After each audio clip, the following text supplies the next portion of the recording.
In the final 8 minutes of the NCAA championship, a remarkable turnaround unfolded as a 15-point deficit was reduced to a mere 6 points. The atmosphere in the New Orleans arena was electric, split between blue and white, with fans from Kansas and Kentucky nearly lifting the roof off its hinges. As Kentucky led by 15 points, commentators declared the game over. Yet, Kansas Taylor responded with 2 consecutive three-pointers, forcing a timeout for their opponents. Following this, Thomas Robinson dominated inside, scoring with both free throws and layups, igniting an 80 run that narrowed the gap to 6 points.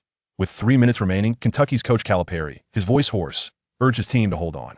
He was acutely aware of the 2008 game, where Kansas had staged a comeback. He was determined not to let history repeat itself. After the timeout, Kentucky's Lamb hit a crucial three-pointer, and Anthony Davis finally scored from the field, pushing the lead back to 9 points. However, Kansas remained undeterred, as Robinson executed a strong play for a 21, once again closing the gap to 6 points in the final minute. Kentucky held possession, needing only to run down the clock to secure the championship. Calipari paced nervously on the sidelines. Drenched in sweat, could this perfect season of 31 wins and 2 losses truly culminate in victory? The Kansas players, their eyes aflame with determination, ramped up their defensive intensity, awaiting a chance to steal the ball. When the ball reached Davis, he was double-teamed, and suddenly Faltered lost possession. Who would seize this opportunity? Could Kansas orchestrate a breathtaking comeback in the dying seconds? The next chapter was suffocating. A substitute unexpectedly emerged and launched a three-pointer from the logo, plunging the arena into silence. Would this shot find its mark? Kansas immediately committed a foul, sending Anthony Davis to the free throw line. Under immense pressure, he converted only 1 of 2 attempts. Self promptly called a timeout, devising a fast break strategy. Yet Kentucky's defense was impenetrable, denying any three-point opportunities. The ball was passed inside, where Anthony Davis delivered the 6th block of the game with a resounding thwack. Regaining possession, Kentucky faced another foul, sending Doran Lamb to the free throw line. Lamb made the first attempt, extending the lead to 8 points. However, he missed the second, allowing Kansas to secure the rebound. Johnson sped down the court to score 2 points, narrowing the margin back to 6. Calipari was beside himself with frustration. Free throws. How can we not make those? With 43 seconds remaining, Kentucky was set to inbound the ball. Calipari called one last timeout, pointing towards the bench. "Lee, you're up." From the far end of the bench, a young man with dark hair and light skin stood up, shedding his jacket number 28, Bruce Lee, a Chinese player who had only seen action in 7 games all season, primarily for free throws. Commentators chuckled lightly. He's 10 for 10 from the line, Kentucky's last hope for free throws. Yet inside, Lee felt a tumult of emotions. This was the NCAA championship. Just stepping onto that court was worth everything. The sideline ball was thrown out, and his teammate passed it to Lee, who leaped gracefully to secure it. Instantly, a Kansas player committed a foul, sending him to the free throw line. The Kansas fans erupted in a chorus of boos, but Lee took a deep breath. The first shot swish. The second shot swish. With an 8-point deficit and precious little time remaining, Lee understood that his mission was accomplished. His 4-year collegiate basketball journey had come to an end. In the final moments, Kentucky triumphed with a score of 67-59, confetti raining down as jubilant fans stormed the court in celebration. Amidst the chaos, Lee suddenly heard someone calling his name. Liliong. Liliong. Liliong. Who was this Liliong? Why was Bruce Lee being addressed in such a manner? In the next chapter, the truth unfolds. It turns out he had been using his English name all along, and the person calling him by his Chinese name was a family member he thought had long been lost. Upon their reunion, Liliong's basketball career took an unexpected turn. An NBA team had actually presented him with a contract. Was this contract genuine? Turning to see who had called him, he recognized his roommate Wei Daji, a fellow Chinese student studying abroad. "Interview me? You should interview my teammates," Li Liang replied, somewhat aloof. Wei Daji produced a voice recorder, resembling a seasoned journalist. "Don't you know? You were the first Chinese individual to win an NCAA championship with this team, and you even played and scored. Who else would I interview? Quickly, share your feelings. The domestic forums are eagerly awaiting my interview." In the cacophonous New Orleans arena, the presence of this bench player went unnoticed by the crowd. Clearing his throat, Li Liang proclaimed, "I'm elated to have attained the pinnacle of achievement in collegiate basketball that I contributed to the game, scoring even if it was but for a fleeting 1.5 seconds and a mere 2 points. Yet, my accomplishments shall not culminate here. I harbor loftier aspirations and grander ideals to fulfill within the exalted realm of basketball. Everyone, bear witness, I shall ensure the world remembers my name." Wei Daji nodded in approval and inquired, Let us make your name known to the masses. Which name shall it be, Bruce Lee or Li Liang? Li Liang replied, Neither it is, of course, my full name. His full name is Gan Liliang. This name has brought him considerable distress. During his high school years, when a new teacher inquired about his name, Gan Liliang rose and replied, Gan Liliang, prompting some irritable educators to retort, Who are you? Insulting? Furthermore, during an exchange program in Taiwan over the summer of his freshman year, his introduction to my name is Gan Liliang nearly incited a brawl between both parties. When the interview was shared on domestic forums, the prevailing sentiment was one of skepticism. Sarcastic comments abounded, including remarks such as, If someone of this caliber can make it to the NBA, I shall broadcast myself consuming excrement and capture a photo of the individual eating excrement. Above, he may well become an NBA coach. Yet, Li Liang remained unfazed. Adorned with the championship cap, he stood upon the elevated platform at the center of the court, proudly holding the NCAA championship trophy alongside his teammates. Do you believe Gan Liliang can truly make it to the NBA?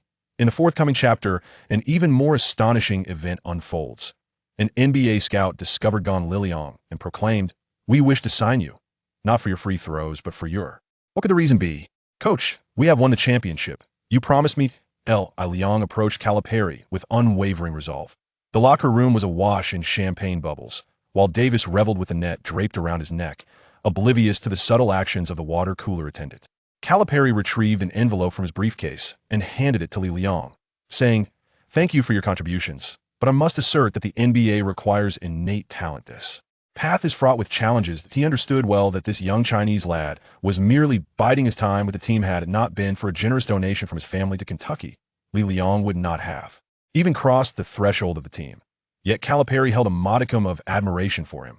For 4 years, Li Liang had been the first to arrive at the gym and the last to leave, consistently extending his practice by an hour without fail. From struggling to control the ball to becoming a competent practice partner, such dedication was indeed rare. However, talent is not something that can be feigned. Having nurtured players like Rose, Wall, and Davis, Calipari could confidently assert that Li Liang would not even graze the periphery of the NBA. This is a recommendation letter that may assist you in entering the rookie training camp, Calipari sighed, aware that he held leverage over Li Liang last year's drunken escapade at a rural club where he performed a striptease was a card he could play.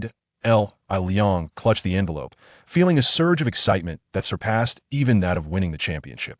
Domestic forums erupted in a frenzy. Him? He's merely a practice player for the training camp. Is Calipari doing someone a favor? Yet, none were privy to the secret that during his extra practice sessions, Li Liang diligently honed a unique skill, one that neither his coach nor teammates had ever witnessed. He caressed the envelope, silently vowing, Just wait, I shall astonish you all that you think this recommendation letter will bear fruit. The next chapter takes an unexpected turn. Li Liang attended the training camp, and upon witnessing his shooting, an NBA general manager slammed the table and exclaimed, This kid is more accurate than Curry? Sign him. Is this true? Hey, Lee, you got the recommendation letter. So could you delete that video of me? Calipari whispered furtively. Li Liang smirked. Hee, that's a cherished college memory. I must keep it. Rest assured, it will remain confidential. The hotel party was in full swing. A towering figure of over 2 meters crowded the room, with Calipari and Davis surrounded by an unyielding throng. However, Li Liang quietly slipped back to his room, had little interest in such revelry, his mind fixated on one singular objective. After lying down for a short while, Li Liang was presented with a line of text. Welcome to the all-powerful King Training Ground. Visitor, Bruce Lee. Indeed, this lad possesses a system. 2 weeks ago, after falling into the water and losing consciousness, he unexpectedly unlocked this golden finger. The system's tasks were absurd yet exhilarating. To traverse to the NBA arena of 1950, representing the Minneapolis Lakers to defeat the Pistons, while achieving at least 30 points, 15 rebounds, and 5 assists. Initially, Li Liang thought it was all too simple. In the NBA of 1950, there was no three-point line, the 3-second area was merely 6 feet, and all players were white, with athleticism far inferior to that of today. Could he, a mere bench warmer from an NCAA championship team, truly struggle against these elder statesmen? Yet, what was the outcome? After 2 weeks of relentless attempts, he found himself unable to complete the task even once. Each time the ball was tossed up, Lakers center George Mikan could not outmaneuver the Pistons' Foster, leaving them at a disadvantage from start. The spectators, clad in woolen overcoats and round hats, resembled a silent film audience, and Li Liang felt he could almost memorize the scene as he sat on the bench of 1950. Observing the languid pace of the game, frustration welled within him. Is this it? I could do better myself. However, when it was finally his turn to play, he either fell short on points but surpassed the required rebounds, or he missed by a single assist. There was always some unforeseen hiccup. Online forums mocked him, saying, if he can make it to the NBA, he'll livestream myself eating excrement. Clenching his fists, Li Liang vowed, once I complete this task and unlock the system's rewards, not only will I conquer the NBA, but I will leave you all utterly astonished. Can you guess whether Li Liang will succeed this time? In the next chapter, he successfully traverses. The first reward he unlocks is surprisingly the Wilt Chamberlain rebounding instinct. With this skill, what statistics might he achieve during the rookie training camp? The Pistons gained possession, and as they dribbled past half-court, they passed the ball to center Foster. Foster stood still at the center circle, motionless, holding the ball like a statue. At first, Li Liang thought the system had glitched. Rushing in to correct the situation, he was penalized for a foul. He soon realized this was one of the most ludicrous low-scoring games in NBA history. There was no 24-second rule in 1950, allowing teams to hold onto the ball indefinitely. The Pistons coach with malice in mind. Since they couldn't outplay the Lakers, they would merely waste time. In the end, the total score of both teams was only 37 points, lower than what is typically scored in a single quarter today. But the system required Li Liang to achieve 30 points, 15 rebounds, and 5 assists. He needed to score more than the combined total of both teams. Was this not a challenge set to break him? To make matters worse, he had to wait for the coach to substitute him in, and his teammates were mere NPCs, rendering communication impossible. Passing was left to fate. In his first attempt, Li Liang managed to score 28 points, just 2 points shy, when the Pistons began to stall for time, leading to the abrupt end of the game. In his second attempt, he achieved sufficient rebounds, but fell 1 assist short. His teammate, upon receiving the ball, stood idly by, wasting precious time. Frustrated, Li Liang felt like smashing his keyboard. Would this dreadful task ever be conquerable? The domestic forum continues to mock him. If he can accomplish the task, he'll eat the basketball. Little do they know, Li Liang has already discerned the pattern. At the end of the first quarter, the score stands at 87. With the Pistons leading by a single point, this already marks the highest scoring quarter of the game. Li Liang observes the court, a cold smirk forming within his mind. This time I know McKinn will take the initiative to defend. The opportunity has arrived. Do you think Li Liang can score 30 points this time? In the next chapter, the plot thickens. Li Liang deliberately commits a foul, forcing Foster out of the game, causing the Pistons' ball control strategy to collapse entirely. Will this maneuver enable him to fulfill his task? Due to the brevity of the trousers, they resemble the wearing of square-cut underwear. On my feet, I sport a pair of flat Converse shoes. To say they lack cushioning would be an understatement, for the rubber soles are quite rigid. However, after prolonged wear, it becomes inconsequential. In fact, these alluring little shorts are rather refreshing, offering no hindrance to the movement of my legs and feet. As for the shoes, in this system, injury is a non-issue, rendering them of little concern. Li Liang once attempted to bite a wound into his own arm. At that moment, he experienced pain. However, upon waking, there was not a single trace left on his arm. Li Liang took to the court as the team's power forward, guarding the inner line with unwavering resolve. His partner was none other than George Mikan, the first true superstar in the annals of the NBA, a legendary figure who led the Lakers to 5 championship victories. Curiously, Mikan did not possess the typical appearance of a basketball giant. Adorned with thick round glasses and meticulously styled hair, he bore a striking resemblance to a corporate employee, rather than a towering athlete standing at an impressive height of 6 feet 10 inches. Despite his seemingly gentle demeanor, George Mikan was in fact a formidable force on the court. During the 1949 finals, Mikan proved to be unstoppable. The opposing coach, Arnold "Red" Auerbach, resorted to brutal tactics, ultimately resulting in Mikan suffering a broken wrist.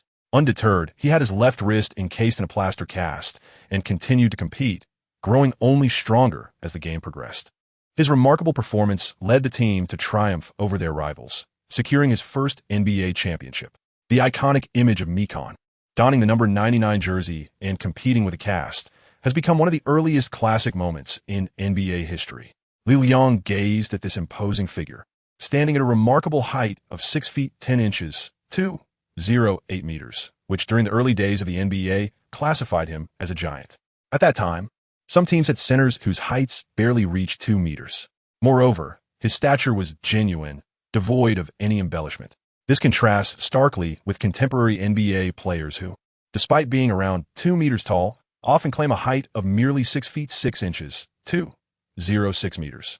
Those measuring 2 meters and 6 inches are frequently reported as 6 feet 11 inches, 2.11 meters, or even 7 feet, 2.13 meters, in an exaggerated manner.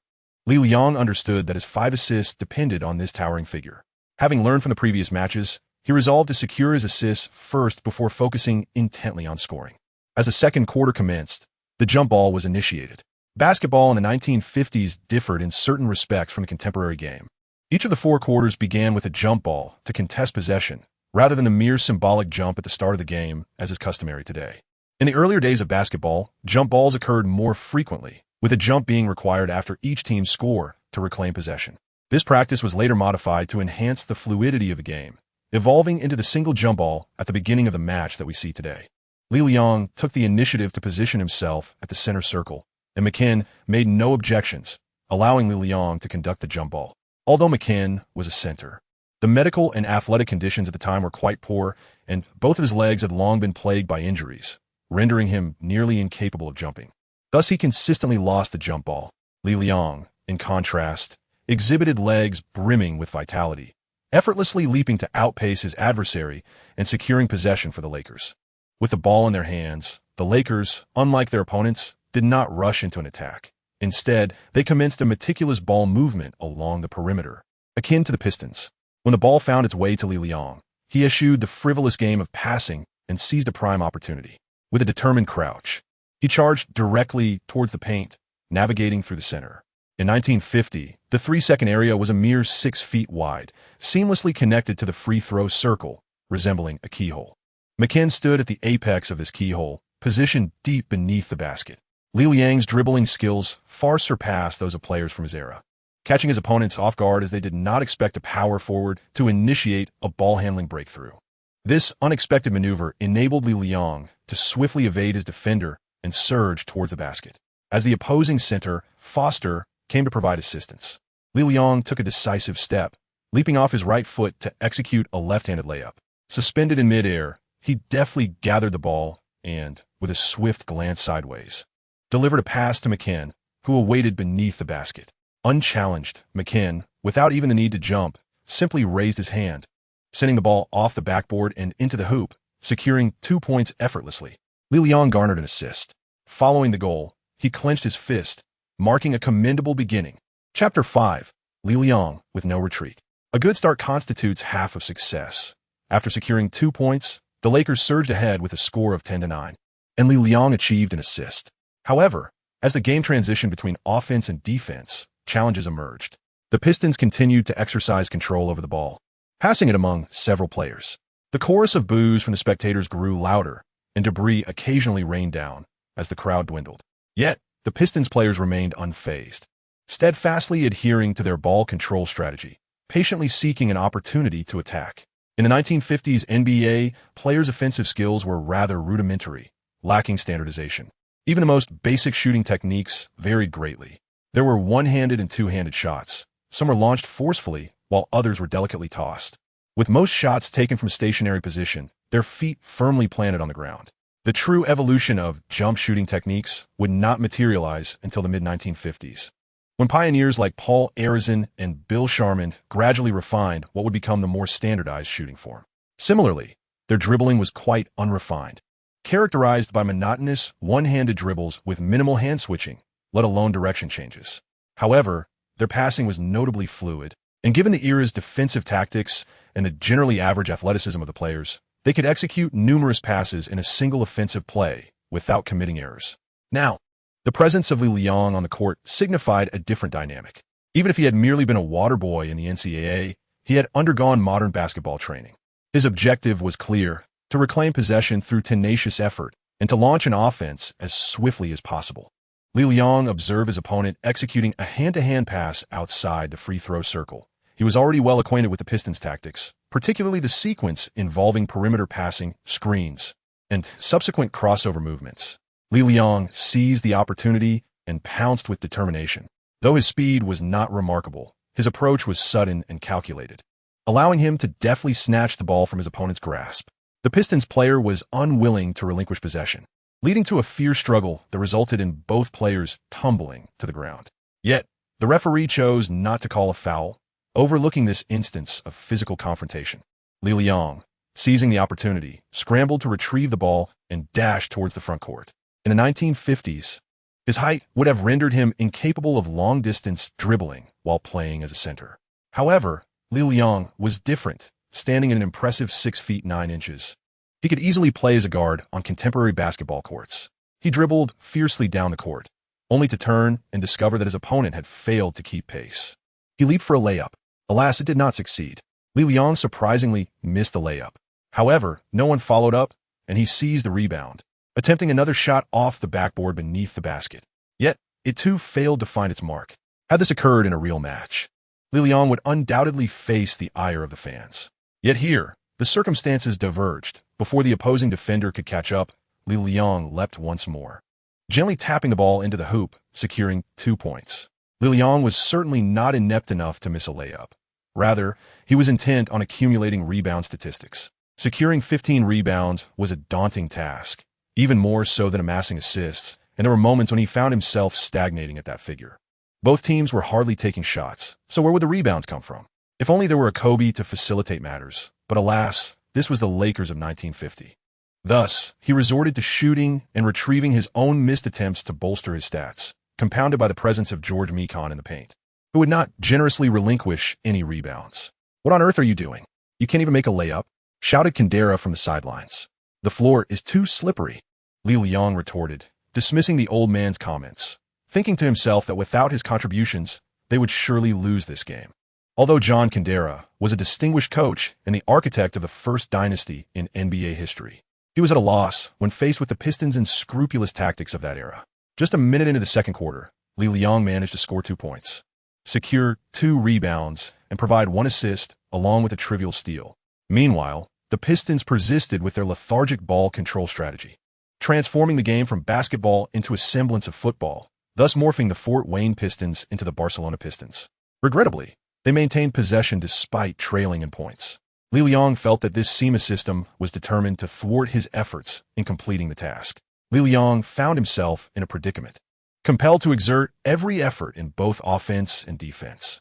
Through the rigorous trial of over 10 matches, he gradually became attuned to his opponent's passing patterns. Previously hindered by his own innate abilities, Li Liang consistently lagged a fraction behind his competitors, particularly those of African descent, by a mere 0.1 seconds. This seemingly insignificant interval delineated the disparity in talent between the two athletes, one soaring above, while the other remained grounded. On the basketball court, 0.1 seconds can dictate numerous outcomes. A steal, a block, or a successful maneuver all hinge upon that fleeting moment. Li Liang, in his tireless anticipation and positioning, has honed his judgment to an increasingly precise level. Given that his opponents are unlikely to strike easily or dribble past him, he boldly seizes the opportunity to launch his attack. Indeed, Li Liang once again succeeds in his pursuit, and this time his teammate secures the ball, initiating a counterattack. Li Liang understood that he could not allow his teammates to take control of the ball. They would engage in a tactical game akin to that of mere NPCs. Without uttering a word, Li Liang snatched the ball directly from his teammate's hands. "Li, what are you doing? I'm teaching you how to play basketball," Li Liang shouted as he charged towards the basket, executing a swift look-back pass to his trailing teammate. It was none other than George McKinn, who, upon reaching the rim, displayed no hesitation and effortlessly laid the ball in, securing yet another assist. Observing the ease of the play, Li Liang mused that he should have seized the opportunity to grab another rebound. From that moment onward, the game was firmly within Li Liang's grasp. He actively engaged in defense, intercepting passes, initiating fast breaks, collecting rebounds, and scoring points, all while leveraging his physical prowess and adept dribbling to dismantle the opponent's defense. Setting up McKinn for assists, Li Liang, though lacking in innate talent, possesses commendable foundational skills, a testament to years of diligent practice. In truth, throughout his life, Li Liang has excelled in various domains. He is a gifted singer and dancer, an eloquent speaker, and possesses a sharp intellect. He is also notably handsome, tall, and comes from a wealthy family, embodying the quintessential image of a high-class, affluent young man. As a privileged second-generation student studying abroad, he should be enjoying a lavish lifestyle in America, surrounded by luxury cars and beautiful women. Alas, at such a tender age, he has become enamored with basketball, fervently aspiring to join the Kentucky basketball team and ultimately the NBA. Perhaps it is his unwavering determination that has moved the heavens, granting him a system to hone his skills and an opportunity to enter the NBA. Li Liang is resolute in seizing this chance to realize his dream. After all, failing to do so would mean returning home to inherit his father's vast fortune, destined to sell tractors and pig feed across the globe. His father enrolled him in the Kentucky Business School with the intention of expanding their agricultural business worldwide. Thus, he has no alternative. He refuses to sell tractors. As the second half unfolds, Li Liang's statistics steadily accumulate. The initial challenge presented by the system features players and coaches of limited intelligence. Despite the Lakers achieving a score of 34-12, the Pistons continue to employ a ball control strategy. However, the live audience, captivated by Li Liang's remarkable performance, gradually ceases their unruly behavior, settling down to watch the game intently. Some spectators even begin to cheer for Li Liang. Experiencing applause on the NBA stage in 1950 is indeed a peculiar sensation. With only 2 minutes remaining in the game, Li Liang seizes an offensive opportunity, launching a jump shot near the free throw line, a location seldom utilized by players of that era, essentially a mid-range jumper. Given the rarity of interior players shooting from this spot, no defenders rush to contest him. The two-point shot lands effortlessly, elevating Li Liang's score to 30 points, along with 16 rebounds and 6 assists, surpassing his statistical objectives. Now, he merely awaits the conclusion of the match to fulfill the final criterion, securing a victory for the Lakers. This time, he does not oppose the Pistons' ball control tactics. Let them control the game. The fleeting 2 minutes pass swiftly, with the score freezing at 50-20, the Lakers triumphing decisively over their rival. As the final whistle blows, the crowd erupts in enthusiastic applause. Fans of that era were notably reserved, opting for encouragement through applause rather than boisterous cheers. George Mikan approaches Li Liang, embracing him and gently ruffling his hair. "Well done, Li," he commends, the voice echoing from over 60 years ago fills Li Liang with a sense of pride. The Pistons players, in stark contrast, hang their heads in despair, met with a chorus of boos from the audience. Li Liang let out a sigh of relief. Having finally completed the task at hand, uncertain of what would unfold next, the applause from the audience, the spectators, and the basketball court gradually faded away, while the overhead lights dimmed, plunging the surroundings into an enveloping darkness. Before him, Li Liang finally beheld the words that had eluded him for the past fortnight. "Congratulations on completing the introductory task. You have been rewarded with the official activation of the Omnipotent King system, enhancing your abilities to enter the NBA." Upon reading this, a surge of incredulity coursed through Li Liang's mind. The reward is the opportunity for self-improvement? Why not bestow upon me a little red flower instead? Li Liang finally comprehended that this task was essentially a switch task. Upon successful completion, he would be granted access to the system to enhance himself, thereby presenting an opportunity to enter the NBA. As for being directly rewarded with entry into the NBA, that was utterly implausible. With a sigh, Li Liang mused that since automatic entry into the NBA was not an option, he might as well make the most of the system to cultivate his abilities. Fortunately, he had secured a letter of introduction from Calipari, and with a little over a month remaining, there was still time. At that moment, the system provided another prompt. The system will present your various ability values, measured against the NBA average. Please review these values and make your next task selection accordingly. Li Liang's eyes brightened as it seemed he was about to receive a tangible assessment of his abilities. Name: Bruce Lee. Height: 6 feet 8 inches. Weight: 227 pounds. Dimension 1. Scoring ability: basic shooting. 71-100 close range strong shot. 19-100 turnaround jump shot. 31-100 step back jump shot. 31-100 quick stop jump shot. 15-100 open 3-point shot. 56-100 contested 3-point shot. 1-100 basic dunk layup. 58-100 contested dunk layup. 9-100 high difficulty dunk. 1-100 basic hook shot. 21-100 contested small hook shot. 31-100 contested large hook shot. 11-100 basic floater. 21-100 contested floater. 8-100 offensive rebound. 17-100 special skills. None overall rating. Upon first viewing his offensive capabilities, Li Liang was taken aback. Firstly, he did not expect the system to be so meticulously detailed, far exceeding that of the 2K games. Secondly, he was astonished at how abysmal his performance was. Aside from his basic shooting and somewhat decent open 3-point shooting, he appeared to possess virtually no other skills. However, Considering that the ratings were based on NBA standards, the evaluation seemed relatively objective. In addition to scoring ability, there were 5 other dimensions: passing and control ability, defensive ability, physical attributes, tactical acumen, and mental fortitude. With a total of 6 major dimensions, each was further delineated, allowing Li Liang to fully grasp the extent of his inadequacies. Reflecting on it now, it was indeed a feat for Coach Calipari to have kept him on the team and even provided him with a letter of recommendation. Perhaps it would be best not to share his video online. Li Liang's hexagonal dimensional frame has now almost collapsed into a compact mass at its center, leaving one to ponder when it shall transform into a hexagonal warrior. At this moment, Li Liang's mind shifted, and he exited the system, sensing that someone had returned to the room. Chapter 6. Contending for second place, the door swung open, and Li Liang awoke from his slumber to find his housemate. Terrence Jones had returned. Li Liang glanced at the time. It was already past 10 o'clock in the evening. The time within the system was synchronized with reality. Therefore, the notion that 1 minute could equate to an hour, an absurdity defying the laws of physics, was unfathomable. As for whether the existence of the system was justifiable, Li Liang mused that existence itself is inherently rational. Li Liang switched on the bedside lamp, for the room was shrouded in darkness, rendering Jones's face indistinguishable. It was evident that Jones was inebriated. His eyes were somewhat bloodshot, and a strong odor of alcohol emanated from him. Within the Kentucky University team, the consumption of alcohol is strictly prohibited, yet today was a momentous occasion, and apart from Li Liang, everyone else was indulging in exuberant revelry. Upon noticing Li Liang's presence, Jones greeted him. "Hey, buddy, have you already succumbed to intoxication?" His speech was somewhat slurred, clearly indicative of his considerable consumption. Li Liang stood up and fetched a bottle of ice water for Jones, saying, "No, I haven't had any alcohol.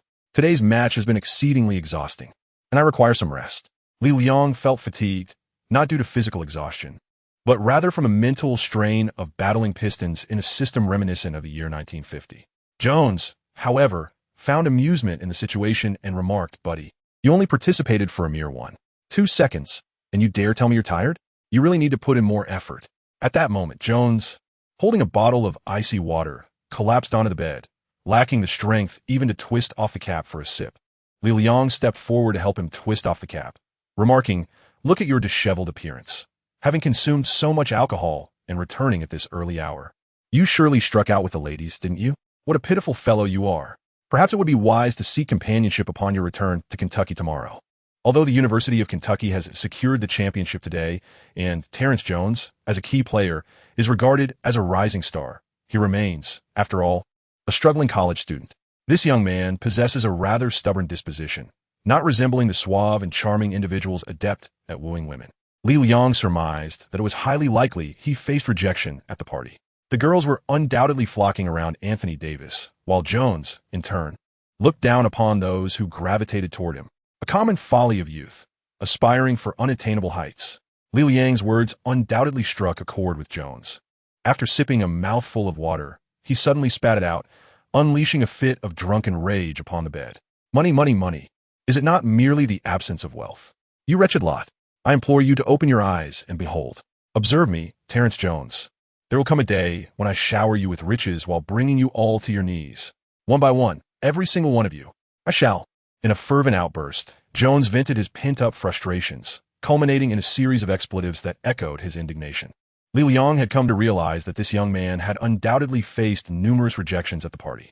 After enduring a torrent of frustration and drowning his sorrows in alcohol, he finally succumbed to slumber on the bed. With Jones fast asleep, Li Liang promptly returned to his own bed, eager to delve deeper into the intricacies of his all-encompassing king system. Li Liang quickly fell into a deep slumber, once again entering that dark, seemingly void-like space. At that moment, a line of text floated before his eyes. "Anger level 50 from Terrence Jones." Anger level? What on earth is that? Li Liang felt a sense of curiosity as he accessed his six-dimensional interface. Soon, he spotted a redemption center in the lower right corner. As someone who had been influenced by socialist web novels, Li Liang understood the implications of this discovery. The redemption center might contain various items available for his use, requiring only the exchange of points. And these points, he surmised, were likely linked to the so-called anger value.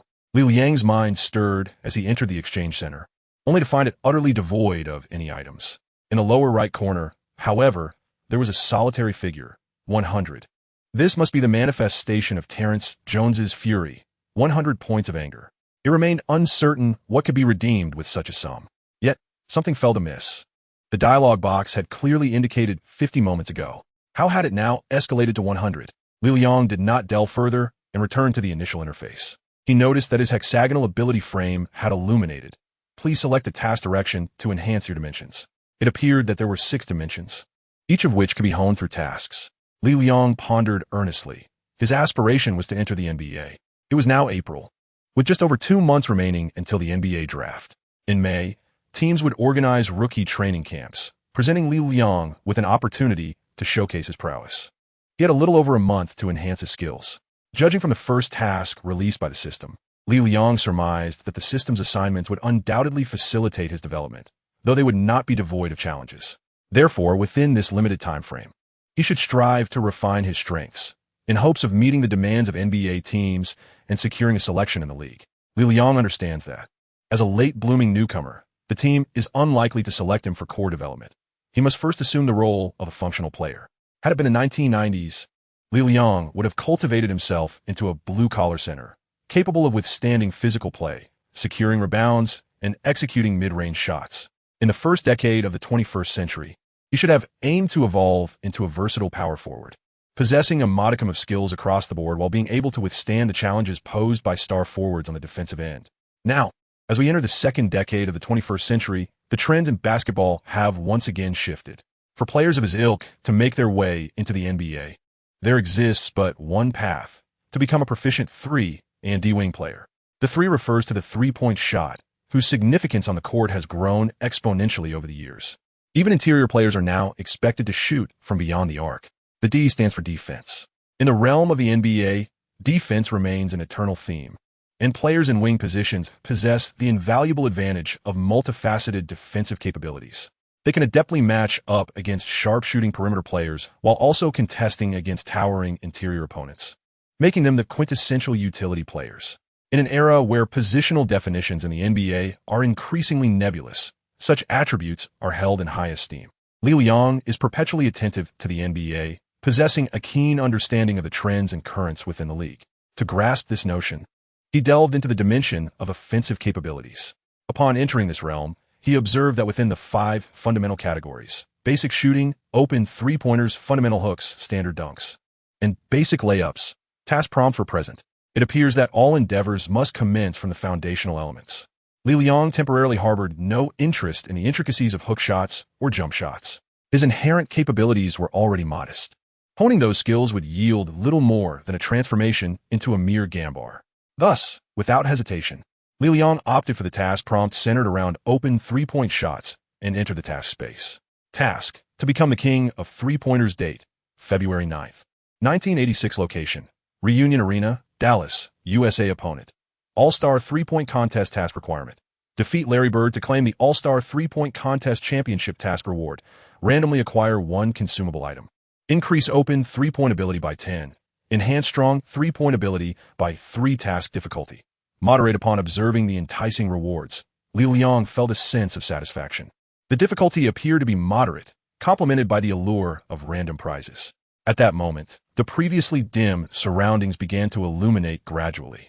However, he did not find himself on the main court of the Dallas Reunion Arena, but rather in the locker room designated for the participants of the three-point contest. Li Liang became one of the participants, poised to take the court. At that moment, the door to the locker room swung open, and a towering Caucasian clad in a green tracksuit strode in. He surveyed the room and chuckled lightly. "Hello, everyone. Are you all here to compete for second place?" He was none other than Larry Bird, Li Liang's opponent for the evening's challenge. Chapter 7: Ordinary Level Task. In 1986, Larry Bird was at the zenith of his NBA career. That year, both he and the Celtics were in exceptional form. They were on the verge of achieving the best record in the regular season and clinching the championship. Bird would once again be crowned the regular season MVP and the finals MVP, elevating his basketball legacy to unprecedented heights. This all-star three-point contest was merely a footnote in his prime.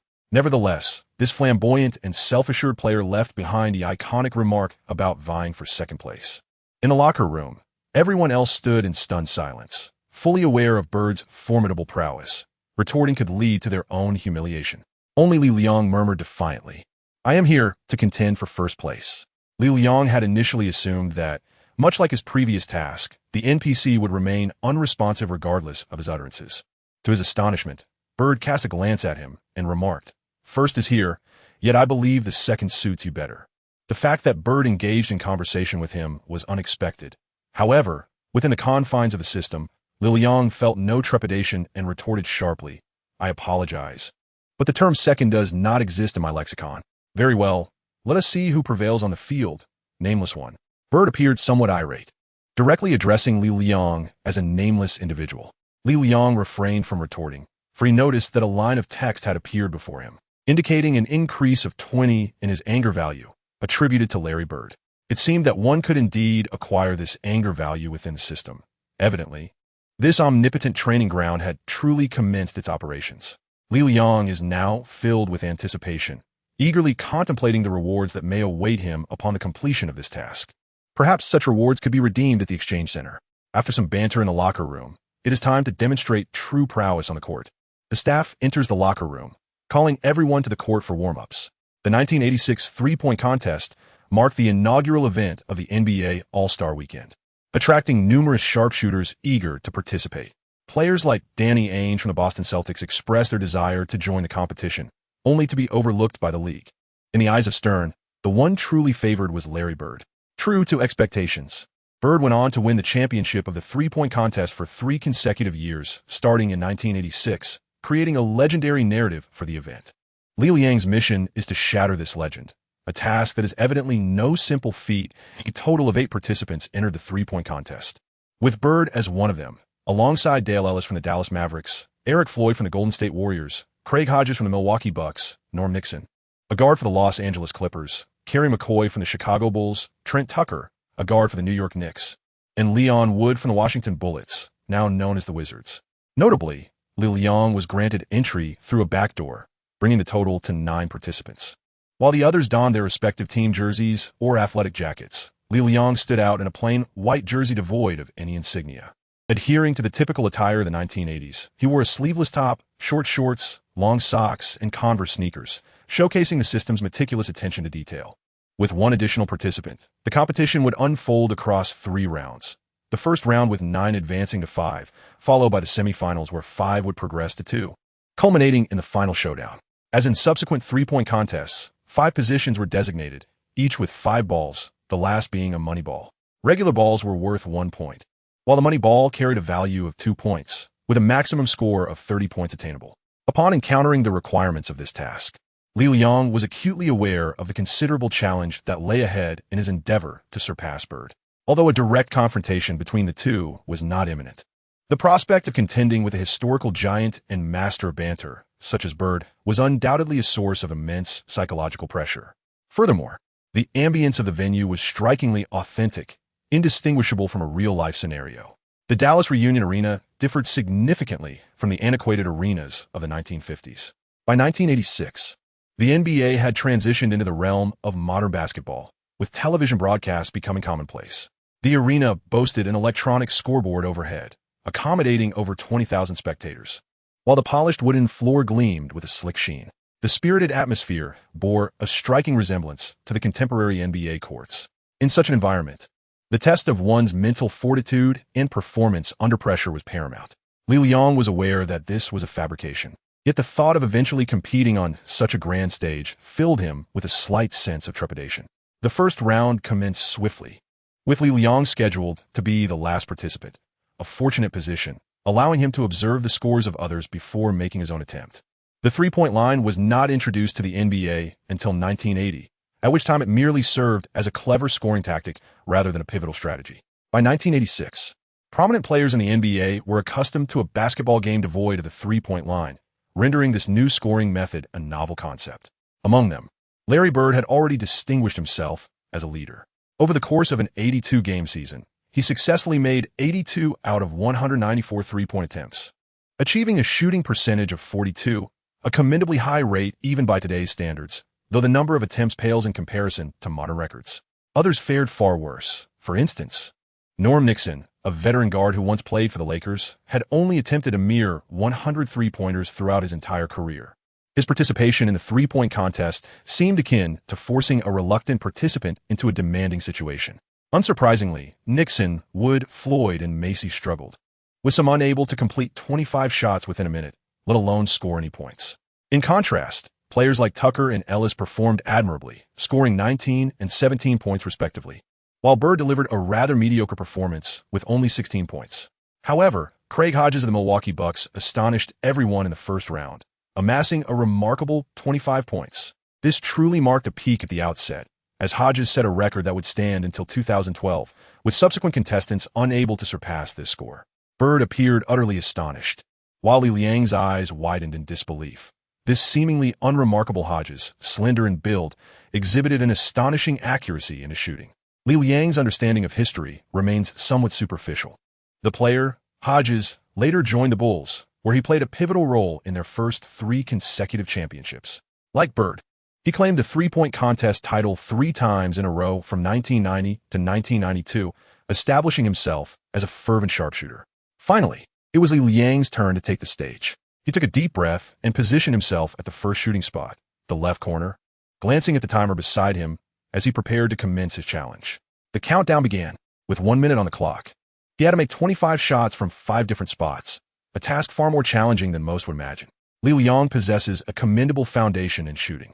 Like many Chinese players, although his physical attributes are rather average, his shooting touch is smooth and his technical execution is precise. He dedicates a significant portion of his training to honing his shooting skills, which is reflected in his impeccable free throw percentage on the NCAA stage and his high shooting fundamentals.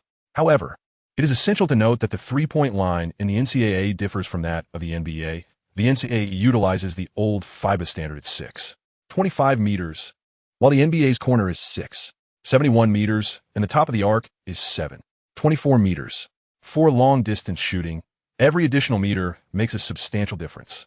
Fortunately, Li Liang recognized this early on, and thus he regularly incorporates training for long-range three-pointers into his routine, making the NBA three-point line seem less daunting. As he began to shoot, his form was notably standard, executing a classic one-handed shot with his right hand while his left supported the ball. His knees were slightly bent, channeling power from his legs into his arms as he released the ball. He scored 1 point, then 2, followed by 3 and 4, but unfortunately missed on the flower ball. His initial attempts were promising, yet the ABA flower ball proved to be somewhat slippery and challenging to shoot. He managed to hit 3 points, accumulating a total of 10 points with 2 attempts remaining. At this juncture, Li Liang sensed something was amiss. The continuous shooting began to take a toll on his stamina, but more critically, he perceived that the allotted time seemed insufficient. Alas, time was running out. Previously, he had observed several participants fail to complete their attempts within the time limit, and now he understood firsthand how swiftly a minute can pass. In a moment of urgency, he hastened his shooting pace, which led to a deterioration in his form and a sharp decline in his accuracy. On his 4th attempt, he missed entirely. For his final shot, he needed to score 3 to advance to the next round, aiming for a total of 13 points. Ultimately, he succeeded in making only 2 shots before time expired, leaving him with a total of 12 points. He finished tied for 5th place with another contestant, resulting in both being eliminated from progression to the next round. Chapter 8, 8,000 shots. The endeavor had failed, which was within Li Liang's expectations. Participating in the NBA three-point contest is no trivial pursuit. Perhaps he could achieve such feats in practice, yet the pressure of a real-world scenario can profoundly influence performance. Even the legendary Michael Jordan has recorded a mere 5 points in a three-point contest, setting a historical precedent in a domain that was not his forte. His mid-range shooting was extraordinarily precise, rendering the NCAA three-point line akin to a mid-range shot for him. Li Liangping primarily practiced the three-point line of 6.25 meters, yet he felt that his training for the NBA standard three-point shot was insufficient. After leaving the system, he enjoyed a restful sleep, as the mental exhaustion had taken its toll. The following day, he departed New Orleans with the entire team, proudly carrying the championship trophy, and boarded a flight back to Lexington, Kentucky. Upon landing at the Lexington Bluegrass Airport, a modest facility located 6 kilometers from the city, he was met by a throng of fans, predominantly basketball enthusiasts from Lexington and students from the University of Kentucky. The supporters held up signs in the arrivals hall as the Team's flight landed in the afternoon, and the players of the Kentucky Wildcats were greeted with exuberant applause. Lexington, the second largest city in Kentucky, has a population of merely 210,000. It is home to the prestigious University of Kentucky and Transylvania University, both renowned institutions across the nation. Due to its relatively small size and population, the city lacks teams from the four major leagues, making the Kentucky Wildcats the focal point of local basketball fandom. Following the Wildcats' championship victory the previous day, a grand celebration erupted throughout Lexington, with streets adorned by fans clad in light blue t-shirts. The festivities continued from the evening into the following morning, with tens of thousands taking to the streets. However, the celebration was marred by a chaotic incident where a man was inexplicably shot in the leg, presumably by an overly exuberant individual. Authorities reported that during the celebrations, 50 arrests were made, the fire department responded to 56 minor fire incidents, and a medical service was called into action 25 times. Yet, none of this could dampen the collective excitement of Lexington's residents reveling in their championship triumph. This is the profound allure of the NCAA and the sport of basketball. After exiting the airport, the players boarded a bus back to the University of Kentucky campus, where massive banners welcomed the returning heroes from New Orleans. A platform was erected on the campus lawn to showcase their 8th NCAA championship trophy, where the team members would receive accolades from the university president. Coach John Calipari addressed the audience, expressing gratitude for the unwavering support from the school and fans. It is important to note that the university had invested considerable effort to recruit Calipari, offering him a lucrative contract of $31.65 million, supplemented by performance bonuses. This year, the national championship victory earned him a bonus of $375,000. Additionally, he was provided with an array of perks, including luxury vehicles, complimentary game tickets, country club memberships, and a significant buyout clause. In summary, his compensation and benefits far exceeded those typically offered to NBA coaches, with less pressure and greater autonomy. Calipari had no desire to return to the NBA after leaving that challenging environment. Following Calipari's speech, it was Anthony Davis's turn to speak. As a freshman, the University of Kentucky served as a stepping stone for him to the NBA. Nevertheless, he expressed heartfelt gratitude to the university, earning enthusiastic cheers from the audience. After the welcome ceremony, the school planned to host a grand ball for the team that evening. The good times for these young athletes were just beginning, with all the beautiful women from the University of Kentucky eager to approach them. Players like Terrence Jones, who experienced romantic setbacks in New Orleans, were already gearing up to indulge in a few carefree days. However, Li Liang was different. His mind was solely focused on the tasks assigned by the all-around king system. With only a month to complete his objectives, he promptly departed after the celebration. He returned to his dormitory to organize his belongings before changing into training gear and heading to the gym. The facility was eerily quiet that day, and upon seeing Li Liang, the administrator greeted him, congratulating him on his championship victory. "Oh, the game has already concluded, and you're here to train? We just won." The administrator found it quite astonishing that, after winning the game, the students were preoccupied with resting and celebrating. Why would this young man still wish to practice? Moreover, he was in his final year, on the verge of graduation, and would no longer grace the NCAA courts. What was the point of his dedication? "I am preparing for the NBA," Li Liang responded. "Oh, the NBA?" The administrator chuckled, dismissing Li Liang's words lightly. On the blue court of the University of Kentucky, numerous NBA players and coaches have emerged, including legendary coach Pat Riley and the notable Mashburn from the 1990s. Particularly in recent years, Kentucky has produced a plethora of high-profile rookies. The administrator, having witnessed countless talented players, regarded someone like Li Liang merely a water boy with little esteem. Li Liang was, of course, indifferent. He retrieved a basketball from the equipment room and made a call to Wei Daji, asking him to come over and lend a hand. Upon arriving at the gym, Wei Daji found Li Liang applying tape to the court just beyond the three-point line. Approaching him, he inquired, "Hey, what are you up to? Everyone else has gone to celebrate and rest. Why are you still here practicing?" "The competitions for this year have concluded." Li Liang Dao, "I've already stated my aspiration to enter the NBA, thus I must train diligently. Spare me the idle chatter and retrieve the basketball for me." Li Liang meticulously marked the position of the NBA three-point line with tape beyond the arc, set up a basketball hoop, adjusted the ball, and commenced his training for three-point shots. Wei Daji, noticing Li Liang's earnest dedication, interjected, "Hold on, let me fetch a tripod to record your training session. It will allow you to review and refine your shooting form later." Wei Daji is Li Liang's closest friend at school, both being students of the business school. A fervent basketball enthusiast, Wei Daji's own basketball skills, however, leave much to be desired. Standing at a modest height with a slightly plump physique and donning black-rimmed glasses, he resembles an ordinary couch potato. Yet, he possesses an extensive knowledge of NBA history, is well-versed in the intricacies of every team and player, and has long frequented basketball forums both domestically and internationally, often engaging in spirited debates and analyses, embodying the quintessential keyboard warrior. Li Liang commenced his shooting practice from the left corner, an endeavor that proved to be exceedingly monotonous, devoid of any shortcuts. It entailed an unrelenting cycle of training, and further training. From the same position, at the same distance, and with the same stance, he repeatedly released the ball, incessantly adjusting until his muscles memorized the shooting motion. This memory transformed into a conditioned reflex. A proficient shooter, after countless repetitions, could execute the most accurate shot in the shortest time possible amidst the fierce competition of a game. Initially, Li Liang's shooting accuracy was commendable. Yet as he continued to launch more shots, fatigue began to envelop his body, and his arms became increasingly unresponsive. Nevertheless, he persisted, shooting until his entire arm felt nearly numb, where his eyes no longer required aiming, and his mind was devoid of thought, allowing the ball to leave his hands with ease. Beside him, Wei Daji, tasked with retrieving the balls, was panting heavily and remarked, "Hey, take a break. How many have you shot?" Shooting relies on talent. Every NBA player works hard. Everyone puts in the effort, but in the end, it's the talent that counts. If your talent doesn't measure up, no amount of practice will change that. There's a ceiling to it. Exhausted, Wei Daji collapsed onto the ground.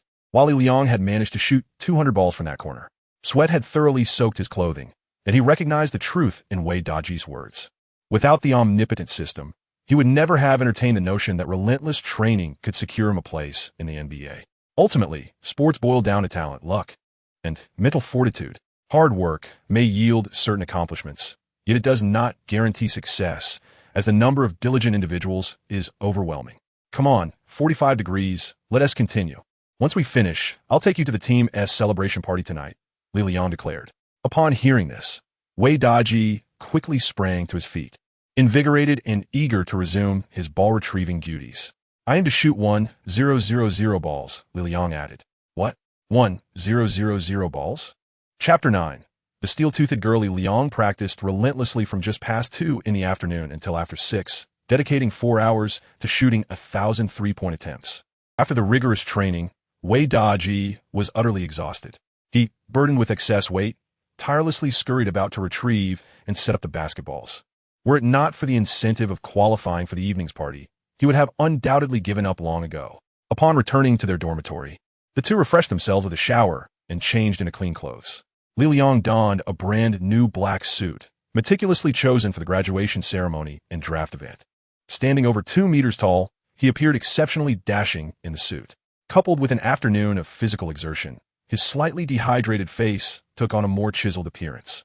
Seeing Li Liang in such a state, Wei Daji shook his head and lamented, "Alas, God is truly unfair. And you, my friend, are squandering your gifts. With such an impressive physique and good looks, to spend 4 years chasing nothing but basketball instead of romance is a grave waste of life. If only you would share that body of yours with me." In the realm of American college campuses, athletics and romance reign supreme, with the athletic, sun-kissed, handsome men of the sports teams perpetually capturing the admiration of the campus beauties. Yet, Li Liang, in his quest to remain on the basketball team, dedicated all his social time to the court and devoted the remainder to his studies, resulting in a 4-year absence of romantic pursuits. Furthermore, he had turned down numerous advances from charming co-eds, and it is no wonder that Wei Daji accused him of squandering his potential. Li Liangdao remarked, "You ought to be more concerned about yourself. You possess the gift of gab, yet when it truly matters, you falter." Wei Daji scratched his head and replied, "Alas, what can I do? The moment I see a beautiful woman, I become anxious, and in that anxiety, words elude me. It's easier when it's not a beautiful woman." Since arriving in America, Wei Daji had indeed dated a few girlfriends, though their physiques and appearances left much to be desired. They never truly valued him. He was merely a temporary companion in their moments of loneliness. This evening's celebration party would gather all the handsome men and beautiful women from the school, presenting a splendid opportunity for Wei Daji. Li Liang's thoughts were far from the party. He contemplated attending the celebration, indulging in a few drinks to blur his senses. and then retreating to his dormitory to sleep, immersing himself in the all-powerful king system to continue completing his tasks. At 7 o'clock, the two arrived at the auditorium of the University of Kentucky. The celebration was to take place here tonight, with all the students adorned in formal attire and the young women showcasing their exquisite makeup. Social gatherings of such grandeur are a favorite pastime among Americans. From schools to rural areas to cities, any occasion calls for a considerable assembly of attendees, sharing drinks and reveling in a vibrant atmosphere. In an environment teeming with youthful exuberance, such parties inevitably foster flirtations, with many choosing to engage in more intimate encounters once the festivities conclude. Li Liang had never been particularly interested in parties. He took a glass of sherry and settled into a corner. He rebuffed the advances of 3 different girls in succession, and soon enough, everyone had found their partners. Glancing at the time, he resolved to leave shortly. Wada had made a noticeable effort in his appearance today. Adorned with a Rolex watch and a well-tailored suit, he had struck up a lively conversation with a beautiful cheerleader from their school, clearly enjoying the evening. It seemed this young man had not wasted his time. After spending 3 hours retrieving balls in the afternoon, he was now well rewarded for his efforts. With this thought in mind, Li Liang finished his drink in one gulp and stood up to depart, only to catch sight of a familiar figure seated in a corner on the other side of the hall. Li Liang set down his wine glass and approached the figure clad in white. As he drew nearer, it was indeed her. Li Liang stepped forward and exclaimed, "Hey, steel-toothed girl." His tone was rather brusque, startling the person he addressed, a short-haired Chinese girl. She was adorned in a white evening gown, which accentuated her arms, while the high slit revealed much of her legs. Her choice of attire was somewhat revealing. However, her posture was quite reserved, with her legs tightly pressed together, the fabric of her dress draping over her thighs, and her arms drawn close to her chest, as if attempting to conceal 2 prominent peaks. Her appearance left a striking impression. She sported braces that protruded from her mouth and wore a pair of oversized framed glasses, embodying a decidedly unattractive look reminiscent of Betty. Her hairstyle was equally unrefined, a mushroom cut that lacked any semblance of modernity. In fact, such unfashionable girls are not uncommon on American campuses, especially at a university like the University of Kentucky, situated in a small southern town, where stylish young men and women coexist with those whose figures have succumbed to the passage of time. Yet, instances of individuals like her, despite their lack of fashion sense, strive to present themselves attractively while remaining self-conscious, are rare. Upon noticing Li Liang, the girl immediately averted her gaze, retracting her neck like an ostrich. However, upon closer inspection, one could discern that her skin was quite fair, her arms long and smooth, and her neck, when not hunched, would possess a certain elegance. Li Liang Dao. Hello, hello, hello. You see me, but do not greet me? What is your name again? Let me think. Something like Piggy? The girl looked up and replied, Not Piggy, it's Zhu Shu. The pronunciation is Shu. Oh, Zhu Shu. You haven't forgotten me, have you? Do you remember my name? Go Li Liang. Hey, why are you insulting me? Who has insulted you? This is simply your name. One's name should reflect one's character. Civility for you, me, and others. Just call me Li Liang, or my English name, Bruce Lee. As he spoke, Li Liang sat down beside Zhu Shu, feeling a sudden reluctance to leave. Their entanglement dated back 2 weeks. It was because of her that Li Liang had nearly drowned in the school's artificial lake. Yet, by a twist of fate, he had gained the omnipotent system. Observing Li Liang settle beside her, Zhu Shu appeared somewhat anxious, shifting her body slightly to the side and casting her gaze elsewhere. Li Liang appraised Zhu Shu from head to toe. This evening, she donned a form-fitting white gown. Although she appeared somewhat reserved, her figure was truly striking.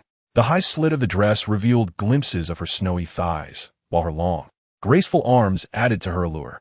Her bosom, reminiscent of undulating mountains, suggested that despite her rough exterior, she possessed an impressive foundation. Hey, steel-toothed girl. Have you set your sights on anyone? I can make an introduction.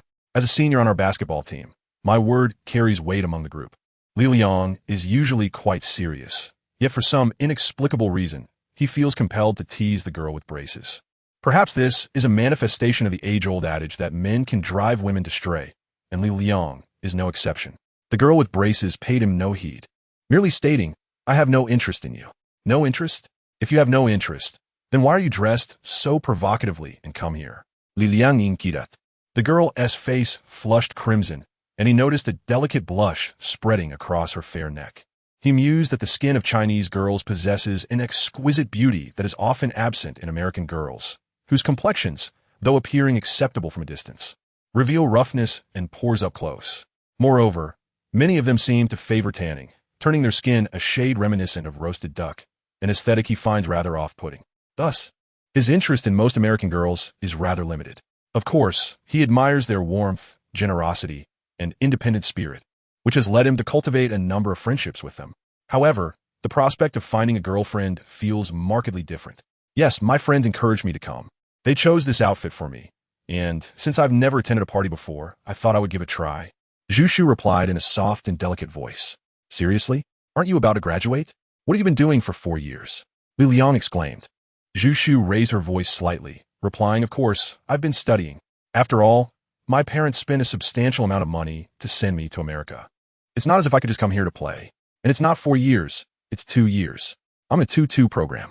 You mean to say you've never been in a relationship? Li Liang asked, disregarding the specifics of the 2-2 program. Zhu Shu simply shook her head, the blush on her neck still evident. Why didn't you mention this earlier? That day, I thought you were going to jump into the lake. I rushed over to see you, and who knew you'd actually fall in? You nearly caused me to drown. A couple of weeks prior, after training, Li Liang had spotted a figure by the lake. Fearing the worst, he approached, only to see the person indeed fall into the water. He immediately jumped in to rescue them, but found himself entangled in underwater vegetation, nearly drowning in the process. Thankfully, nearby students heard his cries for help and managed to pull him to safety. I was merely taking a stroll by the lake, and the moonlight on the water was simply breathtaking. I got a bit too close, and then a shadow startled me, causing me to slip and fall in. Zhu Shu explained, clarifying that it was all a misunderstanding.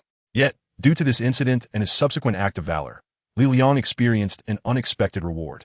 Well, it's fine now. It didn't hinder my competition, and you're safe. I bear you no ill will. Li Liang's words struck Zhu Shu as peculiar. She pondered that had he not stealthily emerged from the woods, he would not have inadvertently fallen into the water. Moreover, Zhu Shu was adept at swimming, while it was Li Liang who struggled in the water. Had Zhu Shu not exerted herself to grasp Li Liang and call for help, his life would have been in jeopardy. This fellow, towering over 2 meters, was not easy to hold on to. As they engaged in casual conversation, a meticulously groomed young man with an Asian visage approached Zhu Shu. He bowed slightly and said, "Hello, may I have the honor of inviting you to dance?" The ballroom had already come alive with the dance, as numerous couples twirled gracefully across the floor, presenting a splendid opportunity to foster romantic connections. Zhu Shu glanced at the young man. He spoke in English, and his accent suggested he was an exchange student from Korea, though Zhu Shu did not recognize him. Li Liang, however, was acquainted with this individual. There were not many students at the University of Kentucky, and among the international students, they were few and far between, leading to mutual recognition. This South Korean exchange student was named Lee Kwang-myong, a name that indeed exuded brightness. Rumored to hail from the illustrious Lee family of the Samsung Group. Nevertheless, Li Liang held a rather unfavorable impression of him. Firstly, like many South Korean exchange students, he was boisterous and loud, which greatly irked Li Liang. Secondly, he was an ardent basketball enthusiast, and historically, South Korea and China had been fierce rivals in Asian basketball, resulting in frequent verbal sparring between the two. In terms of basketball prowess, Lee Kwang-myong paled in comparison to Li Liang. However, as a mere water cooler, Li Liang had little opportunity to showcase his skills in official matches, thus lacking the confidence to engage in heated exchanges. Upon witnessing this fellow shamelessly approach the girl with braces, hoping to dance with her, Li Liang was understandably displeased. He rose from his seat, his towering height of over 2 meters radiating an imposing presence. Striding towards Lee Kwang-myong, he firmly grasped the girl's hand and declared, "I'm sorry. She has a partner." Chapter 10. The dance master before Zhu Shu could even comprehend the situation. Li Liang had pulled her hand and glided into the dance floor. Li Liang possesses great strength and stature, rendering Zhu Shu unable to resist his dominance. Li Liang cast a glance at Li Guangming, who was staring back at him with his small Korean eyes wide open. A line of text suddenly appeared before Li Liang. Anger level 10, from Li Guangming. To his astonishment, this young man's anger level was merely 10, indicating that he did not hold Zhu Shu in high regard, seemingly intent on causing a disturbance. Based on Li Guangming's anger level, Li Liang deduced that this young man was not genuinely interested in Zhu Shu. Otherwise, his rage would have surged to 50. Akin to Jones, Li Liang regained his composure and shifted his focus to Zhu Shu and the dance. Li Liang towered over Zhu Shu by a full head, and when he lowered his gaze, he could see her lustrous, ebony hair. Although her hairstyle was somewhat unrefined, it highlighted her elongated neck, which still bore a faint blush. Her shoulders and arms were exposed, round and fair, while her bosom gently pressed against Li Liang, both soft and firm, causing his heart to race slightly. However, when Zhu Shu looked up, her thick glasses and metal braces came into view, and Li Liang's heartbeat steadied an instant. "Why are you staring at me? Do you know how to dance?" he inquired. "I simply cannot dance. Perhaps we should head back?" Zhu Shu replied nervously. "Head back? Just to provide that Korean guy with amusement? Look, he has already found his dance partner." Li Liang raised an eyebrow in a particular direction, and as Zhu Shu turned to glance, she indeed found Li Guangming gracefully dancing with an Asian girl. Both were performing admirably. Zhu Shu hailed from a middle-class family, and although her family circumstances were favorable, she had attended public schools since childhood, affording her no opportunity to learn social dancing. Upon entering university, her shy disposition further led to her infrequent participation in social gatherings. Were it not for the encouragement of her roommate and the unfortunate outcome of a daring game, she would not have donned this somewhat revealing attire to attend the party. Now, having unwittingly stepped into the dance floor, she felt akin to a small kitten that had stumbled into a den of lions and tigers, uncertain of how to move. Nevertheless, she reassured herself, "It's all right. Just pay attention to your feet, avoid stepping on mine, and follow my lead." As Li Liang concluded his words, the enchanting melody of a waltz began to resonate throughout the venue. Li Liang grasped Zhu Shu's arm with one hand while wrapping the other around her back, leading her into a graceful dance. Li Liang, this young man, excels in every aspect except for the water cooler, where he plays basketball. He possesses remarkable talents in singing and dancing, mastering them with remarkable ease. Upon his arrival at Kent University, he captivated the audience at the freshman dance. The university's dance society eagerly extended an invitation for him to join, but Li Liang had little interest as his heart was set on basketball. With the simplicity of social dance, the dance virtuoso Li Liang effortlessly twirled his partner, Zhu Shu, on the dance floor. Zhu Shu clung tightly to Li Liang, feeling as though she were aboard a whirlwind ride in a theme park, spinning endlessly. With her gaze fixed on Li Liang's feet, she made every effort to avoid stepping on him. However, as Li Liang took large strides, Zhu Shu found herself compelled to match his pace, causing her skirt to ride up, revealing more of her thighs than she had anticipated. Having chosen a high-slit dress over a low-cut option, she felt somewhat exposed. Soon enough, Li Liang and Zhu Shu became the center of attention on the dance floor. With Li Liang towering in his elegant black suit and Zhu Shu gracefully adorned in a white dress, their captivating performance drew the gaze of onlookers. The contrast of their appearances, one tall and imposing, the other voluptuous and fair-skinned, was undeniably enhanced by Li Liang's impeccable lead. Before long, those who were less skilled in their dancing paused to the side, creating a space in the center of the floor for the dazzling duo to shine. Li Liang was increasingly invigorated by his leaps. At that moment, several lines of text flashed before his eyes. Anger level 10 from Chris 1, anger level 30 from By Shouting, anger level 20 from Peina. These three individuals must be friends of Zhu Shu, right? I initially intended to witness Zhu Shu's embarrassment, yet now I find her thriving and directing her ire towards me. Li Liang understood that jealousy was inevitable among women. When jealousy reached a certain threshold, it was invariably followed by anger. Nevertheless, it mattered little. Li Liang had garnered some anger points, although he was still unaware of their purpose. The dance floor of the auditorium transformed into a stage for Li Liang and Zhu Shu. As their performance concluded, the onlookers, captivated by their splendid dance, could not help but applaud and cheer. Li Liang held Zhu Shu's hand, greeting those around them, which caused Zhu Shu to blush profusely.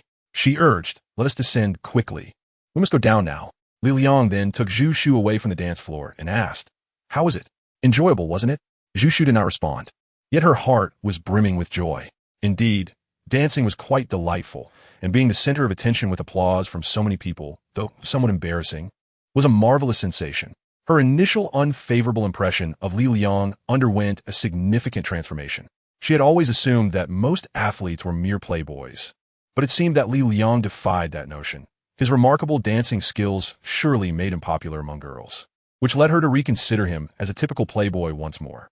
However, inexplicably, She found herself harboring a hint of anticipation. What would he do next? Would he perhaps ask her out? All right, the dance is over. I'm leaving now. I'm tired and heading back to sleep. Li Liang abruptly interrupted Zhu Shu's reverie and bid farewell. Zhu Shu wanted to say something, but feeling at a loss for words, she merely expressed, "Thank you. I had a great time today. No problem. If you ever wish to learn how to dance, feel free to reach out. But I am quite busy, so do remember to make an appointment," he replied before departing. His implication was clear. He had basketball commitments. And Zhu Shu thought to herself that this fellow indeed seemed like a playboy. It would be wiser to limit her interactions with him. Li Liang departed from the party, and before leaving, he seized another glass of gin, which he consumed in one swift gulp. The amalgamation of the two spirits, combined with the exhilaration and perspiration from dancing, left him in a state of euphoria. As he stepped outside, a brisk breeze enveloped him, and he soon found himself in a daze. He hastily returned to his dormitory, flung open the door, and collapsed onto his bed, surrendering to slumber and entering the realm of the omnipotent king system. Before embarking on his tasks, Li Liang decided to visit the exchange center to ascertain the current situation regarding his accumulated anger points. Upon entering the center, he found it still barren. Yet the value in the lower right corner had escalated to 370. A sense of unease washed over him as he pondered this discrepancy. Thus far, he recalled that Jones should have contributed 50 anger points, yet it was displayed as 100. Following that, Bird was assigned 20, Li Guangming 10, Wan 10 by shouting 30, and Peina 20. Collectively, they should total 110. Adding this to the original would yield a sum of 210. However, seeing 370 indicated an excess of over 100 points, suggesting that the calculation was not merely a straightforward addition. Jones' 50 points had doubled to 100, implying a weighted factor was at play. If Jones possessed a weighting index of 2, it was improbable that the others, Li Guangming and his companions, would have a similar weighting.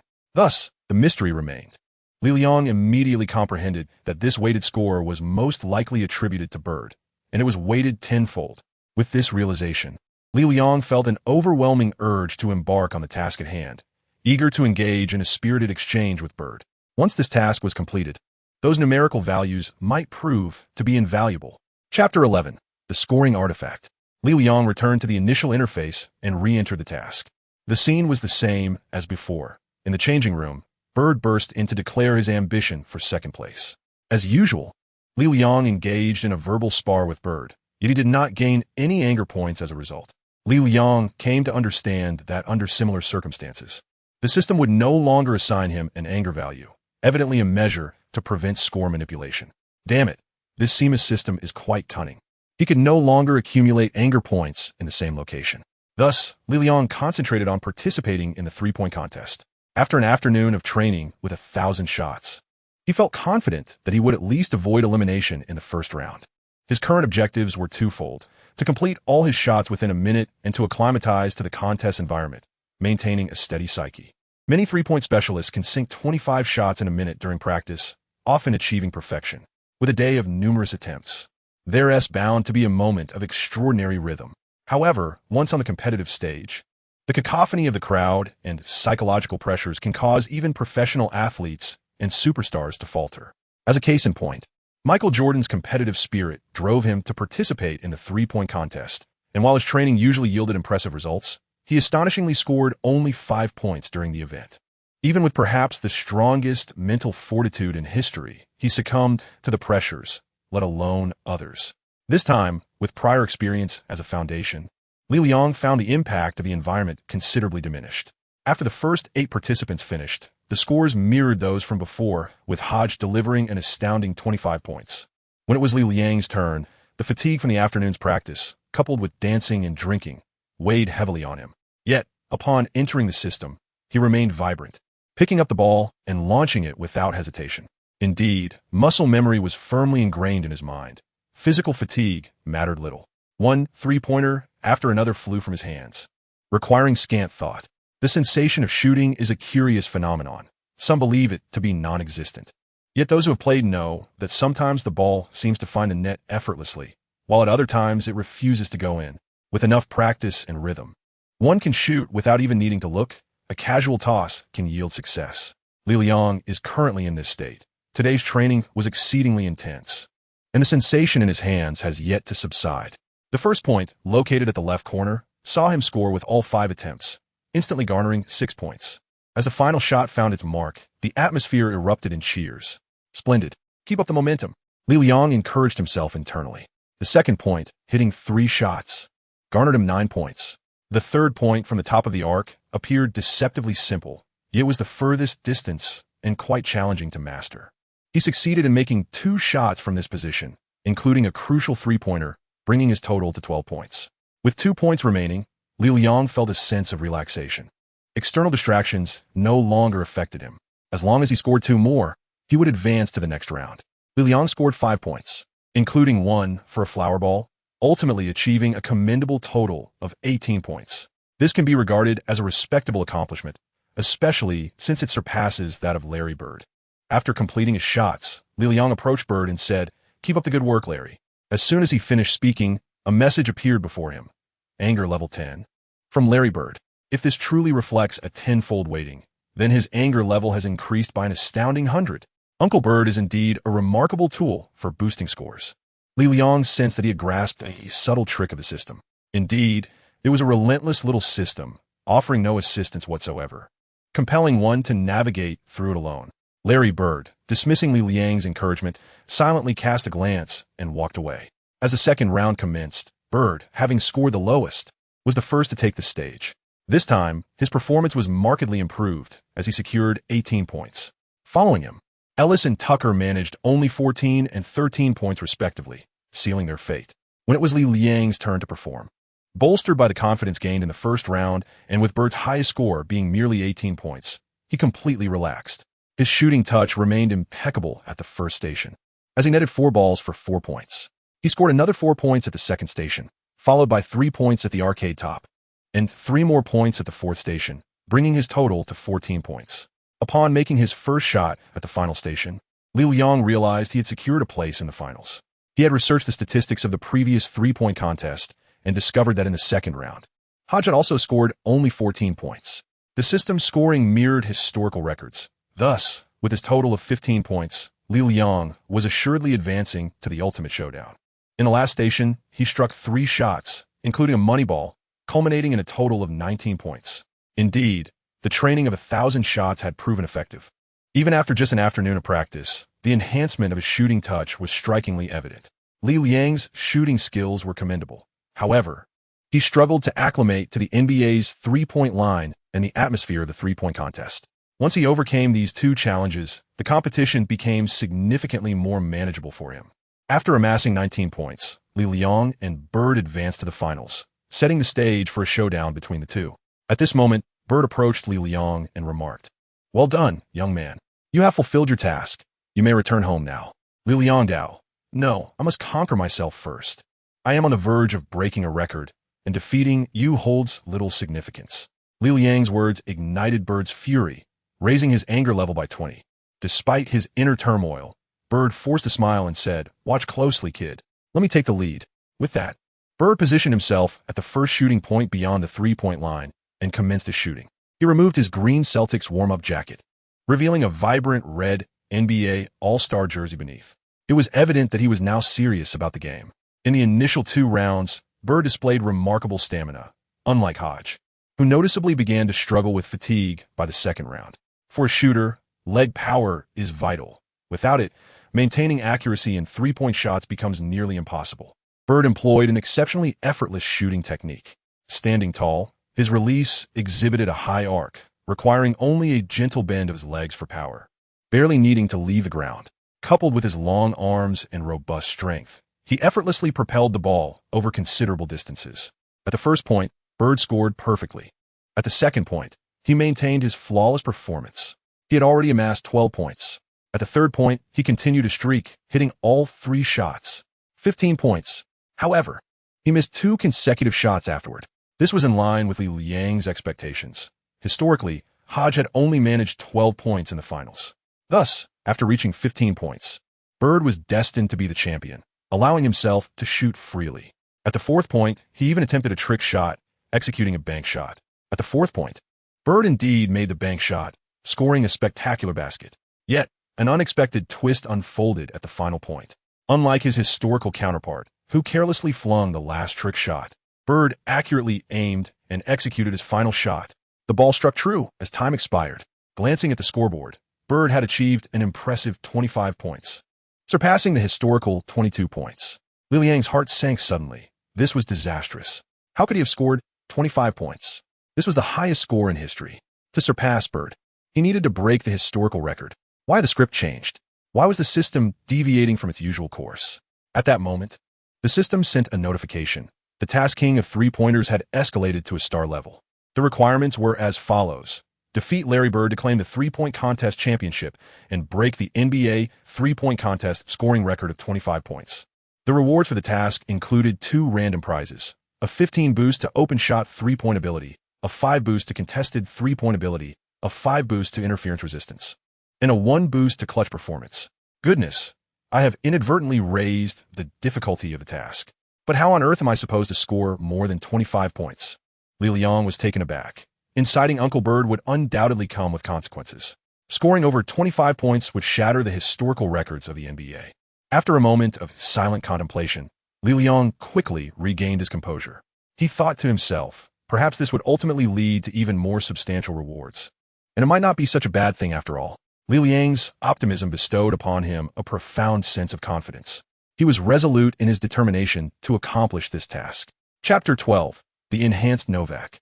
Upon waking the following day, Li Liang felt a slight heaviness in his head. The training within the system had exerted a considerable toll on his mental faculties. In his second mission, although Li Liang successfully advanced to the finals, he inadvertently elevated Larry Bird to peak performance, enabling him to score an impressive 25 points and transforming the task into a star-level challenge. Subsequently, Li Liang achieved a commendable score of 23 points in the finals. However, he ultimately faced defeat and was met with Bird's merciless ridicule. The sensation was truly disheartening. Even though he understood that it was a system simulation populated by NPCs, everything felt exceedingly real. The disappointment of failure enveloped Li Liang, lingering with him until he rose from his slumber. Li Liang rubbed his eyes and realized that his roommate, Wei Daji, was absent. This fellow had not returned all night, surely having succeeded at a party. If he was not present, what was to become of today's training? Li Liang is currently in his 4th year of university, approaching graduation season. However, he finds himself with little to occupy his time. Over the past 4 years, he has already accumulated the requisite credits. His academic performance across various subjects has been commendable, and he has successfully completed both his thesis and practical social work, ensuring a smooth path to graduation. The University of Kentucky does not require the submission of a thesis or an oral defense. Fulfilling the necessary graduation criteria guarantees him the attainment of his degree and a seamless transition into the next chapter of his life. Li Liang need not fret over his career, for he has resolutely decided to enter the NBA draft and pursue the path of basketball. Should his candidacy prove unsuccessful, he contemplates playing in a minor league while gradually seeking opportunities. He muses that if he possesses the omnipotent system yet remains unable to secure a spot in the NBA, it would be a disgrace to the system itself. In the event that the system were to vanish one day, Li Liang would have no choice but to return home to sell tractors and pig feed, thereby inheriting his father's substantial fortune. To avoid such a fate, he must dedicate himself to rigorous training and conquer this star-level challenge. Without delay, he sets forth. It is now just past 10 in the morning. After freshening up and having a meal, Li Liang changes into his sports attire and heads straight to the gym. The gym is as desolate as ever. The season has concluded, and it is likely that the team will be missing half of its members.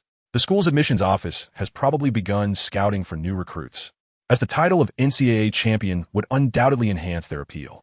Rumor has it that their goal this year is to acquire the nation's best player as designated by USA Today, Nerlens Noel, a similarly tall and gifted interior player, hoped to fill the void left by Davis's departure from the team.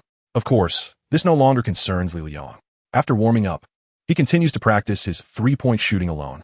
Without the assistance of Wei Daji, his speed has noticeably diminished, and he must retrieve the basketballs himself after each shot. Just as he grapples with this inconvenience, someone opens the gym's large door, and to his surprise, it is the team's head coach, Calipari. "Hey, John," Li Liang greeted Calipari. Calipari appeared quite spirited, clad in his coaching attire, seemingly not exhausted from the previous night, or perhaps brimming with energy. "Hey, Bruce, you were quite the sensation at the dance last night. If you venture into the entertainment industry, you might just carve out a niche for yourself, Calipari remarked, recalling that he too had attended the party and found Li Liang far more captivating on the dance floor than on the basketball court. No, I have no desire to enter the entertainment realm. My aspirations lie solely within the NBA, Li Liang replied as he continued practicing his three-point shots, successfully sinking 4 out of 5 attempts from the Calipari approach to assist Li Liang in retrieving the basketballs, neatly arranging them in the hoop before passing one back. Thank you, John. I heard you spent the entire afternoon here yesterday working on your three-pointers, and I was curious if you would return today. I'm pleasantly surprised to see you here, Calipari continued, having encountered the gym's caretaker earlier that morning, who had mentioned that Bruce Lee had dedicated an entire afternoon to training in the gym. Li Liangdao asked, "What do you think? Are you not moved? Have you been inspired by my perseverance?" Calipari chuckled and replied, "You cheeky rascal, spare me your theatrics. I must say, it remains exceedingly difficult for you to enter the NBA. Even if you were trained daily from this day forth, the odds remain insurmountable." Li Liangdao, enough, John. Do not counsel me any further.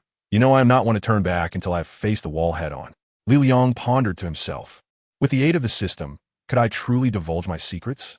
Calipari replied, "Indeed, I am not here to dissuade you, but to assist you. Your spirit is commendable.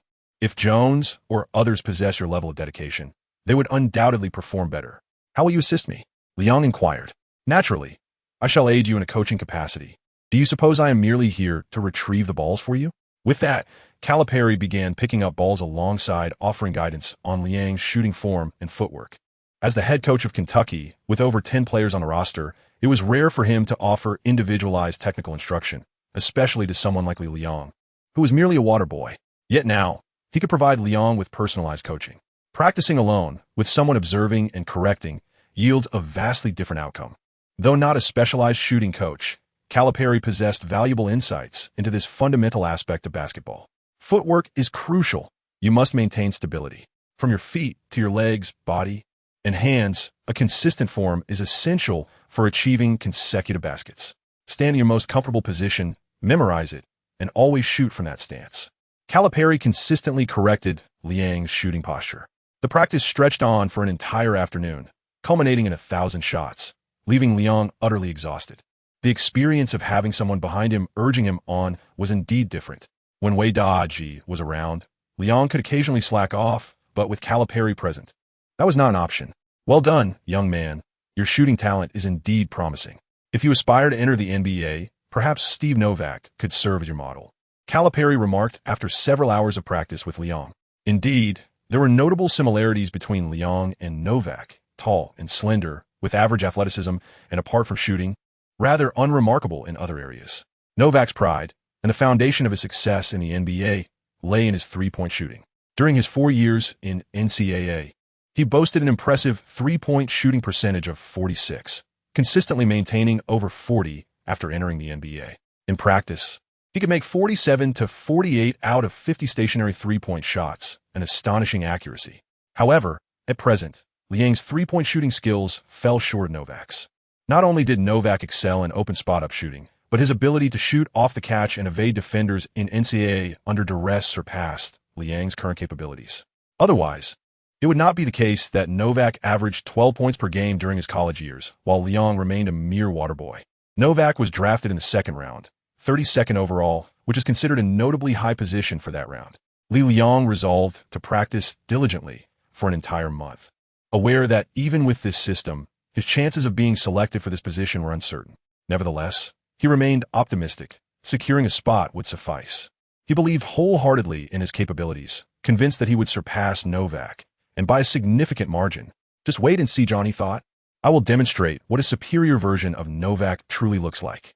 Though, it seems even a high-spec version may not be all that formidable." Chapter 13. Triumph achieved in the following days.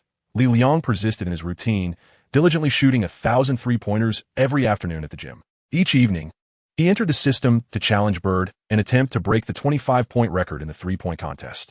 After provoking Bird several times, he had ceased to elicit any further displays of anger from him.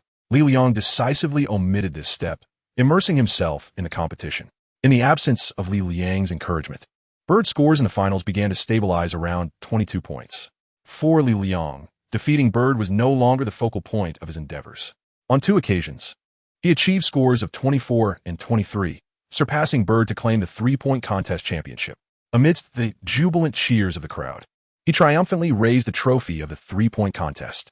Unfortunately, he ultimately faced a notification of task failure. Confronted with this predicament, Li Liang could only exclaim, "I am Li Liang." The system elevated the task's difficulty level. Although the rewards were more plentiful, those unattainable rewards felt empty. With no alternative, Li Liang persisted in his training and tasks, striving to cultivate a more tranquil mindset for the three-point contest, gradually reaching a state of unwavering composure amidst the tempests of life. Even as Larry Bird sauntered before him, taunting him with trash talk, Li Liang remained unperturbed, his heart devoid of turbulence. Furthermore, Li Liang discovered that his six-dimensional abilities were not static. His open three-point shooting improved from 56 to 60, a gain of 4 points. His basic shooting rose by 2 points to 73, while his strong three-point shooting increased by 2 points to 3. This indicates that while the system can enhance ability values, rigorous daily training can also yield improvements, albeit at a slower pace and with an upper limit. Beyond offensive capabilities in the realm of mental resilience, his pressure resistance increased by 5 points to 65, and his interference resistance rose by 5 points to 55.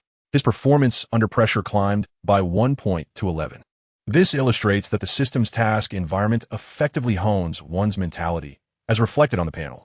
Such dynamic changes instilled in Li Liang a greater sense of confidence and motivation. Starting from April 3rd, over the course of half a month, Li Liang diligently engaged in 1,000 shots of shooting practice each day. Calipari frequently took time to provide guidance, assisting Li Liang in stabilizing his shooting form.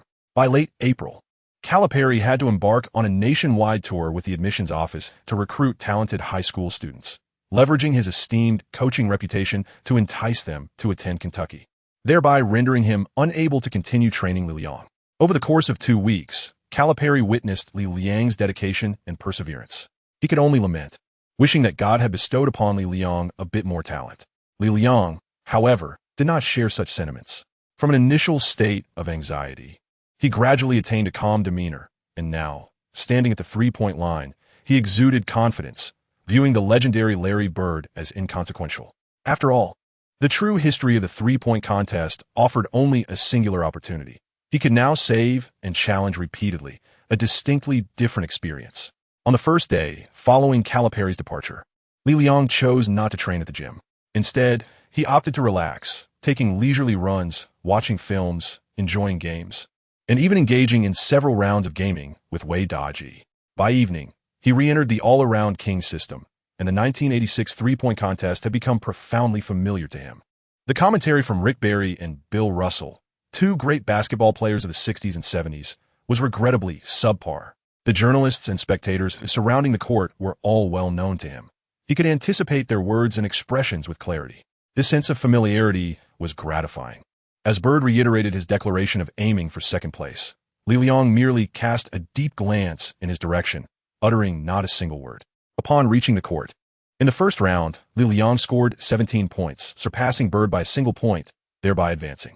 In the second round, he achieved 20 points, his form gradually improving, propelling him into the finals, where his score again exceeded Bird's. Consequently, Bird was the first to take the stage, earning 2 points more than his historical tally, totaling 24 points, an impressive score. However, the number of points Bird amassed had become inconsequential. Bird was no longer Li Liang's rival. Not even the record of 25 points posed a challenge for him. Li Liang's only adversary is himself. In his eyes, the gymnasium remains vibrant, and the cheers of the audience continue to resound in his ears. Yet, within his heart, there exists only himself, the basketball, and the hoop. The first shot, a perfect swish from the left corner, his favored spot, which may one day become his sanctuary. The second shot, from the left 45-degree angle, a prime location for stars. And once again, it finds its mark. The third shot, from the arc's apex, the furthest yet most precise point. When his rhythm aligns, this spot can yield consecutive successes. And indeed, he lands another flawless shot. He has amassed 18 points. However, thoughts of the score elude him. He merely retrieves the ball, takes a shot, retrieves again, and shoots once more. The fourth shot, yet another swish. 24 points now. With just 2 more successful attempts, he can fulfill his objective. Previously, he had encountered similar circumstances. Even achieving 25 points, needing just one more to succeed. But that final shot eluded him, wasting 3 opportunities. This time, Li Liang harbored no thoughts, simply sprinting to the right corner, retrieving the ball, and shooting without regard for the outcome, only to continue his rhythm. The first attempt, swish, it's in. The second attempt, swish, another success. He has completed his task. Yet he persists, taking a third shot, swish, it goes in again. Li Liang found himself unable to halt his relentless momentum. His arms seemed to transform into the precise appendages of an assembly line machine, executing their task with flawless accuracy. With a swift succession of sounds, he struck the final 3 shots with unerring precision. At that moment, the clock struck 1 minute, an astounding tally of 25 shots, all successfully made. Li Liang achieved a remarkable feat in NBA history, scoring an unprecedented 30 points, a milestone that may seldom be replicated. It was a flawless performance. After sinking his final shot, Li Liang raised his right arm high, holding it aloft as if he were a statue. Emerging from his previous state of reticence, he was enveloped by thunderous applause and cheers that seemed capable of lifting the very roof of the arena. Truly magnificent, absolutely extraordinary. Bruce Lee, he astonishingly attained 30 points, perfectly executed. I must concede that in the realm of shooting, I cannot rival him. The proud and arrogant Rick Barry cheered for Li Liang from the sidelines, despite having previously claimed that had there been a 3-point line in the 1970s, he would have participated and won a championship. Larry Bird approached, embracing Li Liang, and said, "Congratulations, Bruce Lee, you are the true king of the 3-point shot." Li Liang then lowered his arms, displaying a modicum of humility as he expressed his gratitude, stating, "Thank you, but in truth, it is you who deserves the accolades. Before my arrival, you were already the king of 3-pointers." Amidst a chorus of applause and cheers, Li Liang raised the championship trophy of the 3-point contest high above his head. Although this was merely a virtual experience, the tangible emotion it evoked remained unforgettable, as if he had truly claimed victory and set a new record. As the surrounding scene gradually faded into darkness and the sounds began to dissipate, the trophy in his hand vanished, and Li Liang regained his composure, realizing that it was merely a task. "Congratulations on completing the King of 3-Pointers mission. Your 3-point shooting ability has increased by 1575. Your strong 3-point shooting ability has increased by 5-8. Your interference resistance has increased by 5-60. And your critical moment ability has increased by 1-12. Rewards obtained: consumable 3-point accuracy enhancement sticker and special item familiarity fragrance." He was already aware of the enhancement in his abilities and hurriedly sought to examine the 2 reward items in detail. 3-point accuracy enhancement sticker. A increases 3-point shooting accuracy by 10 for 5 minutes. Note, can only be used once every 24 hours, and similar consumables cannot be stacked. Familiarity fragrance. Emits a unique aroma that fosters goodwill among those who smell it, encouraging them to befriend you. Note, special item, usable 3 times, non-exchangeable. Upon seeing the first accuracy enhancement sticker, Li Liang felt a surge of joy. He mused that such an item would be nothing short of miraculous in a competitive match. A 10 increase in accuracy is a significant advantage in professional arenas, as any basketball enthusiast would understand. Regrettably, the duration was somewhat short. He speculated that had he completed a higher-level task, he might have received a consumable with a longer duration or a greater accuracy boost. As for the second item, its utility remained uncertain for the time being. However, upon noticing the mention of an exchange center in the description, Li Liang ventured into the exchange center. Indeed, he discovered an additional slot for the 3-point accuracy enhancement sticker, marked at 500, indicating that purchasing one would require 500 points of anger value. Thus, Li Liang had unraveled the fundamental mechanics of this system. The so-called anger value served as exchange points. For each task completed, a corresponding item would be awarded and unlocked, which could be exchanged for points. Judging by the nature of the rewarded items, they appeared beneficial, yet not excessively powerful.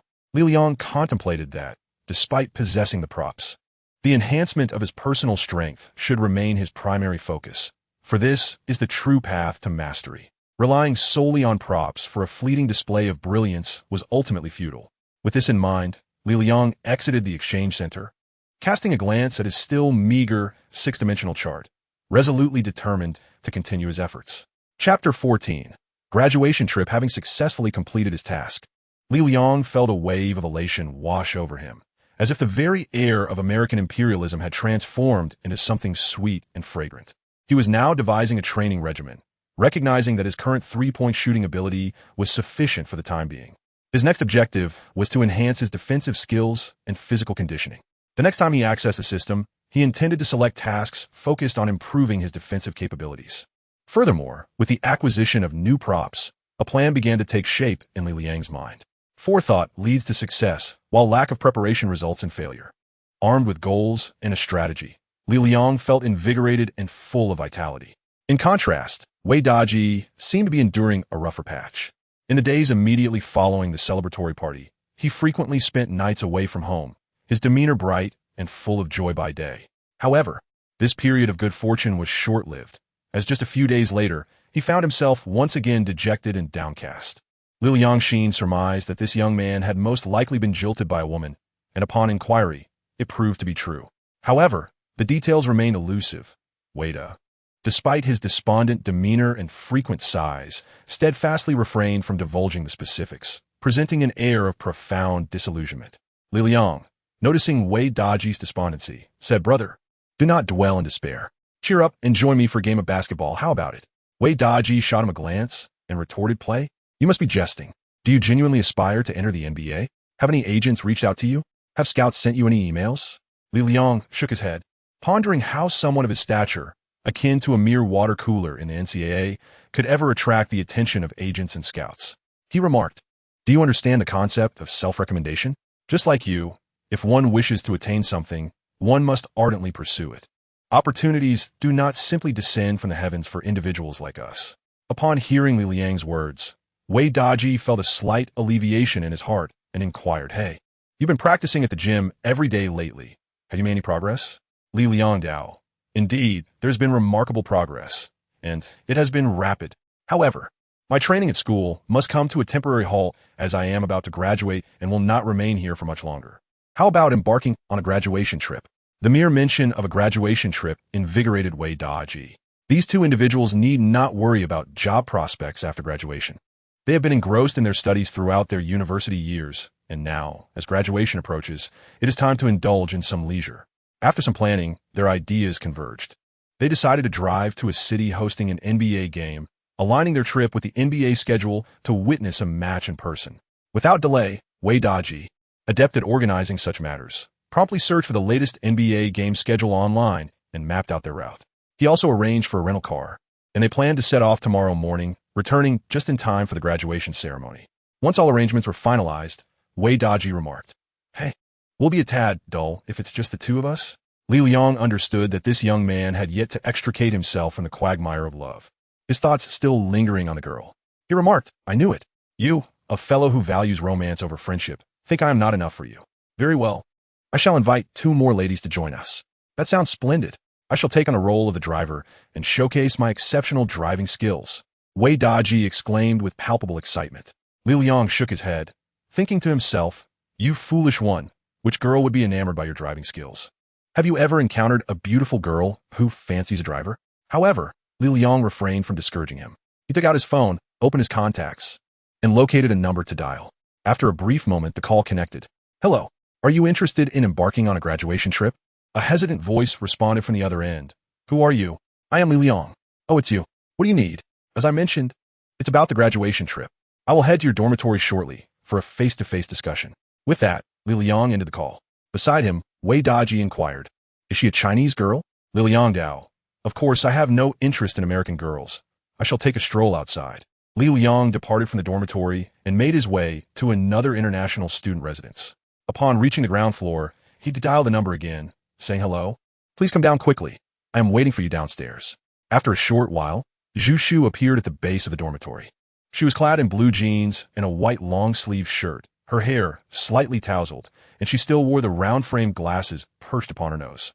Li Liang observed her and remarked, "Why are you dressed so unfashionably? With graduation approaching, you should take better care of your appearance." Zhu Shu scratched her head and replied, "It's precisely because graduation is near that I'm preoccupied with related matters." "What brings you to me?" Li Liang remarked, "I have mentioned it thrice already. Our graduation trip is set to commence tomorrow. Have you given it some thought?" "Ah, a graduation trip? Where are we going?" "Naturally, we shall drive around and explore. What do you think? Are you interested?" "I still have to focus on job hunting. Unlike you all, I cannot afford to be unconcerned about employment. Zhu Shu sighed. In truth, when Li Liang called her, she felt a surge of joy. The invitation to join the graduation trip was enticing, yet she found it hard to believe, prompting her to inquire multiple times. Once she confirmed Li Liang's genuine intention to invite her, a wave of worry washed over her. Zhu Shu was on a 2-2 academic program, and to obtain her degree in the United States, she had dedicated considerable time to remedial studies for credits, ultimately securing her graduation eligibility. However, upon achieving this milestone, another challenge loomed: the issue of employment. Her family had sent her to America with the hope that she would earn a degree that would enhance her job prospects upon returning home. Yet, she found herself yearning to explore a broader world, majoring in accounting, a field that does not offer abundant job opportunities abroad. Zhu Shu had been troubled since the celebratory ball. She had submitted numerous resumes, yet none had elicited a response. She even contemplated whether to venture into a bustling metropolis like New York, although the exorbitant cost of living there was daunting. Alternatively, she considered pursuing further studies by enrolling in a master's program, postponing her return home and job search, thinking that delaying would suffice. Moreover, like many young individuals, Zhu Shu harbored an impractical dream, stirring restlessly within her soul. Noticing Zhu Shu's troubled expression, Li Liang discerned her thoughts. He recalled a line from The Great Gatsby, which reminded him that not everyone in this world possesses the advantages that she enjoys. Li Liang is acutely aware that not everyone graduates with an alternative path, nor does everyone have a system to assist them. Li Liang Dao reassured, "Do not worry excessively. When the vehicle reaches the mountain, a path shall surely appear. You are studying accounting, are you not? If you find yourself unable to secure employment in the future, you may work for me." Zhu Shu looked up, intrigued, and asked, "Work for you? What would I be doing for you?" Li Liang remarked, "I aspire to play in the NBA in the future. Perhaps you could be my agent then?" Zhu Shu replied, "The NBA? I've heard it's quite challenging to enter. What if you don't make it? If I don't, you could assist me in selling tractors and pig feed." He jested. "However, we're not particularly close, after all. No matter, from this moment forth, we shall be friends," Li Liang declared as he moved closer to Zhu Shu, subtly employing an air of familiarity. Zhu Shu sensed a delicate fragrance emanating from him upon gazing at his face. She felt an increasing sense of warmth and familiarity, ultimately nodding in agreement. "All right, I accept your proposal. When shall we embark?" "Tomorrow morning. We shall reconnect then. By the way, if you have any friends who wish to join, feel free to invite them. Though limited to one, it must be female." Li Liang mused inwardly, realizing that this familiar fragrance indeed possessed remarkable utility, and it seemed poised to serve an even greater purpose. Chapter 15. The newcomer Durant having resolved the matters concerning their graduation trip, Li Liang dedicated an hour in the gym that evening to strength training. This not only helped maintain his physical condition, but also ensured a more restful slumber, allowing him to swiftly enter the all-round king system and continue his journey of leveling up. After an early wash and preparing for bed, Li Liang found himself at the main interface of the all-round king. His gaze immediately fell upon his six-dimensional chart, where he noted a slight enhancement in his offensive capabilities, attributed to his improved three-point shooting skills. The physical attributes section also exhibited a modest increase. Li Liang contemplated that if he were to refrain from training and playing for an extended period, his abilities would likely decline. It appeared essential to maintain regular exercise, and he resolved to bring his basketball along during his travels. Basketball courts are ubiquitous across the United States, and whenever he found himself with some leisure time, he would practice to preserve his form. After enhancing his open three-point shooting capability, Li Liang deemed a rating of 75 sufficient for the time being. Without this system, it was likely that he could practice a lifetime without surpassing the 70-point threshold. While diligence can enhance one's skills, every individual's potential has its limits. The true significance of becoming an all-around champion lies in the ability to transcend those limits through effort, thus rendering hard work more meaningful. Following his personal plan, Li Liang opted to focus on the major category of defensive capabilities this time. With a mere thought, he accessed the detailed interface for his defensive skills. Name: Bruce Lee. Height: 6 feet 8 inches. Weight: 229 pounds, an increase of 2 pounds. Dimension 3. Defensive abilities: basic perimeter defense, 3-1-1-0-0 lateral movement, 3-3-1-0-0 tight defense, 3-1-1-0-0 stealing, 1-5-1-0-0 defensive positioning and anticipation, for 1-1-0-0 basic interior defense, 1-7-1-0-0 low post defense, 2-0-1-0-0 high post assistance, 11100 weak side help, 8100 defensive rebounding, 31100 shot blocking, 9100 special skills, none overall evaluation. Li Liang gazed at his mere E-grade evaluation and let out a soft sigh. Indeed, he was nothing but worthless. Li Liang pondered for a moment, categorizing players as follows. E-level players are largely disconnected from the NBA. D-level players are on the fringes of the league. C-level players are those who merely occupy the bench. B-level players serve as role players or part of the team's rotation. A-level players are key contributors and mainstays in the lineup, while S-level players are of all-star caliber. The SS tier, without a doubt, represents superstars. Currently, he finds himself at the E-level, and the journey to ascend further is indeed a formidable challenge. Nevertheless, Li Liang remains resolutely confident in his own determination and his relentless pursuit of victory. Li Liang opted for the task of enhancing his perimeter defensive skills. This choice undoubtedly reflects a comprehensive approach to improving his overall defensive capabilities, prioritizing the elevation of his fundamental skills before gradually progressing to specialized training. Upon selection, Li Liang immersed himself in the task. Task contained Kevin Durant's debut. Date: October 31st, 2007. Location: Pepsi Center, Denver, USA. Matchup: Seattle Supersonics versus Denver Nuggets. Task requirements: face off against rookie Kevin Durant and restrict his scoring to no more than 15 points. Task rewards: increase in basic defensive ability by 5, enhancement of various perimeter defensive skills by 2, and a random ability enhancement item. Task difficulty: rookie. Upon observing the task, Li Liang discerned that the difficulty of this novice-level mission was not excessively daunting, and the added points were modest. However, to his astonishment, the reward included a random enhancement serum, which could potentially elevate one's abilities. This was indeed a valuable find. With this thought in mind, Li Liang felt invigorated and resolved to diligently complete the mission, eager to discover what kind of enhancement serum he might draw. As he entered the task, the surroundings illuminated.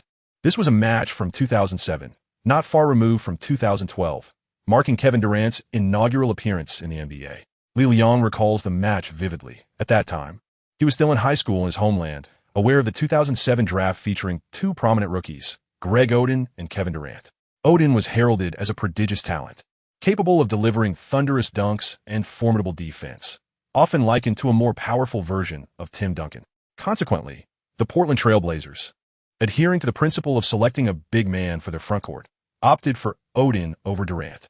Unfortunately, Oden's career was marred by a series of debilitating injuries, ultimately leading to his downfall. Meanwhile, Durant blossomed into a prolific scorer, establishing himself as a dominant force in the league. By 2012, Durant had claimed the NBA scoring title for 2 consecutive seasons and continued to lead the scoring charts in the current season. The Trail Blazers, having previously missed the opportunity to draft Michael Jordan in 1984, faced yet another devastating misstep by selecting an injury-prone center instead of a superstar wing player. Their repeated misfortunes in the same arena are nothing short of tragic. They stumbled, rose, and then stumbled once more. Today, Li Liang is set to confront the fledgling yet formidable future scoring champion, a mere 19 years of age. At this moment, Li Liang stands on the polished floor of the Pepsi Center, clad in a pristine white Denver Nuggets jersey. He recalls having watched this very match live, surreptitiously opening his laptop during lunch to catch a glimpse. He vividly remembers Durant finishing the game with 18 points, his shooting percentage far from impressive. It seemed a trivial task to keep him under 15 points. A mere reduction in three-pointers would suffice. Yet, Li Liang was acutely aware that the system might not adhere to the script. He was stepping in for the Nuggets small forward, Jakob Dewara, and if he failed to defend diligently, allowing Durant to find his rhythm, his scoring could easily surpass 18 points. Li Liang possessed a fair understanding of the Nuggets. Under the guidance of head coach George Karl, the team had always prioritized offense, neglecting defensive practice. Thus, he could not depend on his teammates. He had to commit himself fully to defense. As for offense, he pondered, the objective of victory had not been explicitly stated, so perhaps a lack of scoring would not matter. Yet, he quickly reconsidered. If the offense faltered, would he be at risk of being substituted by the coach? In any case, his mind raced with thoughts as the game was on the verge of commencing. Li Liang glanced around, surrounded by familiar faces. Aside from himself, the starting lineup for the Nuggets included Allen Iverson, Carmelo Anthony, Kenyon Martin, and Marcus Camby, who was poised for the jump ball at center court. Li Liang felt a surge of excitement within him. After all, the first two tasks were either too distant in the past or pertained to a three-point contest. Today, as competition truly allowed Li Liang to immerse himself in the NBA experience. Particularly thrilling was the opportunity to share the court with star players like Allen Iverson and Anthony, which, although simulated, was far more realistic than any video game and allowed for genuine interaction with teammates. Across from him, clad in dark green jerseys, were the Seattle Supersonics, a team that no longer exists. Their roster included center Wilcox, power forward Collison, small forward Damian Wilkins, and point guard Earl Watson, culminating with the focal point of today's matchup, Kevin Durant.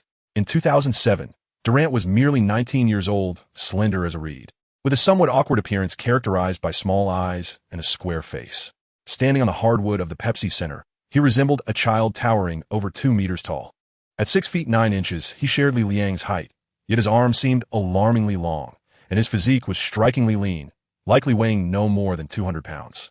Li Liang harbored doubts about whether a mere collision with someone like Anthony or Martin would cause him to fall apart. Admittedly, he was not particularly robust himself. At 229 pounds, he was considered on the lean side for the NBA. As for his ability to contend with the rookie Durant, Li Liang remained uncertain.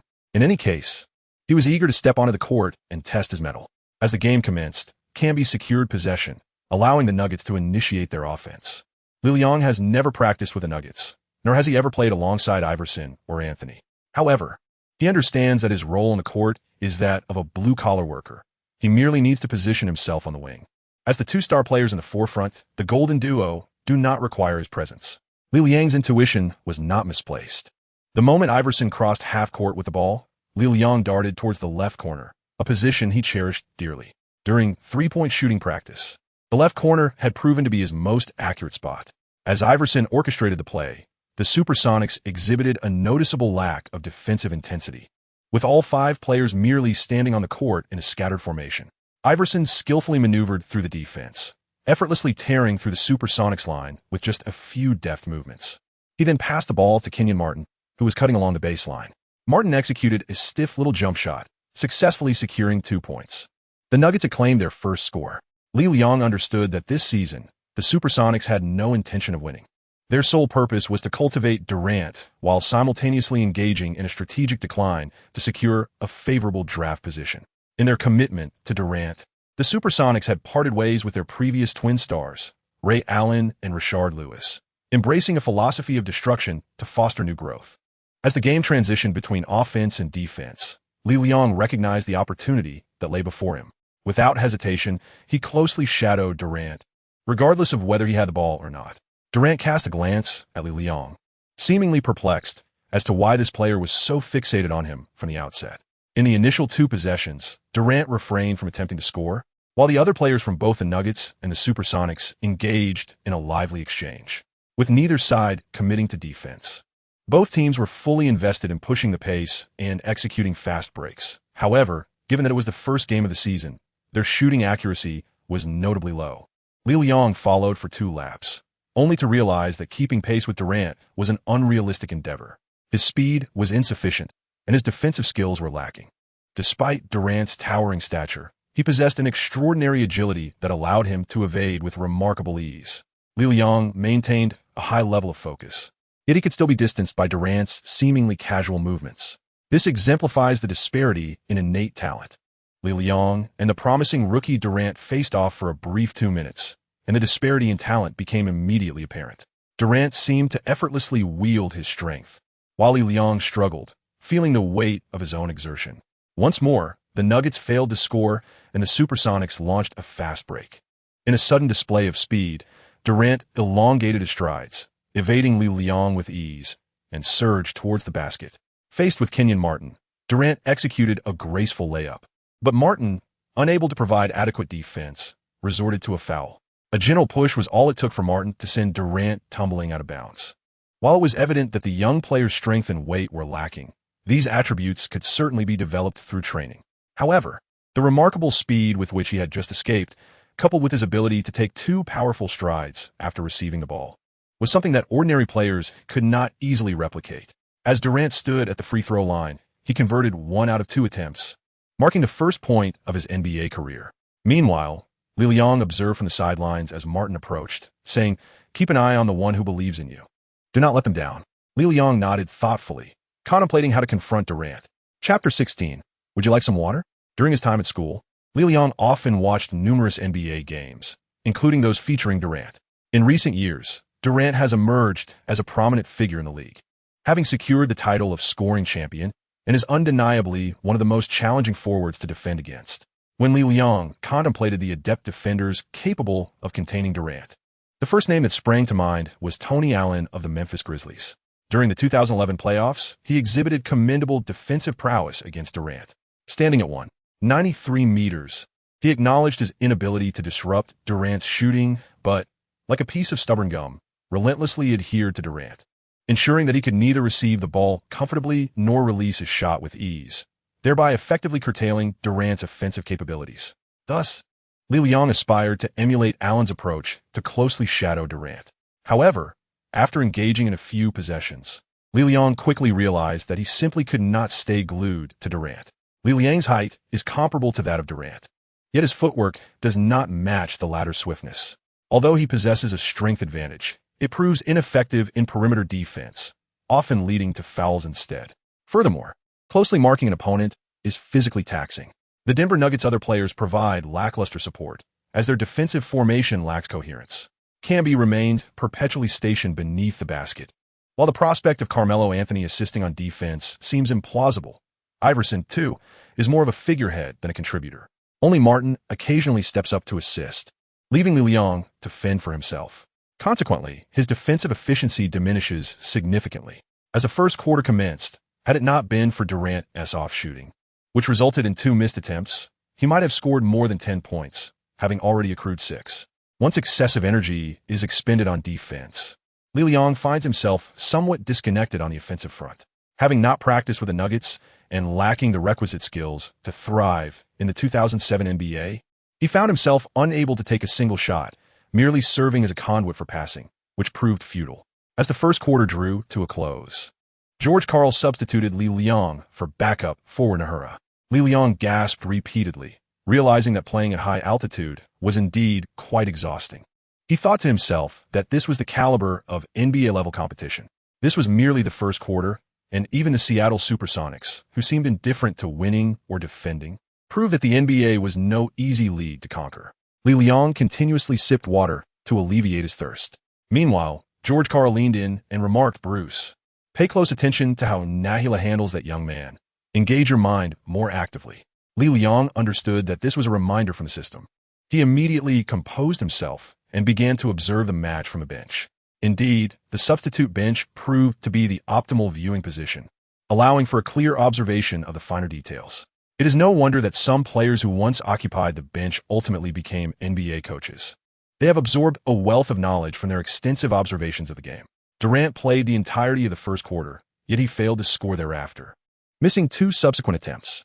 Upon observing, Li Liang noted that Nahila's defense against Durant was quite straightforward. He maintained his position effectively, engaging in physicality when Durant attempted to drive, and when Durant sought to shoot, he merely disrupted the attempt without losing his stance or closely marking him, always keeping a prudent distance. While this may not seem like an extraordinary defensive strategy, it appeared to yield superior results compared to Li Liang's efforts on the court. As the first quarter concluded and the players retreated for a respite, Li Liang inquired of Nahila, "How do you defend against Durant?" The Mexican took a sip of Gatorade and replied, "How do I defend? Just defend normally. He is merely a rookie after all. What more do you expect?"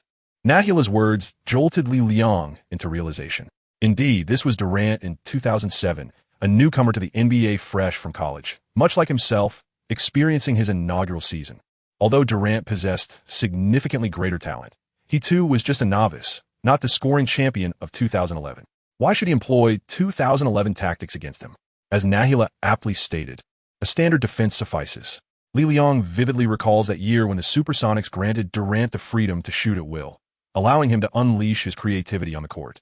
However, in his inaugural season, Durant had yet to master the impeccable shooting prowess that he later became renowned for, resulting in a rather lackluster accuracy from mid to long range. Li Liang merely needed to exert himself in creating disturbances, adapting his strategy according to the score thereafter. Attempting to assign Tony Allen to guard Durant in 2011 was akin to seeking a sword in a boat.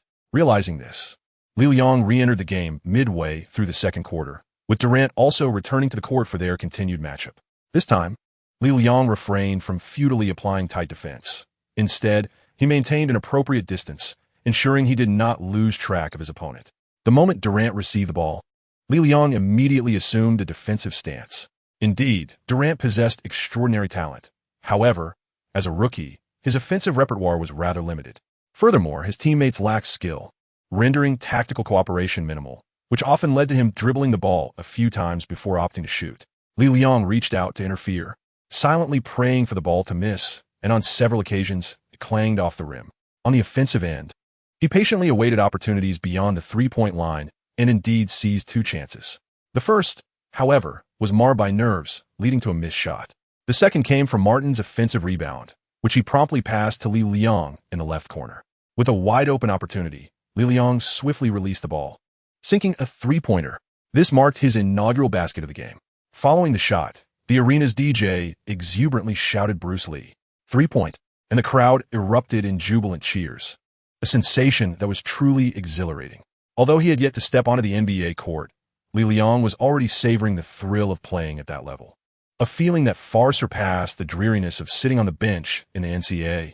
Naturally, Liang's primary objective was not to hit three-pointers, but to contain Durant. The Supersonics' offense was lackluster, with players seemingly battling individually, while Durant enjoyed unbridled freedom to shoot. After Liang adjusted his defensive strategy, he attempted several jump shots from beyond the arc, making only one, yet he aggressively penetrated the paint, earning 2 trips to the free throw line and finishing the half with 10 points. Liang maintained a consistent defensive posture throughout the game, demonstrating commendable defensive awareness. However, his footwork and lateral movement were lacking. Conversely, Durant appeared to play with a certain nonchalance, seemingly unmonitored by the coach, allowing him the freedom to shoot at will. Liang discovered a clever strategy. When Kenyon Martin is on the court, the defense should endeavor to direct Kevin Durant towards Martin's vicinity, creating an angle that allows Martin to assist in defense. This approach is reminiscent of Coach Calipari at the University of Kentucky, who would instruct Anthony Davis to provide help defense across the court. Within the Denver Nuggets, only Martin consistently offers timely assistance. The others appear to engage based on their mood. By halftime, Liang had made 1 out of 2 attempts from beyond the arc, accruing 3 points. The Nuggets maintained their lead in the first half, bolstered by the formidable firepower of Allen Iverson and Anthony. Observing the game on television versus experiencing it live presents a stark contrast. Moreover, actively participating on the court is a wholly different experience from spectating from the sidelines. Despite being 33 years old, Iverson remains an electrifying presence on the court, his speed astonishingly swift. Liang felt that if he were to defend against Iverson, he would likely be unable to even touch him, as he would swiftly glide past. In contrast, Anthony was remarkably robust, repeatedly overpowering players like Wilcox in the paint. The sound of muscle colliding reminiscent of a tank battle. Reflecting on his matchup against Durant, he feared that if tasked with guarding Anthony, he might be utterly overwhelmed. The raw and intense nature of NBA games undoubtedly provided Liang with invaluable psychological training. He envisioned that if he ever stepped onto an NBA court, he would be devoid of any nervousness. During halftime, Liang managed to slip into the Nuggets locker room, where everything was impeccably recreated, the only difference being the addition of a locker for Bruce Lee. Liang sat down to rest. Indeed, this locker room was far more luxurious than those of the 1950s, and even superior to those of the 1980s. However, the other Nuggets appeared somewhat languid, as they were leading in points, and it was merely the first game, with everyone engaged in casual conversations in small groups. Head coach George Karl was discussing key points from the game. It seemed few were genuinely paying attention. Anthony was persistently laughing and chatting, while Iverson sat alone, removing his shoes to tend his tightly bound ankles, his body bearing numerous scars. Liang sighed. The atmosphere in this locker room was a far cry from that of Kentucky. In the past, regardless of the match, during halftime in the Kentucky locker room, everyone would attentively listen to Coach Calipari as he outlined the strategies for the second half. Of course, collegiate teams differ greatly from professional ones. Yet the laxity exhibited by the Nuggets is hardly surprising, considering their lack of defense. Karl did not offer any instructions or engage in conversation with Liang, suggesting that the system had provided no further prompts. Thus, Liang would continue to start in the second half. Liang felt a certain pressure to complete the task at hand. In the first quarter, he inadvertently allowed Durant to score 6 points, and by halftime, he had accumulated 10. In the second half, he could only afford to let Durant score 5 points. However, Durant could unleash his offensive prowess without restraint. 5 points? A single three-pointer in a mid-range shot would easily surpass that. It felt somewhat daunting. Yet, recalling history, Durant had only managed 18 points in a previous game, and it appeared that he had struggled to score in the second half, merely clanking shots off the rim. This thought provided Li Liang with a modicum of confidence. Ultimately, he resolved to exert every effort in defense. From his previous task, Li Liang had realized that the system was quite intelligent. If he failed to defend diligently, Durant could potentially deliver an astonishing debut performance, leading to an upgrade in the task that he might find overwhelming. As the second half commenced, Li Liang gradually acclimated to the rhythm of the game. His strategy revolved around relentless movement. On the offensive end, he followed Iverson and Anthony, while on defense, he shadowed Durant. George Karl hardly implemented any tactical arrangements, while the Supersonics coach, Calipari, adopted a more laid-back approach, focusing his attention on observing Durant. As Li Liang had anticipated, Durant's shooting touch in the second half was markedly poor. Several attempts failed to find the net, prompting the young player to try passing and collaborating with his teammates. However, he lacked the innate talent for playmaking. At the intensity and pace of the NBA, he struggled to deliver the ball to open teammates in a timely manner, resulting in a continued absence of assists. Li Liang shadowed Durant like a specter, embodying an unwavering presence. Given that the Supersonics lacked any other prominent players aside from Durant, he had no need to assist in defensive maneuvers. Statistics such as rebounds, steals, and blocks held no significance for him. He was content to play a supporting role, wholly devoted to serving Durant. Eventually, Li Liang even engaged Durant in casual conversation during the game, exchanging inquiries and comments. Although initially shy and unresponsive, Durant gradually warmed up to Li Liang's banter, sharing sporadic exchanges as the game progressed. Throughout the third quarter, the Nuggets intensified their efforts on both offense and defense, systematically suppressing the Supersonics in terms of both gameplay and score, gradually widening the gap. Anthony and Iverson unleashed their full firepower, with a formidable duo dismantling the Supersonics' defense with ease. Durant managed to score only a solitary point from free throws during the third quarter, failing to capitalize on 3 other offensive attempts.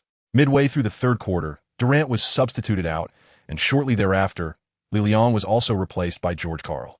Seated on the bench, Li Liang sipped water and fanned himself, relishing the opportunity to observe the game unfold, feeling quite at ease. He knew that if he could endure just one more quarter and Durant failed to reach 15 points, his mission would be accomplished. As time dwindled down, Durant re-entered the game midway through the fourth quarter, while Karl showed no intention of substituting Li Liang, who remained resting on the sidelines.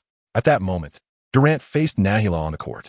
During a Supersonics offensive play, Durant dribbled the ball, executing a crossover move while Nahila closely followed.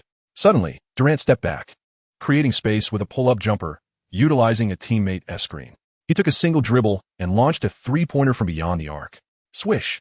The ball sailed through the net effortlessly. With that three-pointer, Durant's score climbed to 14 points, leaving him just one basket shy, threatening the success of Li Liang's task. What on earth? Focus on the defense. What kind of coverage is that? Li Liang, infuriata, unleashed a torrent of invective from the sidelines. Karl and his teammates on the bench glanced over at Li Liang, puzzled by his fervor. As the Nuggets held a commanding lead of over 10 points, Li Liang sensed an ominous turn of events. The point differential on the court was quite substantial. If the Nuggets failed to defend properly, Durant might easily score a basket, jeopardizing his mission. Although there would be opportunities to attempt the task again, Li Liang was reluctant to squander excessive time on a single endeavor. He promptly approached Coach George Karl and implored, "Coach, allow me to take the court. I yearn to play." However, Karl ignored him. Sitting on the bench, Li Liang felt an increasing sense of urgency as he watched Durant execute an unguarded jump shot during a fast break. Though this time it did not find its mark. This young man's shooting skills required further refinement. Alas, that was a mere pretense. He had already honed them to perfection. Li Liang endured the agony on the bench for several minutes.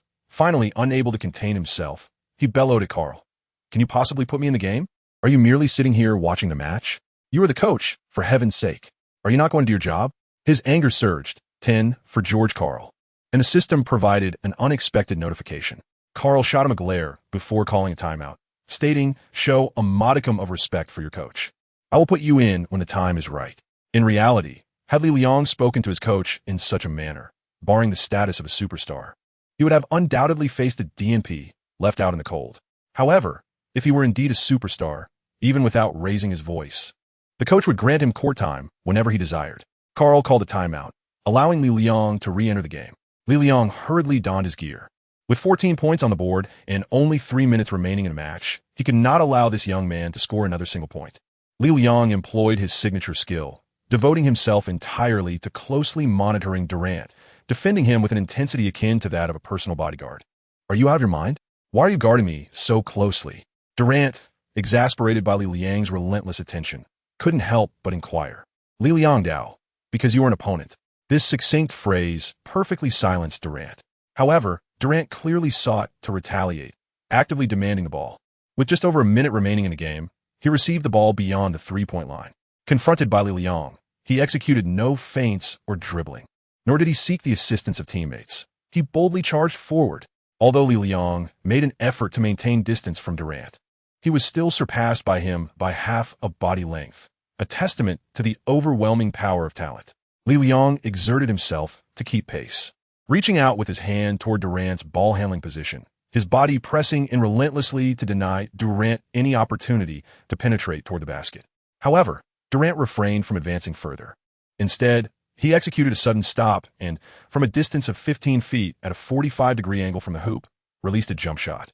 Li Liang hurriedly extended his hand to block the shot. He exerted every ounce of strength, yet he failed to intercept the ball, which instead struck Durant's arm. The referee blew the whistle, the shot missed, and Durant was awarded free throws. "Damn it!" Li Liang silently cursed under his breath as he approached the free throw line, realizing that his fate was now inextricably linked to Durant's ability to score from the stripe. This evening, Durant had made 3 out of 5 free throws, a percentage that was not particularly impressive. However, given his exceptional shooting prowess, the likelihood of him sinking both free throws was considerably high. Indeed, on the first attempt, Durant succeeded, securing his 15th point of the game. Should he score once more, Li Liang would face the grim prospect of failure in his task. Li Liang was in a state of agitation. He could not bear to witness Durant potentially ruin his mission with a single free throw. In a frenzy of ingenuity, he decided to take advantage of the brief pause during the free throw to move to the right from his position on the left side of the paint. As he passed Durant, Li Liang suddenly exclaimed, "Hey Kevin, are you fond of Scarlett Johansson? Perhaps one day, you might have the chance to date her when you secure a championship." Durant was momentarily taken aback by Li Liang's words, his expression morphing into one of bewilderment. He then accepted the ball from the referee, shrugged, and bounced it a couple of times, preparing to shoot. "Maybe you could even drink her bathwater," Li Liang added provocatively. Clang! The ball hit the front of the rim, falling short. No basket. Chapter 17. A bit overconfident upon waking the next day, Li Liang felt slightly dizzy. Yet his spirits were high. He had successfully completed his task the previous day, disrupting the mind of the 19-year-old Durant with a mere quip. It turned out that this young man had harbored a crush on Scarlett Johansson since his college days, an unrequited infatuation for quite some time. The system truly is remarkably intelligent. After all, it was in 2011 that he expressed his desire to drink her bathwater on social media. Unable to contain his feelings any longer, Durant back in 2007 was still a child, barely matured. Now he had grown considerably, yet it seemed Johansson still held little interest in him. Indeed, it appeared he was still lacking in the looks department. Li Liang gazed into the mirror, reflecting that although he may not possess the basketball prowess of Durant, in terms of appearance, he undoubtedly surpassed Durant by several tiers. Li Liang pondered that if Durant were to change his hairstyle, perhaps it would enhance his appearance, at least elevating it by half a notch.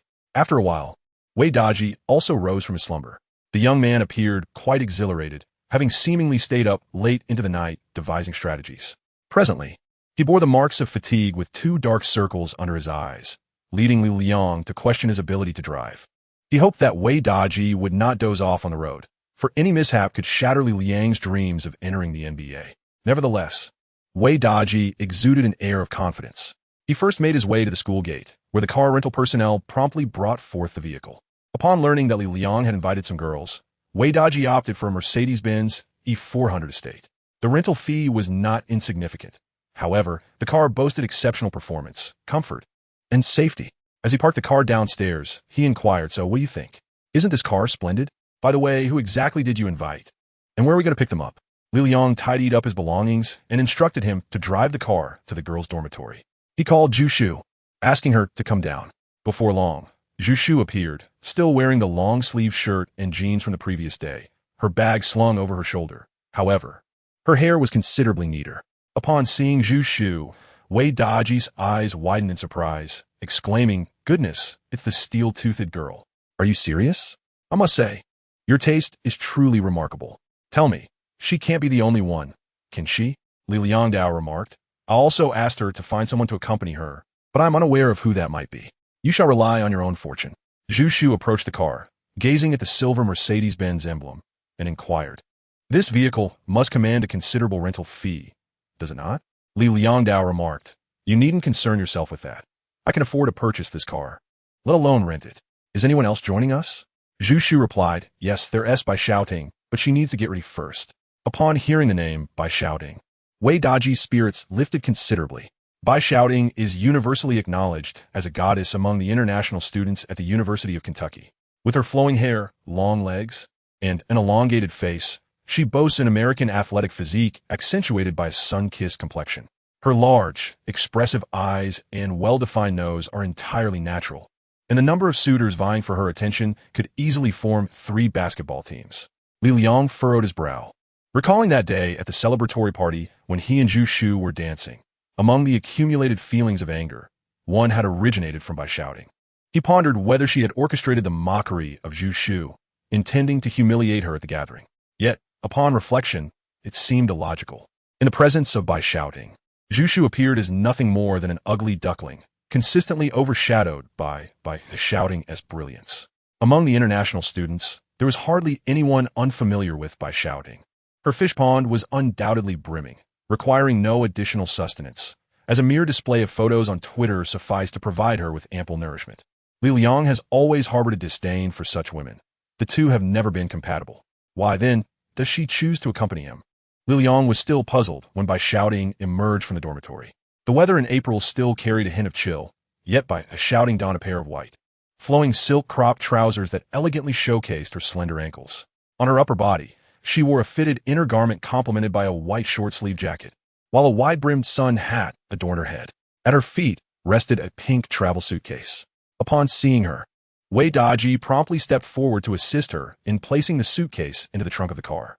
Li Liang placed his hands on his hips and scrutinized Bai Shouting, saying, "Hey, we're going on a graduation trip. Could you possibly wear something sporty? Silk attire is prone to getting dirty." Bai Shouting shot him a glare and retorted, "If it gets dirty, you won't be the one washing it, so why do you care? This is my casual wear, suitable for outings, a new spring collection from Chloe. Do you even comprehend? Ha, a new collection from Chloe, casual wear, but isn't it just another swimsuit that can't get wet?"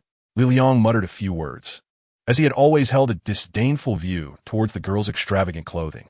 The two engaged in playful banter, while Wei Daji and Zhu Shu had already organized their belongings and were ready to embark on their journey. The United States is a nation on wheels, where automobile travel is remarkably convenient, with an extensive highway system and gas stations, as well as motels scattered throughout. The 4 of them settled into the car and commenced their graduation trip, with their first destination being Memphis, Tennessee. Tennessee borders Kentucky, and, as they drove southward, they swiftly crossed the state line. They arrived in Nashville around noon, where they enjoyed a meal together. Wei Daji offered to treat the 2 girls to lunch, but Bai Shouting insisted on splitting the bill, stating, "We've already benefited from your car, and we don't want to impose on the meal as well. Let's each find our own food." This suited Li Liang just fine. He chose a steakhouse and ordered several portions of steak along with a large glass of milk.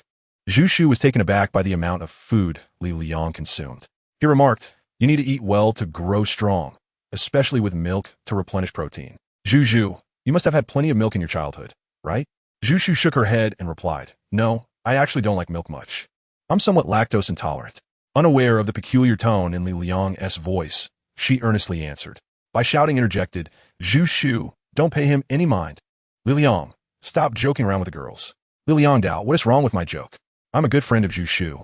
Don't you think she's the steel-toothed girl?" Zhu Shu nodded and said, "Yes, we are good friends." Anger level 20 from Bai Shouting. Li Liang glanced over and thought to himself, "Oh no, Bai Shouting is furious again." It seemed that throughout this journey, he would accumulate quite a bit of anger points. Unfortunately, her anger points were not weighted, unlike those of George Carl, who enjoyed a multiplier of 5. Having completed a task yesterday, his anger points had already risen to 490, and with the additional 20 points contributed by his shouting today, he finally surpassed the 500-point mark. However, 500 points were merely sufficient to purchase a potion that increased 3-point shooting accuracy or a minor enhancement agent. Regrettably, the enhancement agent would only add a single point, specifically to lateral movement ability. To fully max it out, one could only wonder how many individuals he would need to enrage and how much anger he would need to siphon. Li Liang was not overly concerned. The basketball court has never lacked in fury. Without anger, what would be the point of playing basketball? After their argument, By Shouting and Zhu Shu found a Chinese restaurant and had a light meal. Li Liang never anticipated that By Shouting and Zhu Shu shared a rather amicable relationship. That fateful evening was not an occasion for By Shouting to humiliate Zhu Shu. Rather, it was a few other girls who played tricks on her, with By Shouting always standing up for Zhu Shu. Thus, Li Liang found himself perplexed about the source of her anger that night.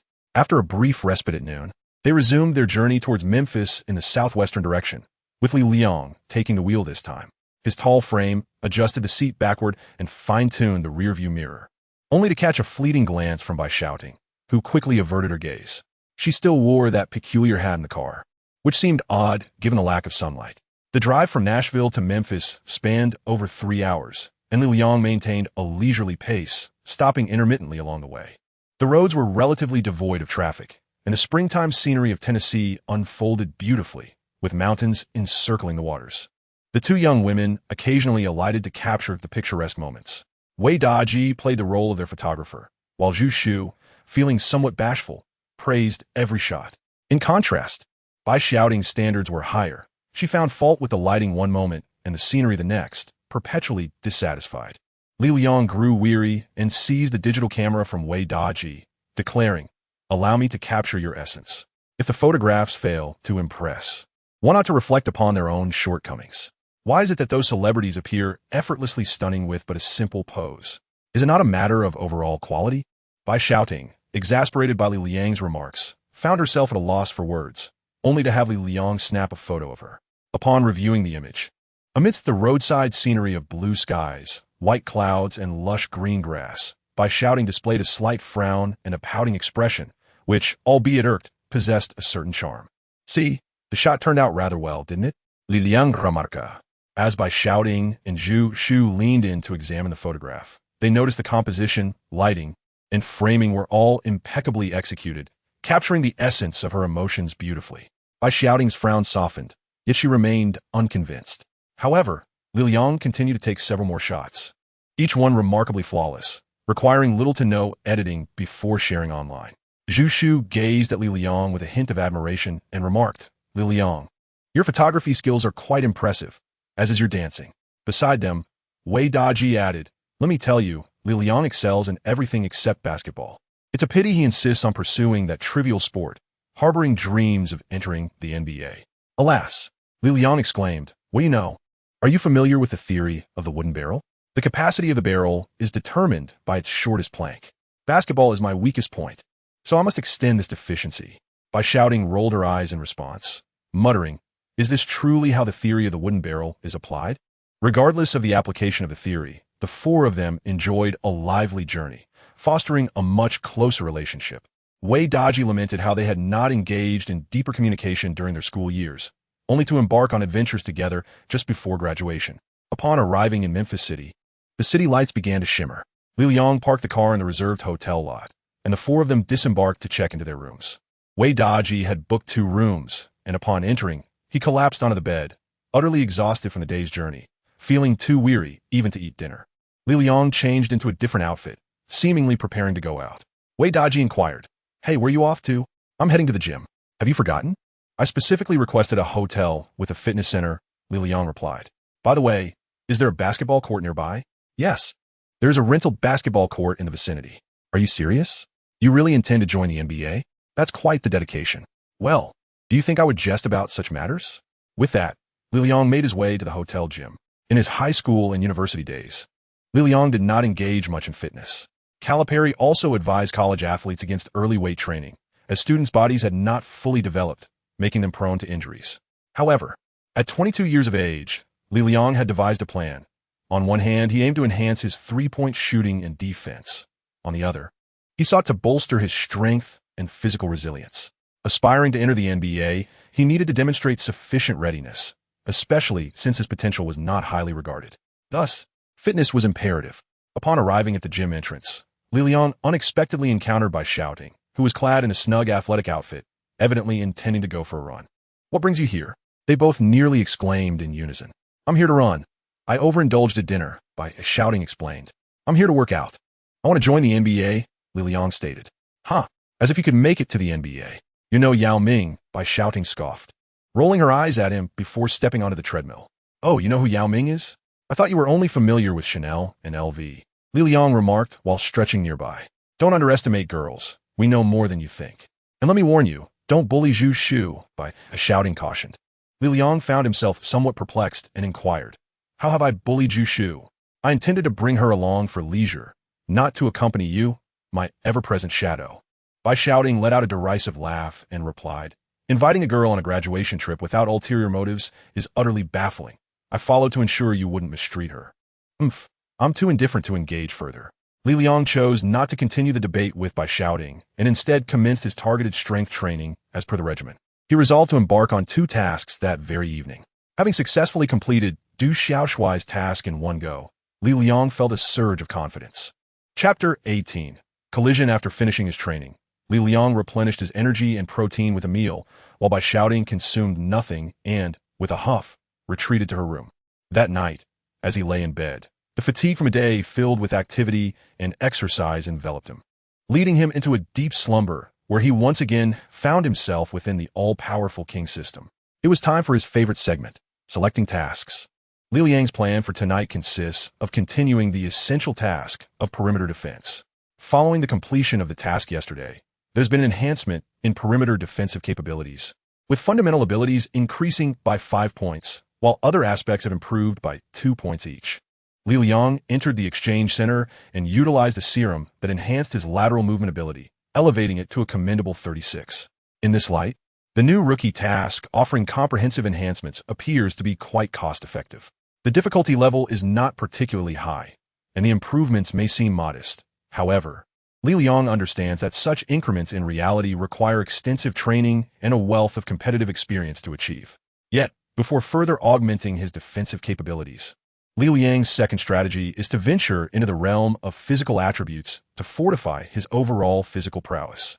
Li Liang has accessed the dimension of physical fitness, and, relatively speaking, his physical fitness indicators are quite satisfactory.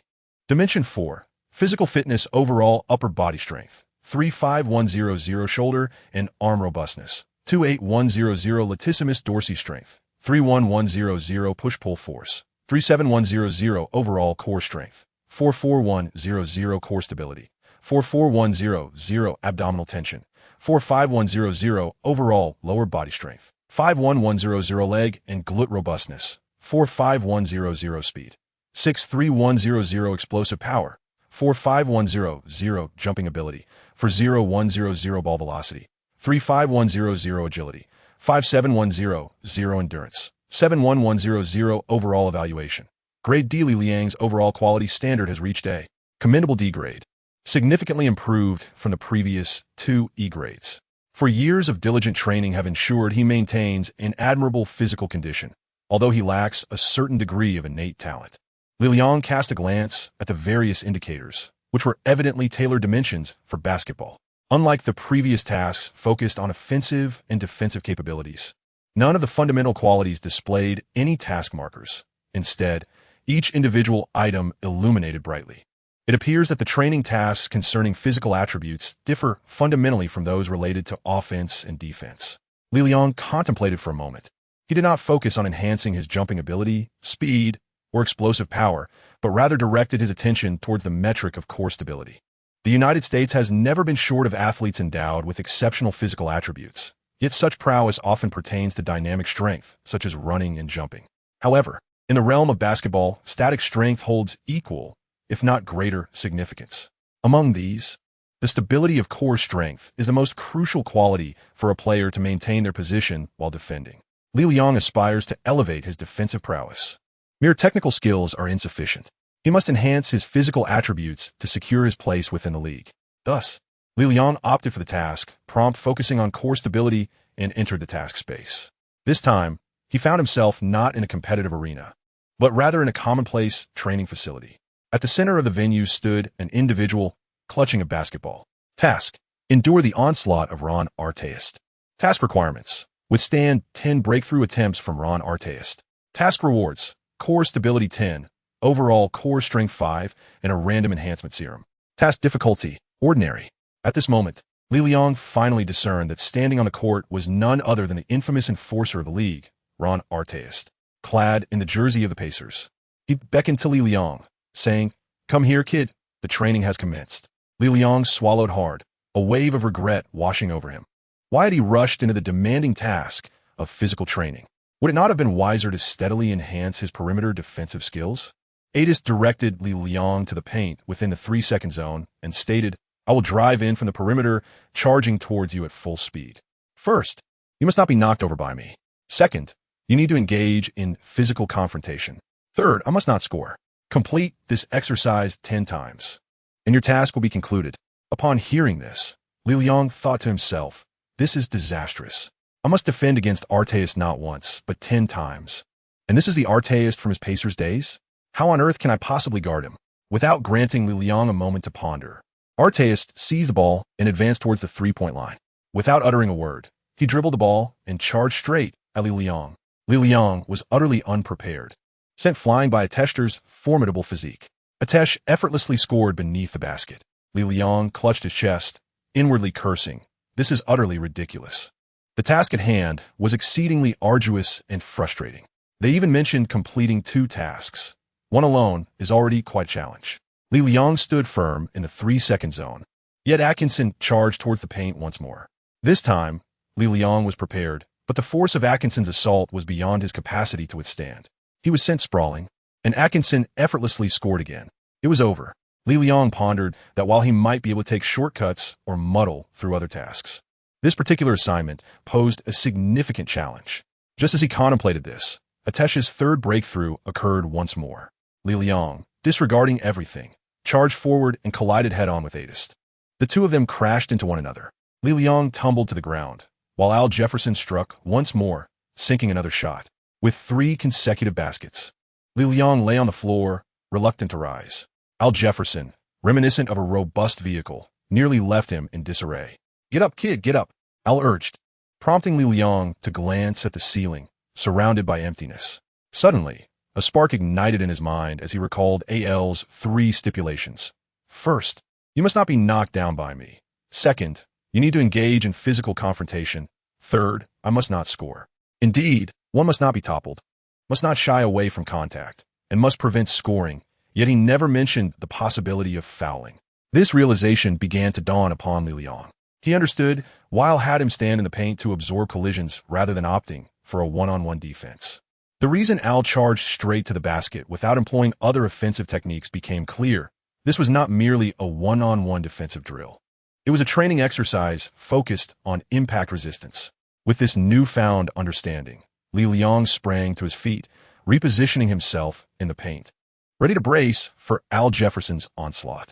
As Al once again charged in, he maintained a direct path. Li Liang widened his stance, grounding himself, and consolidated his strength towards his core. With a stable core, what one might call energy sinking to the dantian in Chinese parlance, the trunk serves as the wellspring of human strength. By ensuring the stability of the core, one can execute desired movements effectively. Li Liang collided head-on with Idis. The impact was substantial, causing Li Liang to stagger. Yet he remained upright, encircling Idis with his arms. Idis recoiled, executing a backward lean as he released a shot. The ball danced around the rim, ultimately failing to find its mark and bounced out. Completion. When at last success, Li Liang leaped with joy, for his intuition had proven to be correct. This method was indeed flawless. However, this was merely the beginning of the task, with 9 more challenges awaiting completion. In other words, Li Liang must endure the onslaught of the atheist dozens of times more. This was merely a task of ordinary difficulty. One could only wonder what monstrous tanks might emerge in the future. Li Liang felt overwhelmed. After enduring numerous collisions and feeling as though his entire body was on the verge of disintegration, he finally accomplished the task. The core stability reached 54 points, while the overall core strength ascended to 49. He received a potent elixir for enhancing arm strength, which he consumed immediately, and it can be said that the results were indeed quite remarkable. Li Liang caressed his abdominal muscles, feeling their firmness and strength. It seemed that the protein consumed today had been efficiently utilized.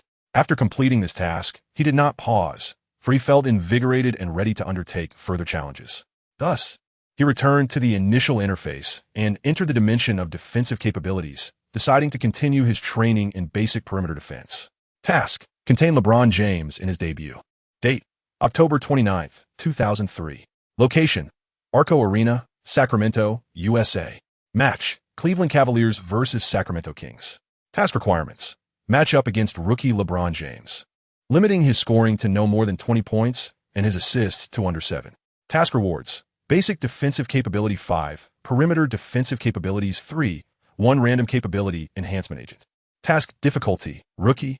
Upon observing, Li Liang confirmed the arrival. This time, he was set to face the debuting LeBron James. Chapter 19: The Female Specialist. When Li Liang opened his eyes, the sun was shining brilliantly outside, and upon checking the time, he realized it was already past 10 in the morning. The bed next to him was vacant. Wei Daji was absent, leaving behind a note that read, "I went out to have fun with them. No matter how much I called, you wouldn't wake up. Remember to call me when you do. Goodness, this fellow has gone off to enjoy himself." Wei Daji, the one who prioritizes romance over friendship, has taken by shouting and Zhu Shu out for entertainment. However, Li Liang was not particularly inclined to join them. The previous night, he had been thoroughly exhausted in the all-powerful king system. First, he was nearly beaten to death by Adistur, and then he had an intense showdown with the rookie LeBron James. At just 18 years old, James indeed possessed extraordinary talent, achieving impressive statistics of 25 points, 6 rebounds, and 9 assists in his debut. Li Liang, in a valiant attempt to thwart him, employed every tactic at his disposal, managing to restrict his scoring to a mere 20 points. However, he inadvertently facilitated James in achieving 8 assists, rendering his efforts futile. This young man's adeptness at deflecting blame is truly remarkable, as he does so with precision and frequency. It is only when one faces him on the court that one can truly appreciate his composure and keen vision. Li Liang felt a significant disparity between himself and James. Now awakened, he vaguely sensed a twinge of pain in his chest, perhaps a result of being struck repeatedly in his dreams, leading to a slight nervous reaction. After Li Liang finished washing up and changing his clothes, he stood before the mirror and noticed that the contours of his abdomen appeared slightly more defined. Turning to the side for a better view, he observed that his physique had indeed become a tad more robust. Li Liang thought to himself, "Goodness, I have truly become stronger. This is remarkable." The thickness of his arm muscles seemed unchanged, having only increased by a slight margin. Nevertheless, Li Liang firmly believed that with persistent effort and dedication to exercise in the real world, his body would continue to grow stronger. Soon after, he was struck by a sudden and intense wave of hunger, feeling as though he could consume an entire cow. Convinced that the sugars and proteins within him had transformed into muscle, Li Liang did not reach out to Wei Daji. Instead, he immediately went to the hotel restaurant for a hearty meal, which somewhat alleviated his hunger. Subsequently, he requested the front desk to summon a vehicle to take him to a nearby basketball court.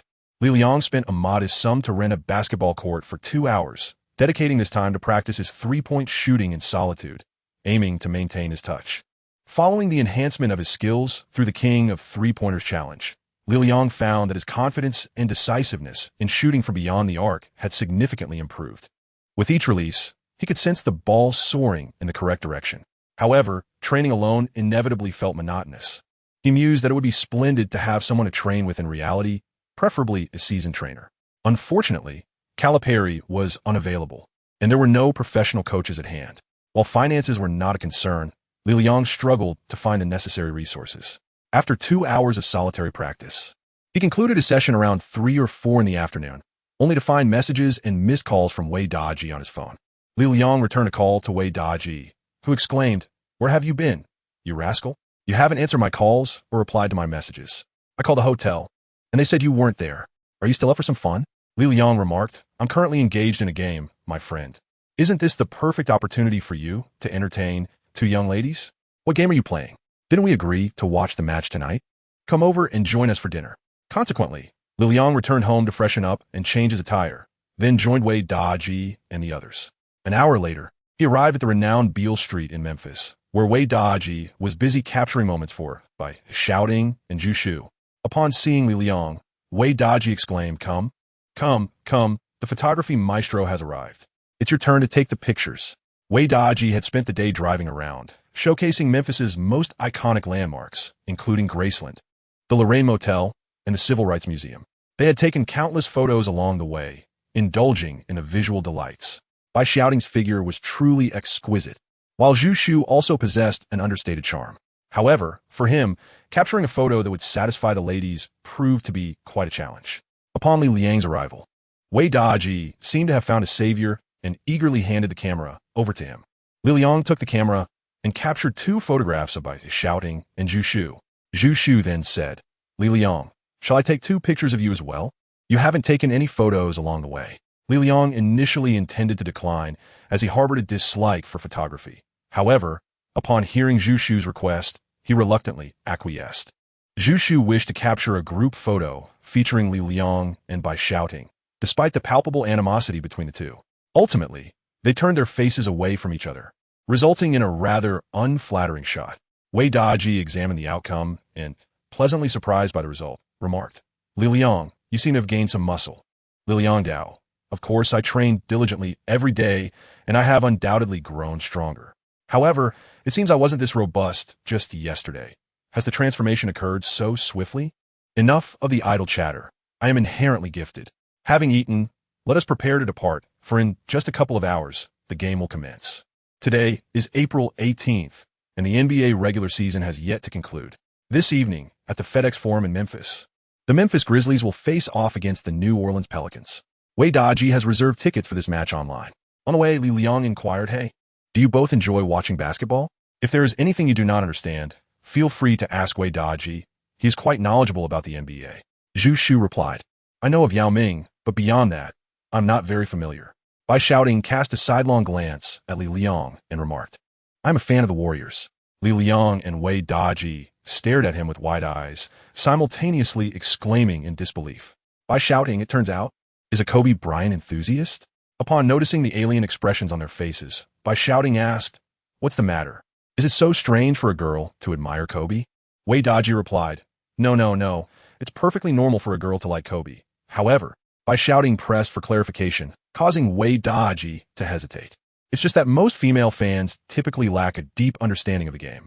They merely echo sentiments, exclaiming the master is truly remarkable, without actually watching the matches. They are drawn to the allure of Kobe's jersey, often donning oversized jerseys and sneakers, while parading around in shorts that expose their thighs, holding a basketball for photos.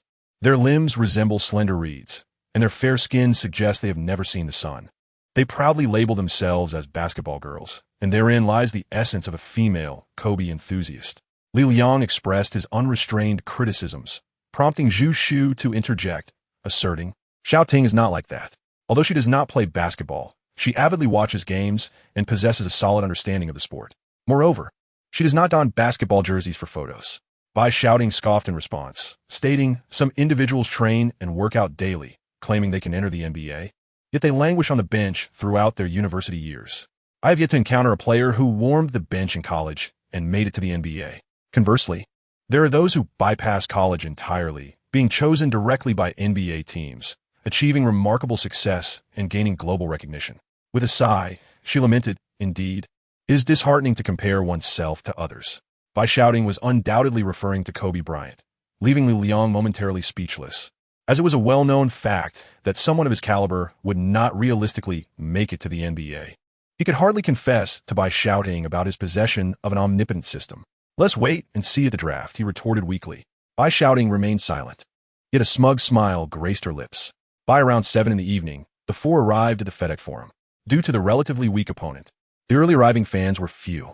Since the departure of Chris Paul, the Hornets' rebuilding efforts, which commenced in 2005, had failed miserably, leading to the disintegration of the team. And this season marked a complete downfall. Meanwhile, the Grizzlies, after losing Pau Gasol to the Lakers in 2008, built a team centered around Marc Gasol and Zach Randolph, crafting a defense-oriented lineup that defied expectations notably toppling the Spurs in 2011. This year, they continued their formidable performance, having entered the upper half of the Western Conference, with their style of play promising to magnify their prowess in the playoffs. Overall, however, this game was rather dull. Neither side boasted star players, one resembling a tank while the other employed an unattractive style of play. Aside from the die-hard fans and local supporters, few would pay attention to this matchup. Yet, for those attending an NBA game for the first time, regardless of the competing teams, the experience of being in the arena was undeniably exhilarating. Li Liang noticed that both Zhu Shu and Bai Shouting wore expressions of unfamiliarity and inquired, "Haven't either of you attended the live matches?" Zhu Shu shook her head, while Bai Shouting remained silent. Yet her demeanor suggested she had not been present either. "And you call yourselves fans? You haven't even gone to support your leader at the venue?" Zhu Shu replied, "Kentucky does not have an NBA team, but Shouting does attend the school's games." "All right, Zhu Shu, there's no need to explain anything to him. It's just a few matches you've seen. What's so impressive about that?" Li Liang absent-mindedly rubbed his nose and fell silent. As he entered the audience area, he leaned down and quietly inquired of Zhu Shu, "Are you two truly good friends? Why do you always defend her?" Zhu Shu whispered back, "Shouting is actually a wonderful person. She merely appears aloof. You should not always pick on her." "Pick on her? Would I dare?" Li Liang found himself at a loss for words. However, one thing was certain. Their relationship was indeed strong, as they both reminded each other not to mistreat the other. Li Liang found himself compelled to introspect. Did he truly revel in bullying others to the point of being detestable? After a brief moment of contemplation, he shook his head, discarding such a foolish notion into the wastebasket. With his exceptional talents and the fortuitous blessing of a system that marked him as a chosen one, how could he possibly be regarded as annoying? As the competition was about to commence, his choice of the Grizzlies as the team to observe was not arbitrary. Undoubtedly, he sought to glean insights from them. Chapter 20. Teacher Tony. The match was set to begin at 8 in the evening. The FedEx Forum was brimming with spectators, and even a game lacking in significant intrigue would still draw a full house in the Grizzlies' home arena. As a relatively young team that entered the NBA in the 1990s, the Grizzlies had previously played the role of underdogs during their time in Vancouver, so much so that prospective draftees hesitated to join them. However, after relocating to Memphis, the Grizzlies diligently cultivated their team, and in recent years, they had begun to flourish. Last year's stunning upset in the playoffs and the grueling 7-game series in the semifinals solidified the Grizzlies' identity and status as a formidable team, naturally increasing their popularity. Marc Gasol and Zach Randolph emerged as delightful surprises. One was the result of a heist of a trade, while the other had been a much-maligned, rotund player. Ultimately, one showcased performance rivaling that of his brother, Pau Gasol, while the other experienced a renaissance. The duo, known as the Black and White Bears, was becoming the emblem of the team. As anticipated, the game commenced with the Black and White Bears ruthlessly dominating the Hornets' interior defense. Randolph asserted himself immediately, while Gasol operated effectively from the high post, executing plays with precision. In contrast, the Hornets appeared disorganized. They were merely going through the motions, with players doing their utmost to play freely and aggressively. The Hornets opened with a lineup featuring one large player and 4 smaller ones. Though their interior defense faltered, their perimeter shooting was commendable. For every 2 points scored by the Grizzlies, the Hornets would respond with a 3-pointer. The Grizzlies maintained a sluggish pace, while the Hornets raced ahead with vigor. Their head coach, Monty Williams, skillfully rotated his 10 players, allowing anyone to step up and make their mark. Thus, the first half unfolded with the Hornets and Grizzlies locked in a fiercely contested battle. However, the spectacle was far from aesthetically pleasing, devoid of star players. The tempo was languid, and there were scant thrilling dunks, blocks, or confrontations. Many spectators were engaged in conversation, indulging in snacks, fiddling with their mobile devices, or snapping photographs, seemingly indifferent to the unfolding drama on the court. Li Liang and his companions occupied a rather rearward position, while Zhu Shu and Bai Shouting quickly grew disinterested, with one engrossed in her phone and the other indulging in selfies. Even Wei Daji found the competition rather lackluster, taking out his phone to capture moments for later browsing on forums. Only Li Liang remained utterly engrossed, meticulously observing every offensive and defensive exchange, occasionally recording videos and taking photographs of performances he deemed noteworthy. Noticing Li Liang's intense focus, Zhu Shu leaned in and inquired, "You seem so absorbed. Is it truly that captivating?" Ever since Li Liang employed a certain charm in his interactions with Zhu Shu, Their relationship had genuinely blossomed into a friendship. The initially shy Zhu Shu often found herself engaging in conversation with Li Liang. Li Liang Dao. Of course it looks good. Laymen appreciate the spectacle, while connoisseurs discern the intricacies. I am destined to enter the NBA. Zhu Shu nodded and replied. Indeed, I believe you will surely succeed. Li Liang turned a glance at Zhu Shu. The thick lenses obscured the brilliance in her eyes, and the braces on her teeth caused her mouth to protrude slightly. Yet, her delicate nose revealed a faint blush. Noticing Li Liang's gaze, Zhu Shu hurriedly averted her eyes. Li Liang remarked, "Thank you. It's the first time someone has believed I could make it to the NBA. Where there is a will, there is a way." As the second half commenced, the dynamics on the court began to shift. It seemed that during the halftime break, the coach had given the Grizzlies players a thorough reprimanding as they intensified their defense at the start of the third quarter. Li Liang, rejuvenated, began to attentively observe the premier perimeter defender, Tony Allen, of the Memphis Grizzlies. Despite standing at a modest height of 193 centimeters and possessing a physique that is not particularly robust, Allen's defensive prowess is universally acknowledged as formidable. For an individual whose athletic attributes are generally average, achieving such recognition on the defensive end is attributable not only to immense mental fortitude, but, more significantly, to the possession of exceptional defensive skills. Witnessing the game live, as opposed to merely reviewing footage, allows one to discern a multitude of intricate details. Li Liang meticulously observed the defensive nuances exhibited by Tony Allen, immersing himself in scenarios akin to those faced by Allen, pondering whether he could emulate his prowess. He maintained an appropriate distance with his footwork, ensuring a constant disruption with his hands, while astutely discerning the opponent's tactical intentions. From the moment the opponent received the ball, he focused on exhausting them, refraining from unnecessary jumps, as disrupting the rhythm proved more pivotal than mere shot blocking. After a quarter of attentive observation, Li Liang mentally summarized Allen's defensive performance. This self-reflection, he believed, left a more profound impression than merely listening to others, as every detail was supported by vivid imagery from the live action.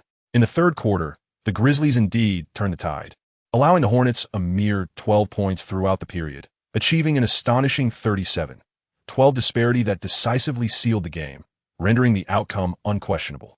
Ultimately, the fourth quarter devolved into garbage time, as the Grizzlies garnered applause from the fans with a quintessential victory reflective of their identity. Tony Allen concluded the game with a modest tally of 4 points, 2 rebounds, and 1 assist, rendering his offensive contribution nearly negligible. However, his defensive impact was nothing short of commendable. Particularly in the third quarter, he, alongside the entire team, stifled the Hornets' offense, establishing himself as a pivotal figure in the team's triumph. Li Liang experienced a fruitful match, sensing a slight enhancement in his defensive awareness. However, true progress is ultimately reliant on practical training, and he eagerly anticipated the opportunity to face the rookie LeBron James that evening. After the game concluded, the four of them returned to the hotel, and it was already past 10 o'clock at night. Li Liang announced his intention to retire for a shower and sleep. Wei Daji remarked, "No way, my friend. What is going on with you lately? You seem to be sleeping all the time. What time did you wake up this morning? And now you want to sleep again?" Bai Shouting added, "We stayed up to watch the game with you tonight, and now that we're back, you should spend some time with us too." Li Liang Dao inquired, "How shall we accompany her? Shall we take a bath together?" Bai Shouting shot him a glare and replied, "We should keep Zhu Shu company while she plays games. She hasn't played in 2 days and must be itching to do so." Upon hearing this, Zhu Shu quickly waved her hands and said, No, that's unnecessary. I can play by myself just fine. If you're tired, feel free to rest. It's perfectly all right." Upon hearing Li Liang's words, a spark of enthusiasm ignited within him. "You can play video games?" he inquired, curiosity piqued. Zhu Shu replied, "I can play any game, really. I tend to be quite reclusive and prefer solitude over socializing. So aside from my studies, gaming occupies most of my time." "Do you play Dota, League of Legends, or CS?" He pressed on. "Yes, those are popular games that I am familiar with, and I even dabble in lesser-known titles. I can play StarCraft as well." StarCraft, while certainly not obscure, had its heyday over a decade prior. Nowadays, it is rare for newcomers to engage with such intricate games, especially not a girl.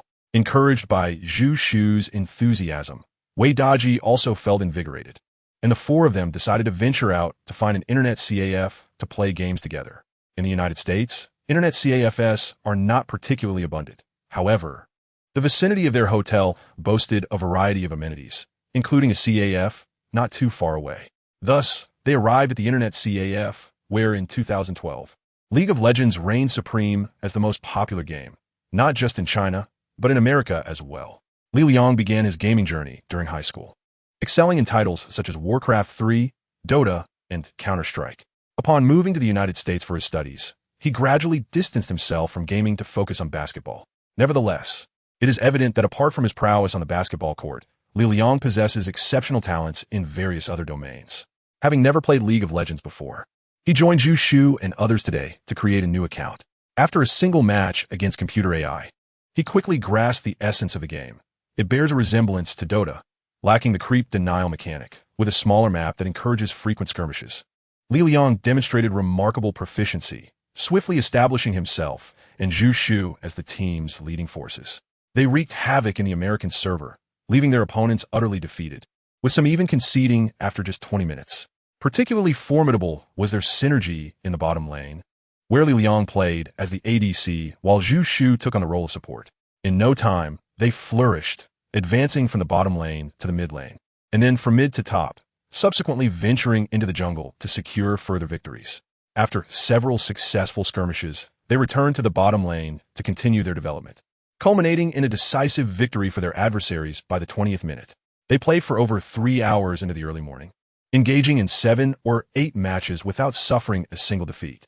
While the opponent's lack of skill contributed to their success, it is evident that these two individuals possess exceptional talent. Zhu Shu stretched languidly, her face reflecting satisfaction, and remarked, "We've played enough for today. Let us head back. You both have to drive tomorrow." Li Liang remarked, "Hold on a moment. Merely engaging in this is rather dull. Aren't you adept at playing Warcraft? Shall we have a match?" Wei Daji responded, "Really? Has your competitive spirit flared up again? Are you taking this seriously with a girl?" Li Liang retorted, "What do you mean taking it seriously? It's merely a friendly spar. It's quite rare to find a girl who can play Warcraft, you know." Understanding Li Liang's nature, Wei Daji recognized that he was inherently competitive. His prolonged dedication to basketball stemmed not only from passion, but also a sense of unwillingness to accept inferiority. He could not bear the thought of not performing well. Seeing Li Liang's determination, Zhu Shu agreed to the challenge. In the past, during the nascent days of Warcraft, Li Liang emerged as an unrivaled champion within his school. He claimed victory in a championship organized by a local internet CAF, even receiving an invitation to participate in a provincial competition. His talent was undeniable. He exhibited an extraordinary aptitude for the game, swiftly mastering its intricacies. After facing seasoned players in a couple of matches, he would invariably turn the tide and secure victory, never to be defeated again. However, his passion for basketball ultimately diverted him from the path of esports, leaving one to wonder if he might have found himself gracing the ranks of a professional club in the gaming realm today. Warcraft as a game epitomizes the clash of knights, where defeat cannot be attributed to one's teammates. This fundamental aspect contributed to its gradual decline, yielding to the rise of MOBA games. After all, much like basketball, in a 5-player match, one can easily shift the blame onto their teammates when faced with defeat. The team may falter, yet the individual can escape unscathed, attributing the loss to the inadequacies of others. Li Liang opted for the Orc race, a faction characterized by both ferocity and cunning among the 4 clans. His strategy typically combined brute strength with a hint of guile, showcasing an aggressive yet unpredictable style. In contrast, Zhu Shu chose the agile and ever-adaptable Night Elves. The battleground was set on the EI map, where Li Liang commenced the match by sending his Blade Master to stealthily raid the shop for blue golems, subsequently embarking on a treasure hunt while intermittently harassing Zhu Shu during her leveling process. To his surprise, Zhu Shu's Night Elves exhibited remarkable steadiness. She initiated with the standard Demon Hunter, swiftly developed a mercenary camp, and adeptly focused on a single Ancient of War to expedite her advancement to Tier 2. Transitioning into Wind Rider production, Li Liang's attempts at harassment proved ineffective, failing to hinder the formation of Zhu Shu's wind-blowing army. The EI map offers limited leveling points. And during Li Liang's second attempt with the bull head, his prolonged absence from play led to mistakes, resulting in the demise of a formidable G. The situation began to shift unfavorably. Subsequently, Zhu Shu's third-tier wind-blowing strategy gradually took shape, initially dismantling Li Liang's underground base to hinder his population cap. Seizing this opportunity, he adeptly leveled the Beast King to level 3. Maintaining a firm grip on the shop, he became invincible, providing comprehensive group healing. Ultimately, he launched a decisive attack with 3 consecutive TKs, directly confronting Li Liang in battle. In the face of numerous disadvantages, Li Liang sought to rely on his skills and the headbutt of Ali Star to withstand the onslaught. However, Zhu Shu's prowess was undeniable. The Sword Saint remained airborne for most of the match, while the Bird Druid skillfully dispersed to deny any opportunities for a charge. Ultimately, when Ali Star fell at the hands of DH, Li Liang resignedly typed out, "GG.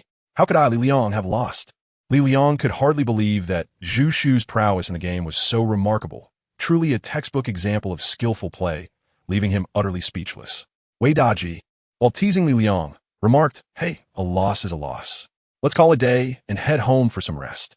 If you wish to win, there will be opportunities in the future."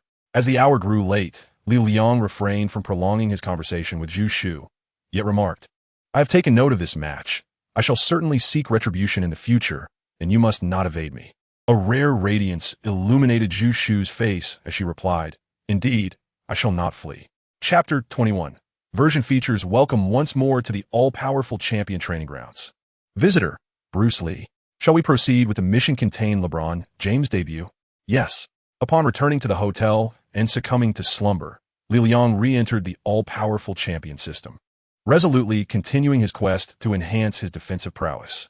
The defeat inflicted upon him by Zhu Shu left him feeling quite unsettled. He was determined to reclaim his honor within the system. Li Liang's surroundings illuminated as the year 2003 unfolded in the Arco Arena, where the Sacramento Kings stood as one of the premier teams in the Western Conference. With a flawless roster and an exquisite offensive style, the Kings could be deemed one of the most popular teams at the dawn of the 21st century. In 2002, they were merely a step away from clinching the championship. As the disappointing 2003 season faded into memory, the 2003 to 2004 season commenced, yet the Kings had yet to emerge from the shadow of injuries. Their star player, Chris Webber, remained sidelined due to injury, with expectations for his return not anticipated until the latter half of the season. Brad Miller stepped into the starting role in Webber's absence, while Li Liang donned the Kings' number 13 jersey, taking over the position previously held by shooting guard Doug Christie. Li Liang has become a starter, which presents a formidable challenge for him. Yesterday, while undertaking this task, he was solely focused on defending against James, resulting in a dismal offensive performance, managing to score merely 2 points through opportunistic plays. Moreover, he is entirely unfamiliar with the Kings' Princeton offense. Fortunately, he still possesses a grasp of basic movements such as backdoor cuts. Additionally, the Cavaliers are indeed a lackluster team, allowing the Kings to secure victory. With the experience from the previous game as a foundation, Li Liang has gained a newfound confidence. This evening, he intends to engage his mind more actively to strive for the successful completion of this task. After several attempts, Li Liang has discerned that these tasks demand not only sufficient skill to hone his techniques during the game, but also a clever approach to ingeniously meet the requirements for task completion. Li Liang currently finds himself lacking in strength, and in order to accomplish his tasks, he must engage his intellect. The competition is about to commence, and LeBron James is at the technical table, dusting his palms with magnesium powder, although he refrains from scattering it into the air as he would in later games. This marks his inaugural NBA match, and he remains relatively modest. However, once on the court, James cannot afford to be reserved, as his prowess demands otherwise. At merely 18 years of age, he possesses all the attributes necessary to secure his place in the NBA. Even during his tenure at St. Mary's High School, NBA stars would attend his games to witness his talent. Before even stepping into the league, James had already secured a staggering $90 million sneaker contract with Nike. During the draft, even the Cleveland Cavaliers, whose decision-making could be questioned, recognized that selecting James was imperative. Failure to do so would be inconceivable. Yet for James, being chosen by the Cavaliers was a double-edged sword, as the subsequent years of trials would reveal just how arduous the journey to an NBA championship could be. Li Liang, having previously recognized Durant's extraordinary talent, found himself further inspired by LeBron James' prowess. At merely 18 years of age, he exhibited an exceptionally balanced and formidable skill set, coupled with a remarkably mature and composed playing style. As he prepared for the rematch, Li Liang took a moment to reflect on the lessons gleaned from the prior encounter. Firstly, the seasoned coach Adelman failed to adequately address the threat posed by James at the game's outset.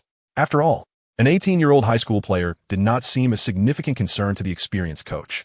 Consequently, Adelman opted not to assign Christie, the defensive anchor, in Li Liang's stead, to match up against James.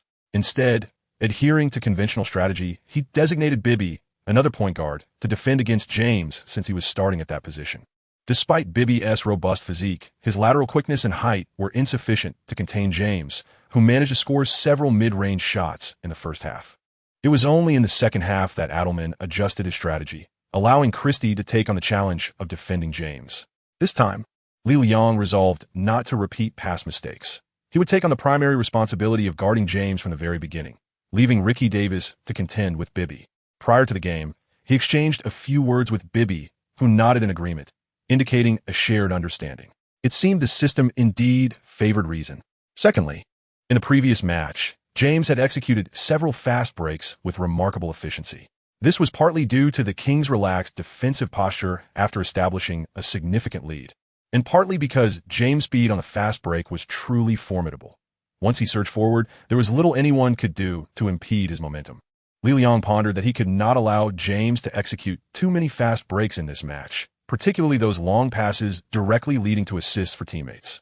In the previous game, it was precisely one such assist that thwarted his efforts. As for the third point, after playing World of Warcraft with Zhu Shu that evening, Li Liang engaged in some reflections. He had not anticipated that the girl would be so adept at the game, especially after her victory over him. He resolved to find an opportunity to challenge Zhu Shu. Consequently, he began to mentally explore various strategies within the realm of Warcraft, which led him to consider the implications of the game's evolving versions. Indeed, each iteration of the game brings forth its own set of dominant units, heroes, and tactics. Li Liang contemplated that the NBA is no different in this regard. Over the past decade, with the evolution of rules and tactics, both offense and defense in the NBA have undergone significant transformations.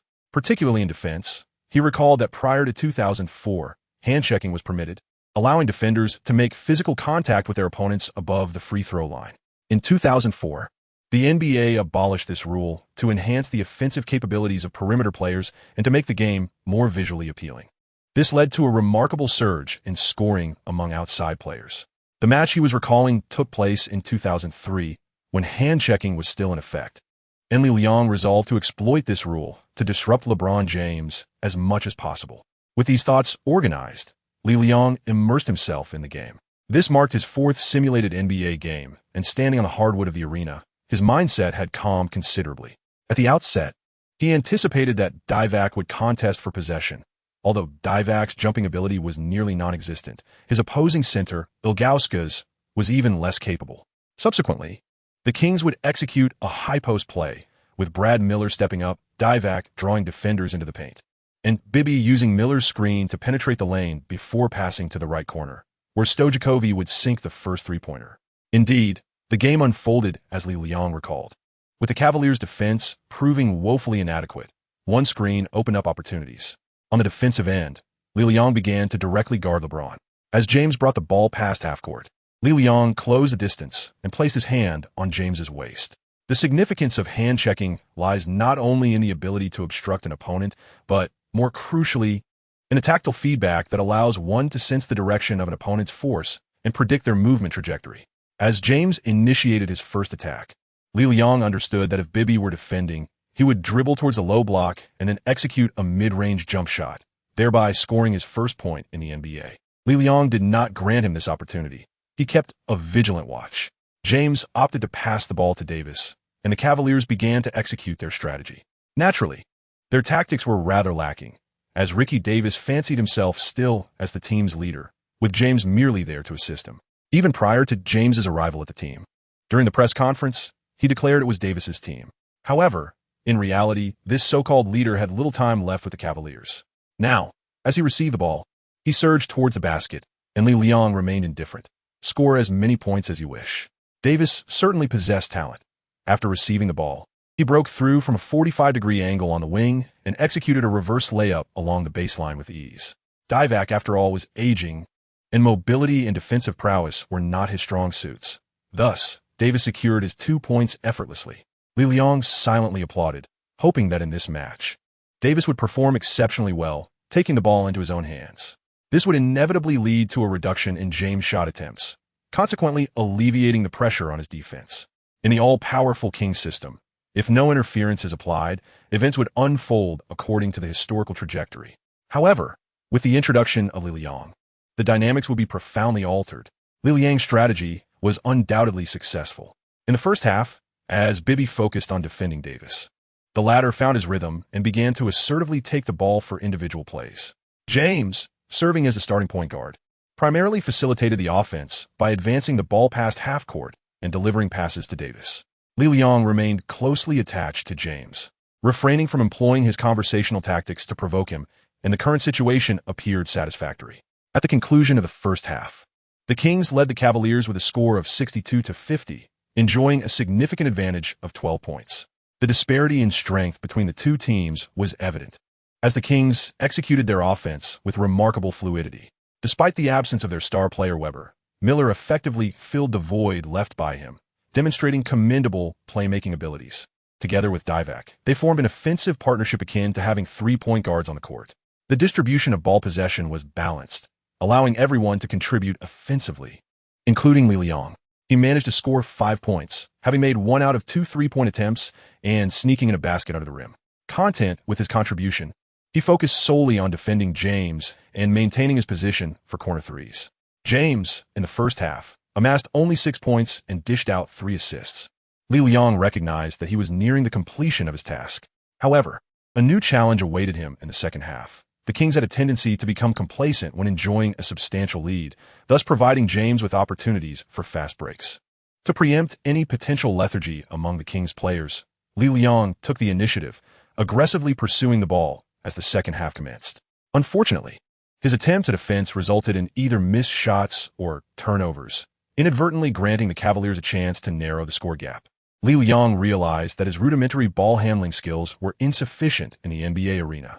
The Cavaliers managed to close the gap by 6 points, with James executing a fast break and providing an assist. Adelman, visibly frustrated, shook his head and immediately called for a timeout, questioning Li Liang's reckless play. Li Liang replied, "I seized the opportunity and took the shot. It was merely a chance, and I was just experiencing a lack of rhythm." Adelman glared at Li Liang, speechless, his anger visibly escalating, a surge of 20 in frustration emanating from Rick Adelman, who was evidently incensed. Nevertheless, Adelman chose not to substitute Li Liang, allowing him to remain on the court. With the score tightening, the Kings intensified their defensive efforts, demonstrating a heightened seriousness in their gameplay. Li Liang resolutely pursued his relentless strategy, fixating on James. When James passed the ball to a teammate who was on the verge of scoring, Li Liang surged forward and unceremoniously pulled the opponent down. He preferred to allow them to score from the free throw line rather than permit James to achieve an assist. Had this been a true historical account, Li Liang would undoubtedly be scorned by countless fans. Why would one obstruct James from delivering a magnificent debut? Li Liang found himself in a predicament, yet the completion of the task remained paramount. Through a series of strategic measures, he ultimately succeeded in fulfilling this rookie mission. At the conclusion of the game, James had amassed 18 points, delivered 6 assists, and secured 7 rebounds.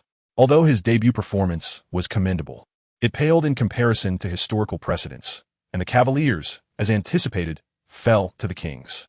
As the buzzer sounded, the 18-year-old James embraced Li Liang in a gesture of camaraderie. This mature young man did not succumb to despair in light of the defeat.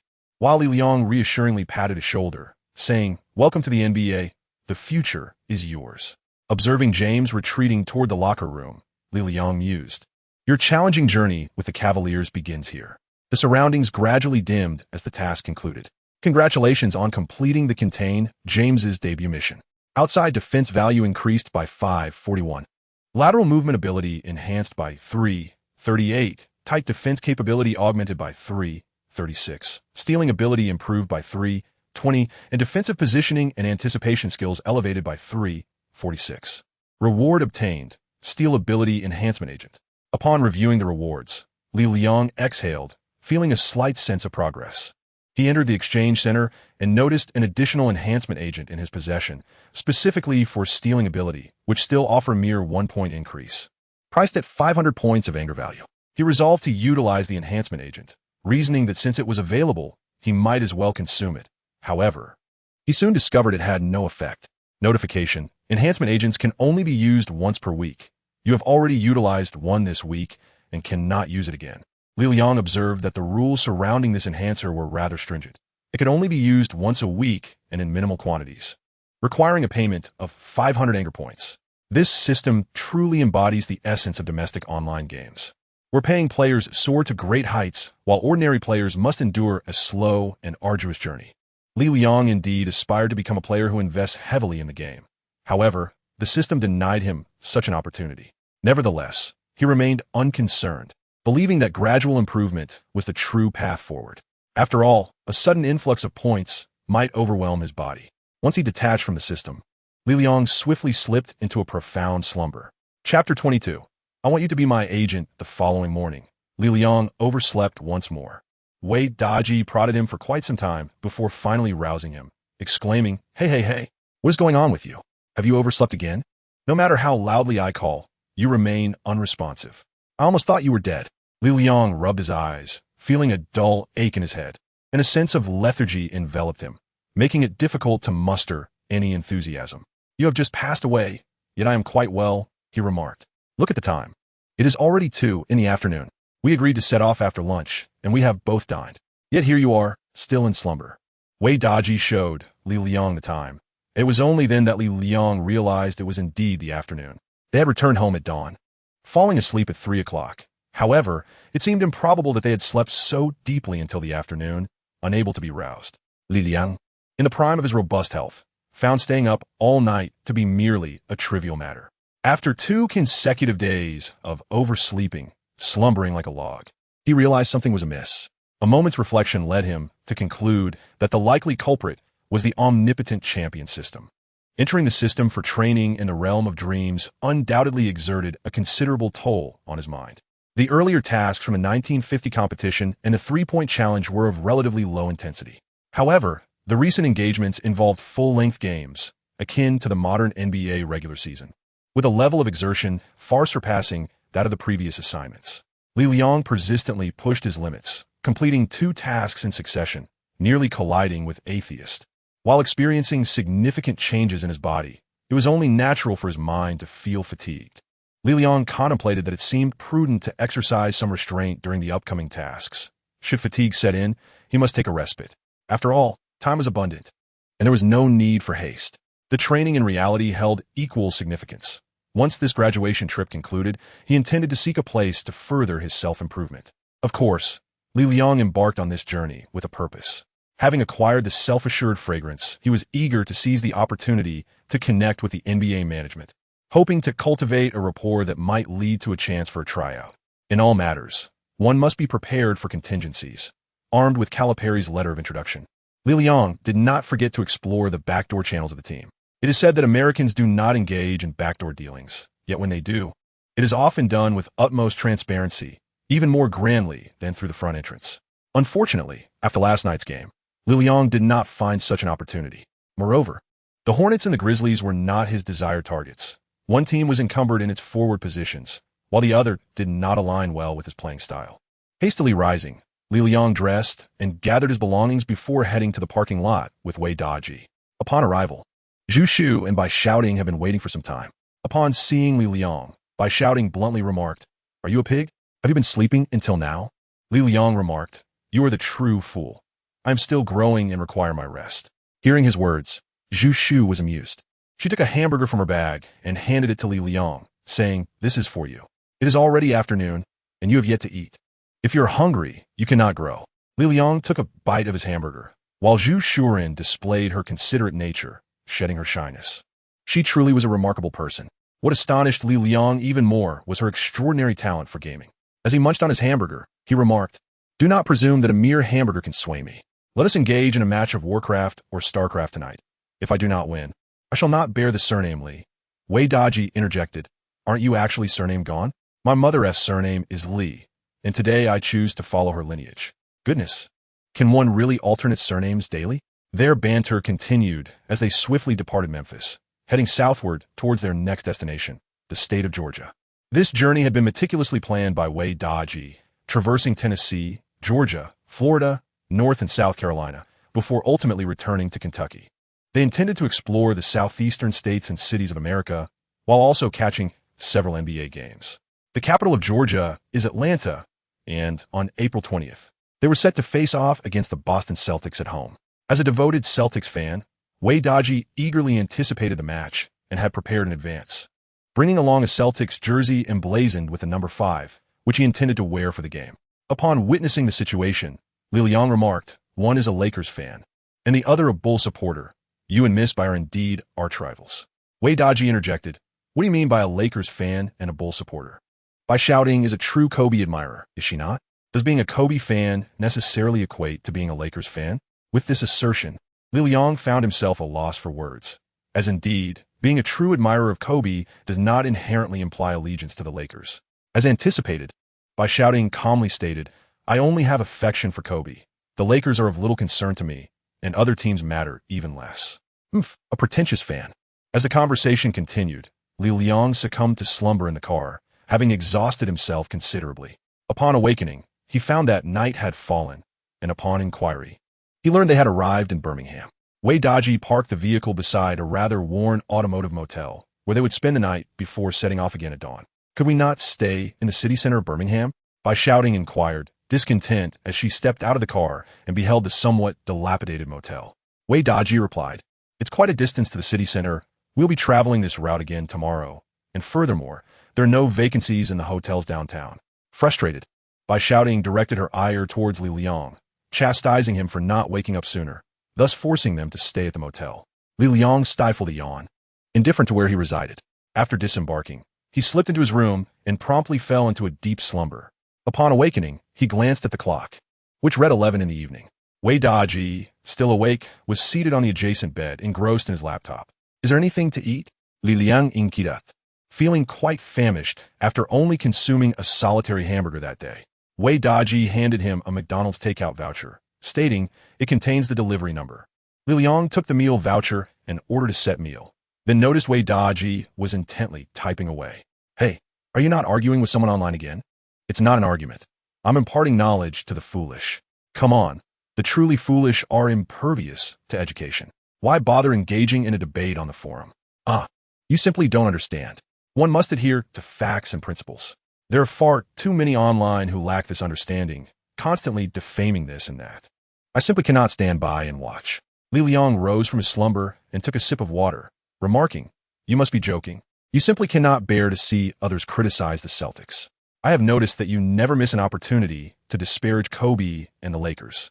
Wei Daji, furiously typing away, retorted, "What do you mean by disparaging Kobe and the Lakers? Presenting facts and citing statistics is not criticism." Li Liang observed Wei Daji entering combat mode and ceased his arguments. All right, you shall be the rational, objective, and neutral emperor, neither praising nor criticizing Wei Daji. I am quite famished and can no longer wait for McDonald's. I shall step out to procure some food." Li Liang exited the room. This automobile motel was merely a parking lot beside the road, accompanied by a single bungalow comprising a mere 10 rooms.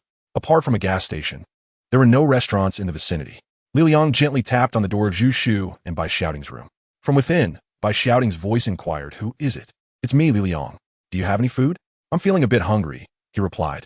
After a brief moment, the door swung open, revealing Bai Shouting clad in a shirt, paired with denim shorts and wearing slippers. Her long legs were prominently displayed before Li Liang's eyes.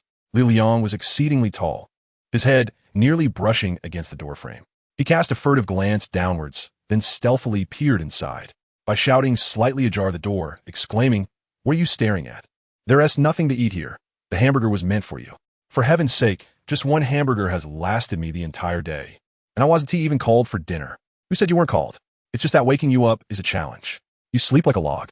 I've never seen anyone sleep so soundly." After 2 days of acquaintance, Bai Shouting removed her icy facade, and Li Liang realized she was no different from any ordinary girl. A voice floated in from within. "Hey, Li Liang, I've saved you a slice of pizza." "Great. Pizza sounds wonderful." Li Liang sought to enter, yet Bai Shouting obstructed his way, denying him access. "What harm is there in allowing me to come in and sit for a while? I merely wish to have a slice of pizza." Li Liang asserted. Observing Li Liang's audacity, Bai Shouting found herself with no alternative but to permit his entrance. As Li Liang stepped through the door, he beheld Zhu Shu presenting him with half a box of pizza. Dressed modestly in a silk nightgown, her figure still revealed subtle contours at her chest. Li Liang eagerly devoured the pizza, his hunger palpable. He truly felt that if he did not eat soon, he might faint. Upon finishing the pizza, he even licked his fingers, astonished by the delightful taste, having previously regarded pizza as merely an upscale flatbread. Zhu Shu attentively handed him a glass of water, which he gulped down with satisfaction, feeling considerably refreshed. At least his hunger had subsided for the moment. Once the McDonald's he had ordered arrived, he could indulge once more and fully recuperate. All done, let's go. Bai Shouting declared, ushering them to leave. Why are you rushing me? I still have more to say, Li Liang protested, refusing to budge. Turning to Zhu Shu, he added, steel-toothed girl, next time let's have a one-on-one match in Warcraft. This time I'll use random characters, and I assure you victory will be mine. Zhu Shu nodded in agreement. Sure, I can also use random characters. Li Liang was on the verge of spitting blood. He intended to use randomness to intimidate Zhu Shu, yet unexpectedly, she exhibited no fear whatsoever. Bai Shouting scoffed at him, stating, in gaming, you simply cannot surpass Zhu Shu. Not only in video games, but in any board game, you stand no chance against her. Bai Shouting's words struck a nerve with Li Liang. Li Liang has been exceptionally talented in various disciplines since childhood, mastering everything from music and chess to calligraphy and painting. However, it was only after his arrival in America, where basketball went unrecognized, that he dedicated himself fervently to rigorous practice. Li Liang promptly stepped outside and borrowed a chess set from the service desk. He was quite proficient in this Western game, having studied it during 2 summer sessions in middle school. Generally, amateur players were no match for him. So do you play chess? He inquired. Of course. My forte lies in checkers, but since there is none available here, I suppose I shall have to settle for this, replied Zhu Shu with remarkable composure. Well, I'm also quite skilled in checkers, so I should manage with chess as well. Li Liang felt provoked. What does it mean to say that jumping chess is quite impressive? Isn't international chess equally commendable? Li Liang, in a fit of anger, set up the chessboard to engage in a match of international chess with Zhu Shu. Meanwhile, Bai Shouting leisurely observed the game. After 15 minutes, McDonald arrived. Wei Daji handed over the burgers, fries, and cola, only to find that Li Liang was utterly engrossed in the match, his brow furrowed in concentration. Entirely oblivious to the food. Another 10 minutes passed, and Li Liang let out a deep sigh. He had lost once more. Oh heavens, how is it that I, a seasoned gamer, cannot outplay a mere girl in chess? Almighty, grant me a system to excel in Warcraft and chess. Li Liang's heart was in turmoil, while Zhu Shu appeared remarkably composed. She remarked, in truth, no one excels in every aspect. You are exceptional at basketball, and I cannot compete with your skill. Li Liang gazed intently at Zhu Shu, ensuring that the steel-toothed girl harbored no intentions of mockery. He declared, there's always a higher mountain, steel-toothed girl. Once I make it to the NBA, I shall certainly invite you to be my agent. Chapter 23. Winning the grand prize after enduring the dual setbacks of defeat in Warcraft and chess, Li Liang refrained from engaging with the omnipotent system that night, recognizing the necessity of rest to recuperate. Otherwise, the excessive strain on his mind would jeopardize his physical well-being. Following a night of repose, on April 20th, Li Liang felt significantly revitalized. This time, it was his turn to take the wheel, and he drove with determination all the way to Atlanta. In stark contrast to the tranquil and romantic ambience of Memphis, Atlanta exuded a palpable sense of modernity and gravitas. While Memphis proudly boasts its legacy of jazz and FedEx, Atlanta is home to iconic enterprises such as Coca-Cola, Holiday Inn, and UPS, renowned throughout the nation. Undoubtedly, the atmosphere here is far more vibrant than that of Memphis. Li Liang navigated the intricate elevated highways of Atlanta, descending from Highway 20 to arrive at the Phillips Center, located in the Western District of Atlanta. Wei Daji had booked a hotel nearby, and after the 4 of them settled their luggage and had a light meal to satisfy their hunger, they proceeded directly to the center to witness the match. The game was scheduled to commence at 7 p.m. Eastern Time, featuring a face-off between the Boston Celtics and the Atlanta Hawks. As a fervent supporter of the Celtics, Wei Daji was brimming with excitement prior to the game. He donned his Kevin Garnett jersey, number 5, and took out his phone to capture the thrilling moments of the match. However, when the starting players took the court, he was left in utter disbelief. Garnett was conspicuously absent. With the regular season nearing its conclusion, the aging core players of the Celtics had been rested. Thus, the illustrious trio of Garnett, Pierce, and Ray Allen did not take the floor, and even Rajon Rondo was sidelined. Coach Rivers sent out a lineup composed entirely of substitutes: Bradley, Bass, Steinsma, Dooling, and Pavlovich. This not only demonstrated a lack of respect for the Hawks, but also disregarded Wei Daji, who had traveled such a great distance to witness the game. Overwhelmed with despair at not having received prior notice of this news, Wei Daji nearly stormed out of the stands to confront Coach Doc Rivers at the Celtics bench, seething with indignation. "You pig, are you targeting me?" However, upon noticing the police officer standing nearby with arms crossed, he abandoned the thought and resigned himself to watching the game and taking photographs. Although Li Liang is not a fan of the Celtics, it would be disingenuous to claim that he is not disappointed by the absence of the team's iconic trio on the court. Li Liang resolved quietly within himself that if he were to enter the NBA in the future, he would never rest. Of course, such thoughts were rather premature. Given his current level, it would be a challenge to avoid resting even if he wished to. Despite the absence of the Big Three, he remained committed to observing the games, particularly focusing on the Boston Celtics. The Celtics had secured the championship in 2008 through their formidable defense, maintaining competitiveness in the Eastern Conference over the years with their meticulous collective defensive strategies. Unfortunately, with key players like Garnett and Pierce no longer in the lineup, the substitutes could only showcase a fraction of their capabilities. Celtics guard Bradley left a profound impression on Li Liang in the absence of the main players. He took on significant responsibilities on both offense and defense, frequently scoring while also making consecutive steals, thus standing out on the court. On the other hand, the Hawks fielded a full-strength team with talents like Joe Johnson, Josh Smith, and Hinrich, who managed to dominate against the resting Celtics. As the first half concluded, the Hawks led by 9 points heading into halftime. Wei Daji had recovered from his despair and was now busy taking various photographs, preparing to edit a post on his phone to share on the forum for the sake of impressing others. Zhu Shu and Bai Shouting were more interested in taking selfies. The Phillips Center appeared more vibrant compared to the FedEx Forum. Li Liang initially intended to purchase some food when a staff member approached him and inquired about his seat number. Li Liang informed the staff of his seat number, and they replied, "You have been selected to participate in the halftime shooting lottery, which will take place between the third and fourth quarters. Please tell me your name." Bruce Lee, Li Liang responded truthfully, surprised to find himself chosen for such an event. An NBA game is certainly not merely a basketball match. It is a grand spectacle of entertainment. Prior to the game, various performers sing the national anthem, while the intermissions are filled with an array of mini-games, activities, and the alluring dances of cheerleaders, alongside captivating acrobatics. In essence, the 3-hour experience will undoubtedly leave first-time attendees of an NBA game in awe, causing them to forget that they originally came to witness a basketball match.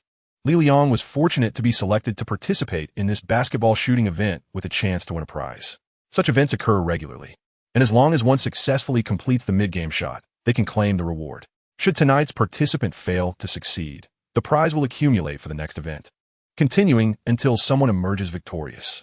Li Liangxin pondered how much water had accumulated in the prize pool of Atlanta. The second half of the game was about to commence, yet Wei Daji had lost all interest in the match, eagerly wishing for the third quarter to conclude swiftly so that Li Liang could take the stage and shoot. At long last, as the third quarter neared its end, the staff summoned Li Liang to wait at the sidelines. Wei Daji hurriedly removed his number 5 jersey and handed it to Li Liang, urging, "Hurry, put on this jersey." Li Liang tossed the jersey back to Wei Daji, exclaiming, "Are you trying to get me killed? Wearing a Celtics jersey in Atlanta for a lottery?" Upon reaching the sidelines, the staff had prepared a Hawks jersey for Li Liang, featuring the number 6 of Josh Smith. "You are quite tall, almost akin to Josh," remarked a staff member, noting that Li Liang's jersey number matched Smith's. Finally, as the third quarter concluded, the players exited the court. Amidst the warm welcome from the host, cheerleaders, and mascot, Li Liang stepped onto the floor of the Phillips Arena. After a brief self-introduction, the host handed the ball to Li Liang, who stood at midcourt, gazing at the hoop from a daunting distance of 50 feet. With the applause of the fans resonating around him, Li Liang adjusted his stance and launched the ball toward the basket with a chest pass, a pure test of feel and a touch of luck. Li Liang felt that his shot had a bit more power than usual, unsure if it would find its mark. The ball soared in a graceful arc, striking the white rim of the backboard before rebounding into the net. "Oh!" The ball went in. Li Liang raised his arm and shouted with exuberance. To everyone's astonishment, he had indeed succeeded. The venue erupted with enthusiastic applause and cheers, heralding the arrival of yet another fortunate soul. The host approached Li Liang, sharing a celebratory high-five, and informed him that his remarkable throw had earned him a prize of $60,000. Though the prize pool appeared modest, This unexpected windfall was nothing short of spectacular. Holding the oversized check for $60,000, the host interviewed Li Liang, inquiring about his plans for the newfound wealth. Li Liang Dao, today, I have come here with my friends, and together we shall spend this sum of $60,000. I express my gratitude to them for the fortune they have bestowed upon me. In conclusion, I would like to introduce myself as Bruce Lee, hailing from China, a graduate of the University of Kentucky, an NCAA champion. One day, I aspire to stand upon the hallowed grounds of the NBA. Thank you, thank you. Upon finishing his speech, a brief intermission between the third and fourth quarters had arrived, and Li Liang departed the court with his check in hand. Yet, his words lingered in the air of the arena, leaving everyone somewhat bewildered. Who is this young man? He made a half-court three-pointer and now dreams of entering the NBA? Li Liang's words went unnoticed by anyone. Everyone believed that the young man, having secured $60,000, must be overjoyed. Every great endeavor and thought has an inconspicuous beginning. Chapter 24. Not so simple $60,000. $60,000. Haha, we've struck it rich. All the expenses incurred during our journey are now covered. After the competition, on the way back to the hotel, Wei Daji was overly exhilarated, unable to contain his laughter. This trip involved considerable expenses for car rentals, fuel, accommodations, and other miscellaneous costs, adding up to a significant sum. Although both Li Liang and Wei Daji came from affluent families, and Zhu Shu and Bai Shouting managed their own expenses as students without a steady source of income, this amount still weighed heavily on them. It was unexpected that with a single basketball shot, Li Liang managed to recoup all their expenses, and then some. Naturally, he was elated. Zhu Shu gazed at Li Liang with a newfound admiration. At the moment he made that shot, he was the hero of the Phillips Center, celebrated by thousands of fans. Even Bai Shouting rolled her eyes at him a few less times than usual. Li Liang could have easily kept that money for himself. Yet he generously allocated it for their travel expenses. It seems this fellow is not as stingy as one might have imagined. He is indeed quite magnanimous. Li Liang observed Wei Daji, who appeared utterly entranced, and disdainfully remarked, "A mere $60,000? After taxes, that's only $56,000 in hand. Once I enter the NBA, this sum will be but a trifling matter. Besides, what is money? It is nothing but a nuisance. Once acquired, it ought to be spent. Otherwise, it is less useful than toilet paper." Wei Daji chuckled and replied, "If that's the case, I wouldn't mind having a few more rolls of such toilet paper." Wei Daji hailed from an educated family, his lineage extensive, with properties in both China and the United States, indicating a well-to-do background. However, his parents were notoriously strict, maintaining a frugal lifestyle and providing him with a fixed allowance each year, refusing to part with even a penny more. Consequently, Wei Daji occasionally found himself short on funds, prompting him to take up odd jobs, slowly cultivating the commendable habit of saving.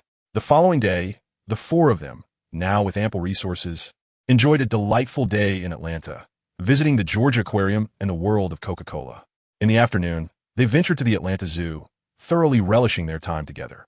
In recent days, Li Liang has chosen to unwind. Aside from returning to his hotel for workouts and practicing his three-point shooting, he has refrained from engaging with the all-round king system for tasks. After nearly a month of nightly assignments, he found himself quite fatigued. He intends to rest and relax for a couple more days before resuming his endeavors to enhance his defense and three-point shooting skills. Departing from Atlanta, they journeyed further south into Florida, with Orlando as their next destination. As spring transitions into summer, Florida, known as a prime tourist haven on the southern coast of the United States, is experiencing an ideal season for visitors. Upon their arrival in Orlando on the 22nd, the four of them ventured to Disney, where they joyfully spent 2 days in the largest Disney park in the world. By the 25th, they visited the Amway Center to witness the Orlando Magic face off against the Charlotte Bobcats. Regrettably, the Magic star center, Dwight Howard, was sidelined due to injury and could not participate in the match. Furthermore, the Bobcats had already been eliminated from playoff contention, concluding the season with merely 10 victories. The Magic, too, seemed to lack the brilliance they had displayed in previous years, resulting in a rather lackluster game. Nevertheless, during the prior 2 matches, Zhu Shu and Bai Shouting, who had been absorbed in their phones and selfies, appeared to have developed a budding interest in basketball, beginning to watch attentively alongside Li Liang. They occasionally posed somewhat naive questions, such as why one cannot dribble the ball with both hands. Li Liang patiently offered his explanations, while Wei Daji, Oblivious to the two young ladies who had recently developed an interest in basketball, continued to take photos, post online, and boast in his basketball group. In Wei Daji's words, he had suffered from emotional wounds that would take a decade to heal. He resolved to devote all his energy to basketball, aspiring to become a sports journalist. He reminisced about his high school days when he believed that playing basketball would attract the attention of girls, which initially motivated him to take up the sport. However, as he genuinely fell in love with basketball, he came to realize that girls were merely drawn to handsome players. If one lacked charm, even a spectacular shot would go unnoticed. Reflecting on it, he concluded that basketball was indeed a wonderful pursuit, entertaining, cost-effective, and devoid of the burdens of home ownership or betrayal. His 3 days in Orlando were undoubtedly joyous. Li Liang enjoyed ample rest and felt rejuvenated. That very evening, he re-entered the all-round king system to continue his journey of progression. He first checked his various performance metrics, which showed no decline compared to before, indicating that a 2-day respite had not adversely affected his condition. On the contrary, his stamina index had even improved slightly. It appeared that adequate rest and relaxation had replenished his physical reserves. After a thorough assessment, Li Liang began to ponder whether to further enhance his defensive abilities or to strengthen his three-point shooting. At present, his external defense capabilities were still relatively low, presenting substantial room for improvement, which seemed achievable in a short time. Conversely, the task for three-point shooting had escalated to a star level, likely to be more challenging and time-consuming. Yet, the higher difficulty of such tasks carried the advantage of greater enhancement and more substantial rewards. Furthermore, the three-point shooting tasks, compared to defensive skills, required less energy expenditure. Li Liang thoughtfully deliberated and ultimately decided that, in the interest of prudence, he would focus on steadily enhancing his skills in defense before entering the NBA. Once he secured his place in the league, he would earnestly confront more challenging endeavors and cultivate his offensive techniques. Having devised a clear plan, Li Liang accessed the defensive capabilities interface and once again selected the task pertaining to fundamental perimeter defense. The surroundings gradually illuminated, and he was transported to a new assignment venue. Task: contain Lamar Odom's debut. Date: November 2nd, 1999. Location: Staples Center, Los Angeles, USA. Matchup: Seattle Supersonics vs.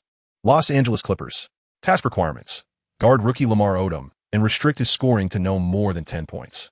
Task rewards: 8 in perimeter fundamental defense value, 5 in various perimeter defensive attributes, and a random ability enhancement item.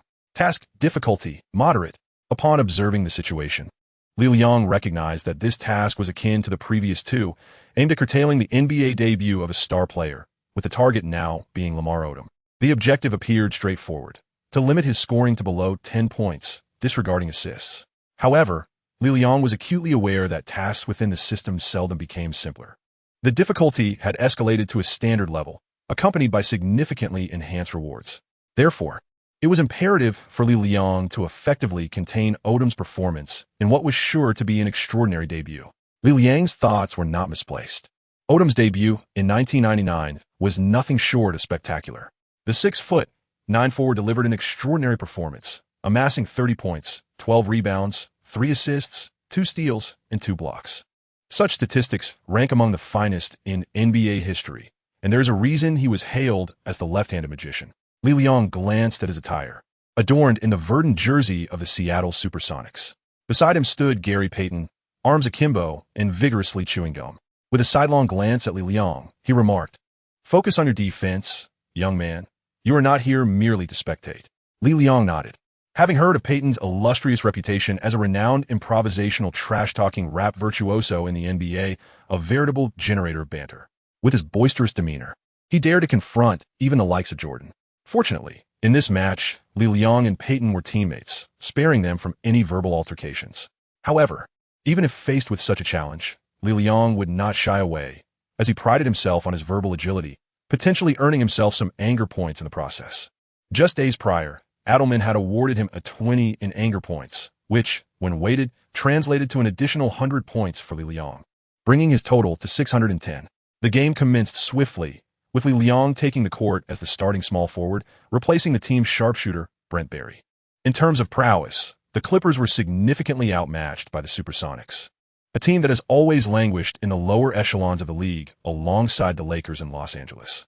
In 1998, holding the coveted first overall pick, They missed out on both Carter and Pierce, opting instead for Olowokandi, whom many touted as the next Hakeem Olajuwon. History has shown that such labels of the next so-and-so often lead to disappointment. Olowokandi was no exception, failing to showcase the caliber expected of a first overall pick during his rookie season. Now, in his second season, he remained the starting center for the Clippers, who still harbored hopes for his development. Besides this underperforming center, the fourth overall pick, Odum, had already ascended to a starting role. With the Clippers equally optimistic about his potential, Liliang fixed his gaze upon Odum, who had now unmistakably become a destroyer of rookies. A debutant whose first performance had shone brightly, and whom he intended to thoroughly dismantle. Armed with the experience from the previous 2 games, Liliang commenced the match by engaging Odum in a relentless one-on-one special service. His objective was to restrict Odum to a mere 10 points, allowing him only 1 basket per quarter, a daunting task indeed. Considering the disparity in their respective strengths, Liliang surmised that the Supersonics would soon establish a significant lead, at which point they might play casually, enabling Odum to accumulate his statistics with relative ease. To avert such a scenario, Liliang resolved to be an impediment on the offensive end. He vowed never to make a successful shot or to pass the ball. He would seize the ball and attempt a shot, knowing full well it would likely miss. After all, the coach would not hastily bench him. For how else could he fulfill his mission? By a stroke of fortune, his coach for this match was George Karl, who in 1999 was 48 years old and in the prime of his life. As the game commenced, the 2 centers leapt for the ball at center court. The Supersonic starting center was Vin Baker, a future heavy drinker, yet at this moment he was recognized as one of the league's premier low-post scorers. The Clippers secured possession, and in their first defensive exchange, the Supersonics opted for a man-to-man defense. Liliang recalled that prior to 2001, the league prohibited zone defenses, mandating a strict man-to-man approach. Although some teams covertly employed zone strategies, the majority adhered to the man-to-man format. This arrangement provided Liliang with a certain advantage, as he merely needed to focus on his assigned opponent. At the outset, Odum was not inclined to pursue his own scoring. The Clippers were not a formidable team, rather lackluster and playing rather casually. Derek Anderson handled the ball, navigating the perimeter without identifying any promising opportunities, ultimately opting for a shot himself. His mid-range attempt fell short, but when Baker secured the defensive rebound, allowing Payton to orchestrate the Supersonics' offense. Throughout the offensive play, Liliang, as usual, stationed himself in the corner. At that moment, he found playing in the NBA to be quite straightforward. On defense, he steadfastly marked his man, and on offense, he simply waited in the corner. The Supersonics commenced their plays in a traditional manner, with when Baker demanding the ball in the low post while the others created space.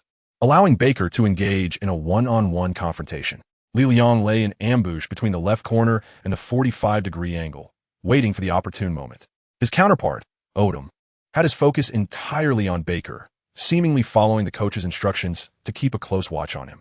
As Baker made several aggressive moves in the low post, the eager Odum suddenly stepped up to double-team him. In an instant, Baker passed the ball, delivering it directly to the perimeter where Liliang waited. Upon noticing the splendid opportunity for a 3-point shot, Liliang seized the moment without a second thought, closing his eyes and releasing the ball with abandon. Although Odum quickly regained his focus and attempted to defend, Liliang's swift execution left no time for preparation, and he had not anticipated success. To his astonishment, the ball swished through the net. Liliang could hardly believe his eyes. The 3-point shot he had casually tossed had miraculously found its mark. How on earth did that happen? Wasn't he supposed to be playing poorly? Wasn't he meant to be a hindrance to the team? Liliang stared blankly at his palm, while Payton beside him praised, "What a beautiful shot, young man." For an athlete, with sufficient practice, muscle memory becomes ingrained, unless one deliberately misthrows. The likelihood of scoring with a casual toss remains remarkably high. No, I must refrain from reckless shots. If the score widens, our defense will falter. If George Karl on the sidelines were to grasp Liliang's thoughts, he would likely bestow upon him a considerable amount of fury points. The first quarter proceeded relatively smoothly. After Liliang sank a 3-pointer, the Supersonics swiftly seized control of the game. The Clippers also performed decently, with both teams maintaining a moderate defensive intensity, exchanging blows back and forth. The first quarter concluded with the Supersonics leading 29-27, a slender 2-point advantage. Under Liliang's relentless defense, Odum failed to score, aptly demonstrating that intention does not always align with outcome. Historically, as a rookie, Odum faced opponents who did not specifically target him. As the game progressed, and he found his rhythm, coupled with the Supersonics lead and the guidance of coach George Karl, he was naturally allowed to showcase his prowess. Now, with Li Liang buzzing around him like a persistent fly from the outset, Odum found himself struggling to break free, having only limited experience in countering rookie defenders. Li Liang felt a sense of pride, convinced that the task ahead posed no significant challenge. Enduring 3 quarters seemed a mere formality. With the foundation laid by his previous 2 assignments, he discernibly sensed an enhancement in his defensive prowess. His lateral movement quickened, and he scarcely lost track of his opponents. His judgment sharpened as well. However, as the second quarter commenced, the dynamics on the court shifted. Both teams began to implement their rotation strategies. The Supersonics saw Payton and Hollis Jefferson exit the game, replaced by Xavier McDaniel and Barry, while Li Liang remained on the court, as Odum had not yet departed. The absence of Grant deprived the Supersonics' interior defense of a reliable rim protector. In this exchange of bench players, Odum took the helm of the Clippers' offense, displaying an agility and versatility that was markedly enhanced with the ball in his possession.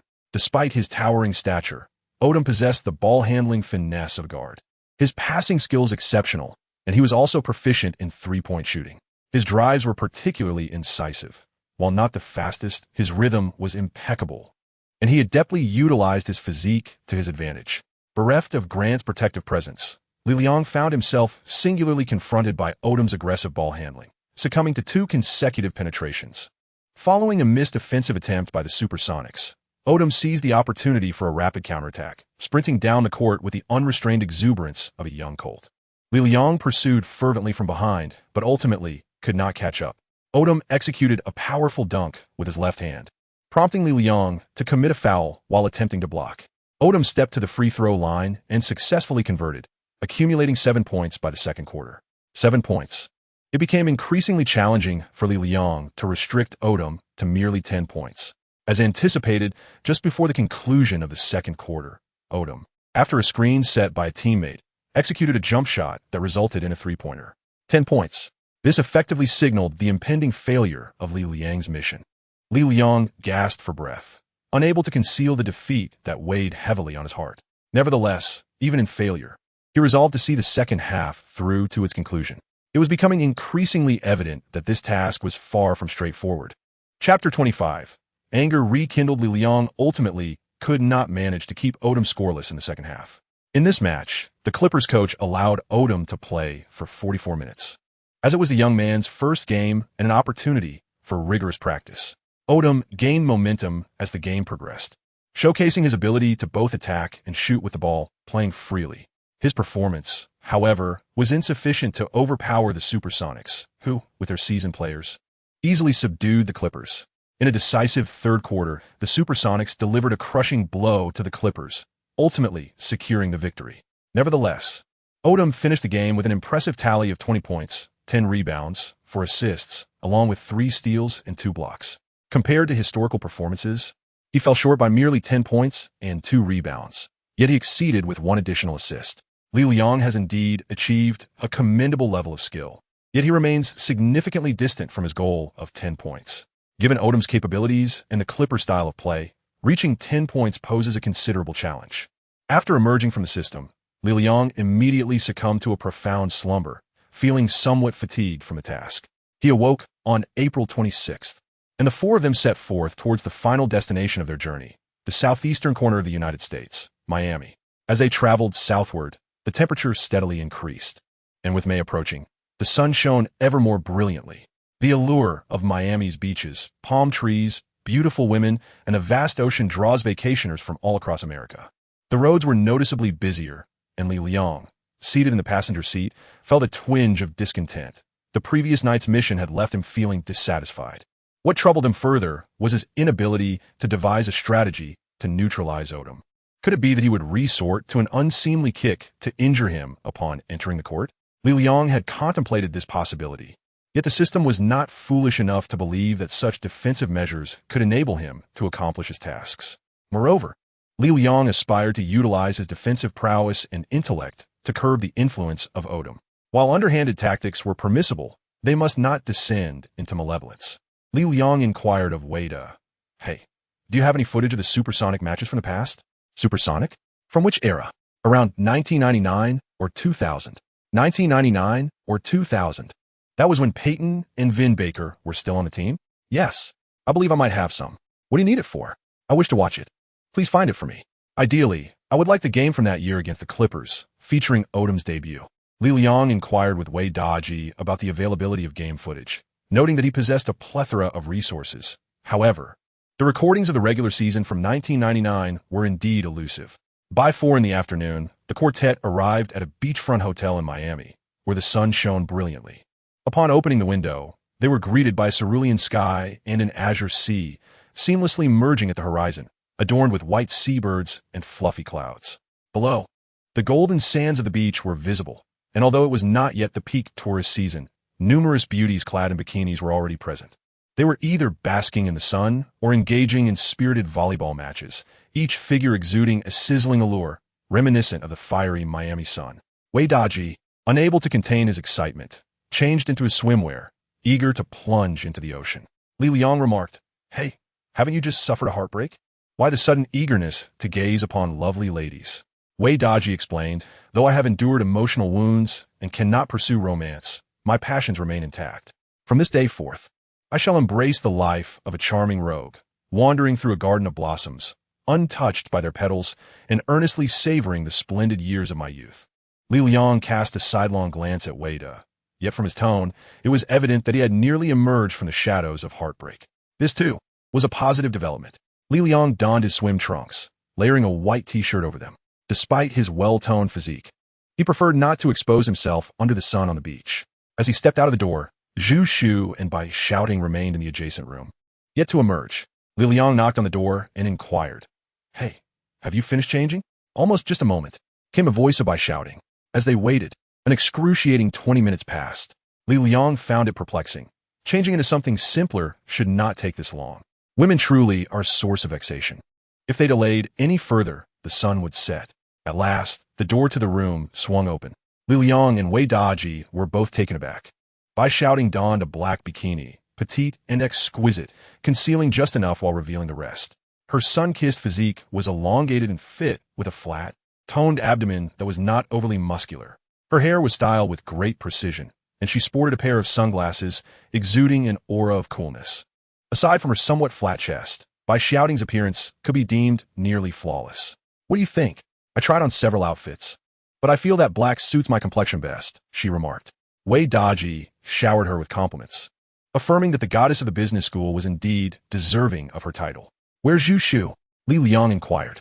Bai Shouting had emerged, yet Zhu Shu remained inside. Turning back, she called out, "Zhu Shu, come on out, don't be shy." She grasped Zhu Shu's hand and pulled her from the room. As Zhu Shu stepped out, Li Liang and Wei Daji's eyes widened even further, for indeed, it was quite impressive. Zhu Shu wore a lively red bikini adorned with white polka dots, exuding a playful charm. A colorful scarf was tied around her waist, and she wore a Hawaiian hat, embodying the essence of island vibes. If one were to note a shortcoming, it would be that the fabric covering her chest was rather insufficient. Although her physique did not rival Bai Shouting's, she bore no excess weight. Her skin was as fair as sheep fat, the only drawback being the large glasses perched on her nose and the orthodontic braces that occasionally flashed from her mouth. Clearly feeling self-conscious in such attire, Zhu Shu kept her arms close to her body, hands clasped in front of her chest, her face flushed with a rosy hue. Li Liang averted his gaze, silently reminding himself to exercise restraint. He gently pushed Wei Daji forward, urging him to lead the way. Upon reaching the beach, the warm sunlight and the gentle sea breeze enveloped them, instilling a profound sense of relaxation in all four of them. They found a spot, rented beach chairs and an umbrella, and purchased beer and fried chicken, settling down to fully immerse themselves in the charm of Miami. This place was sufficient to make one forget all worries, allowing them to wholeheartedly embrace nature and unwind. However, it wasn't long before Bai Shouting pulled Zhu Shu to the seaside for a photo session. Observing their departing figures, Wei Daji turned to Li Liang and inquired, "Hey, among the two, which one do you prefer?" "Li Liang Dao, what does it matter to you? Do you wish for me to suffer from emotional turmoil as well?" Wei Daji, "At first I thought you were interested in Bai Shouting, but today upon seeing Ganyame, I must say you truly possess an eye for beauty." "Nonsense. I am not as superficial as you think." Li Liang refuses to admit that he is drawn to Zhu Shu, though deep down, he is uncertain about his feelings for her.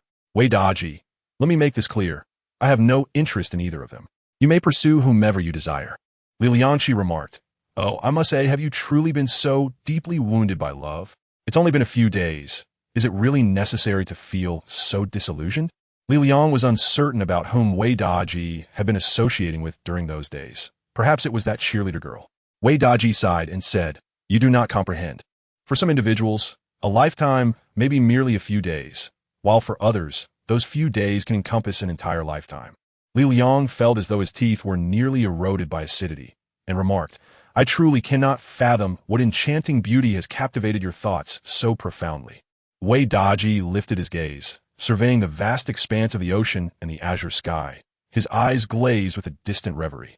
He replied, Appearance is merely a superficial guise. True love is the communion and intertwining of souls. You would not comprehend this. Li Liang felt overwhelmed and decided to rise and take a stroll around the beach. Li Liang observed Zhu Shu standing alone amidst the waves, allowing the sea to wash over her feet, while Bai Shouting was nowhere to be seen. Li Liang stepped forward and inquired, Why are you alone? Zhu Shu, upon seeing Li Liang, gently crossed her arms over her chest and replied, She went to the restroom. The two fell into silence. Zhu Shu glanced at Li Liang, who appeared to be burdened with thoughts. Yet, she was at a loss for words, feeling somewhat constrained in her attire. Li Liang suddenly exclaimed, Let us go back to the hotel. With that, he grasped Zhu Shu's hand and headed towards the hotel. For a moment, Zhu Shu felt bewildered, unsure of Li Liang's intentions. As she was pulled along by him, a mixture of fear and concern swirled within her, yet there was also a flicker of anticipation. Upon entering the hotel, however, Li Liang did not lead her to a room, but instead directed her to the leisure and entertainment center on the second floor, where computers were available for internet access. Come, let us engage in battle once more in World of Warcraft, Li Liang proposed. It was then that Zhu Shu realized that Li Liang had come seeking revenge. She couldn't help but exhale in relief, though a subtle sense of disappointment lingered in her heart.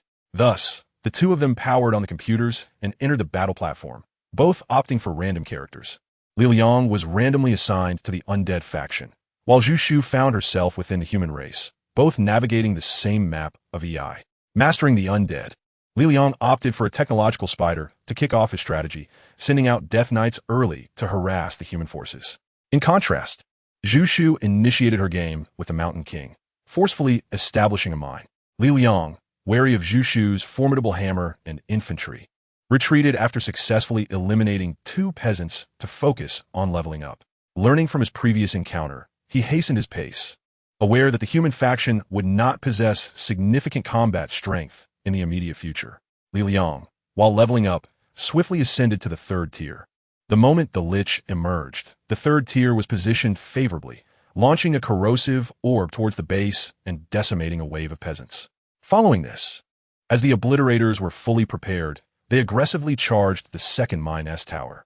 Zhu Shu fought valiantly, executing a commendable defense and withstanding this onslaught. However, when Li Liang's 3rd wave of Rangers and Death Knights reached level 5, Zhu Shu ultimately succumbed, conceding the game with a GG. Li Liang has finally turned the tide, and his complexion appears to have improved somewhat. Zhu Shu peeks out from behind the screen and softly inquires, Are you feeling better? A bit, he replies. The Undying truly are a formidable race of attackers. Indeed, you played exceptionally well. Zhu Shu seems indifferent to the outcome of the match. Li Liang sensed something amiss and said, Hey, you aren't implying that I'm the one at fault, are you? Zhu Shu quickly shook her head. No. I would never hold you responsible. I have always struggled with matters concerning the human race. It is you who excels in such endeavors. Li Liang cast a sidelong glance at Zhu Shu and remarked, Never mind, it's just a game. There is no need to take it too seriously. This fellow, too, was contradictory. When he lost, he sought to reclaim his dignity, yet when he triumphed, he would not dwell on it. Zhu Shu, however, was genuinely unconcerned. As the pair descended from the 2nd floor, they encountered Bai Shouting in the hotel lobby. Bai Shouting scrutinized them with a look of skepticism. Zhu Shu clarified, We went inside to play a game. Bai Shouting shot an exasperated glare at Li Liang and reproached Zhu Shu. What were you running around for? I thought you'd been swept away by the waves. Anger level 10, courtesy of Bai Shouting. A line of text floated before Li Liang's eyes, and he pondered why Bai Shouting had become upset once more. Chapter 26. The basketball blindness assessor. That evening, Li Liang endeavored once again to complete Odum's task. exerting every ounce of his energy to relentlessly pursue Odum throughout the game. Yet, Odum ultimately managed to score 15 points, falling just short of the task's objective. This slight margin felt insurmountable to Li Liang. For an NBA player with even a modicum of skill, merely remaining on the court, given ample time and opportunities, scoring over 10 points is relatively straightforward. Teams like the Clippers, often considered underdogs, are tasked with nurturing promising talents like Odum. Consequently, the coach consistently kept him on the court, providing him with sufficient chances to shoot. Unlike Durant, who had a rocky debut, Odum was initially in excellent form and poised to score 30 points. Li Liang aimed to restrict his opponent to 10 points, a challenging task indeed. He procured the video of that match from Wei Daji, watching it repeatedly during the day, yet the effort proved futile. Once Li Liang entered the arena, apart from the opening moments, the course of the game shifted dramatically. What remained unchanged was Odum's fiery shooting touch, his boundless energy, and the strategic arrangements of the Clippers. After the setback, Li Liang felt somewhat disheartened, aware that he needed a 2-day respite. In Miami, they planned to stay for a week, not returning until May. On April 28th, the NBA playoffs commenced at the American Airlines Arena in Miami, and the four of them attended the game as usual. The 2011 to 2012 shortened season had concluded, with the Miami Heat boasting their three superstars, finishing with a record of 46 wins and 20 losses, once again securing the second seed in the Eastern Conference. They were set to face the New York Knicks in the first round. This series promised to be captivating, as the Knicks star player was none other than Carmelo Anthony, the third overall pick from the class of 2003. In this series, four of the strongest players from the illustrious 2003 draft class converged, with the Heat featuring three: LeBron James, Dwayne Wade, and Chris Bosh. On the other hand, Anthony stood alone, accompanied by Amare Stoudemire, whose injuries had significantly diminished his former prowess. On paper, the Knicks lineup appeared formidable, with Tyson Chandler anchoring the center position. His performance in last year's finals against the Heat was well remembered. In the backcourt, Baron Davis provided the Knicks with a sense of security against Wade. Alongside Anthony and Stoudemire, the bench featured veterans like J.R. Smith and Mike Bibby, who were poised to make their mark in the playoffs. Before the game, Wei Daji extolled the Knicks, expressing great optimism about their prospects. After all, LeBron James had become a pariah following his decision in the summer of 2010. His dismal performance in the 2011 finals against the Mavericks had plunged him into the depths of public disdain, and many were eager to witness his downfall. The formation of the trio in pursuit of a championship, only to come up empty-handed, would spell ruin for James. Li Liang is indifferent to the outcomes of wins and losses. His passion lies in basketball, though he holds little interest in pursuing star players. He is particularly eager to observe how the Miami Heat, renowned for their defensive prowess this season, will contend with Carmelo Anthony in their perimeter matchups.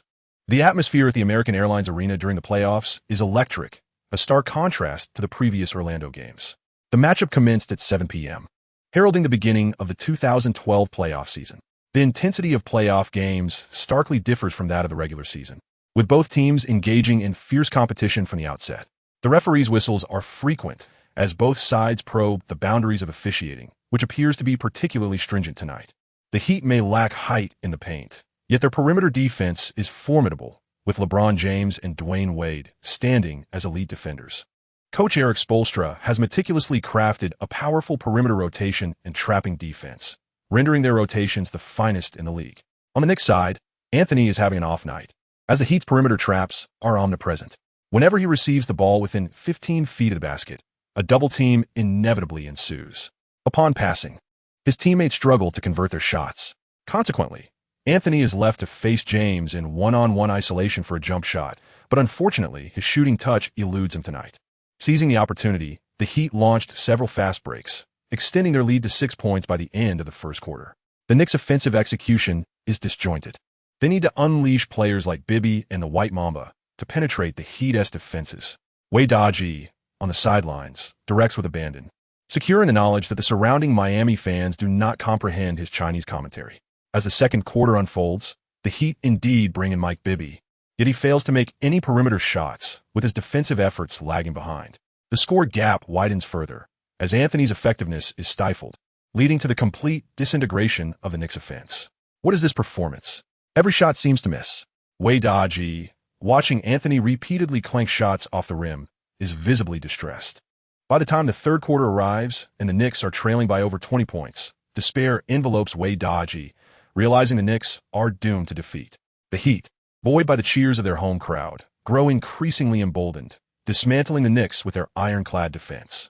The final score reads 100-67, with the Knicks' total points falling short of the Heat's by more than a quarter. Had the Heat not relaxed their defense in the fourth quarter, the Knicks' scoring would have been even lower. The Knicks' cornerstone, Carmelo Anthony, finishes the game with a disappointing 3 of 15 shooting, netting only 11 points, a woeful performance. In the series, the Heat lead 1-0. However, there is no cause for alarm. It's merely the first game of the playoffs and away from home. Such a lackluster performance is to be expected. Losing by 1 point or 30 points amounts to the same, as it is still 0-1.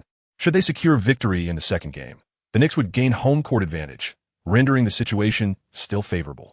Moreover, the considerable defeat served to awaken the Knicks. According to the law of conservation of character, it is certain that Anthony will emerge with vigor in the next game, which is indeed a positive development. Consider the 1985 finals, where the Celtics annihilated the Lakers by 40 points in the first game. What significance did that hold? The Lakers, filled with a sense of shame, rose to the occasion and ultimately secured the championship. On the journey home, Wade Dodgy, drawing upon classical references and employing various logical analyses, concluded that the Knicks' loss was anticipated and not detrimental. In fact, it could very well be a fortuitous turn of events. Leong drove, while glancing at Wade Dodgy, shaking his head in resignation, thinking that yet another had lost their sanity. Basketball possesses an extraordinary enchantment. It can evoke intense emotions in an otherwise rational individual, transforming black into white and white into purple, all while maintaining a semblance of logic. Indeed, the sport itself is imbued with considerable unpredictability, and the NBA, in particular, is a realm where miracles are born. Thus, it is entirely understandable to succumb to madness. Leong, however, was indifferent to the outcome of the Heat and Knicks game, for he had garnered far greater insights.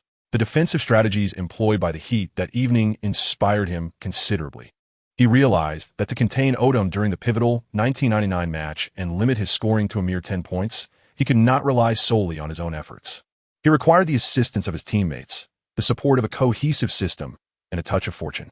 Upon returning to his hotel, Leong seized Wade Dodgy's computer and meticulously reviewed the games of the 1999-2000 Seattle Supersonics. In the 1990s, the Supersonics were also renowned for their formidable defense. During that era, George Karl had yet to abandon the principles of defense in favor of an all-out offensive approach, akin to the Nuggets of today. The hallmark of the Supersonics' defense was their reliance on towering forwards who relentlessly double-teamed the ball handler. This approach bore some resemblance to the current Heat's tactics, albeit with the Heat's interior defense being notably weaker, while the Supersonics excelled in protecting the paint. Additionally, the Supersonics featured the likes of Gary Payton, a formidable presence on the perimeter. Although he played as a point guard, his robust physique, sufficient height, and deft movements made him a formidable defender. Leong, during both missions, relied solely on his own abilities, never fully utilizing the supersonic defense system or calling for his teammates' assistance. Although the defensive intensity of the Supersonic in the 2000 season had diminished from its mid-1990s peak, the foundational strength remained intact. Leong contemplated that he ought to make the most of his abilities. Otherwise, Odum would indeed prove quite formidable. As the designated water boy for the Kentucky University basketball bench, Leong possessed a wealth of tactical knowledge. Unlike keyboard warriors such as Wade Dodgy, he had genuinely practiced with high-level teams, granting him a profound understanding of game strategies. Previously serving as a practice player, he frequently assumed a defensive role. With a plan forming in his mind, he knew precisely how to proceed. Upon returning to the hotel that evening, after extinguishing the lights and succumbing to slumber, he entered the All-Purpose King system. Welcome once more to the All-Purpose King training arena. Visitor, Bruce Lee, height 6 feet 9 inches, weight 230 pounds. Through diligent training and enjoyment, Leong's weight had increased to 230 pounds, all muscle. He was still tasked with the mission of containing Odum's debut, once again arriving at the Staples Center, where Peyton stood beside him, chewing gum. Play solid defense, kid. You're not here just to watch the game, Peyton reiterated. This time, a spark of inspiration struck Leong, and he responded, Boss, I think I need your assistance. I intend to stifle that Odum fellow. Peyton replied, Do you have a grudge against him? That kid can be rather irritating. Leong interjected, Indeed, during our warm-up, He remarked that he would score 30 points over my head. I retorted that such a feat was impossible. I would permit him no more than 10 points. Peyton replied, "What are you talking about, 10 points? You should not allow him to score at all. I shall assist you in imparting a lesson to him." Li Liang skillfully persuaded Peyton, who has a penchant for bullying rookies, and now Odum found himself in the crosshairs. It appears that this system presents numerous intriguing aspects to ponder with each task. Had Li Liang refrained from engaging Peyton in conversation, he might have been unable to fulfill this mission. As the game commenced, much like before, Odum had little impact in the first quarter. Meanwhile, Li Liang actively maneuvered and initiated attacks. Although he did not score, he succeeded in drawing a foul from Odum. Li Liang summarized that on the defensive end, it is imperative to stifle the opponent, while on the offensive front, one must also create troubles for them. Forcing fouls, depleting their stamina, and disrupting their rhythm can all influence the adversary's offensive plays. In the second quarter, it was time for Odum to shine, as Peyton was seated on the bench. Li Liang found himself outmatched by Odum, who scored twice, adding 4 points. When the main players returned from their respite, Peyton began to assist Li Liang in defense. Odum favored dribbling from the perimeter to penetrate the paint, so Li Liang conceded the middle lane for him to advance, allowing Odum to surge straight into the key. However, just as he lifted his hand, the ball vanished. Peyton swiftly came over from the opposite side, cleanly stripping the ball from Odum's grasp. This successful defensive maneuver triggered a rapid counterattack by the Supersonics, with Li Liang leading the charge, receiving Peyton's pass for a layup. Alas, it missed. My apologies. That shot could have been successful, yet it was unnecessary. After all, the Supersonics were already ahead, and Li Liang wished to avoid compounding the situation, opting instead to play it cool. "Come on, young man, how could you miss that shot?" Peyton grumbled for a moment, then turned back to continue his defensive support. As the score remained close, Li Liang relinquished control of the center once more, as this time, Odum opted to shift to the perimeter, leveraging his physical advantage to charge inward. In a previous match, Odum had successfully employed this tactic multiple times, bulldozing into the paint, creating space with his body before executing a delicate floater. However, this time, Li Liang had anticipated his move, positioning himself effectively. With a resounding thud, Odum collided with Li Liang, sending him sprawling to the ground. The referee's whistle pierced the air, calling Odum for an offensive foul. Yes, having drawn the foul, Li Liang sprang back to his feet, eager to re-engage in the contest. After 2 unsuccessful attempts, Odum, of course, was not ready to concede defeat and was determined to continue his assault. At this juncture, he had already accumulated 2 fouls and, following 2 failed drives, he resorted to a series of hesitation dribbles beyond the arc before opting for a jump shot. Clang! The shot clanked off the rim. A direct pull-up jump shot was not Odum's forte. His shooting was often unreliable, and when he struggled, his accuracy waned. As a rookie, Odum's repeated failures to score meant that, despite being a focal point for development, his teammates were reluctant to grant him further opportunities. After all, his talent and standing within the team had yet to reach the illustrious heights of players like Durant or James. Li Liang, on the other hand, has progressively mastered the art of defense, forging an impeccable synergy with Peyton and establishing a rapport with the interior player, Hollis Jefferson Grant. During his tenure at Kentucky, Calipari placed a significant emphasis on defensive strategies, insisting that defenders continually vocalize their movements during the game. This is crucial as offensive players face the basket, allowing the ball handler to see their teammates. Conversely, the defenders often find themselves in a passive position, frequently turning their backs to the hoop, which hinders the perimeter defenders from observing their teammates' positions. Without communication, myriad vulnerabilities can arise on the defensive end. To counter a player like Odum, who showcases a versatile and multifaceted playing style with comprehensive skills, teamwork is essential. By halftime, Odum had only managed to score 4 points, his mindset visibly shaken. Historically, he excelled in the second quarter, gaining momentum and ultimately delivering a stunning debut performance. As a rookie, with limited mindset and experience, he struggles to adjust when faced with challenges, often leading to a complete breakdown. By the third quarter, after attempting 2 unsuccessful 3-point shots from the perimeter, Odum ceased his offensive efforts, having lost his confidence. The Supersonics gradually widened the point gap, while Li Liang successfully sank 2 3-pointers, as he could not afford to lag behind.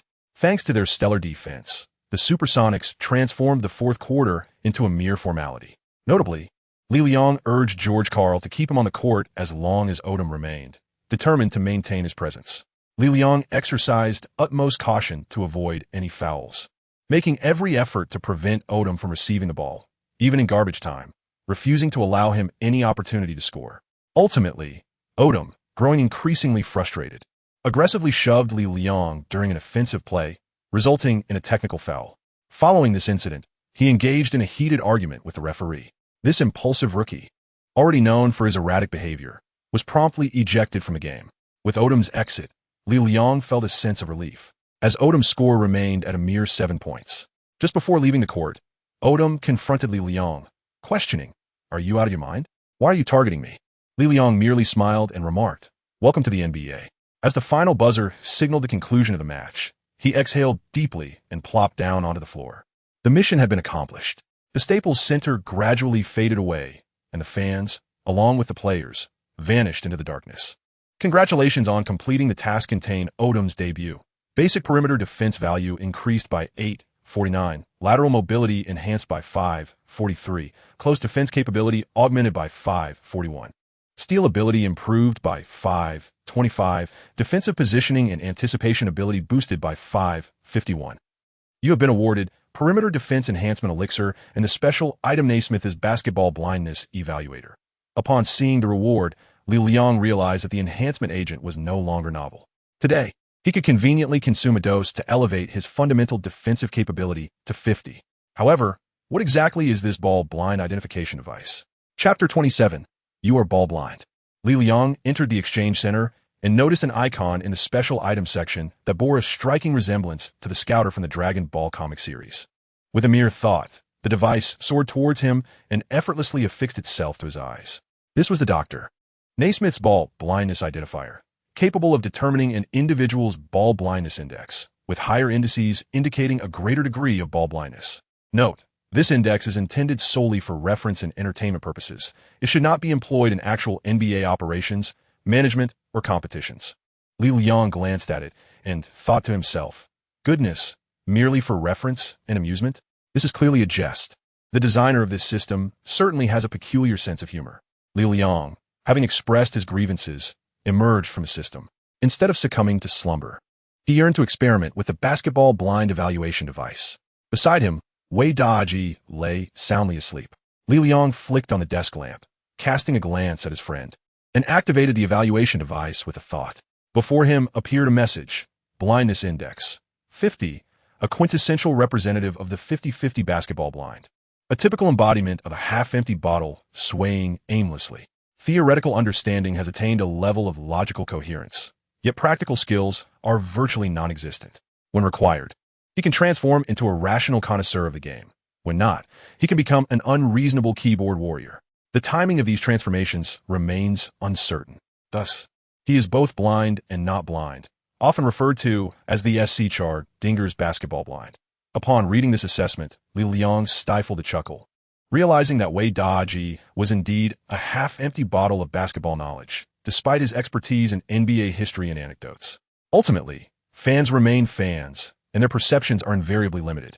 With this amusing device in hand, Li Liang mused that life would surely be filled with more enjoyment in the days to come. Stowing away the evaluation device, he yawned and drifted into a deep slumber, indulging in a refreshing sleep. On April 30th, following a day's respite, the first round of the Eastern Conference playoffs resumed, with the Miami Heat facing off against the New York Knicks at the American Airlines Arena. In this match, Bai Shouting and Zhu Shu were absent from the live audience, having attended a Fashion Week exhibition in Miami. Only Wei Daji and Li Liang remained, and this time, Wei Daji brimmed with confidence, asserting that the Knicks and Anthony would surely rebound, offering the Heat a taste of their prowess. Li Liang shook his head, thinking to himself that with such a 50% understanding of the game, the Knicks were likely to be doomed by such misguided sentiments. This evening, due to the attendance of only the two of them, Wei Daji managed to procure tickets closer to the action, allowing for a more intimate view of the fierce contest between the teams. As Wei Daji remarked, the Knicks' performance tonight was indeed significantly improved compared to their previous outing. Anthony swiftly scored with a jump shot at the start. As a prolific scorer, the events of the last game were merely an anomaly. However, the Knicks' troubles lay not merely in their offense, but rather in their defense. Although Tyson Chandler anchored the paint, relying solely on him was insufficient to uphold the Knicks' defensive integrity. Both Stoudemire and Anthony exhibited mediocre defensive skills, even proving to be liabilities, while Baron Davis was in the twilight of his career. The entire Knicks defensive unit struggled with lateral movement, failing to keep pace with their assignments. The Heat played with remarkable ease, swiftly asserting dominance over the Knicks. While the point differential was modest at first, it gradually widened as the game progressed. Li Liang observed intently, believing that as long as the Heat committed no errors, the Knicks would have little opportunity for a comeback, for there was indeed a disparity in strength. Unless Anthony unleashed an offensive explosion, his performance tonight was merely average. Stoudemire, hindered by injuries, was further diminished, struggling to make a significant impact on the court, as he witnessed the Knicks' inability to turn the tide. Wade anxiously placed a hand on his forehead and shook his head. Li Liang glanced around, beginning to utilize his new gadget for blind ball assessments. Li Liang discovered that among the spectators watching the match on site, more than half were identified as having a football blindness score exceeding 60, according to the standards of the Football Blindness Assessment Tool.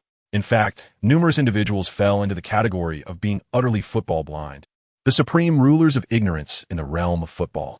However, the essence of watching a game lies in the joy it brings. Understanding the intricacies of the sport is not of paramount importance. In this comparison, Wei Daji appears relatively competent, as he possesses at least a modicum of knowledge. Li Liang continued his aimless probing and suddenly detected a man not far from him. Dressed in a beige-fitted top, he appeared quite robust.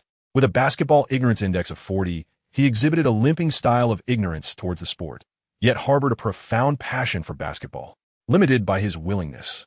He showed little interest in deeper aspects, but possessed remarkable insights and understanding regarding certain facets of the game, particularly in relation to the application and training of the body within the sport, making him an integral part of the professional basketball realm.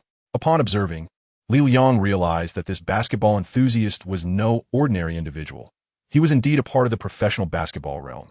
The evaluator noted his profound understanding of physical movement and exercise. Could he possibly be a trainer? Throughout his journey, Li Liang pondered the opportunity to meet a professional trainer to enhance his physical condition.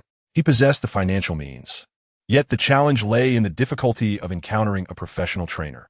Even Calipari could not facilitate such an introduction. After all, Li Liang's skills were rather rudimentary, making recommendations improbable. On the internet, the advertisements led to merely ordinary trainers, far inferior to those found in universities. Li Liang had set his sights on this individual, deciding to make his acquaintance after the match concluded. After more than half an hour, the game finally came to an end. The Miami Heat afforded the Knicks no opportunities, dominating the game from start to finish and triumphing with a score of 104-94, thus establishing a 2-0 lead in the series. The fervent Heat fans rose to their feet, cheering exuberantly, while Wei Daji shook his head in disappointment, only to soon join in the jubilant celebration. Seizing the moment to embrace a female fan beside him, Li Liang left his position and approached the robust figure clad in a beige bodysuit, who was celebrating the victory alongside other fans, cheering for the Heat players. "Hello, I am Bruce Lee. It is a pleasure to meet you," Li Liang exclaimed, extending his hand with a hearty greeting. The man in the beige bodysuit glanced at Li Liang, a hint of perplexity evident in his eyes. Li Liang promptly utilized a familiar fragrance, which wafted into the man's nostrils, instantly transforming his demeanor into one of warmth and friendliness. "Oh, Bruce Lee, it is a pleasure to meet you. My name is David Alexander. You may call me David." The man introduced himself to Li Liang, offering a cordial handshake. The two celebrated their resounding victory with enthusiasm, and soon thereafter, they engaged in conversation. Li Liang, a naturally garrulous individual, quickly discerned the intricacies of David Alexander's background, aided by the influence of the familiar fragrance. The assessment provided by the basketball novice was indeed accurate. Alexander was a professional trainer in the NBA, dedicated to enhancing the physical capabilities of professional basketball players. His foremost client in Miami was none other than the star of the Heat, LeBron James. Li Liang realized that meeting David Alexander made his graduation trip worthwhile. Naturally, he must also express gratitude to the remarkable basketball blind identification tool. Once he enters the NBA, he will certainly be keen to identify those who lack basketball acumen. "Here is my business card. Should you wish to train with me, feel free to call. I can offer you a discount," David Alexander remarked as he handed Li Liang his card while departing from the American Airlines Center. Alexander, a burgeoning trainer in the league, is currently expanding his clientele and seizes every opportunity to promote himself. Of course, his affable nature also plays a role, as he typically shows little interest in entertaining strangers. Li Liang accepted the business card when Wei Daji approached and inquired, "Who is this?" Li Liang Dao, a basketball novice. Wei Daji had already emerged from the disappointment of the Knicks' defeat, not that he was a fan of the team. Upon returning to the hotel, he found Zhu Shu and by shouting had already arrived. The group ventured to the beach to partake in a quaint bonfire gathering, reveling in joy throughout the night. The following day marked the arrival of May, signaling the conclusion of their delightful graduation trip. The four friends began to pack their belongings, preparing to return to Lexington. Over the course of nearly 2 weeks, they had shared meals and accommodations, traversed numerous landscapes, and visited many places. What had begun with a hint of unfamiliarity, even a touch of hostility, blossomed into a deep camaraderie. With a prize of $60,000 in hand, after expending a portion of it on their journey, Li Liang decided to return the rental car at the Miami branch of the rental company. He then purchased tickets for the other 3 back to Lexington, while he himself refrained from buying one. Li Liang stated that he will not return to school for the time being, choosing instead to remain in Miami for a while, and will return to the school to collect his diploma at the graduation ceremony. Li Liang accompanied 3 individuals to the airport, and Zhu Shu discreetly stole glances at him several times, appearing somewhat reluctant to part ways. She remarked, "We are currently tied at 1-1, with no victor declared yet. So do remember to reach out to me." It was the first time in her 20 years of life that she had taken the initiative to invite a young man to contact her, and upon finishing her statement, she felt a twinge of embarrassment. Li Liang smiled and nodded in agreement. Bai Shouting glared at Li Liang, her lips moving as if to speak, yet no words escaped her mouth. Li Liang stepped forward and gently embraced her, lightly touching her head. Bai Shouting swiftly brushed his hand away, exclaiming, "Don't touch me. Who wants your affection? You've got something on your head. Even if you do, there's no need for you to touch it. What kind of person are you? Who'll want to touch you?" Despite their parting, the two could not help but bicker.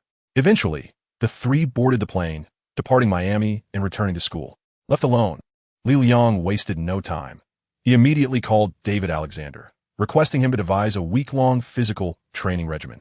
Li Liang meticulously arranged his schedule, beginning with a week in Miami dedicated to physical training, followed by his return to school for graduation ceremonies. Subsequently, he would return to Miami to continue his training regimen, anticipating that by mid-May, a team would organize a rookie training camp, presenting an excellent opportunity for him to showcase his talents. 2 weeks prior, on April 18th, alongside his teammates Anthony Davis, Terrence Jones, and 3 other starting players, held a national press conference at their school to announce their intention to enter the 2012 NBA draft. As for Li Liang, he made a similar declaration a week ago by posting his announcement on his QQ space. The responses he received were filled with humor, questioning whether he was running for president of the United States or if he was still aiming for the student council presidency after graduation. However, Li Liang remained unfazed. He was content as long as he was aware of his ambitions. Chapter 28. This task seems overwhelming 6 days later at the gym owned by David Alexander in Miami. Li Liang concluded a day of training. The training duration was not excessively long, comprising 2 hours in the morning and 2 in the afternoon, totaling 4 hours. Yet, the intensity was remarkably high. It was only by the 3rd day that Li Liang began to feel some recovery in his body. Li Liang's dedication to training with the Kentucky Wildcats has been commendable. However, it is entirely reasonable that he finds himself struggling with the intensity of NBA-level conditioning. After all, the emphasis on strength and physical conditioning in college basketball is rather limited. Many NCAA stars, upon entering the NBA, find that their foremost need is to enhance their strength and increase their weight. After an exhausting training session, Li Liang replenished himself with a glass of vegetable and fruit juice, accompanied by 2 bananas. Noticing Li Liang's fatigue, Alexander remarked, "My training intensity is already quite moderate, especially in comparison to that of Grover. If you continue to train with me, you could still be playing at the age of 40. Alexander spoke of Glover Lee, a renowned NBA trainer who rose to fame in the 1990s, largely due to his specialized training of Michael Jordan. Presently, notable athletes such as Dwayne Wade of the Miami Heat are among his clientele. As a burgeoning trainer, Alexander's approach diverges from the traditional methods of Glover, who emphasizes the awakening of a player's potential and qualitative enhancement, resulting in more rigorous training regimens. In contrast, Alexander focuses on balancing explosive physicality with endurance, which is beneficial for prolonging an athlete's career. However, for the experienced Lee, the distinction between their methodologies is minimal. Such nuances only become apparent upon reaching a certain level of mastery. After exchanging pleasantries, Lee informed Alexander that he would be returning to Kentucky for his graduation ceremony the following day. Once the ceremony concluded, he would return to Miami to continue his training. Alexander assured him that the training facility would always be open to him, marking the initial establishment of their collaborative relationship. Naturally, the generous training fees provided by Lee serve as a foundation for this partnership. Having tidied up, Lee returned to his hotel. Upon arrival, he requested room service to arrange a sumptuous dinner, aiming to replenish his body with ample protein and minerals to promote the recovery and growth of muscle cells. After enjoying a hearty meal, although it was still early, Lee decided to retire to bed for rest. Despite Miami's vibrant nightlife brimming with entertainment options for men, he remained unfazed, believing that nothing is more enjoyable than nurturing his own physique. Re-entering the all-purpose champion system, Lee first checked the dimensions of his physical attributes. His overall upper body strength, 36, had increased by 1 point, while shoulder and arm strength, 31, had risen by 3 points, one of which was attributed to enhancement supplements. Other metrics, such as latissimus dorsi strength, 32, pushing and pulling force, 38, core tension, 46, and leg and glute strength, 46, had all seen a modest increase of 1 point. His overall lower body strength, 53, and endurance, 73, had improved by 2 points. Compared to previous measurements, the numerical progress was rather limited, with most metrics advancing only by a single point, and a few by 2. Attributes heavily reliant on innate talent, such as speed, explosiveness, jumping ability, and reaction time, remain stagnant. It is understandable, given that significant improvement within a week is an unrealistic expectation. The cultivation of physical prowess is a gradual process, requiring years of dedication in the gym to yield results. Lee found satisfaction in even the slightest enhancements, acknowledging that such improvements become increasingly challenging over time. Once one reaches a certain threshold, maintaining one's abilities becomes the primary goal, with little opportunity for further advancement. Content with these outcomes, Lee exited the system, took a deep breath, and prepared to embark on his next task. In the following days, Lee continued to focus on enhancing his defensive capabilities as per his plan. After completing the task assigned by Odum, he resolved to elevate his basic perimeter defense to a score of 60. However, the new task for basic perimeter defense had tormented him for an entire week, and he had yet to accomplish it. Welcome back to the all-purpose champion training ground, visitor Bruce Lee. Would you like to continue the task? Li Liang chose to accept the challenge and enter the task. The surroundings illuminated, revealing that he had arrived not in a sports arena, but in a training facility reminiscent of his previous core stability exercises. In the center of the court stood a player clad in a red jersey, awaiting his arrival. The task at hand was to confront the rookie, Michael Jordan. The requirements were to successfully defend against Jordan 3 consecutive times in a one-on-one matchup.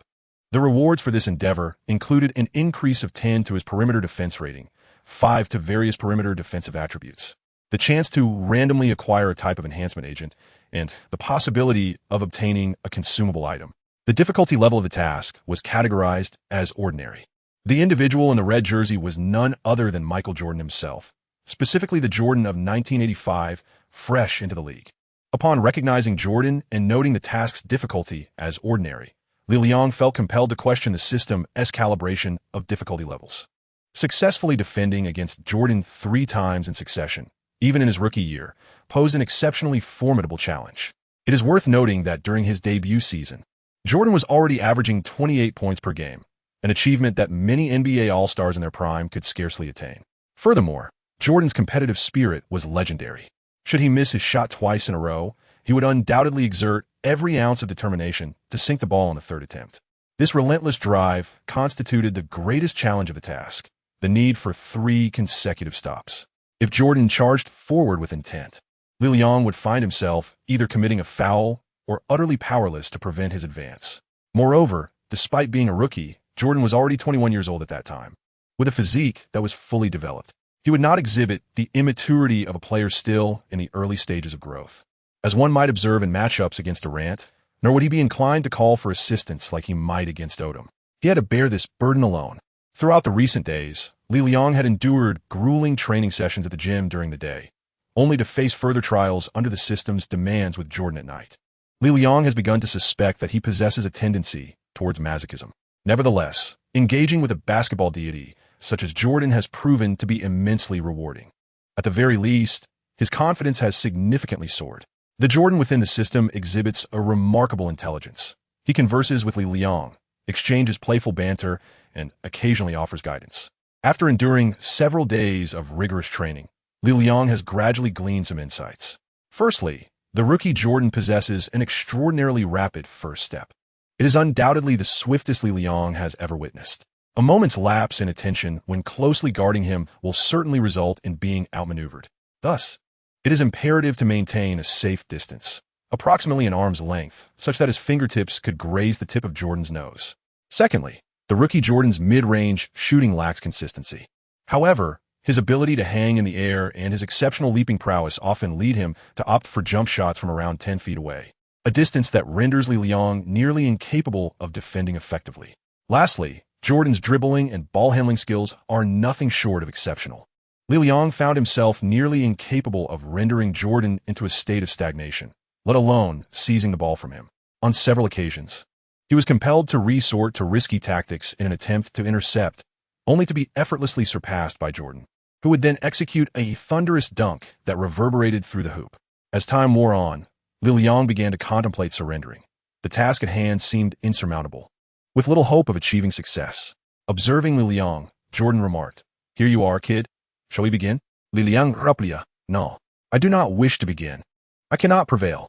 Jordan shrugged and said, "You must complete the task and elevate yourself. One cannot easily retreat." Li Liang asked, "Could you perhaps ease up a bit?" Jordan shook his head and replied, "I cannot. I must give it my all."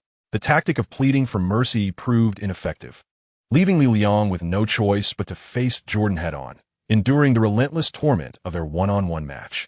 After more than 30 exchanges, Li Liang found himself utterly overwhelmed by Jordan's formidable physical prowess and skill. He managed to defend successfully only twice, once interrupting a layup and once witnessing Jordan's jump shot miss the mark.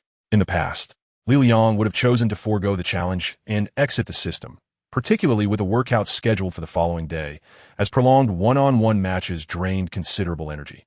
However, today, he resolved to persist, considering that he had a flight the next afternoon, allowing him ample time to rest during the day. He decided to confront Jordan with unwavering determination. After over 50 more exchanges, Li Liang began to sense a glimmer of opportunity. He noticed Jordan's stamina waning. One-on-one matches are incredibly taxing, particularly for the offensive player. By the time they reached the 100th exchange, Li Liang felt as though his legs were encased in lead. Yet, the attacking Jordan must surely be even more fatigued. Gritting his teeth, he resolved to endure. Time ticked away slowly as Li Liang continued to endure the onslaught from the rookie Jordan. The disparity between them remained significant, but Li Liang persevered. They had now reached the 200th exchange. During this time, Jordan's offensive success rate began to decline. Nevertheless, Li Liang still failed to defend against Jordan's attacks consecutively 3 times. Li Liang perspired profusely. Although this was merely a virtual system, the sensation of exhaustion that followed felt remarkably authentic.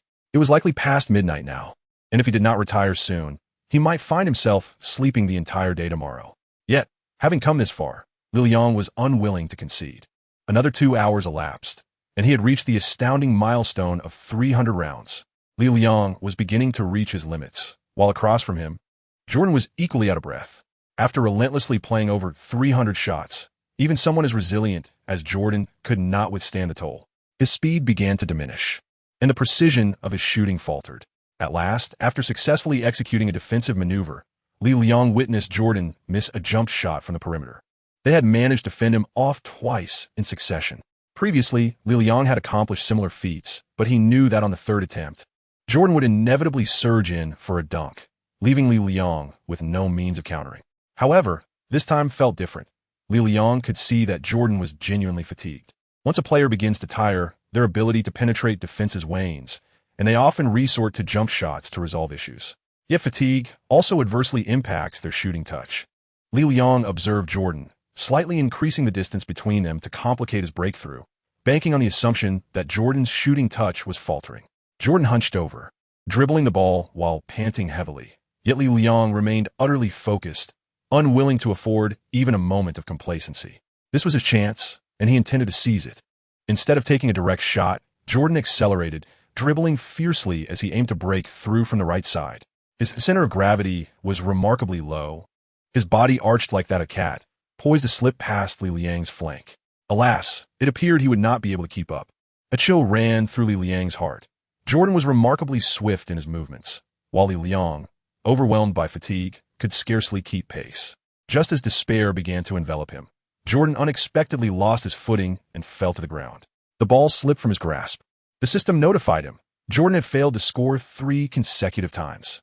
It turned out that their prolonged exertion had resulted in an abundance of perspiration upon the training ground. The system was astonishingly realistic, as Jordan had slipped on the sweat shed by Li Liang. With 3 consecutive failures in attack, Li Liang had successfully completed the task. Li Liang, upon witnessing this fortuitous outcome, suddenly collapsed onto the ground, utterly disinclined to move. Meanwhile, Jordan rose from the ground, exhaling a sigh and shaking his head. Anger level 10, stemming from Michael Jordan of 1985, clearly indicating his displeasure at the defeat. Thanks to Jordan's elevated anger level, Li Liang's exchange points were nearing 1,000. Li Liang struggled to rise from the ground and extended his hand to shake hands with the newcomer, Jordan. Jordan said, "Congratulations on accomplishing your task. Perseverance is sometimes of utmost importance." Li Liangdao expressed his gratitude, stating that he was fortunate. Jordan shook his head and remarked that it was the result of his hard work, not merely luck. Jordan's words carried a double meaning. After his statement, the training ground and Jordan gradually faded away. Congratulations on completing the Facing the Rookie Challenge with Jordan task. Your perimeter defense value has increased by 1060. Lateral movement ability by 548. Close defense capability by 546. Stealing ability by 530. And defensive positioning and anticipation skill by 556. You have received the reward. Defensive Positioning and Anticipation Enhancement Potion, a consumable that increases stealing success rate. The rewards this time are substantial, yet lack any element of surprise. Li Liang was utterly exhausted, on the verge of exiting the system to seek rest. Yet, to his dismay, he found himself unable to return to the main interface. What on earth is happening? Chapter 29. A glitch bestows rewards. Could the system have crashed? Surely not. I just want to sleep. Li Liang suddenly found himself ensnared in a shroud of darkness, unable to return to the realm of his slumbering consciousness. Li Liang felt a pang of anxiety, wondering if he might be trapped within the system. At that moment, a message appeared. "We sincerely apologize for the disruption in the all-powerful King task release system, which has issued an erroneous level task. The task confronting the rookie Jordan should be classified as A-star level task, but it has been mistakenly defined as ordinary level. The system is currently in the process of rectifying this error. We kindly ask for your patience." Upon observing the situation, Li Liang realized, to his dismay, that he had indeed made a grave error. No wonder the task was so exceedingly challenging, were it not for his fortunate circumstances and unwavering determination. He could have been left in a state of uncertainty for an eternity. This unfortunate system was quite malfunctioning. It had issued an erroneous task, and even after its completion, it refused to grant him his freedom. What was this? Successfully overcoming a formidable challenge only to have one's hard-earned experience and equipment confiscated? If the system were to persist in such a manner, he would be compelled to confront it. As for how he would do so, that remained undecided. Yet he was resolute in his defiance. After a brief minute, the system presented its response. "We sincerely apologize for the inconvenience caused by the erroneous task. The bug has now been rectified, and the rewards for task completion remain unchanged. Additionally, as a token of goodwill, we present you with a small prize, the consumable Divine Descent trial version. Please take a look." Upon his glance, Li Liang found it rather satisfactory. The task reward remained unchanged, and he was even bestowed with a minor prize. At this moment, he finally retreated to the initial interface and accessed the exchange center, where he encountered the consumable item Heavenly Deity Descends. Heavenly Deity Descends. Trial version, all attributes maximized for 1 minute. Note 1. This item is a trial version and may not be utilized in official competitions of various basketball organizations such as FIBA, NBA, NCAA, etc. Note 2. This item is not available for purchase. Upon observing the effects of this Heavenly Deity Descends, Li Liang could only exclaim in astonishment. Upon reading the subsequent notes, he was compelled to utter another exclamation of disbelief. What use is this splendid item, if it lasts merely a minute and cannot be employed in official matches? Is it merely for show in a kindergarten setting? Li Liang was utterly speechless. The SEMA system was indeed miserly to the core. Even when one aired, the rewards offered were merely limited trial versions laden with restrictions. Yet, upon further reflection, Li Liang perceived a silver lining in this situation.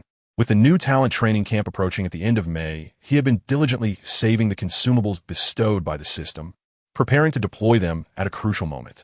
Although each consumable could only be utilized once within a 24-hour time frame, with the divine intervention at hand, the limitations of these items seemed trivial. In a mere minute, Li Liang was determined to seize the opportunity and make the most of it, for it might yield extraordinary results. With this thought in mind, he regarded it as a pleasant surprise. After disengaging from the system, he quickly succumbed to slumber. His rest extended until the following afternoon, when he was roused by the ringing of the front desk phone. The receptionist reminded him of his checkout and the schedule for his afternoon flight, informing him that the prearranged taxi had arrived. Li Liang hastily rose to tidy up, checked out, and embarked on his journey to the airport, boarding a flight to Lexington, thus bidding farewell to Miami. In the early hours, he arrived at Bluegrass Airport in Lexington, awaiting the arrival of Wei Daji for his pickup.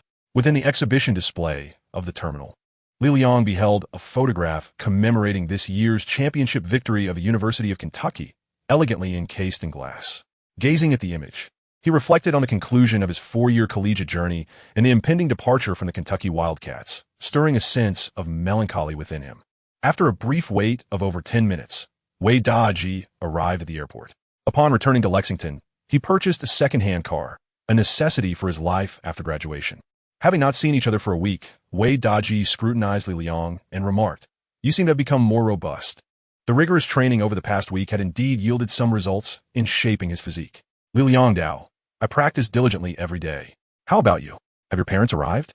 Wei Daji, not yet. They're enjoying their lives back home and refuse to come to America. What about you? Li Liang Dao, my parents are coming over tomorrow. Sigh. Your parents are like the legendary couple from the Divine Eagle, while mine resemble the 2 old men of Xianming. It's exhausting. Just the thought of facing my father's incessant nagging tomorrow makes me feel drained. How are Zhu Shu and Bai Shouting doing? Li Liang inquired, as the 4 of them had become good friends after their graduation trip. What else can they do? They are preparing to graduate and seek employment. They might be heading to New York together, Wei Daji remarked. Going to New York? Haven't I already mentioned that once I make it to the NBA, they'll be my agents? Stop boasting. Have you ever seen a female agent in the NBA? It's merely about discussing contracts and arranging commercial advertisements. What's so impressive about that? You know nothing. Even if you make it to the NBA, with that meager salary of yours, how much can you possibly share with an agent? I fear you might only secure a 10-day contract at best, and the agent's commission won't even suffice to fill a gap between your teeth. Li Liang offered little explanation. To others, including Wei Da, his aspiration to enter the NBA appeared to be a mere fantasy. He resolved to demonstrate his capabilities and prove them wrong. Upon returning to school, Li Liang retired early, and the following day, as he arrived on the campus of the University of Kentucky, he was enveloped in a palpable sense of farewell. This afternoon marked the graduation ceremony for the senior students. Li Liang and Wei Da drove together once more to Bluegrass Airport to receive Li Liang's father and mother. Due to the absence of direct flights from China to Lexington, Li Liang's parents had arrived in San Francisco the previous day before transferring to Lexington. When the plane finally landed, it was already noon, and amidst his anxious anticipation, Li Liang finally caught sight of his parents. "Oh, my dear son," Li Liang's father, Gan Guoqing, a stout man standing at 170 centimeters and weighing 180 kilograms, rushed towards Li Liang and embraced him without hesitation. Li Qing, Li Liang's muha, a middle-aged woman standing at 160 centimeters, approached Li Liang with a warm smile, her face radiating concern as she scrutinized him. Before Li Qing could speak, Li Liang interjected. "Mother, please do not concern yourself with that. I have not lost weight. In fact, I have gained some." Li Liang's mother, unconvinced, remarked, "My dear son, you seem to have lost weight during your time in America. I have heard that there's not much to eat here. It has been 4 years. You have truly endured much." Li Liang sighed, offering no further explanation. In his mother's eyes, her son would always appear to be growing thinner. He gestured towards Wei Daji, stating, "This is my friend, Wei Daji, whom you have met before." Gan Guoqing smiled warmly as he shook hands with Wei Daji. Each time Wei Daji encountered Li Liang's parents, he marveled at the wonders of genetics. They stood at 170 centimeters and 160 centimeters respectively. Yet their son had surpassed the height of 2 meters. Were it not for Li Liang's visage being an unmistakable amalgamation of his parents, one might genuinely question his lineage. Of course, such anomalies are not unprecedented in history. The renowned basketball star Arvydas Sabonis, towering at 221 centimeters, had parents of ordinary stature. Thus, individuals like him can only be described as serendipitous creations of fate. On the journey home, Li Liang's parents showered him with concern and affection. In the eyes of Chinese parents, their children will eternally remain children, perpetually oblivious to the necessity of timely meals, the need to wipe away sweat, or the importance of donning appropriate clothing against the cold. Li Liang navigated through the day with ease, encountering no topics that troubled him. Upon arriving at school, he had lunch and then proceeded to the auditorium to attend the graduation ceremony. Li Liang dunata spasitilurat gradativon, standing out distinctly among the crowd at an impressive height of 6 feet 9 inches. The graduation ceremony unfolded seamlessly, as Li Liang had fulfilled all requirements for his degree well in advance. He ascended the stage to receive his diploma and tassel. Regardless of the suggestion from the academic supervisor for him to deliver a speech as the representative of outstanding international students, he paid it no heed. Surprisingly, it was Bai Xiaoting, with her exemplary character and commendable appearance, who was chosen to address the assembly on behalf of the international student cohort. After the ceremony concluded, students exchanged photographs, capturing the final memories of their time at the institution. Li Liang felt that he should be able to endure, yet he heard his mother, Li Qing, say, "Hey, son, do you know the girl who just spoke on stage? Do you recognize her?" Li Liang refrained from divulging that he knew by shouting, for he was acutely aware of his mother's tactics. Since last year, she had been persistently urging him to find a girlfriend. If he were to admit his acquaintance with Bai Xiaoting, his mother would undoubtedly seize upon this thread of conversation, compelling him to seek her out. It was entirely possible she would even insist he engage with Bai Xiaoting. No, he could not reveal this knowledge. Li Liang pondered for a moment and then shook his head, responding, "I do not know him." Li Liang's mother exclaimed, "Oh dear, how could such a beautiful girl go unrecognized? They say America is quite liberal, yet here you are, showing no signs of openness. No wonder you struggle to find a girlfriend. Look, it falls upon your mother to worry about you." Alas, claiming ignorance was not an option, as I was inevitably drawn into this conversation by my mother. Indeed, when a mother devises a scheme for her son, there is no escape. Li Liang could only respond with a faint smile, saying, "I am still young and not in a hurry. Please do not worry." Beside him, Gan Guoqing chimed in, "Indeed, there is no need to rush. Once your career takes off, finding a partner will be no trouble at all."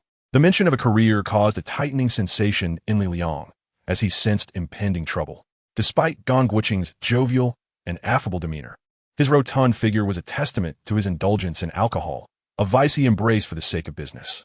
Gan Guoqing was astute and tenacious. He ventured into commerce from a humble position as a minor clerk, seizing the favorable winds of policy reform and the opening of financial markets.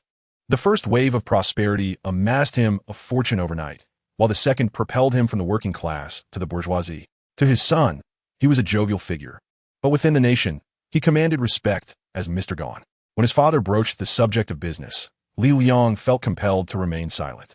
Yet, his reticence only encouraged Gan Guoqing to speak more fervently. "Son, my trip to America serves two purposes: to attend your graduation ceremony and to discuss business. I'm scheduled to fly tonight too." "What was it called?" Texas." "Yes, Texas, specifically to San Antonio, where I aim to negotiate substantial deals. My plan is to export Chinese tractors to the United States and import American tractors to China.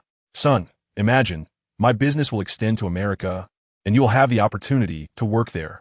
With your proficiency in English and your studies in business, you are destined to excel in the tractor trade." Li Liang sighed, fully aware that he could not evade his father's insistence that he return to sell tractors. With a hint of resignation, he replied, "Dad, I do not wish to sell tractors." Gan Guoqing remarked, "Not only tractors, but also excavators, pile drivers, and dump trucks, everything one could desire." "Oh, father, I have already conveyed my intentions to you. I aspire to play basketball, and this year I will participate in the NBA draft. You need not worry about my employment." Gan Guoqing looked up at Li Liang, wanting to ascertain whether his son was jesting. In high school, Li Liang had developed a passion for basketball, clamoring to join the basketball team and expressing a desire to play in the NCAA in America.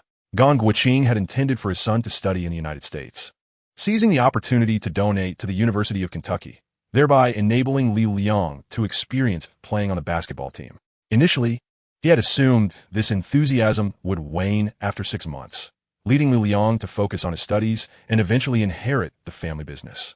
To his surprise, Li Liang had remained steadfast in his pursuit. At Bluegrass Airport, in the exhibition case of the waiting hall, he had spotted a photograph of his son holding a championship trophy. Now, with his ambition to enter the NBA, it was evident that this was not mere talk, but a genuine endeavor. Knowing his son as he did, Gan Guoqing sighed, saying, "You, my dear son, lack ambition. I wish for you to be a boss. Yet you yearn to toil away, competing with those black and white players for mere basketball, earning only a few million. At most a few tens of millions. What purpose does that serve?" Should others overhear this, Gan Guoqing feared he would be perceived as pretentious. Nevertheless, his extensive experience and position rendered such sentiments unsurprising. Li Liang Dao, "Father, you built your success from the ground up. I can do the same." "Well, if you started from nothing, you should engage in something meaningful. How is playing basketball not meaningful? I have expressed my disinterest in selling tractors." "What do you mean selling tractors?" "I want you to manage. Do you understand management?" "Manage what?" "Manage the tractor sales." "Isn't that the same?" "Regardless, I will not sell tractors. If any selling is to be done, let my sister handle it." Li Liang shifted the conversation to his sister, Gan Liu. The mention of Gan Liu instantly darkened the expressions of Gan Guoqing and Li Qing, for their daughter was a source of greater vexation than their son. Observing his parents redirect their frustrations towards his sister, Li Liang felt a sense of relief wash over him. In his heart, he silently murmured an apology to his sister, recognizing that, for the sake of her brother, she would have to endure this sacrifice. Chapter 30. The enhancement of physical fitness after the graduation ceremony concluded. Li Liang's parents departed from Lexington, boarding a flight to San Antonio for business dealings. With his parents gone, Li Liang exhaled deeply, grateful that his father, though dismissive of basketball, had not vehemently opposed his aspirations. Perhaps the primary reason for this leniency was Gan Guoqing's belief that Li Liang would never truly make it to the NBA. In the following days, Li Liang vacated his dormitory and, alongside Wei Daji, rented a modest apartment in Lexington. Another cohort of university students was leaving the campus to enter the workforce, a phenomenon that bore no distinction between America and China. The academic overachievers typically remained at the university for further studies or were recruited by prestigious technology or finance firms. Those from well-connected, affluent families often secured positions to inherit businesses or ascend to management roles immediately upon graduation. Conversely, students from more ordinary backgrounds began their pursuit of internships early, with the fortunate ones transitioning to full-time positions after graduation, while others faced the daunting task of sending out countless resumes. There were also individuals like Wei Daji and Li Liang, who were neither reliant on family nor had any viable connections, finding themselves unemployed post-graduation and embarking on a journey of dreams. Although both had the option to lean on their fathers, they shared a common ambition of becoming NBA journalists instead of returning to work in their homeland. In the past 2 years, Wei Daji had established a Twitter account where he would whimsically share rumors and news related to basketball. He also created a Facebook page to pin articles and comments pertaining to the sport, indulging in self-amusement despite the lack of an audience. Recently, he launched an Instagram account, posting numerous images and brief commentary from NBA games. His online presence had garnered a modest reputation within domestic forums. As the NBA playoffs intensified, with the first round nearing its conclusion, the competition for the semifinals was heating up. Wei Daji found himself busily engaged in forum discussions, posting post-game analyses and sharing related content on Twitter, Instagram, and Facebook after each match. Li Liang, as usual, sought out the gym during the day to hone his three-point shooting skills, while at night he entered the all-round king system for practice. Currently, he was engaged in enhancing his physical attributes, specifically focusing on shoulder and arm strength, with the task of wrestling against the Iron Man. The assignment appeared straightforward: to contend with the renowned NBA power forward, AC Green, in the paint, attempting to push him out of the 3-second area within 5 seconds for a total of 10 repetitions. Who is AC Green, you may ask? He is a legendary figure in NBA history, known not for missing shots like Kobe, but rather for his ironclad physique. He holds a record for the most consecutive games played in NBA history, with 192 appearances spanning the illustrious 1980s and 1990s as a prominent forward. The system had matched him against Green at his peak in 1989, when he was selected to the all-defensive second team.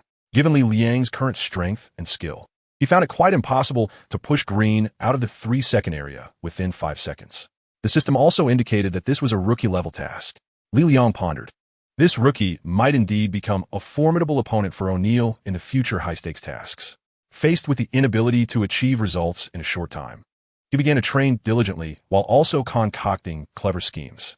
"Hey, have you checked today's news for anything related to the rookie training camp?"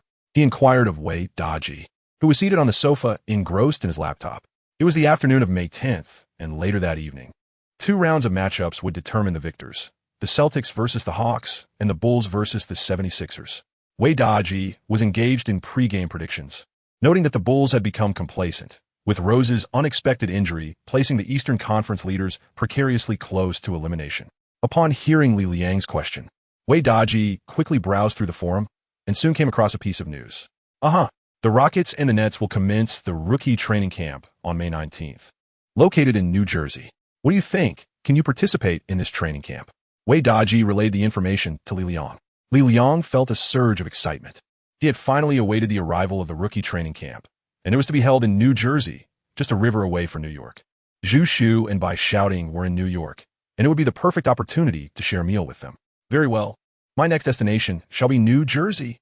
Upon receiving the news from the training camp, Li Liang felt a weight lifted from his heart. Before the 19th, he planned to make another trip to Miami. With just over a week remaining, he aimed to further enhance his physical condition before heading to the training camp in New Jersey. Naturally, these round trips, coupled with the expenses incurred while training with David Alexander, amounted to a significant financial burden. The adage that one must be affluent in martial pursuits while being literarily inclined holds considerable truth. Sports indeed represent the martial endeavors of the modern era. The $60,000 he earned in Atlanta was nearly depleted, and with a modest savings for living expenses, it would suffice. His agent would likely be unable to afford him. If Zhu Shu failed to secure a good job in New York, she could take on the role of his manager. Bai Shouting, being exceptionally talented, had a high probability of finding employment, which would allow her to enjoy complimentary meals and accommodations upon her arrival in New York. Li Liang's aspirations were beautifully conceived, all meticulously calculated in his mind. Remarkably, his schemes seldom faltered. Over a week later, on May 18th, summer had already graced the United States. At Kennedy Airport in New York, an American Airlines Boeing 707, arriving from Miami, touched down. Li Liang awakened from his slumber, and upon glancing outside, he realized he had arrived in New York. A week had swiftly passed, during which Li Liang had spent an enriching 7 days in Miami. Coupled with the preceding week, he had successfully completed a training cycle. With the assistance of David Alexander, Li Liang continued to enhance his muscular dimensions while reducing his body fat percentage. His muscle definition had begun to emerge distinctly. Before rising, Li Liang assessed his physical condition. Dimension 4, physical fitness, overall upper body strength, 39,100, an increase of 3, shoulder and arm strength, 38,100, an increase of 7, task 5. Training 2, latissimus dorsi strength, 37,100, an increase of 5, task 3. Training 2, push-pull strength, 40,100, an increase of 2. From training, core overall strength, 50,100, an increase of 1.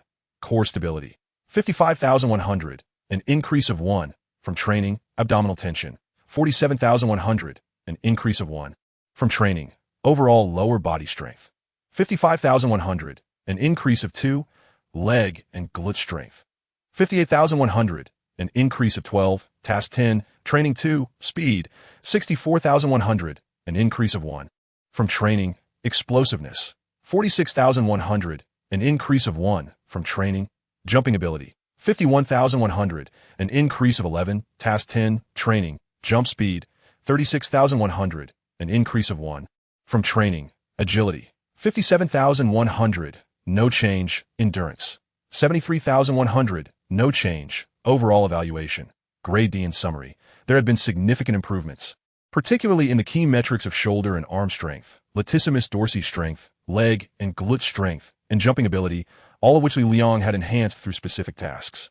To avoid alarming David Alexander into believing that his training had induced genetic changes, Li Liang had completed these tasks in the final 2 days.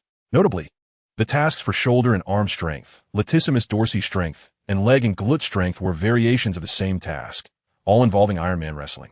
The strength of these three muscle groups served similar purposes. Shoulder and arm strength was beneficial for under-the-basket pushing. Latissimus dorsi strength was crucial for defending against rebounding. And leg and glute strength was primarily utilized for positioning and blocking. The forces of these muscle groups harmoniously converged, particularly when contending with AC Green beneath the basket. Li Liang, while enhancing his physical strength in reality, also cleverly navigates through tasks with a touch of cunning. He employs various tricks, such as bending down to untie his shoelaces, spilling water on the floor, and other playful antics. He exhausts every possible means to accomplish the tasks, striving to extract even a modicum of ability points from the system. It is worth noting that these tasks are categorized as novice and ordinary levels. Future endeavors to enhance his abilities will undoubtedly prove more arduous. Surprisingly, among these tasks, the one focused on improving his jumping ability turned out to be unexpectedly simple. Just moments ago, while dozing on the airplane, he managed to complete it by jumping from a distance of 10 feet, 1 meters from the hoop and successfully executing a dunk. Li Liang's height and wingspan are such that, even with an average vertical leap, executing a slam dunk from 3 meters away from the basket seems effortlessly achievable. This task is merely a formality. However, it is evident that future challenges will escalate significantly in difficulty. When the time comes for him to attempt dunks from the free throw line or the three-point arc, he may very well need the assistance of a trampoline. Such tasks leave no room for shortcuts. Accomplishing them may prove to be more daunting than scaling the heavens. In any case, this week has been immensely fruitful for Li Liang, as he has devoted his primary focus to enhancing his physical capabilities. He believes his skills in three-point shooting and defense are currently sufficient to navigate the rigors of the rookie training camp. It is prudent not to overestimate the judgment of certain dubious scouts. They often assess ordinary rookies solely based on their physical attributes. A tall player is deemed acceptable, as height is a rare gift. A player with impressive leaping ability is also favored, given that verticality is notoriously difficult to cultivate. A physically robust individual is welcomed, for strength is the foundation of success. But if one possesses technical prowess, regrettably, that is often disregarded.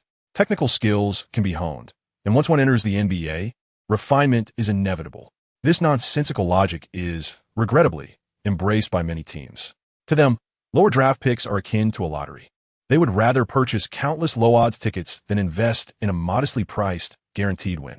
Understanding this rationale, Li Liang tirelessly strives to enhance his physical attributes, ensuring he is not underestimated by scouts who might overlook him entirely. With his thoughts organized, he exited the system and disembarked from the plane. Prior to his arrival, he had informed Zhu Shu and Bai Shouting, who had agreed to meet him at the airport on this fine Friday. The prospect of arriving in New York to be greeted by two beautiful women filled Li Liang with joy. According to Bai Shouting, Zhu Shu had removed her braces after graduation and undergone laser eye surgery, transforming her into a much more attractive individual. After collecting his luggage and making his way to the arrival hall, Li Liang's towering height of over 2 meters made him quite conspicuous in the crowd, ensuring that the two would soon spot him. Li Liang, Li Liang. Li Liang heard someone calling his name. The voice was familiar. It was neither Zhu Shu nor Bai Shouting. Who was calling me? He wondered, turning to see, to his astonishment, it was actually Wei Daji. Chapter 31, The Gold Mine. Li Liang observed Wei Daji approaching him with a foolish grin, pondering to himself, this is not right. This was not part of my calculations. Just 2 days prior, during their conversation, this fellow had mentioned that he was busy drafting a battle report and making predictions in Lexington, preparing for the second round of the competition. How could he suddenly have arrived in New York? Surely, the New York Knicks have been eliminated. As Wei Daji reached Li Liang, he inquired, "Hey, why are you lost in thought? Are you surprised?" Li Liang exclaimed, "What a surprise. You nearly gave me a fright. Where are Bai Shouting and Zhu Shu? Why are you here?" Wei Daji replied, "Look at you, prioritizing romance over friendship. They're in the parking lot. Did you not expect to see me here? Indeed, how did you manage to show up? Weren't you supposed to be preparing for the second round of predictions?" Predictions are of little consequence. There's no rush. I came to New York first to check on you and express my concern for our newcomer, the future hope of the league." Li Liang gazed at Wei Daji for a moment and remarked, "Have you run out of funds and come to New York to mooch off food, drinks, and accommodation?" Noticing Wei Daji's sheepish grin, Li Liang realized his assumption was correct. Wei Daji replied, "You see, at the outset of this venture without any income, it is undoubtedly quite challenging. However, I have already been contacted by someone who wishes for my assistance in creating soft advertisements, and I am certain that my earnings will increase in the future. Li Liangdao remarked, "You rascal, isn't the cost of living in New York exorbitantly high? Who would be foolish enough to flock to New York in poverty? Surely, you do not intend to leech off those two young ladies by shouting and Zhu, do you? Have you no shame? It is amusing how some come here with the intent of indulging in the hospitality of others, only to later cast aspersions on Wei Daji."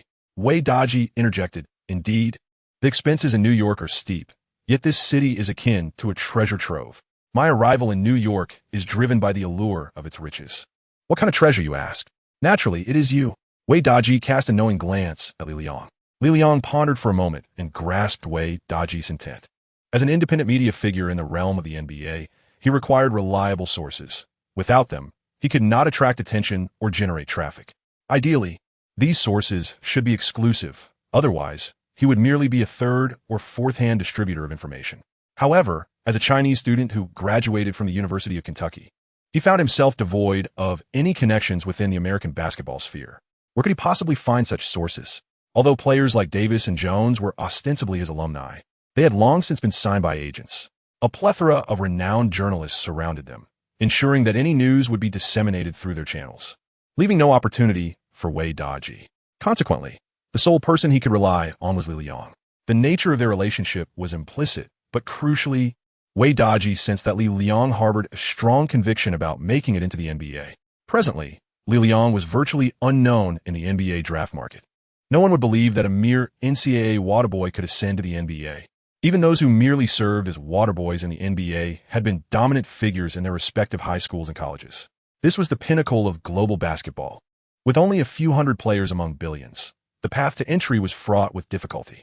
Initially, Wei Daji was skeptical. Yet, witnessing Li Liang's relentless training and his journey to Miami for specialized training instilled a seed of doubt in his mind. Li Liang is not the kind of foolish dreamer.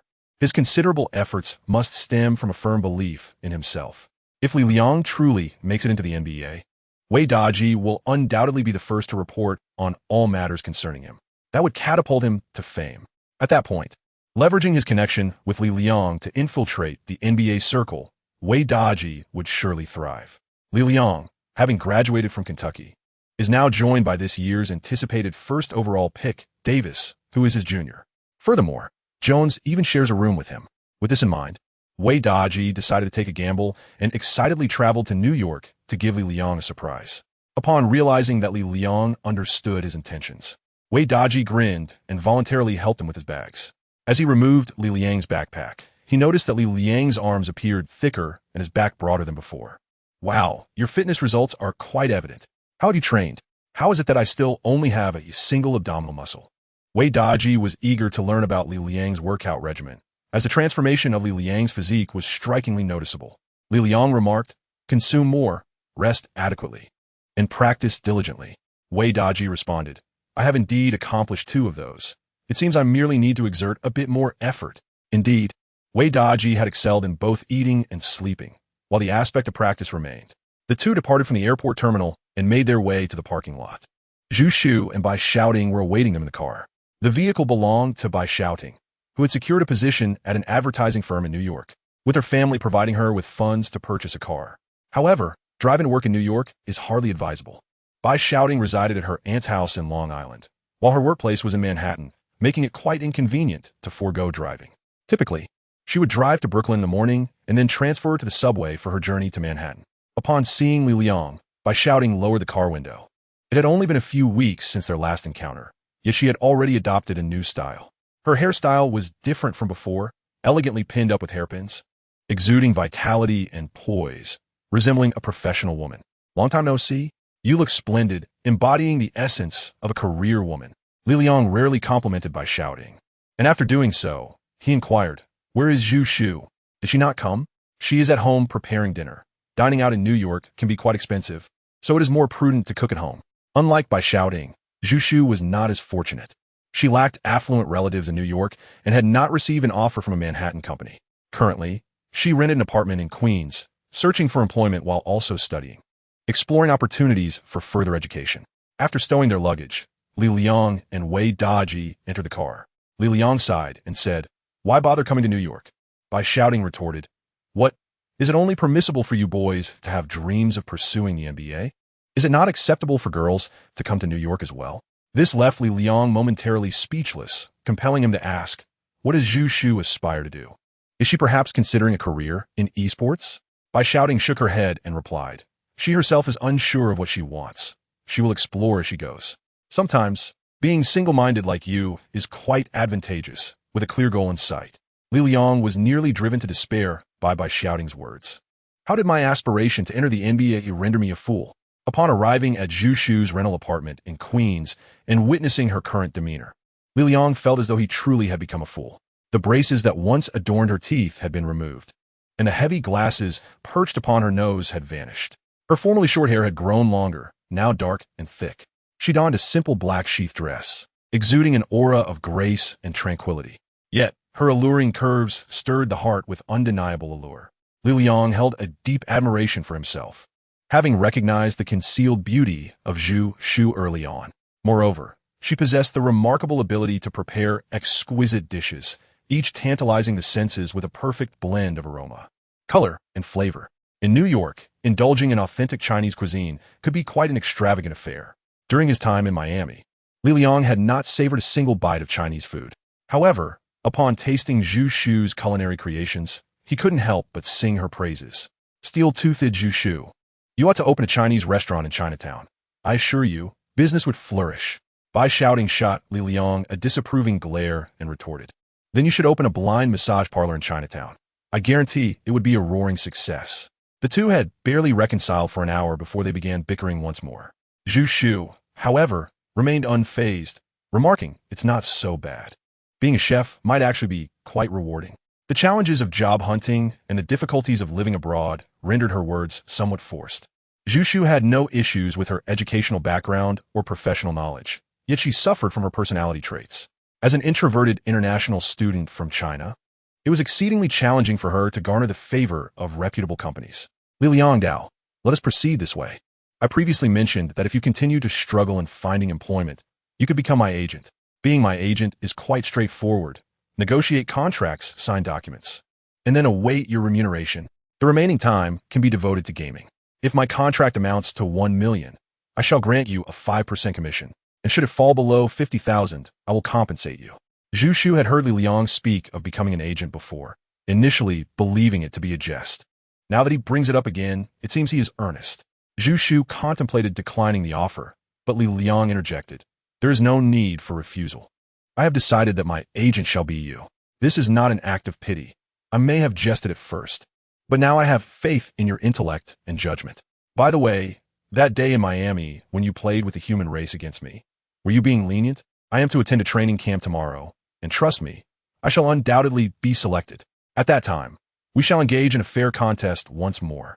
During her time in New York, Zhu Shu felt isolated, experiencing the stark solitude amidst the world's busiest locale, which revealed the true essence of existence. The path to an ideal life is fraught with countless corpses and echoes of sorrow. Yet, Li Liang's words resonated like a torch in a frigid night, illuminating her heart. She nodded vigorously, accepting this promise. Suddenly, with a resounding clap, Bai Shouting slammed her chopsticks onto the table, interrupting their conversation. The man, feeling the gravity of the moment, collected the dishes for washing. Why should I? I'm a guest. Have you ever seen a guest doing the dishes? Is this how you treat your visitors? What of it? You expect transportation, cooking, and now dishwashing too? Who do you think you are? I will be your boss in the future. What of it? You're boasting without any basis. Oh, both of you, please cease your quarrel. The dispute between Li Liang and Bai Shouting shows no signs of resolution in the near future. Chapter 32. Secondary training camp on the morning of May 19th, a Saturday. Li Liang awoke from his slumber, nearly colliding with the beams of the ceiling. Zhu Shu's residence was situated in an attic with a bed positioned directly beneath the beams, making it all too easy to strike one's head. Last night, Bai Shouting had taken Zhu Shu to her aunt's home on Changdao Island, allowing her to stay there for a while. Thus, the attic was temporarily allocated for Li Liang and Wei Daji. Relying on parents at home and friends when out, Li Liang felt fortunate to have made the acquaintance of these two companions just before graduation. As for Wei Daji, who clings to those in power, he still lay asleep like a pig. Li Liang nudged him and said, hey, it's time to rise and shine. Are you still coming with me to the training camp? At the mere mention of training camp, Wei Daji sprang up, groggily exclaiming, "Training camp! Training camp! Let us go! Let us go, you say? First, get dressed properly." The journey from Zhu Shu's home to the training facility takes approximately an hour, so Li Liang was keen to make the most of the time. After having breakfast, he donned his jacket and laced up his pair of Nike LeBron 3 sneakers. A taxi awaited downstairs, as Li Liang had arranged for the ride the previous day to avoid any delays in the morning. The training camp is located at the PNY Center in East Rutherford, New Jersey, which serves as both the training ground and office for the New Jersey Nets. However, it is worth noting that the New Jersey Nets will cease to exist in this league after the current season, as the team will relocate to Brooklyn. The naming rights of PNY, a technology company specializing in electronic devices, will also transition to the Nets' new training and office venue. Li Liang still has vivid memories of the PNY Center. In 2010, the Chinese player Yi Jinlian once trained there, ultimately signing with the Nets. During the summer of competitive years, the training grounds for the U.S. national team were frequently held at this location. Li Liang aspired for this place to become his sanctuary, swiftly showcasing his prowess to earn the favor of the team. The training camp spanned only 2 days, the 19th and 20th. Subsequently, the Nets would host a small-scale training camp to select promising newcomers from the major training camp. By the end of May, the league would conduct a lottery ceremony to determine the draft order for the lottery zone. Once the draft order was established, the next major training camp would be held in Minneapolis. Following that, in mid-June, the NBA officials would conduct a pre-draft combine for the rookies. In terms of rookie quality, the earlier the training camp commenced, the lesser the caliber of the players. Those celebrated figures from the NCAA, the hot prospects for the draft, would not squander their time at such training camps.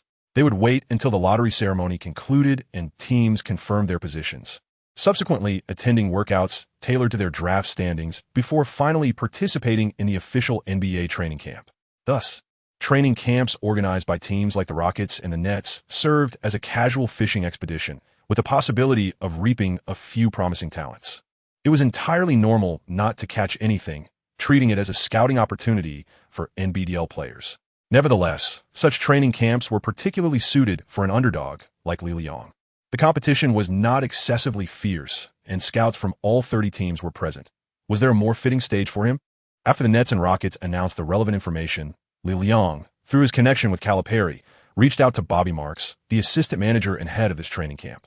Marks, honoring Calipari, agreed to Li Liang's tryout request, instructing him to bring a letter of introduction on the 19th. In the taxi, Wei Daji opened the official Nets website on his phone, delving into the details of the training camp, and indeed spotted Li Liang's name, Bruce Lee, on the tryout list.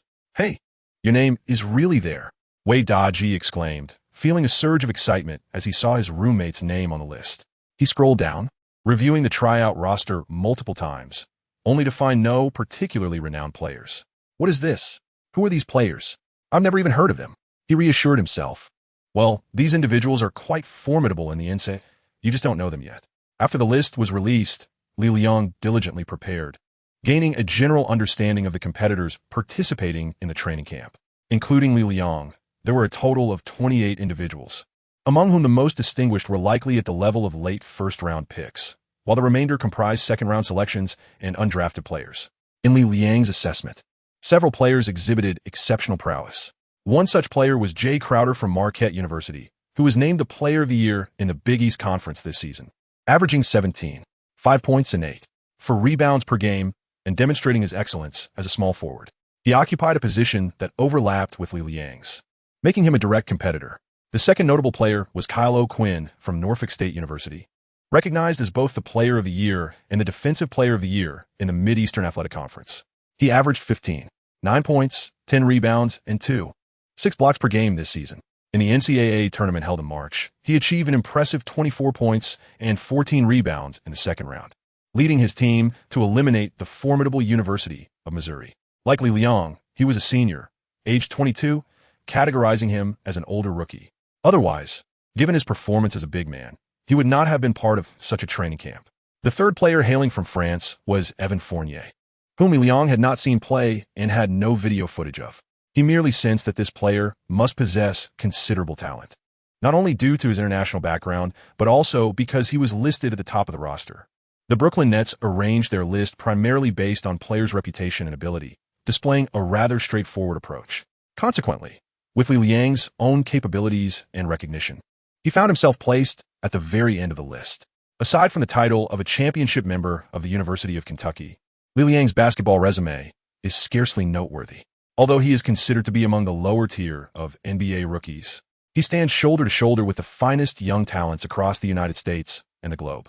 Contemplating this, Li Liang took a deep breath, feeling a twinge of apprehension in his heart. Despite undergoing over a month of rigorous training as a versatile contender, he had yet to compete in an official match. His primary concern was the risk of injury. A superstar rookie who is sidelined would find that the team is willing to wait. If Li Liang were to sustain an injury, he would find himself utterly disregarded, perhaps returning home to sell tractors. After driving for an hour, the roads of New York on a Saturday morning were blissfully uncongested. Crossing the East River, traversing Manhattan, and subsequently crossing the Hudson River, he arrived in New Jersey. Exiting the elevated highway, he entered the sports complex in East Rutherford, the epicenter of professional sports in New Jersey and New York. The former home of the New Jersey Nets, the Continental Airlines Arena, along with the MetLife Stadium, the home of the New York Jets, and the training facilities for the New York Giants are all situated in this vicinity. To the northwest of the sports complex stands the PNY Center, a striking reddish-brown structure. Upon halting the vehicle, Li Liang opened the door to a splendid day bathed in sunshine, with invigorating air, perfect for playing basketball. The parking lot outside the training center was already filled to capacity, with vehicles belonging to players, journalists, and scouts from the 30 teams alike. Inside the training center's lobby, staff members of the Nets were engaged in conducting eligibility checks and reception duties. Li Liang reported his name, and the staff summoned Max.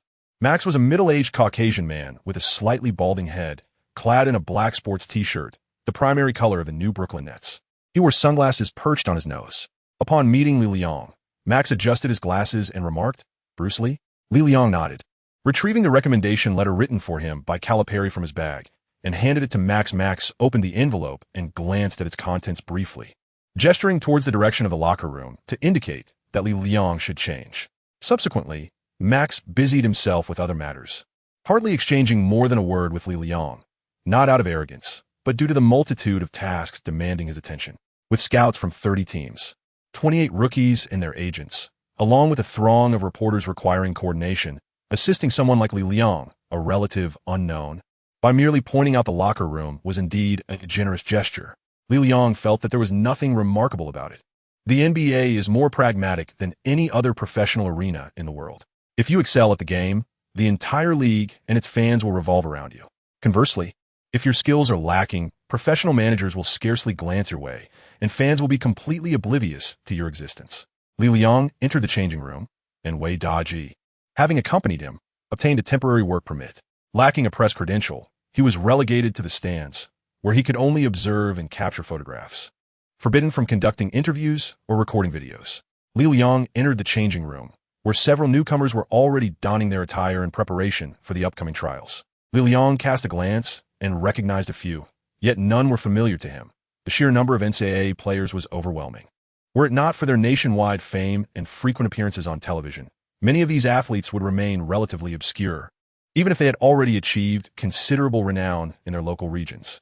Li Liang, in fact, stands out more prominently as he has previously competed in the NCAA finals, even managing to score and receiving close-up coverage from the television networks. Particularly notable is his striking appearance, his dark hair, dark eyes, and yellow skin, rendering him quite conspicuous in the predominantly African-American realm of basketball in the United States.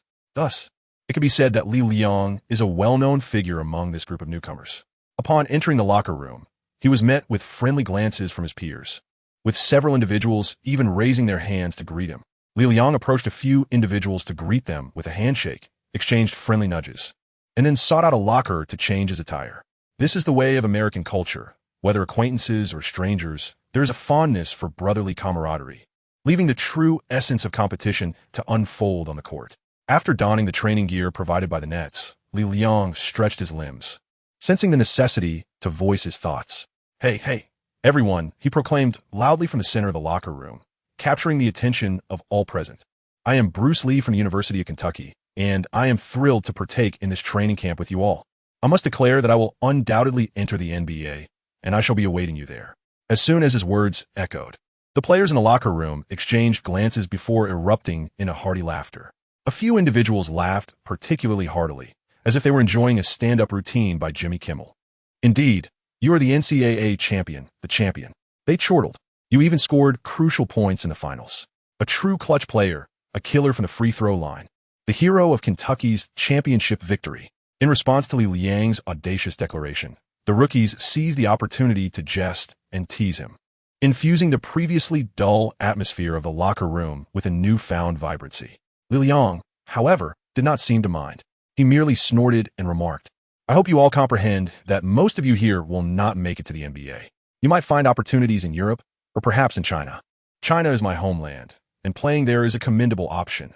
The cuisine is exquisite, the matches are fewer, and the financial rewards are substantial. Should you wish to learn Chinese, feel free to approach me. I shall teach you thoroughly and without charge for a week." Li Liang's words carried an air of disdain, and the atmosphere in the changing room became rather peculiar. At that moment, a staff member who had been guiding everyone clapped his hands and said, all right, gentlemen. Let us not squander our energy on idle chatter. Let us proceed to the field." The group then made their way to the training ground. While before Li Liang appeared a flurry of notifications. Anger level 10 from Tony Mitchell. Anger level 15 from Alex Young. Anger level 10 from Gene English. With nothing pressing at hand, Li Liang thought it a perfect opportunity to accumulate some anger points. Chapter 33. Truly Naive. A total of 28 rookies were divided into two groups, A and B, each consisting of 14 individuals. Li Liang was assigned to Group B, joining 27 other newcomers at the training grounds of the PNY Center. The entire training area was bustling with activity, creating an atmosphere of lively commotion, as there were indeed a considerable number of people present. 28 young athletes, along with coaches, scouts, staff members, trainers, and journalists, formed a crowd of over 100 individuals scattered across the square arena of the PNY Center. The incessant chatter filled the air with a persistent hum.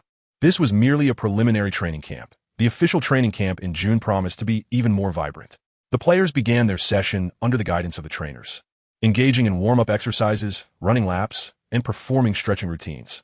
While these movements may appear simple and commonplace, scouts had already begun to observe the players from the sidelines. The NBA is renowned as the most competitive and intense basketball league in the world, where even the slightest detail can determine the strength of a player and the fate of a team. The role of scouts has evolved to become exceptionally meticulous and all-encompassing. They scrutinize the players' flexibility and coordination during warm-up exercises, both of which are crucial in the realm of basketball. Furthermore, they closely observe the athletes' running habits, as poor posture and movement patterns can significantly increase the risk of injury.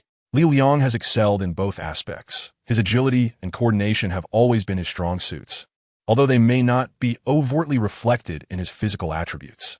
This can be considered a subtle, yet significant quality. His running form is impeccable, characterized by a graceful fluidity that sets him apart from some taller players who may appear rigid. The warm-up session concluded swiftly, leading into the physical assessment. This assessment is a fundamental component for evaluating players, encompassing a series of measurements such as height, weight, wingspan, and vertical leap, which provide scouts with an objective understanding of the athlete's capabilities. Naturally, participation in the physical assessment is not mandatory, as personal physical data is regarded as private information. Some rookies may opt out of the assessment. A portion of them, possessing considerable talent and renown, feel no need for such basic tests to validate their abilities, while others, lacking in self-confidence, prefer to maintain an air of mystery rather than expose their weaknesses, allowing their on-court performance to speak for itself. The PNY Center features a specially designed facility, shaped as a square, with two standard basketball courts intersecting to form a cross. Consequently, the venue includes 4 hoops, neatly divided into 4 distinct zones, with 2 designated for static assessments and 2 for dynamic evaluations. Li Liang does not harbor any aversion towards physical testing. He graciously underwent measurements of his height, wingspan, weight, body fat, and standing reach. The results were not particularly surprising. Barefoot, he stands at 6 feet 8 inches and 6 feet 8 inches and 9/10 when shod, which he can confidently declare as 6 feet 9 inches. Converted to centimeters, that amounts to approximately 205. His wingspan remains unchanged at 7 feet 1 inch, and his weight has increased to 232 pounds, a rise of 5 pounds since early April. Despite the weight gain, his body fat percentage has impressively decreased to 7, a notable improvement from his previous 11. Measurements of his standing reach, hand length, and hand width show no deviations from the past. Overall, Li Liang's static data lacks any particularly captivating aspects. However, as an Asian player, his wingspan and body fat percentage do not detract from his standing, which is commendable. After completing the static measurements, he proceeded to the dynamic group for tests including vertical jump, standing reach, maximum vertical leap, maximum reach, baseline shuttle run, and 34-yard sprints. He began with the standing reach, maximum reach, and maximum vertical jump assessments. Following his jump training on the plane, Li Liang had yet to evaluate his jumping prowess. Previously, his vertical jump was around 24 inches, approximately 60 centimeters, which is quite average. Now, through rigorous training and a slight enhancement from task completion, his jumping ability has improved. Li Liang exerted himself with a vigorous leap, distinctly sensing that he had soared higher than ever before. With a remarkable elevation of 29.5 inches, the data provided by the staff revealed an improvement of 4.5 inches in his vertical jump, equating to a precise enhancement of 10 centimeters. Overall, this figure remains in the lower to mid-range spectrum, nearing the average level. Subsequently, during the baseline shuttle run, he successfully completed 34 sprints. While he may not have reached the pinnacle, he certainly demonstrated competence, ensuring he was not at the bottom tier. Notably, in a lateral movement test, often referred to as the crab walk, Li Liang's performance was commendable.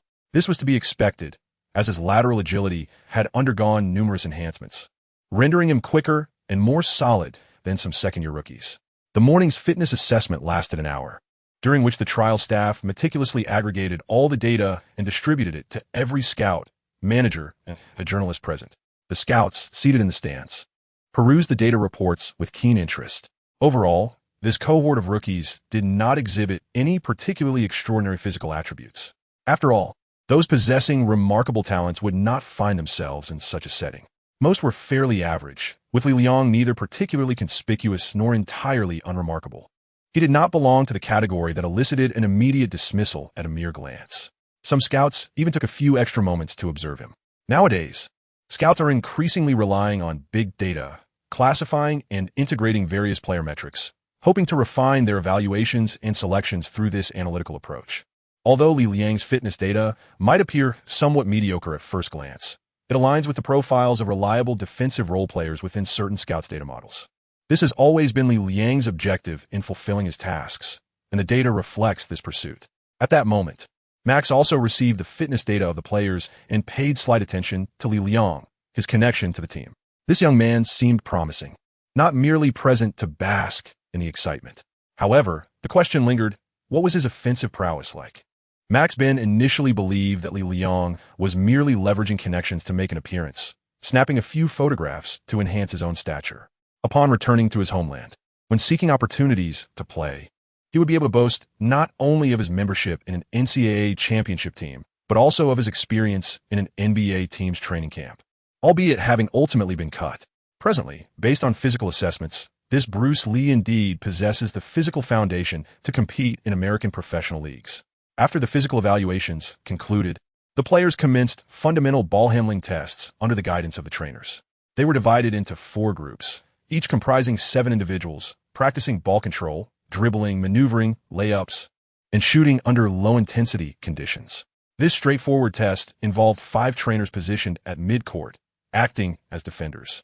The players began with the ball at half-court, dribbling around 3 trainers stationed along the perimeter. Subsequently, under the interference of 2 trainers in the paint, they had to choose between a layup or a shot. The trainers provided low-intensity disruptions while directing the players through technical movements, assessing their foundational skills. Li Liang felt no trepidation regarding this segment, as his ball-handling fundamentals were commendable.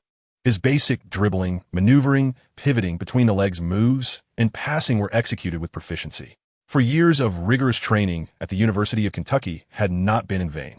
However, within the system, his ball control and offensive capability scores were disappointingly low. The reason lay in his inability to execute these maneuvers under high-intensity and high-contact situations.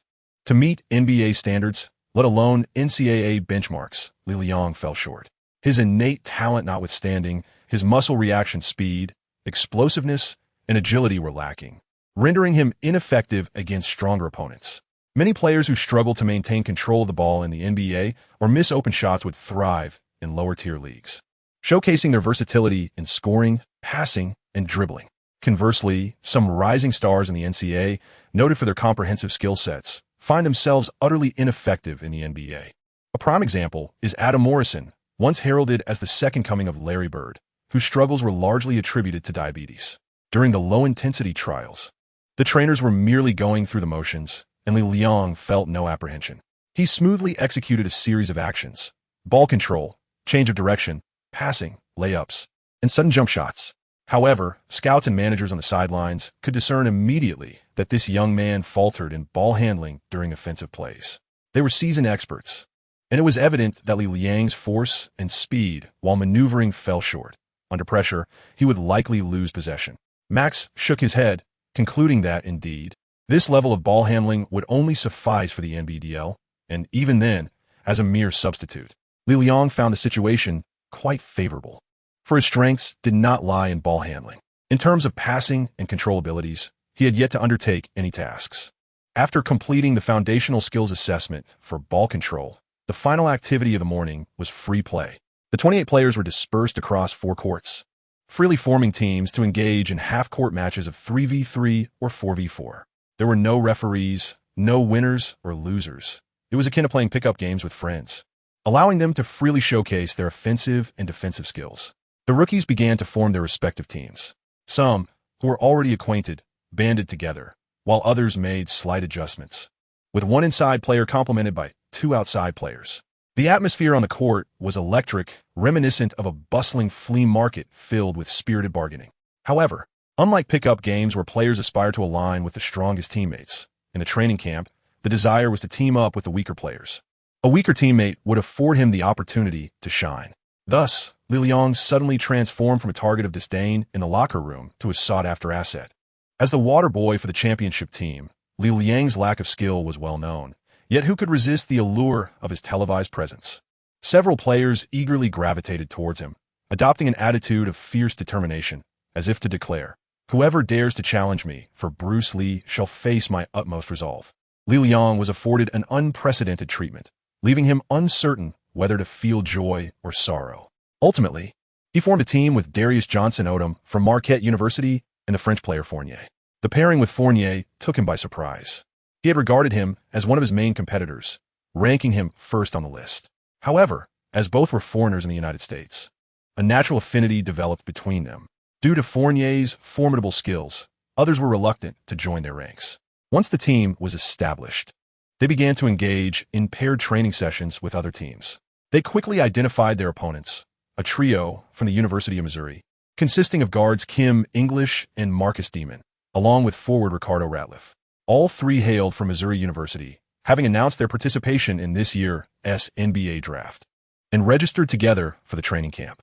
Missouri University had an impressive record of 30 wins and 5 losses in the Big 12 Conference this year, making them one of the favorites in the NCAA. However, they faced an unfortunate defeat in the second round against Norfolk State University. The core player from Norfolk, Kalo Quinn, was also present at this training camp, proving that not all rivalries are coincidental. Due to a lackluster performance in March Madness, the future of the trio's draft prospects remained uncertain. Arriving in New Jersey, they were eager to make a name for themselves and attract the attention of scouts. They perceived that perhaps Li Liang's team could serve as a breakthrough, possessing both exploitable weaknesses and a strong player like Fournier to provide a stark contrast, making it the perfect testing ground.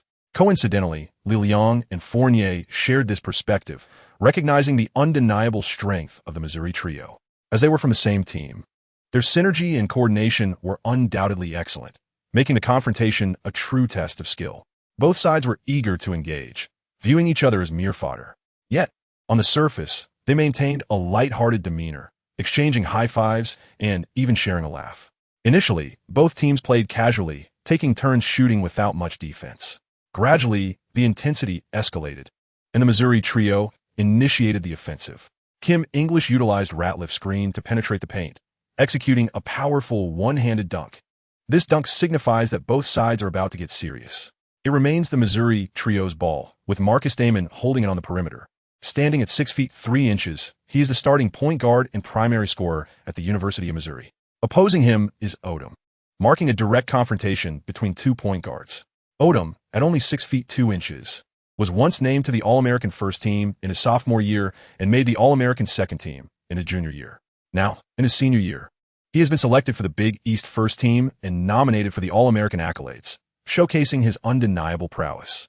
Though not tall, he is vibrant on both ends of the court, particularly in defense, where he excels with a tenacious, dogged approach. Damon understands Odum's defensive style, shielding the ball with his body as the opponent closes in. He then leverages his height and weight advantage, pressing forward from the perimeter into the paint. With Odom's defense bearing down, he executes a delicate floater, scoring 2 points. Indeed, Damon demonstrates remarkable skill and experience, adeptly utilizing his physical advantages. With two members of the trio having already scored, it is now time for Ratliff to shine. Ratliff is matched up against Liliang. As the more vulnerable opponent, he must perform admirably and dominate Liliang. At the University of Missouri, Ratliff serves as the third leading scorer, proficient in various offensive techniques and the team's primary rebounder. Establishing himself as a cornerstone player, he positions himself at the 45-degree angle, calling for the ball, as Damon beyond the three-point line passes it to him before clearing out for a one-on-one. Ratliff receives the ball with his back to the basket, then pivots to face the rim, taking a tentative step before accelerating hard to the right. Much like Damon, Ratliff intends to overpower Liliang using his strength and footwork. While he employs flashy dribbling and change of direction techniques, those are merely playful skills for practice. In real competition, nothing surpasses the efficacy of sheer physical strength and a quick first step. Ratliff charges towards the paint, pressing his body against Liliang to force his way in. Yet, to his surprise, he finds himself unable to push through. Why is he unable to break past? Why isn't he surge forward? Ratliff feels a bit disoriented. Liliang resembled a formidable, mobile wall, steadfastly obstructing Ratliff's path. He effectively sealed off the baseline at a precise 45-degree angle. With no space left to maneuver, Ratliff had no choice but to pivot with the ball. The play was stymied. He tossed the ball back to his teammate. The initial offensive attempt had faltered. Ratliff pondered that he had yet to find his rhythm. Liliang, however, harbored a different perspective. Do you truly believe you can surpass me in the first move? Your initial speed cannot possibly compare to that of old Joe. How naive can one be? Liliang harbored resentment in his heart. Having been tormented by the rising star Jordan, he was certainly not intimidated by such a crude and straightforward approach. Liliang has endured treatment that few can compare to, rendering these lower-tier rookies insignificant in his eyes. Meanwhile, on the sidelines, a scout named English, who initially intended to observe Fournier, found himself captivated by Liliang's defensive play. Struck by a sudden realization, there is something remarkable about him, thought the scout, Ryan West. Chapter 34. Striking gold in a pit of filth. Ryan West sat comfortably on the sidelines, casually crossing his legs, a pen nestled between his lips. His gaze unwavering as he scrutinized the vigorous performances of more than 20 players on the court. He bore a surname renowned in the NBA. His father is none other than the legendary Lakers icon, the rumored inspiration for the NBA logo, Jerry West. However, to an unfamiliar observer, distinguishing him as Jerry's son might prove challenging. Ryan West, born to Jerry West and his second wife, inherited more of his mother-esque features, save for his prominent brow and deep-set eyes, which strikingly resemble his father's. Following in his father's illustrious footsteps, Ryan was recruited as a scout by the Memphis Grizzlies in 2002, a role he held for 8 years before transitioning to the Lakers in the 2009-10 season, retaining the same position. This season, under the stewardship of team owner Jeannie Buss's son, Jesse Buss, who assumed the role of scouting director. The previous scouting team underwent a significant overhaul, leading to the dismissal of 2 rookie scouts. Naturally, Ryan West, as the son of a legend, was not among those let go. The Lakers scouting division is primarily divided into 2 branches, one focusing on collegiate prospects, tasked with unearthing emerging talent from universities, and the other dedicated to international scouts, gathering intelligence on overseas newcomers. Both branches are overseen by veteran scout Irvin Thomas, who has been with the Lakers collegiate scouting team since the 2001-2002 season. However, Ryan West does not fall into either category. He reports directly to Jesse Buss and evaluates any potential draftees. For the Los Angeles Lakers, ever since they traded Divac for Kobe in 1996, they have not possessed a high draft pick or a heavyweight rookie. After all, with the likes of Kobe and Shaquille O'Neal, the Lakers have long been contenders for the championship. What uses a draft pick in such a scenario? This season, the Lakers have relinquished both their first-round and second-round picks from the 2012 draft through 2 trades. They are left with only a second-round pick from 2012, acquired from the New Jersey Nets. This was part of a 3-team deal involving the Nets, Rockets, and Lakers, where the Lakers cleared Sasha Vujasik's contract while acquiring 2 second-round picks. The 2012 second-round pick in question was obtained by the Nets in exchange for Chris Douglas Roberts from the Bucks. Notably, this pick was not originally the Bucks' own. It was one of the assets received from the Bulls during their 2010 trade for John Salmons. Thus, this second-round pick essentially belongs to the Chicago Bulls, having changed hands 3 times before arriving in the possession of the Lakers. The order of second-round picks is inversely related to team performance. The better the record, the later the pick. Unfortunately, during the 2011 to 2012 regular season, the Chicago Bulls boasted the league's best record. Consequently, this pick is positioned as the 30th in the second round, and the 60th overall, marking it as the last in the draft. One might question the viability of selecting at such a low position. By the time the 60th pick rolls around, most desirable prospects have already been claimed. This effectively signifies that the Lakers may find themselves inactive during the draft. Any player of interest to them is likely to be coveted by others as well, leading to their selection. If the Lakers cannot find any player worthy of their attention, it may be best to forego participation altogether. In summary, this draft position is rather awkward and bears no real trade value. It is akin to a tasteless morsel, unappetizing yet regrettable to discard. The final pick of the second round is scarcely even edible. This is particularly disheartening for a prestigious franchise like the Lakers, which has a history replete with top-tier draft picks. Of course, this situation renders the scouts' duties somewhat more demanding, as the Lakers must scour the mid to lower tier training camps to unearth talent.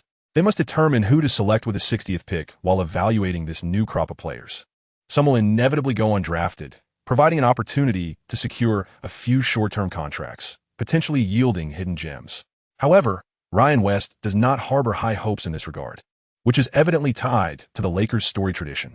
As a prominent franchise situated in the heart of Hollywood on the West Coast, the Lakers have never lacked for star power and thus do not indulge in the practice of mining for gold in the proverbial muck.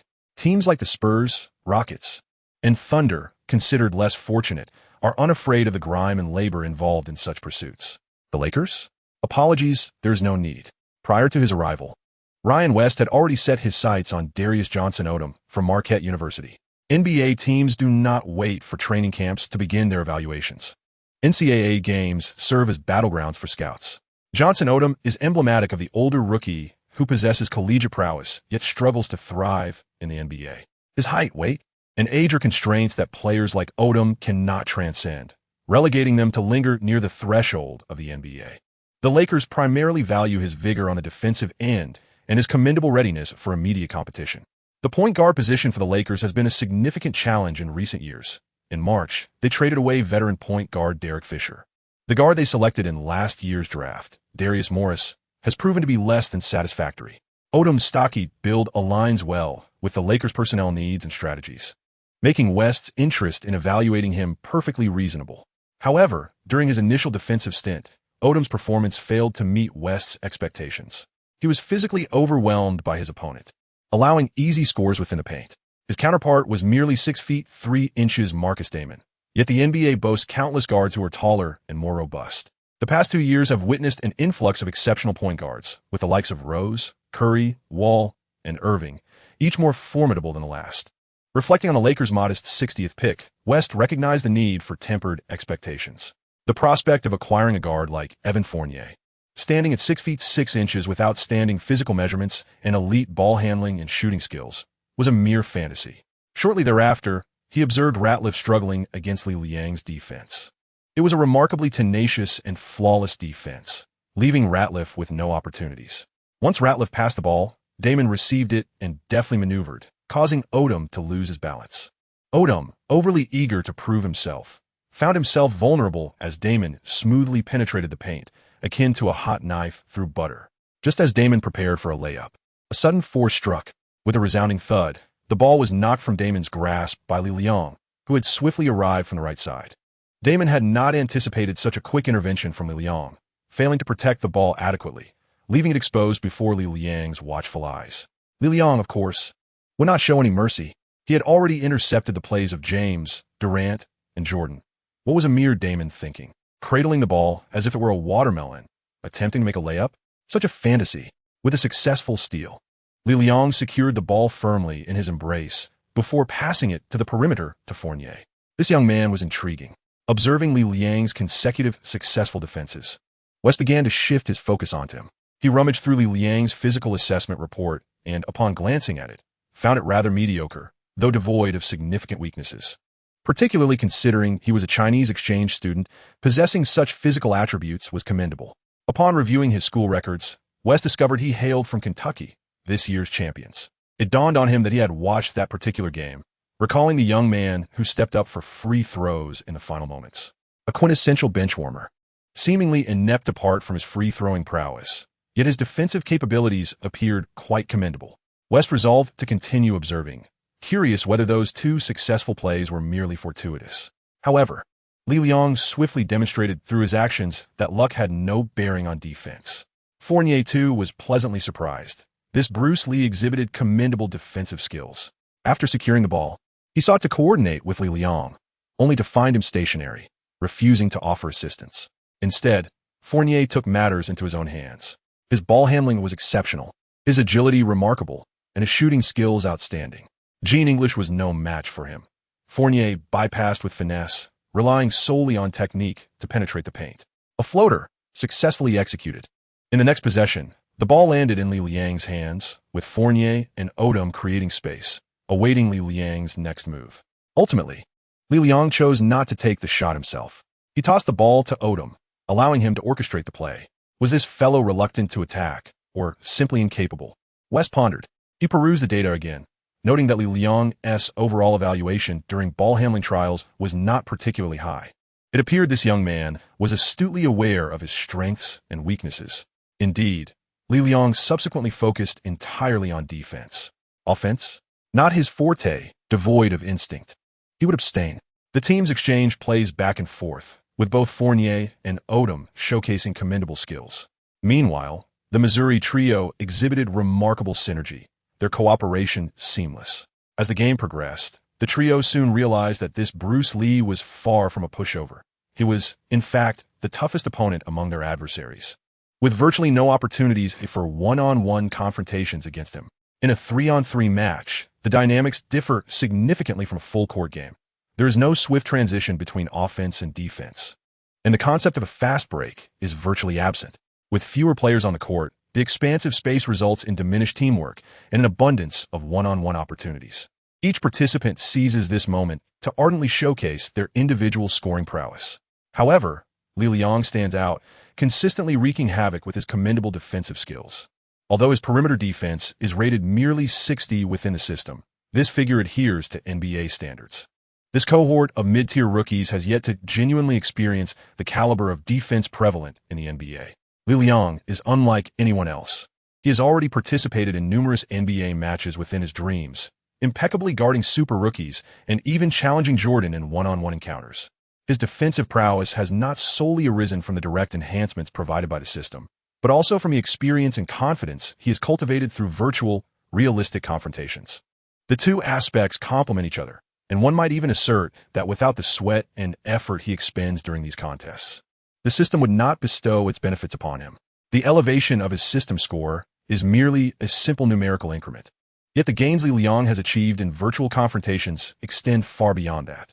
Foul! Foul! You have committed a foul. As Ratliff drives toward the basket with the ball, Li Liang deftly swats it away. Although his hand grazed Ratliff's forearm, an action not particularly conspicuous, Ratliff vociferously claims a foul.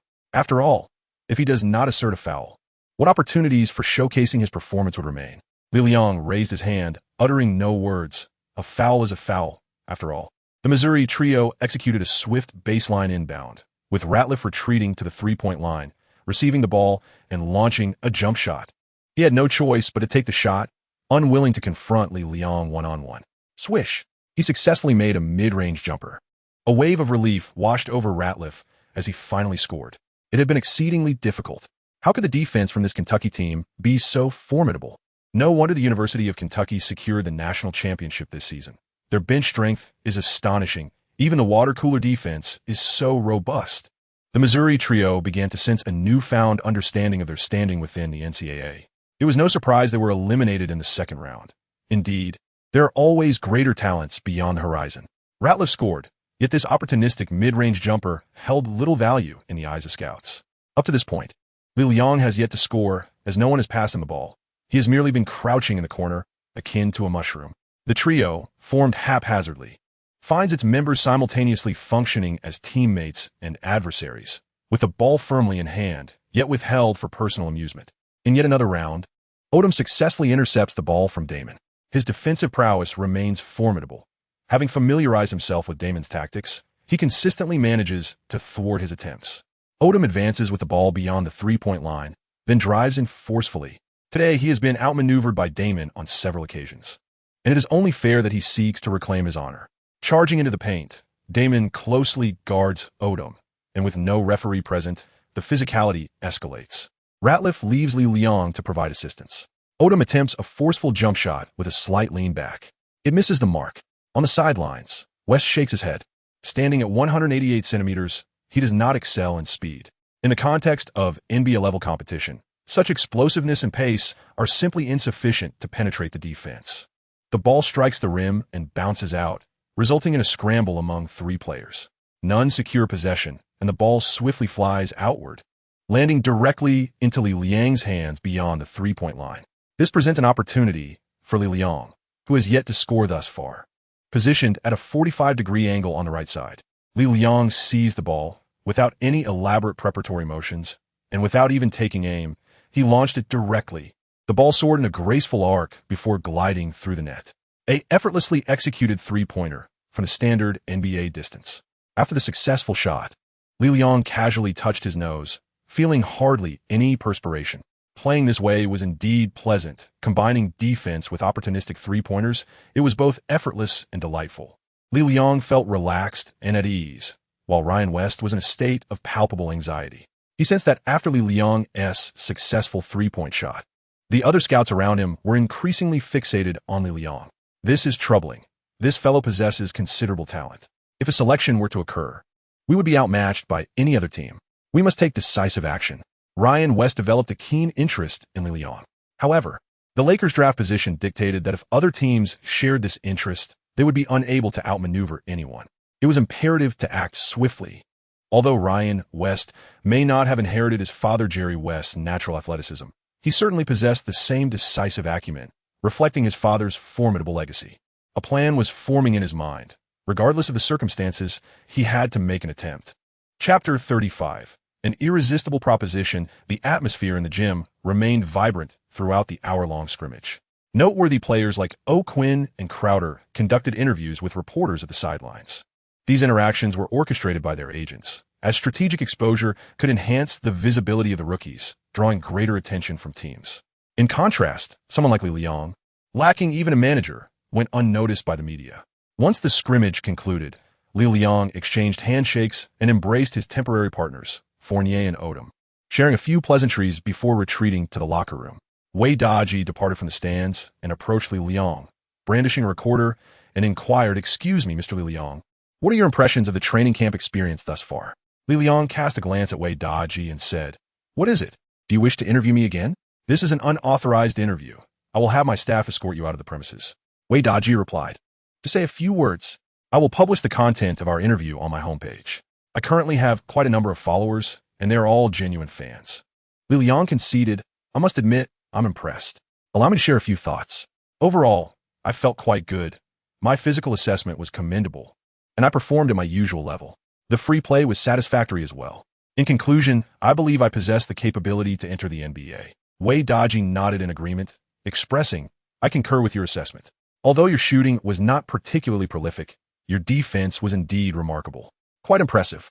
As a seasoned basketball novice, Wei Daji could certainly recognize Li Liang's defensive prowess. He promptly edited the relevant content and shared it across his various social media platforms, also posting a message on a domestic forum. Li Liang's remarks swiftly attracted ridicule from certain netizens, who deemed him boastful.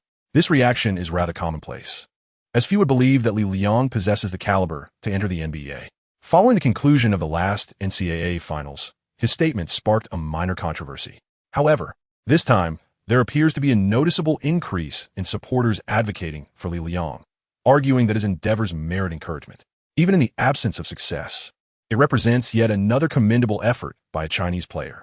The ensuing discussions, filled with a cacophony of opinions, soon faded into obscurity.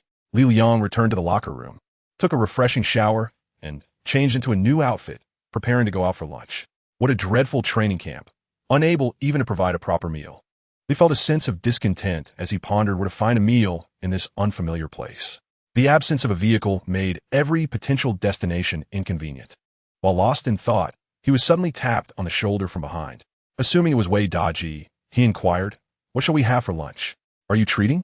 However, upon turning around, he discovered it was not Wei Daji, but a middle-aged Caucasian man in his 40s, dressed in a white shirt.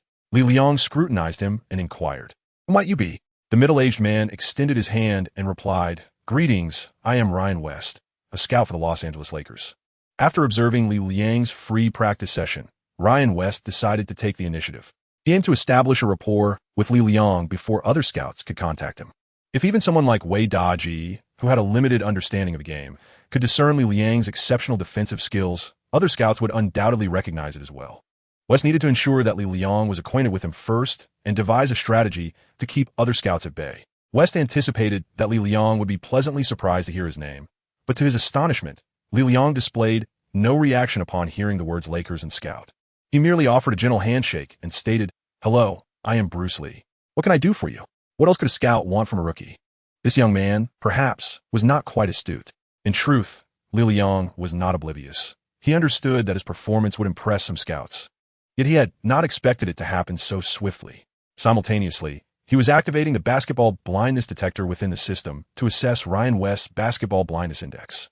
With a score of 33%, West exhibited a relatively profound understanding of player scouting and development, alongside basketball as a whole. Though his theoretical knowledge surpassed practical application, an indication of a seasoned basketball blind spot, indeed a true scout. Ryan West would likely find it disheartening to learn that the assessment he received from Li Liang was that of a high-level basketball blind spot. Observing Li Liang's lack of reaction, he remarked, "Your performance today left a strong impression on me. Perhaps we could discuss further." Li Liang nodded and said, "Of course, but I must admit, I'm rather hungry and wish to have a meal." A meal? West discerned that this young man was attempting to seize the opportunity to enjoy a free meal. Yet there was no alternative to recruit players. One must be willing to make certain sacrifices. West graciously replied, "No problem at all. I am aware of a splendid restaurant. Allow me to treat you." Li Liang remarca. "Wait a moment, my friend is here as well." At that moment, Wei Daji emerged from taking photographs, only to discover that Li Liang had already secured a dining companion, who turned out to be a scout from the Lakers. Wei Daji was so astounded that his jaw nearly dropped. Upon further conversation, he learned that this individual was none other than Ryan West, the son of the legendary basketball star Jerry West. Wei Daji nearly found himself clinging to Ryan West's leg, yearning to call him father, in hopes of recognizing Jerry West as his grandfather. Jerry West is a figure he deeply admires within the league's management, as well as a player revered by seasoned fans like himself. Through Wei Daji, Ryan West regained a semblance of confidence befitting a celebrity. It appeared that, indeed, the world was populated by more ordinary individuals than he had anticipated. Upon arriving at the restaurant, Li Liang did not indulge excessively. He ordered fish, chicken, and an assortment of vegetables, accompanied by juice, while requesting minimal oil, salt, and seasoning. At the dining table, Ryan West candidly expressed his optimism regarding Li Liang's potential, indicating that the Lakers were willing to offer him a trial opportunity. For any ordinary rookie, the prospect of a trial with a professional team is akin to a fortuitous windfall. Countless talented rookies have never even been afforded the chance to audition for a professional team for a mere morning. Li Liang, however, remained calm and expressionless as he delicately savored the fish before him, stating, "Tell me your terms." "Terms? What terms? This is an opportunity for you, a chance. Why would I impose conditions on you?" Ryan West realized that this young man was far from an ordinary novice. Typically, when one hears of a tryout opportunity with the Lakers, they would be overwhelmed with excitement. Yet he remained steadfast. This reminded West of Yao Ming, who merely smiled lightly upon being selected at the draft. Perhaps the Chinese are inherently reserved and adept at managing their emotions. Yet Ryan West recalled another figure, his father, Jerry West, who consistently concealed his feelings. "Why don't you consider inviting Anthony Davis for a tryout?" Li Liang inquired, as if jesting. "Davis? Oh, don't joke. He is this year's first overall pick. We have no chance. We only—" At this juncture, Ryan West abruptly paused, intending to say that they only possessed the 60th pick. Li Liangdao remarked, "Indeed, you possess the 60th pick, which is nearly the last position. Any rookie you particularly desire is unlikely to be available. As for myself, I do not believe my ranking will descend to such a level."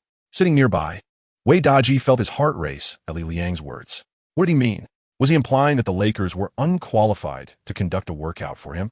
As a mere NCAA participant, being invited to a training camp was already a stroke of good fortune. To have a team audition him was akin to receiving a windfall from the heavens. And yet, he was being selective? Where did this confidence stem from? Wei Daji yearned to advise Li Liang, "Master brother, just acquiesce. This is a once-in-a-lifetime opportunity." However, the second brother restrained himself, choosing to listen, for he had faith in Li Liang.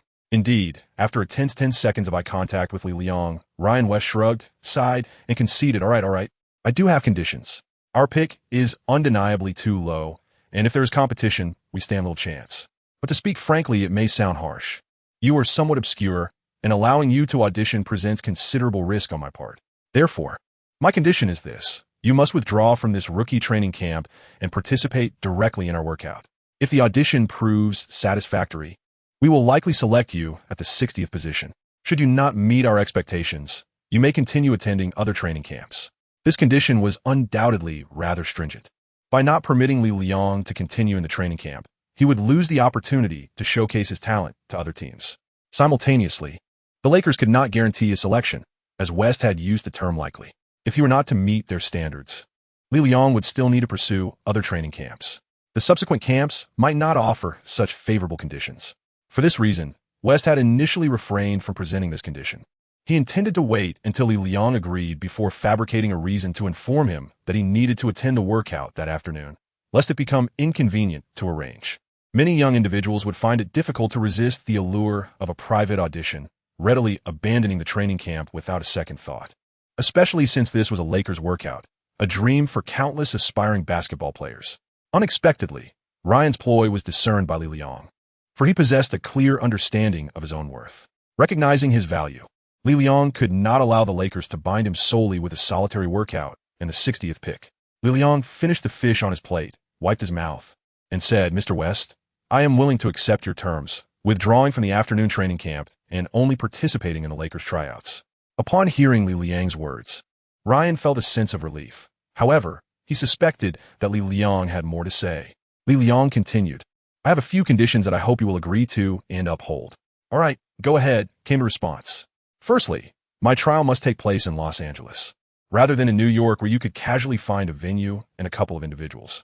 Initially, West had indeed contemplated this approach, intending to assess the situation himself. But Li Liang saw through this plan, compelling him to acquiesce. "Very well, no problem," West nodded, as the trial team had no significant engagements that summer, making it the perfect opportunity. "Secondly, if you find my trial results unsatisfactory, I kindly request a recommendation letter to facilitate my participation in other training camps, or ideally, trial opportunities with different teams." Li Liang possesses a strong sense of self-assurance, yet it is prudent to prepare for all eventualities. Moreover, while the Lakers may hold him in high regard, it remains uncertain whether he reciprocates that admiration. That being said, it is of little concern. For a prestigious organization like the Lakers, with extensive connections, a letter of recommendation is merely a trifling matter. Lastly, I intend to bring along my friend Chris Wei to participate in the tryouts. I aspire to secure him a position in the press area. Li Liang had surprisingly not forgotten Wei Daji. At this moment, Wei Daji's gaze towards Li Liang was filled with admiration and an intense emotional connection, as if he were on the verge of offering himself entirely. Ryan West nodded in agreement, finding the proposal still quite feasible. After Li Liang articulated his 3 conditions, West felt a tinge of astonishment. He had anticipated that Li Liang would request financial support, perhaps a stipend for living expenses, travel costs, or nutritional allowances. Instead, 2 of his conditions were aimed at ensuring the smooth progression of the draft, while one was dedicated to a friend. Here was a mere water dispenser, devoid of any agent, yet remarkably adept at leveraging his own worth to negotiate terms. This young man was undeniably exceptional. Were it any other scout, a nameless individual who had only trialed for a morning would likely have been dismissed without a second thought. However, Ryan West was different. He possessed a lineage imbued with a spirit of daring and decisive action. After finishing their meal, West prepared to settle the bill. But Li Liang insisted on splitting the cost. He clarified that he merely sought West's company to find a dining establishment, not to impose upon him for a treat. West acquiesced, and in doing so, Li Liang gained another point in his favor. The more West reflected, the more he felt that this venture of his might indeed proved to be a wise decision. Finally, West inquired how he should notify and reach out to Li Liang regarding the trial. Li Liang took a sticky note from the front desk, scribbled a phone number on it, and handed it to West, saying, "Call this. It's my agent's number." West accepted the note and departed, intending to report this matter to base. Wei Daji then curiously inquired, "Agent, when did you acquire an agent?" "Just now I have gained an agent, and also a journalist friend." "Goodness, that wouldn't be Zhu Shu's number, would it?" "You guessed correctly. She's a girl. Being an agent is one thing. But hasn't she agreed to work with you yet? Rest assured, I shall present her with an offer she cannot refuse." Chapter 36. Li Liang's ambition after reaching an agreement with Ryan West. Li Liang returned to the PNY Center in the afternoon to inform Max that he would be withdrawing from the afternoon training session. The afternoon training primarily involved shooting practice and tactical drills, followed by scrimmage the next morning and concluding with a psychological assessment in the afternoon. Max, preoccupied with coordinating various matters that morning, did not pay much attention to Li Liang's performance. He assumed that Li Liang, after realizing his capabilities were insufficient to secure a position in the NBA, had decided to withdraw. Max patted Li Liang on the shoulder, saying, "It's all right. Everyone must find their own path." Li Liang, aware of Max's misunderstanding, chose not to elaborate further. Instead, he simply expressed his gratitude and took his leave. Not long after Li Liang's departure, just before the afternoon training session commenced, several scouts noticed the absence of Li Liang from the rookie team. They approached Max to inquire about his whereabouts. "Bruce Lee? He has left. He opted out of the tryout. It seems he has gained a rather accurate understanding of his own abilities." "Oh, damn, he must have been contacted by someone else." The scouts were aware that someone had indeed reached out to Li Liang, persuading him to withdraw from the training camp in favor of a tryout with the team. With a sigh of resignation, they shook their heads, reassuring themselves that he was merely an ordinary small forward with decent defensive skills, and furthermore, he was Chinese, nothing of great significance. Indeed, they swiftly cast Li Liang from their minds, redirecting their focus to other rookies. After all, they merely perceived a latent potential in Li Liang, yet it had not escalated to the point of feeling compelled to select him. The loss of this opportunity was simply that, a loss. After departing from the PNY Center, Li Liang shared a ride back to Queens District with Wei Daji, who was brimming with excitement. As they journeyed, Wei Daji indulged in fantasies about Li Liang's potential future with the Los Angeles Lakers, while meticulously outlining his own aspirations as a journalist. In contrast, Li Liang remained silent throughout the ride, resting his head on his hand and gazing out at the scenery. He continued to weigh the prudence of his decision to exit the training camp and pursue a trial with the Lakers. Although there were inherent risks involved, it would be disingenuous to claim that the allure of the Los Angeles Lakers was non-existent. As their vehicle passed by Madison Square Garden, they traversed through Manhattan. Li Liang gazed upon the renowned circular stadium, contemplating that in a month's time he would undoubtedly grace the NBA stage within its confines. Upon returning to his apartment loft in Queens, he noticed Bai Xiaoting's vehicle parked below. Zhu Shu and Bai Xiaoting had returned, busily organizing their belongings in the room. They appeared somewhat astonished at the sight of Li Liang and Wei Daji's arrival. "Didn't you go to the training camp? What happened? Were you not good enough and eliminated?" Bai Xiaoting inquired. Daji, enlighten them as to why we returned early," Wei Daji proclaimed with pride. "Ahem. Following a splendid morning of performance, our esteemed classmate, Mr. Bruce Lee, Li Liang, has successfully captivated the attention of a renowned scout from the illustrious Los Angeles Lakers, the son of the famed NBA star Jerry West." "What's that scout's name again?" "Oh, Ryan West." "Indeed, having garnered Ryan West's interest, he has successfully obtained an invitation for a tryout with the Los Angeles Lakers. As a condition, he must withdraw from this rookie training camp, hence our return," Wei Daji stated triumphantly, as though he were the one undergoing the tryout. Upon hearing this, Bai Xiaoting scoffed and chose not to respond further. Zhu Shu, however, expressed her surprise, and congratulated Li Liang on his opportunity for a tryout. Her expression revealed genuine sincerity in her well wishes. Li Liang inquired, "What are you all doing? Are you preparing to move?" Zhu Shu's expression darkened as she replied, "Yes, this apartment is a short-term rental. I had hoped to find a suitable job, but it appears that is not feasible now. Therefore, I plan to temporarily relocate to Aunt Shouting's home and contemplate my next steps." Li Liang replied, "No need. You shall not go to Aunt by Shouting's house. From this moment on, you will accompany me. Henceforth, you are to be my agent." Zhu Shu displayed an expression of disbelief, while by Shouting remarked, "Li Liang, do not jest. Zhu Shu did not consent to you yesterday, and moreover, you have not been selected. This is merely a trial training." Li Liang Dao, "I have mentioned this more than once. Is it truly amusing to keep making such jokes?" Zhu Shu, feeling somewhat awkward, replied, "However, Li Liang, I have no understanding of the work of an NBA agent at all." Li Liang Dao, "Understanding can be achieved through learning, and it is not overly challenging. You can comprehend legal texts, can't you? You are capable of engaging in communication with others, correct? You majored in accounting, yet you also pursued a minor in law. Within the entire business school, few have successfully obtained dual degrees.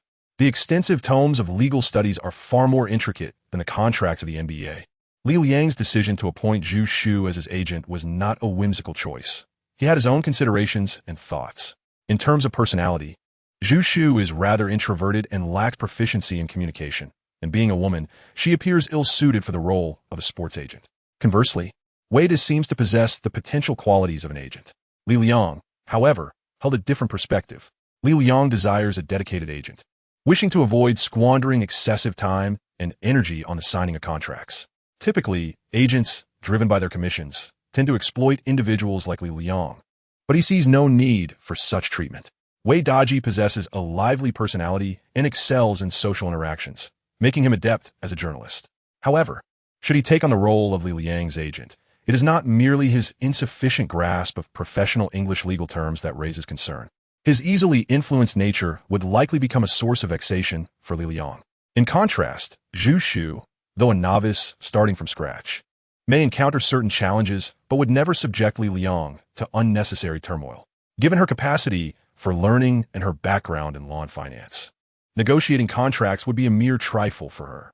Subsequently, Li Liang engaged in a more profound exchange of ideas with Zhu Shu, conveying that the NBA is not devoid of female agents, and that women can indeed thrive in this profession. Li Liang's words were quite persuasive, causing Zhu Shu to waver slightly. At that moment, By Shouting stepped forward and inquired, "What advantages would there be for you if you were to have Zhu Shu as your agent? She lacks experience, and your entry into the NBA is not guaranteed. Would it not be wiser to seek the assistance of a seasoned agent?" By Shouting's question struck a chord, as even Kimmy had his own understanding of the game. Li Liang Dao, "Indeed, having Zhu Shu as my agent may not offer significant benefits in the short term, perhaps even none at all. However, in the grand scheme of things, having an agent like her, along with a media ally like Wei Daji, is essential for my future endeavors." By Shouting remarked, "I do not comprehend." Li Liang Dao, by Shouting, "I ask you, does your aunt residing in the affluent district of Long Island truly elevate her to the ranks of New York's elite?" Li Liang's words left by Shouting in silence. Her aunt and uncle had been engaged in the finance and advertising industries for many years, enjoying substantial dividends and earning millions annually, making them prominent figures among the Chinese community in America. Their villa in Long Island, valued at over $10 million, afforded them a life of considerable luxury. Yet by Shouting understood that in Long Island, her aunt and uncle did not truly belong to the upper echelon of society. The genuine elite comprised political families from New England, tech magnates from the West Coast, industrial trusts from the Midwest, and old plantation owners from the South. A Chinese person with yellow skin and black hair, having achieved success in America, was merely entitled to the label of the wealthy, akin to the illustrious J. Gatsby, who ultimately proved to be nothing more than a parvenu. "What do you mean, then? Do you aspire to become a true aristocrat in America?" By Shouting inquired. "Certainly not. I have no interest in aristocracy. I merely hope that those around me, my compatriots, my friends, can accomplish something meaningful, enjoy a better life, and achieve noteworthy success. The NBA is a realm that can change destinies. I can, and so can you. I recognize that we all possess safety nets. I could return to selling tractors with my father. Zhu Shu and Wei Daji could secure good jobs back home. And as for you, By shouting, your prospects are evident.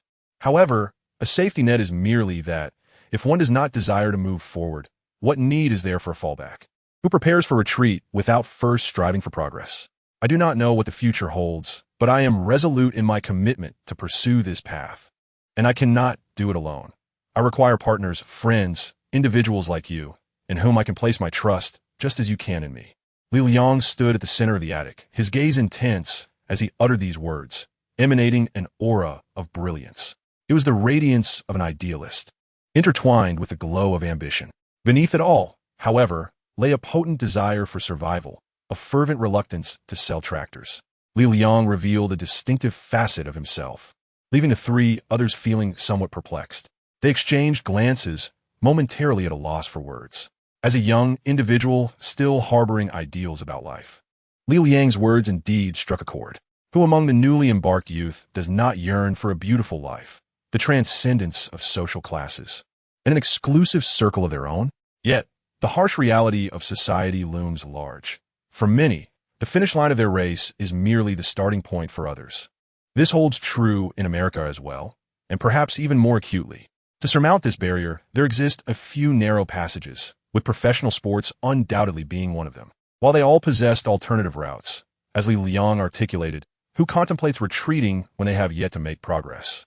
Even the most inept and feeble of individuals must have once dreamed of fragile, yet beautiful success. Wei Daji, as Li Liang's friend, was immediately swayed and remarked, "You are right. Chinese individuals in America always encounter a ceiling. Why is this so? Because we lack unity. Why is it that those Indians band together, while we Chinese are often told that a single person is a dragon, yet a group of us is merely a swarm of insects? Look at those African-American players. They find their comrades. Friends become agents. They create trendy brands and record albums. Why can't we Chinese do the same?" Wei Daji was correct. In the NBA, many African-American players who were chosen elevated not just themselves, but also those around them. Their friends ventured into the sports realm, becoming agents, engaging in business, or simply enjoying a social life. Relying on the NBA, they escaped poverty and the depths of society. They banded together, leveraging the NBA's influence to secure a better existence.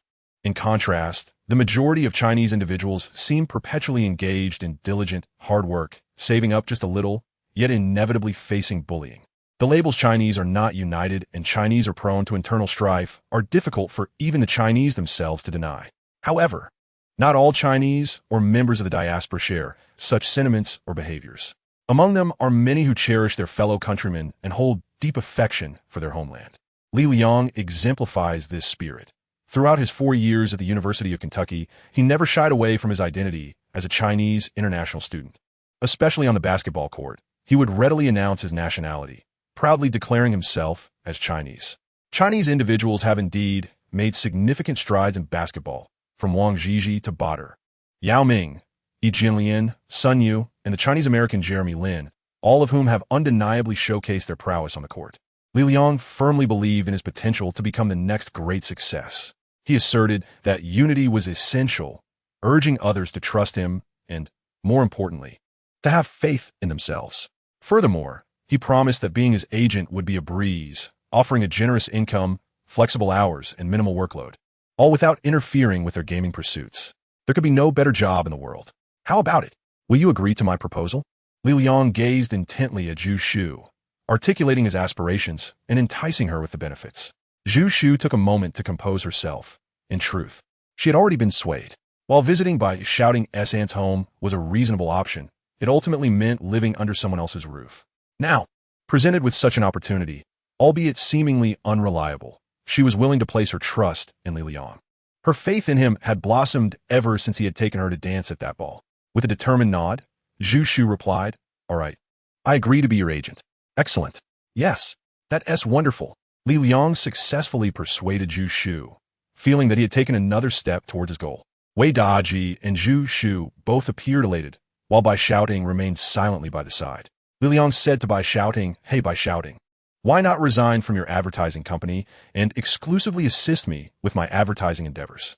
Bai Shouting let out a cold snort and replied, "Don't be too pleased with yourself.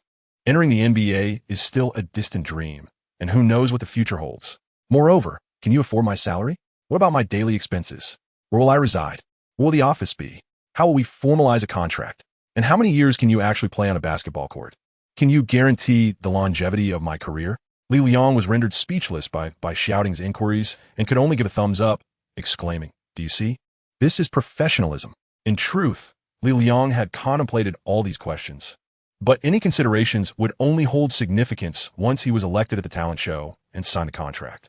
By shouting, "Once I secure the contract, if you wish to leave the advertising company, come find me. I will ensure you have something to do. You're just boasting. It's as if you were planning to become president and form a cabinet, bestowing titles and honors." By Xiaoting's mocking words struck a chord with Li Liang. His brow furrowed as he recalled an essential matter. "Right, the president. I must meet the president. I nearly forgot about it." Chapter 37. Why is it always you? By Xiaoting's offhand remark served as a reminder for Li Liang. According to the plan, the entire Kentucky team was set to travel to Washington on May 20th to meet with the President of the United States at the White House as the NCAA champions. Li Liang had been troubled, as his meeting coincided with the New Jersey training camp, forcing him to hastily book a flight at dawn on the 20th to Washington. Fortunately, he had since withdrawn from the training camp, granting him an entire day of free time, which allowed him to fly to the capital ahead of schedule. Realizing this, he could not linger in New York any longer. He made arrangements for Wei Daji and Zhu Shu to prepare for their trip to Los Angeles the following day and reminded Zhu Shu to take Ryan West's call, ensuring that he would be promptly informed of any updates. Subsequently, Li Liang canceled his flight on the 20th and purchased a ticket for the next morning. This way, he could arrive in Washington on the afternoon of the 19th to join the team and visit the White House on the morning of the 20th. With all matters settled, a relaxed Li Liang strolled around New York with the three companions, visiting the iconic Brooklyn Bridge, a renowned filming location, and the Italian streets often featured in gangster films, where they savored a delightful Italian dinner. By evening, Zhu Shu and Bai Xiaoting returned to Long Island, with Bai Xiaoting informing Li Liang that she would drive over the next morning to take him to the airport. Li Liang felt a touch of embarrassment. Although the two often bickered, their relationship was, in truth, quite amicable. In the past, Li Liang had harbored misconceptions about Bai Xiaoting, but through increased interaction, he came to realize that she possessed a cold exterior yet a warm heart. Setting aside other considerations, her loyalty and care for friends surpassed that of many young men. As Li Liang seemed poised to express his thoughts, Bai Xiaoting interjected, "Do not utter any sentimental words. They make me nauseous. While in New York, I shall continue to extend my hospitality. Should you truly venture to Los Angeles in the future, do not forget this friend of yours." Li Liang patted his chest and declared, "Rest assured, even if you return to Ash, I would remember you." Bai Xiaoting spat at Li Liang and scolded him a couple of times before departing with Zhu Shu. That night, Li Liang and Wei Daji lay in bed. After a day filled with excitement, Wei Daji managed to utter, "Li Liang, I feel so happy, I can't seem to sleep," only to fall asleep the very next moment. Li Liang shook his head, closed his eyes, and gradually succumbed to slumber, entering the omnipotent king system. After more than a month of rigorous training, Li Liang's performance during a morning trial session showcased remarkable results. While others might need to engage in various tasks to gain experience, given that there are still numerous technical challenges Li Liang has yet to encounter, he remains acutely aware that he has not yet reached his peak. His defensive skills have proven effective against NCAA mid-tier players. However, these individuals may not even secure a position in the NBA. The scenario changes significantly when auditioning for the Lakers, as they will assess Li Liang against the high standards of the NBA, necessitating that he surpass expectations in order to stand out. Li Liang once again delved into the realm of defensive capabilities, observing that his fundamental perimeter defense had reached a commendable level. His skills in lateral movement, tight marking, interception, and defensive positioning, along with anticipation, had all illuminated brightly. It appeared that upon his perimeter defense achieving the threshold of 60, the minor technical tasks had been unlocked. Among the four indicators, Li Liang's focus was primarily on lateral movement and tight marking. He was not particularly anxious about interceptions at this moment, and his scores in defensive positioning and anticipation were satisfactory. Therefore, his primary emphasis remained on enhancing his lateral mobility and close guarding. These two aspects have often been criticized when it comes to Asian players in the NBA, particularly lateral movement, as they are often hindered by explosive power, resulting in a generally insufficient lateral speed. Li Liang, through his fundamental defensive tasks on the perimeter, has achieved a slight enhancement in several technical skills. During the training camp, he distinctly felt an increase in his lateral mobility and a notable improvement in his hand and foot reaction times. After careful consideration, Li Liang resolved to focus on enhancing his lateral movement. This ability not only benefits perimeter defense, but is equally crucial for interior help and recovery. It is undoubtedly justified that it ranks first among various defensive skill metrics. Li Liang took a deep breath, and with a single thought, he entered the lateral movement training space. Gradually, the surroundings brightened, revealing a training hall that felt strikingly familiar to him. It seemed that there would be no competitive matches today. It was likely a one-on-one intensive training session. At the center of the arena, Li Liang spotted an individual. Upon closer inspection, it was none other than Adist. Why is it always you? The sight of Adist sent a chill through Li Liang's heart. He sensed trouble looming. The last time they trained for core stability, he had nearly been knocked out by Adist. What trick was the system playing this time? Just as the thought crossed his mind, the task was presented. Task: catch up to Adist's charge. Task requirements: move to the appropriate position based on Adist's location to draw a charging foul on him, accomplishing this 10 times. Task rewards: lateral movement 10. Defensive positioning and anticipation 2, and a chance to randomly receive a value-enhancing agent. Task difficulty, normal. Li Liang's heart surged with 1,000 wild horses. Last time, he faced the onslaught of Adist, but why was he now compelled to chase after it? Was it sheer folly? A deliberate invitation to be struck? Gazing at the task requirements, Li Liang understood that unless he was battered half to death today, completing the mission would be an unattainable goal. However, once the task commenced, Li Liang soon realized that it was not merely about enduring collisions. This challenge proved far more formidable than the opportunistic engagement with Adist's offensive, particularly due to the emphasis on the act of pursuit. As the task began, Adist stood at the free throw line with the ball in hand. Adist proclaimed, "Next, I will suddenly appear in an unexpected location. Be prepared to draw a foul." Li Liang found himself perplexed by the words of Arteist. Before he could utter a single query, Arteist vanished in a thin air. Much like Chris Paul abruptly disappearing from the court in a commercial, Arteist transformed into a wisp of smoke, leaving no trace behind. Li Liang was perplexed to see Adist reappear at a 45-degree angle on the left. Subsequently, he charged toward the basket with the ball in hand. Li Liang instinctively sidestepped to defend, closely shadowing Arteist. Arteist managed to push past Li Liang, attempting a layup beneath the basket, but missed. Although Li Liang successfully defended the shot, the system deemed it a failure. The task required him to provoke an offensive foul from Arteist, necessitating that he absorb a collision from him. Reluctantly, he prepared for the second attempt. Once again, Arteist vanished, and when he reemerged, it was at the right baseline, charging towards a hoop. Li Liang once again stepped into the path of Arteist, only to be struck forcefully and sent sprawling to the ground. Oh dear! The Arteist within the system embodies the pinnacle of the Pacers, a veritable behemoth whose collision power once fractured Jordan's rib. However, Li Liang had grown accustomed to such encounters. He clutched his chest as he rose from the ground, only to realize that he had once more succumbed to defeat. Defeated, he faced the foul that had thwarted him. Li Liang cursed silently, feeling much like a player who, after committing a foul during a match, finds himself knocked to the ground and penalized. The experience was undoubtedly disheartening. After several attempts, he still had not succeeded even once. The challenge lay in the uncertainty of when and where Arteist would appear. Therefore, Li Liang had to maintain an intense focus the moment Arteist emerged. He needed to act swiftly to create an obstacle in his path. Li Liang must employ a lateral crab-like movement. Should he charge straight ahead and collide with his opponent from the side, it would undoubtedly result in a blocking foul. Only by facing the offensive player directly, with both feet firmly planted outside the reasonable charge zone and then falling flat on the ground, can he achieve a flawless offensive foul. This skill is essential for every defensive maestro in the NBA. It demands extensive experience, swift lateral footwork, and the courage for self-sacrifice. In the reality of a 5-on-5 game, a sudden offensive move by the opponent can appear as if out of thin air for the defender.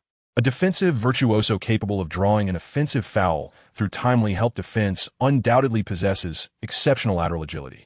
After numerous attempts, Li Liang finally succeeded once. By this point, he had already fallen so many times that his backside resembled a crumpled flower. This was just one success out of 10 attempts. Should he continue to expend his energy to complete the task? Li Liang contemplated his impending flight to Washington the following day. He realized that he could not afford to be excessively fatigued in the system, for oversleeping would spell disaster. Consequently, he decided to conclude his tasks and exit the system, allowing himself to return to slumber. Regarding the tasks at hand, He needed to devise a strategy, for he could not rely solely on reckless perseverance. Li Liang, it seems, possesses a hint of obsessive-compulsive tendencies. The notion of embarking on a new task before completing the current one fills him with profound discomfort. Upon rising the following day, as he brushed his teeth, his mind wrestled with the conundrum at hand. How might he successfully accomplish this troublesome task? It is yet again the formidable attester. And with the inevitable collisions ahead, this seamless system presents a myriad of challenges. After partaking in breakfast, Bai Xiaoting's vehicle arrived at the base of the building, prompting a call to Li Liang to descend, as she would transport him to the airport. Before making his way downstairs, Li Liang instructed Wei Daji to reach out to him upon arriving in Los Angeles, and to take good care of Zhu Shu. Rest assured, dear brother, as I venture alone to Los Angeles, I shall certainly ensure the safety of my sister-in-law. Wei Daji, in jest, likened himself to the legendary Guangong. Cease your nonsense. Who is your sister-in-law? Li Liang Raturta. Wei Daji chuckled. Dear brother Li Liang, just as Liu Bei once had 2 wives, look at your current situation. Li Liang Raturta. Do not test me. We live in a civilized society where one may engage with 2, but cannot marry 2. Spare me the trouble. Wei Daji reassured Li Liang, allowing him to relax as he began to envision the sensation of becoming a renowned NBA journalist. Upon arriving downstairs, Li Liang entered Bai Xiaoting's vehicle. The journey was marked by silence, as Bai Xiaoting drove them to New York International Airport. When neither Zhu Shu nor Wei Daji was present, the two found themselves at a loss for words. They had no topics for argument, nor any significant matters to discuss, leading to an atmosphere of quietude. Just before exiting the car, Li Liang took the initiative to say, "Hey, I mean it. If you find yourself unhappy in Manhattan, consider reaching out to me. I assure you, I will carve out my own niche." Bai Xiaoting instinctively contemplated a witty retort, yet this time she refrained, sensing the sincerity in Li Liang's words. A jest repeated 100 times may indeed come to fruition, and Li Liang's statement no longer bore the weight of mere humor. Bai Xiaoting responded with a soft emma, nodding in acknowledgement. Li Liang smiled broadly and remarked, "You look rather charming when you're not hurling insults. Get lost. Goodbye." Bai Xiaoting exclaimed as she rolled up the car window and sped away in a flash. Li Liang gazed at the receding silhouette of the car, his thoughts having already drifted to Los Angeles. Chapter 38. The Coach's Misunderstanding. Li Liang arrived at Washington, D.C. International Airport in the evening. Upon disembarking, he immediately activated his phone and received several messages. One was from Calipari, providing the address of the hotel where he was to assemble. Another was from Wei Daji, reminding Li Liang to take a few photographs at the White House to share with him for an online news article. Additionally, he received a message from Zhu Shu, informing him that Ryan West had contacted her in the afternoon to confirm that the training session was scheduled for May 24th. She would be arriving in Los Angeles beforehand to familiarize herself with player affairs. It appeared that both Zhu Shu and Wei Daji were adapting to their roles quite swiftly, which brought some reassurance to Li Liang. What lay ahead would depend on his performance during the training session on the 24th. He knew he had to give it his all. Following the address provided by Calipari, Li Liang took a taxi to his hotel. The hotel was conveniently located not far from the White House, where his teammates had already arrived, as they were scheduled to tour the White House and meet with the president the following morning. Upon Li Liang's arrival, the members of the Kentucky Wildcats gathered, marking the final collective engagement for the team. In the hotel lobby, the entire squad posed for a commemorative photograph. At present, 6 players have declared their intention to enter the 2012 NBA draft, with the lottery drawing set to occur in 10 days. Coach Calipari remains optimistic about his GS. While Davis and MKG are assured prospects, the remaining players also possess a chance of being selected in the first round. As for Li Liang, this senior, regardless of his declaration, automatically qualifies as a candidate for the NBA. Even someone with no prior playing experience can join the candidate pool simply by filling out a form on the NBA website upon reaching the requisite age. However, the likelihood of being chosen remains improbable. In Calipari's eyes, Li Liang falls into the category of automatic candidates who are unlikely to be selected. He learned from Max that Li Liang had participated in only half a day of the training camp before withdrawing. Perhaps he has come to realize the gap between himself and genuine NBA contenders. Surrendering early may be prudent. Today, Li Liang's expression was one of furrowed brows and heavy thoughts. After the photograph session, Calipari took Li Liang to the hotel bar, intending to buy him a drink and offer some consolation. Li Liang found it rather peculiar that Calipari had invited him for a drink. Had he truly forgotten the incident at the country club, where he had indulged in excessive libations and ended up on stage embracing a steel pole while performing striptease? Li Liang accompanied Calipari to the bar, where Calipari ordered 2 pints of beer and the two shared toast. After a few sips, a slight blush crept onto old Calipari's face. It had been over a month since their championship victory, yet the glow of the NCAA title had yet to fade. As the new season had not yet commenced, an array of accolades, speeches, and events continued to flood in.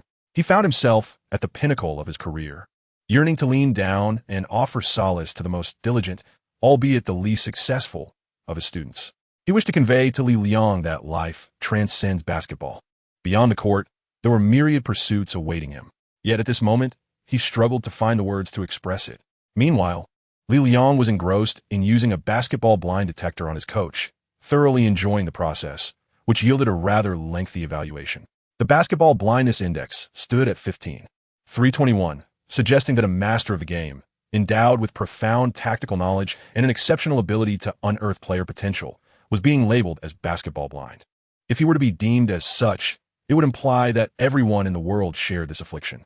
However, just as even the finest gold contains impurities, even the most distinguished basketball coaches can reveal their own blind spots. His approach to understanding players' psyches, particularly those with complex mentalities, sometimes appeared akin to that of a blind man.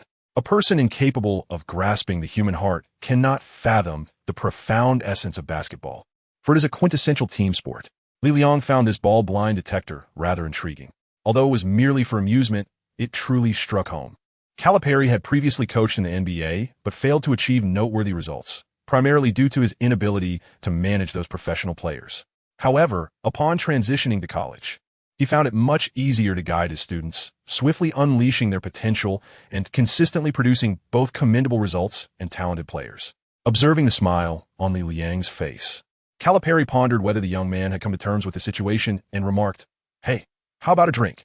Gather with your teammates, and perhaps your spirits will lift a bit." Li Liang Dawa? Oh, indeed. I feel considerably more relaxed. Throughout the journey, Li Liang contemplated how to tackle the formidable task of catching up with the tester. After much deliberation, he began to formulate some ideas, intending to experiment with them tonight. Now, as Old Carr insisted on sharing drinks with him, he felt reluctant to suggest retiring for the night. It seemed that Old Carr desired a heart-to-heart conversation. Could it be that he was still preoccupied with that video? Ever since he grasped the genuine intentions behind Calipari's actions, Li Liang had resolved to never disclose that video, cherishing it solely as a treasured memory of his youth. Calipari remarked, "Li, many matters require you to look forward. The events of the past are just that, past. Everyone experiences moments of enchantment, sometimes choosing the wrong path. The ability to turn back in time is always a blessing." Li Liang nodded thoughtfully and remarked, "You are indeed correct, yet the past must leave behind some semblance of memory, so that when I reflect upon bygone days, I may discern the marks that time has inscribed." The two men, sipping their drinks, inexplicably drifted into an artistic mode, their conversation disjointed, each unaware of the other's true meaning. Calipari, being a sportsman at heart, could hardly contain his forthrightness. He emptied his glass, patted Li Liang on the shoulder, and suggested, "Should you wish to pursue a career in basketball, do not hesitate to reach out to me. The Memphis University basketball team is currently seeking an assistant video editor, and I believe you have watched quite a number of matches." Calipari's words nearly caused Li Liang to spew his drink. "Oh, Calipari, what do you mean by I believe you have watched quite a number of matches? Was it not merely 4 years of sitting on the bench? Did I choose to sit there to watch the game? It was due to your insistence that I remained a spectator," exclaimed Li Liang, "You sly old man." Li Liang gulped down his beer and said, "Coach, I believe you must have some misunderstanding about me. I have no desire to become a video editor." "Oh, now I recall, your family is quite affluent. You could always sell tractors, couldn't you?" Li Liang was enraged. "How is it that even Calipari knows that my family sells tractors?" Li Liang realized that Calipari must be aware of his withdrawal from the training camp, as he had succumbed to his fears and abandoned his NBA dream. Thus, he came to offer comfort to himself, even going so far as to introduce job opportunities. Li Liang explained, "Coach, I shall not relinquish my dream of the NBA. Indeed, I am already on the path to realizing that dream. I confide this to you alone, and you must not share with others that I have secured a tryout with the Los Angeles Lakers." Calipari glanced at Li Liang, then patted his shoulder, saying, "Dreams are not merely fantasies, Bruce. Li Liang was on the verge of an explosion, nearly succumbing to the impulse of sharing Calipari's provocative dance video on Facebook. But reason prevailed. After an extensive explanation of his dialogue and the conditions set forth between him and Ryan West, Calipari finally grasped the astonishing reality that his most lackluster student had secured a tryout opportunity with an NBA team. It is worth noting that at this juncture, the lottery picks had yet to be revealed, and numerous exceptional newcomers had not received invitations for trials. Li Liang, a mere water cooler, possesses an inexplicable talent that has caught the attention of Lakers scouts in just half a day. Calipari begins to question his own judgment. Has he truly squandered a gem in the corner for 3 long years? This time, it is Li Liang who places a reassuring hand on Calipari's shoulder, saying, "In life, we all have moments of misjudgment. There is no path that is perpetually correct. Straying a little is inconsequential, as long as one can amend their course in due time." Calipari shakes his head, feeling slightly affronted by the audacity of this young man. Yet, Li Liang has always had this demeanor, often disregarding formalities with those he knows well. After over 3 years of camaraderie, a profound bond has developed between him and Calipari.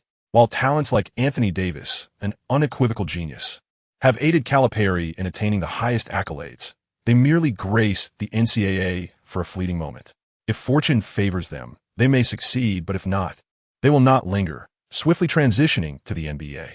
Only the steadfast water cooler has remained by Calipari's side, providing companionship and the occasional cup of tea for 3 enduring years. As Li Liang prepares to graduate this year, Calipari feels a twinge of melancholy at the thought of the absence that will follow. Yet, he contemplates that if Li Liang were to enter the NBA, it would indeed be a miraculous achievement. He pours a glass of wine and offers a toast to Li Liang, wishing him success in his upcoming tryouts.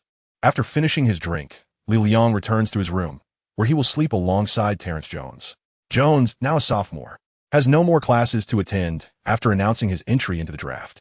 Following the joint declaration with teammates Davis and Lamb, he is signed with agent Thaddeus Foucault. With an agent at his side, he is free from worries and can patiently await tryout notifications. Although not a highly sought-after rookie, Jones's talent combined with Kentucky's prestige greatly enhances his chances of being selected in the first round. Several teams have expressed interest, and he frequently appears on various basketball magazines and websites. Thus, he no longer fears rejection from women. He is undeniably on the cusp of a thrilling chapter in his life. Upon encountering Li Liang, Jones greets him with a sense of superiority, embodying the confidence of one soon to enter the hallowed halls of basketball.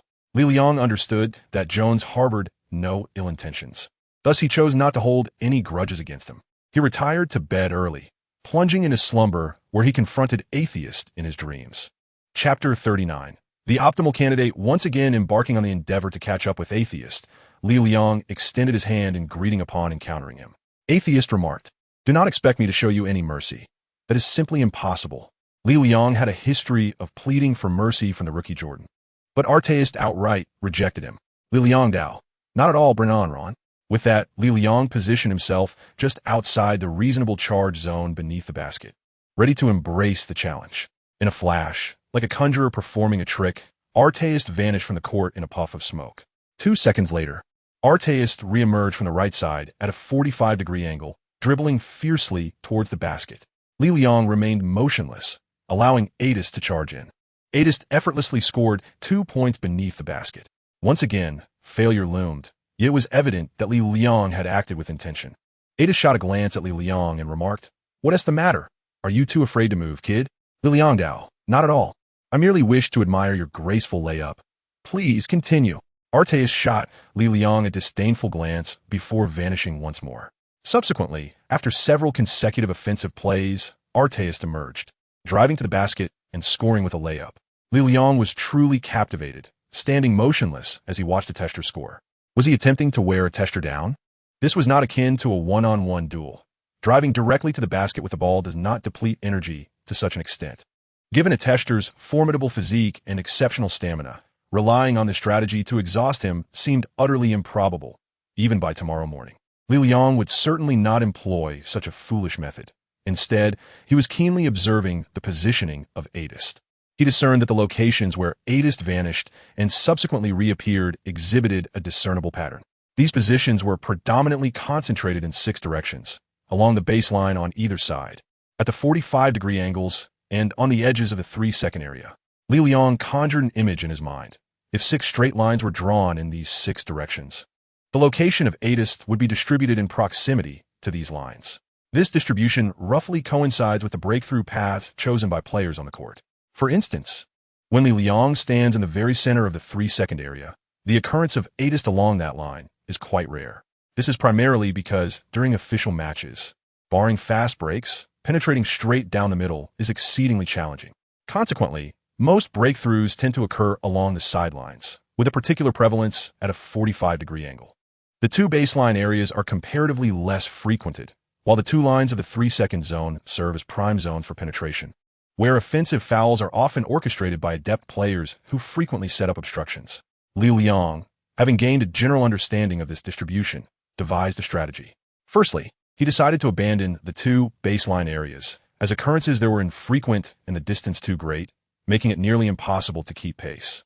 In actual competitions, it is also rare to commit offensive fouls near the baseline, as one can simply press the opponent towards the baseline without the need to take risks by drawing a foul. Furthermore, he chose to neglect the central route, allowing others to occupy that space. Should Arteist approach, it would be an opportune collision, a situation he would eagerly welcome. Li Liang's focus is directed towards the 45-degree angle and the 2 3-second area lines. The moment Arteist positions himself on one side, he immediately shifts towards the corresponding wing. Li Liang even contemplated whether to learn the art of goalkeeping, diving toward a specific direction. However, the speed of human movement ultimately pales in comparison to that of a football, rendering such an endeavor unnecessary. The neural response and judgment, however, were sufficiently prompt. After observing over 20 balls without making a single defensive move, Li Liang incited the ire of Arteist, who erupted in fury. "Are you even going to defend?" His anger surged by 30 points, a notification floating before Li Liang's eyes.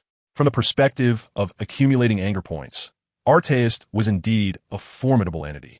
At times, merely doing nothing would still evoke a surge of anger points from him, and quite substantial ones at that. His character, inherently irascible, was evidently captured with precision by the system. Li Liang said, "No problem, I will start defending on the next play." With that, he positioned himself just outside the reasonable collision zone, standing firm in front of the hoop, ready for action. Arteist let out a grunt, inhaled sharply, and in an instant, he vanished. Li Liang was completely focused, anticipating the arrival of Adistur in approximately 2 to 3 seconds. Indeed, after 3 seconds, Adistur appeared at a position of 45 degrees to the left, a common stance. Li Liang swiftly shifted to his right, then drew his legs together, shielding his groin with both hands, standing resolutely in the path of Atester's advance. In an instant, he was knocked down by the force of Atester's collision. Li Liang collapsed onto the ground, and without a doubt, it blossomed once more. "Oh, my dear Li Liang, the SEMA tasks designed by the SEMA system have inflicted unbearable pain upon me." Li Liang silently cursed the system once more. But before him appeared a prompt. "Foul committed successfully, count 1. It was a success." Li Liang leaped from the ground, and indeed, the exhilaration of successfully drawing a foul was palpable. The pain in his body seemed to dissipate. Anger level 10, courtesy of Ron Arteist. Meanwhile, Arteist, who had been charged with the offensive foul, became even more irate, continuing to contribute to Li Liang's anger accumulation. In this regard, the task appeared to be quite favorable. With Arteist a veritable powder keg in the mix, it was likely that the mission would yield a substantial collection of points. With a judicious strategy and careful planning, the task proceeded with remarkable ease. The system's objectives were intricately woven with the underlying principles of basketball. Once one deciphered these principles, the accomplishment of the tasks became exponentially more efficient. Nevertheless, the completion of this task still consumed a considerable amount of Li Liang's time. Arteist had a significant chance of appearing at the baseline, and not every movement could successfully induce an offensive foul. The instances of success remained a minority. Enduring the relentless collisions from this small jeep, Li Liang felt as if he might transform into a chicken breast.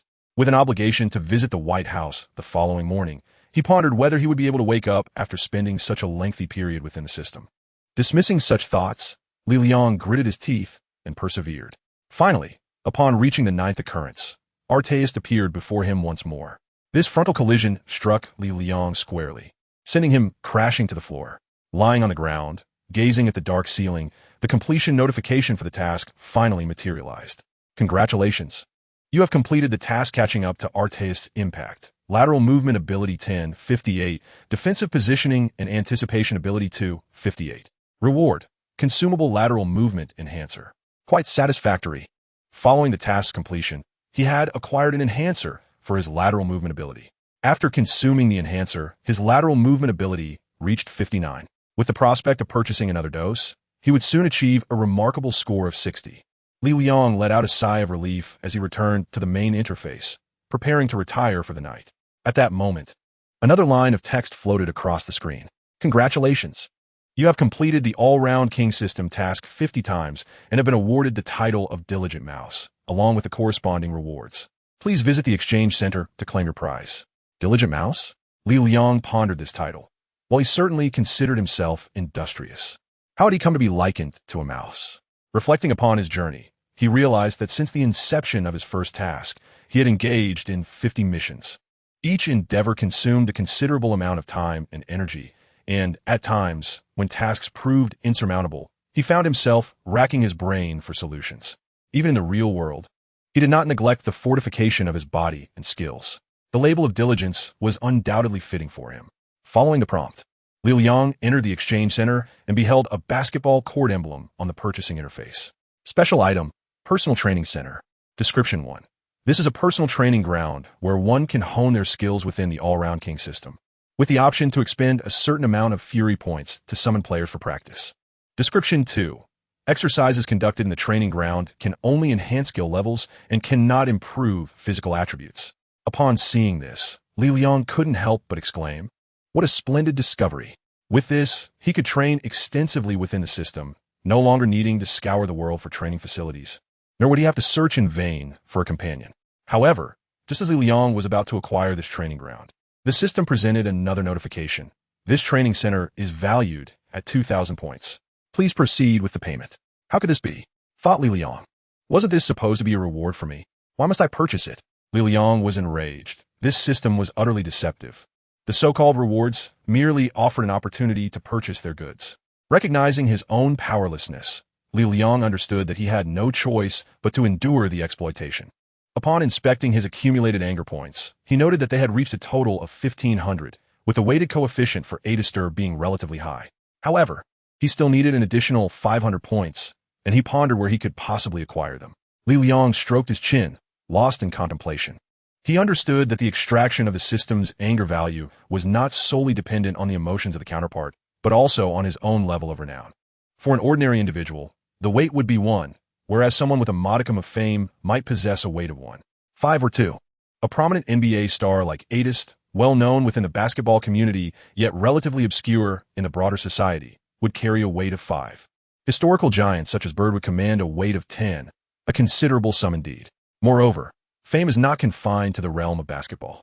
Celebrities from various fields are equally relevant. The greater the fame, the higher the weight, allowing even a slight increase in anger value to yield substantial rewards. As he pondered, Li Liang envisioned an exceptional candidate for amplifying the anger value. This individual's renown was undoubtedly formidable. Li Liang could not help but reveal an innocent smile at the corners of his mouth. Chapter 40. The Treasure Boy. In the morning, Li Liang struggled to rise from his slumber, only to be roused by Jones. Upon standing, he felt a heaviness in his chest, a result of the numerous collisions he had endured. Observing Li Liang's somewhat listless demeanor, Jones remarked, "Buddy, you fell asleep quite early last night. Could it be that you secretly got up in the middle of the night to do something?" Li Liang remarked, "Leave me be. I am still growing, and naturally, I need ample rest." Jones responded, "What nonsense are you speaking? Growing?" Li Liang Dao. "What? Shall we have a competition to see whose is longer?" Upon hearing this, Jones faltered, for during their usual locker room moments of changing and bathing, they had all observed one another. Although Li Liang is of Asian descent, he is by no means diminutive.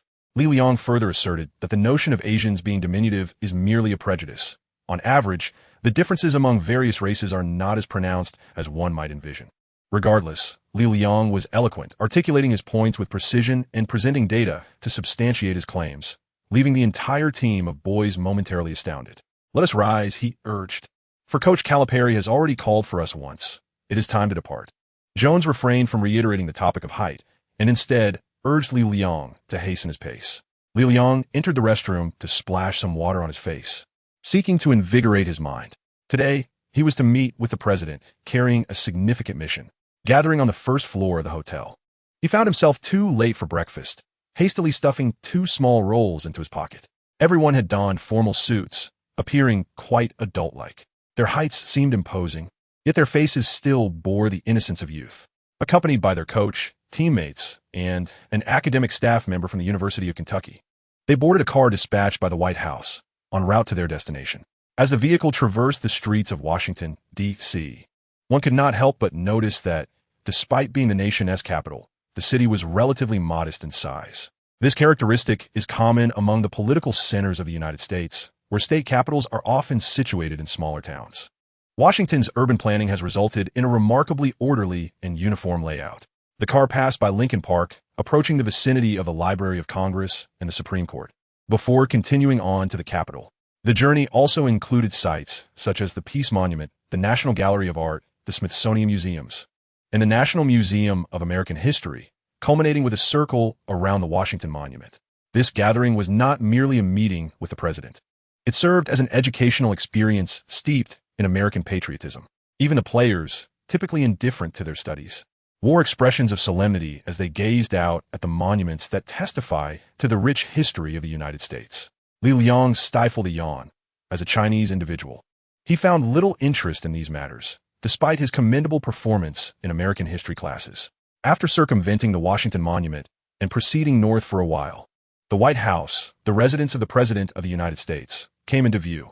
The vehicle came to a halt at the entrance of the White House, where a few tourists lingered nearby. The White House is partially open to the public, allowing visitors to explore its premises. However, access is primarily granted to the eastern side, while the western office area remains off-limits without special permission. Today, the Kentucky Wildcats were set to enter the western office area to meet with the nation's leader, President Obama.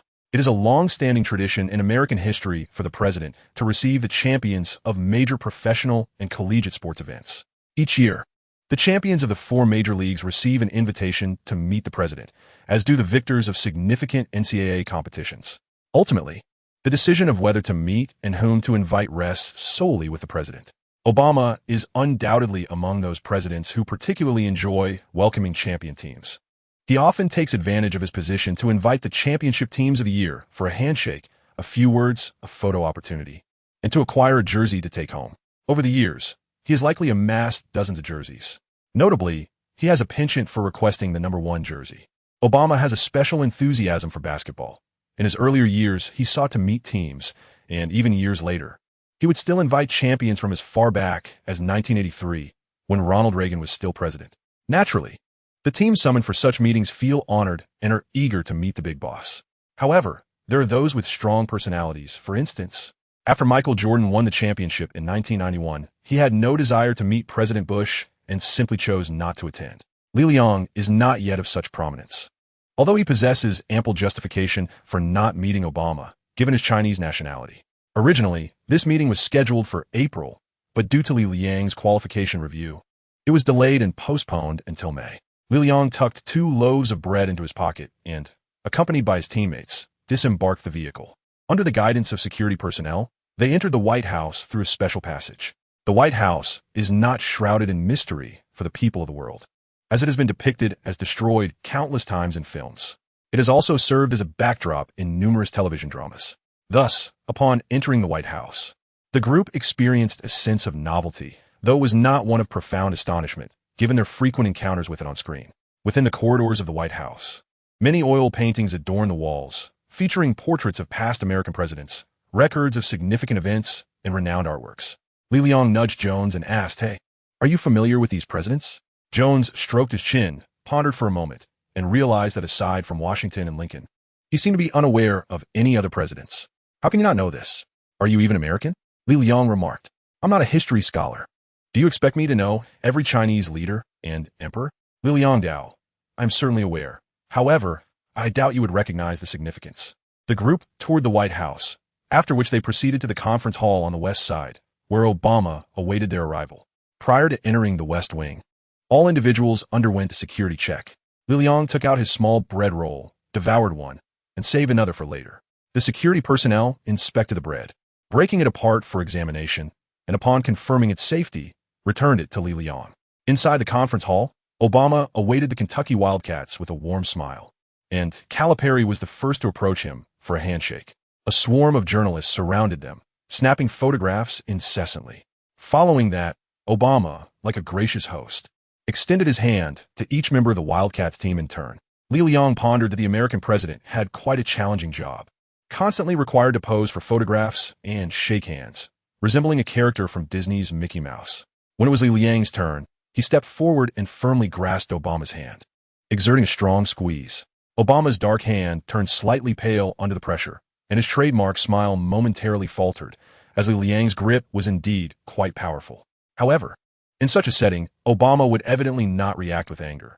He maintained his genial demeanor and remarked, "Congratulations, you are quite special, hailing from China. I remember you, making a late appearance and scoring 2 beautiful free throws." Obama's voice was a shade deeper than what one might hear on television. Upon hearing Li Liang's words, he remarked, "What a beautifully executed posture. But is this truly a compliment? We are not engaged in gymnastics." Li Liang then remarked, "Thank you. Your hairstyle is quite beautiful as well." Obama's haircut is a simple buzz cut, the most ordinary of styles. Li Liang praised his own hair, while Obama complimented Li Liang's free throw posture, revealing a delightful similarity in their exchanges. Afterward, Li Liang released his grip, and Obama displayed no signs of anger, indicating a commendable level of composure from the president. A light squeeze of the hand accompanied by a few teasing remarks was evidently insufficient to provoke him. This is understandable, as the American presidential campaign is fraught with challenges, involving fierce competition and the exchange of disparaging remarks with opponents. Candidates must endure criticism and even slander while maintaining a smile, deftly retorting similar insults. The one who loses their temper is deemed the loser. Thus, presidents cultivate a thick skin, rarely allowing themselves to be easily provoked. Li Liang's initial attempt did not succeed. Next came the rather tedious phase of leadership speeches. The addresses from American leaders were relatively tolerable, devoid of overly formal rhetoric, imbued with a touch of American humor. However, after a while, they became mundane. The forced quips often resulted in awkwardness. Obama and Calipari took turns on stage, engaging in mutual flattery, proclaiming greatness, each asserting, "I am great. You are great. He is great. We are all great." Subsequently, Kentucky presented Obama with a number 1 jersey for his team, accompanied by a basketball, and a group photo was taken. During this moment, Li Liang positioned himself beside Obama, discreetly pinching a crumb from the bread in his pocket, and, while everyone was distracted, slyly rubbed it onto Obama's pristine suit. After the photo was captured, Li Liang pointed at Obama's shoulder and remarked, "Mr. President, you have some dandruff. You ought to pay attention to your personal hygiene." The Kentucky players erupted in laughter, but were silenced by a stern glance from Calipari. Obama lightly brushed off his suit and replied, "It's not dandruff, merely some small bits. It seems I need to consider a different brand of shampoo." This time, laughter ensued once more, as Obama adeptly diffused the awkwardness with humor. Li Liang let out a sigh, pondering whether his own understanding was rather superficial. Before concluding the event, there remained one final segment where everyone gathered to engage in conversation, allowing the players to pose questions to Obama. Anthony Davis, serving as the representative, spoke up. Yet this young lad, still in the early stages of maturity, was unable to articulate any particularly profound inquiries. Nevertheless, Obama effortlessly responded with concise yet articulate answers, gracefully elaborating on his points, showcasing his prowess as a masterful orator. At this moment, Li Liang gently raised his small hand. Obama's eyelid flickered, yet he allowed Li Liang to pose his question, stating it would be the final one. "Li Liang Dao, I wish to inquire, Mr. President, what led you to predict that North Carolina would emerge as the champion in this year's NCAA tournament? Additionally, I have heard that in the previous 2 years, you believe Kansas would clinch the title, yet they did not even reach the finals. This year, however, they made it to the finals. How do you assess your predictive capabilities?" This pointed question reflects Li Liang's skepticism regarding Obama's basketball acumen. Throughout his public persona, Obama has been portrayed as an ardent basketball enthusiast, and he indeed possesses commendable skills on the court. Nevertheless, apart from his successful prediction of North Carolina's championship in 2009, Obama's subsequent forecasts have largely been fraught with misfortune, each prediction seemingly leading to disappointment. This is hardly surprising, as the NCAA is inherently unpredictable. Accurately forecasting outcomes is an elusive endeavor. Yet, as president, any misstep in predictions invites scrutiny. Obama offered a resigned smile, contemplating why this young man from China seems to have taken such a keen interest in challenging him. Could it be that he is a disruptor sent from across the Pacific? True to his presidential demeanor, he deftly crafted a response that addressed Li Liang's inquiry while injecting a touch of humor, thereby alleviating any tension. However, beneath his composed exterior, Obama grappled with the pressures of an election year, burdened by numerous concerns. Meanwhile, Li Liang employed a basketball blind test on the president, yielding a score of 69, suggesting that a president unversed in basketball cannot be deemed an exemplary librarian. While he possesses certain abilities, much of his time is consumed by the drudgery of political strife, which has curtailed his opportunities to deepen his basketball knowledge. Relying on a modicum of talent and cleverness, he finds himself perilously close to joining the ranks of the basketball blind. Should he make additional NCAA predictions, he risks being engulfed by the masses of basketball novices. His professed love for the sport seems more a matter of image than substance. At heart, he remains a basketball neophyte. It stands to reason that becoming a true connoisseur of the game demands considerable time and effort, luxuries often unavailable to those engrossed in politics. As the meeting drew to a close, Li Liang was disappointed not to have elicited any ire from Obama. By midday, the Wildcats' engagement with the president had concluded. On their return journey, Calipari queried Li Liang about his intentions in provoking the president. Li Liang found himself unable to speak the truth and could only utter, "I hope the president leaves with a lasting impression of Kentucky." Indeed, President Obama did leave an indelible mark on the University of Kentucky, though it was unlikely to be a favorable one. The players from Kentucky, however, held a different perspective. They admired Li Liang's audacity to jest in the presence of the president. Little did they realize that Li Liang merely sought a moment of indignation. After enjoying lunch in Washington, everyone was set to part ways, students returning to their studies, professionals heading back to work, and athletes preparing for their games. The opportunity to gather for such an event before bidding farewell was already quite commendable. Li Liang intended to directly proceed to Los Angeles, bidding farewell to each of his teammates. Regarding the tryout, he confided solely in Calipari, refraining from mentioning it to Jones and the others. He understood that once he spoke of it, the entire NBA community would be aware, and it was likely that agents would come sniffing around like ravenous wolves. He wished to focus on completing the Lakers tryout without distraction. In the afternoon, Li Liang arrived at the airport, awaiting his flight from Washington to Los Angeles. He settled in the waiting area, where the news was being broadcast on the television. Li Liang once again encountered Obama, who had just concluded a meeting with the University of Kentucky in the morning, and in the afternoon attended a speech. This year marks an election year, and the president is tirelessly campaigning for the forthcoming 4 years. The primary focus of Obama's address revolved around the issue of employment, a matter of great concern to voters. Americans require jobs. We need positions. Our laborers must produce. Our farmers need to cultivate the land. Our merchants must sell their goods. These are the fundamental elements that sustain the operation of a nation. However, some individuals are transferring job opportunities overseas, reducing costs at the expense of our workforce.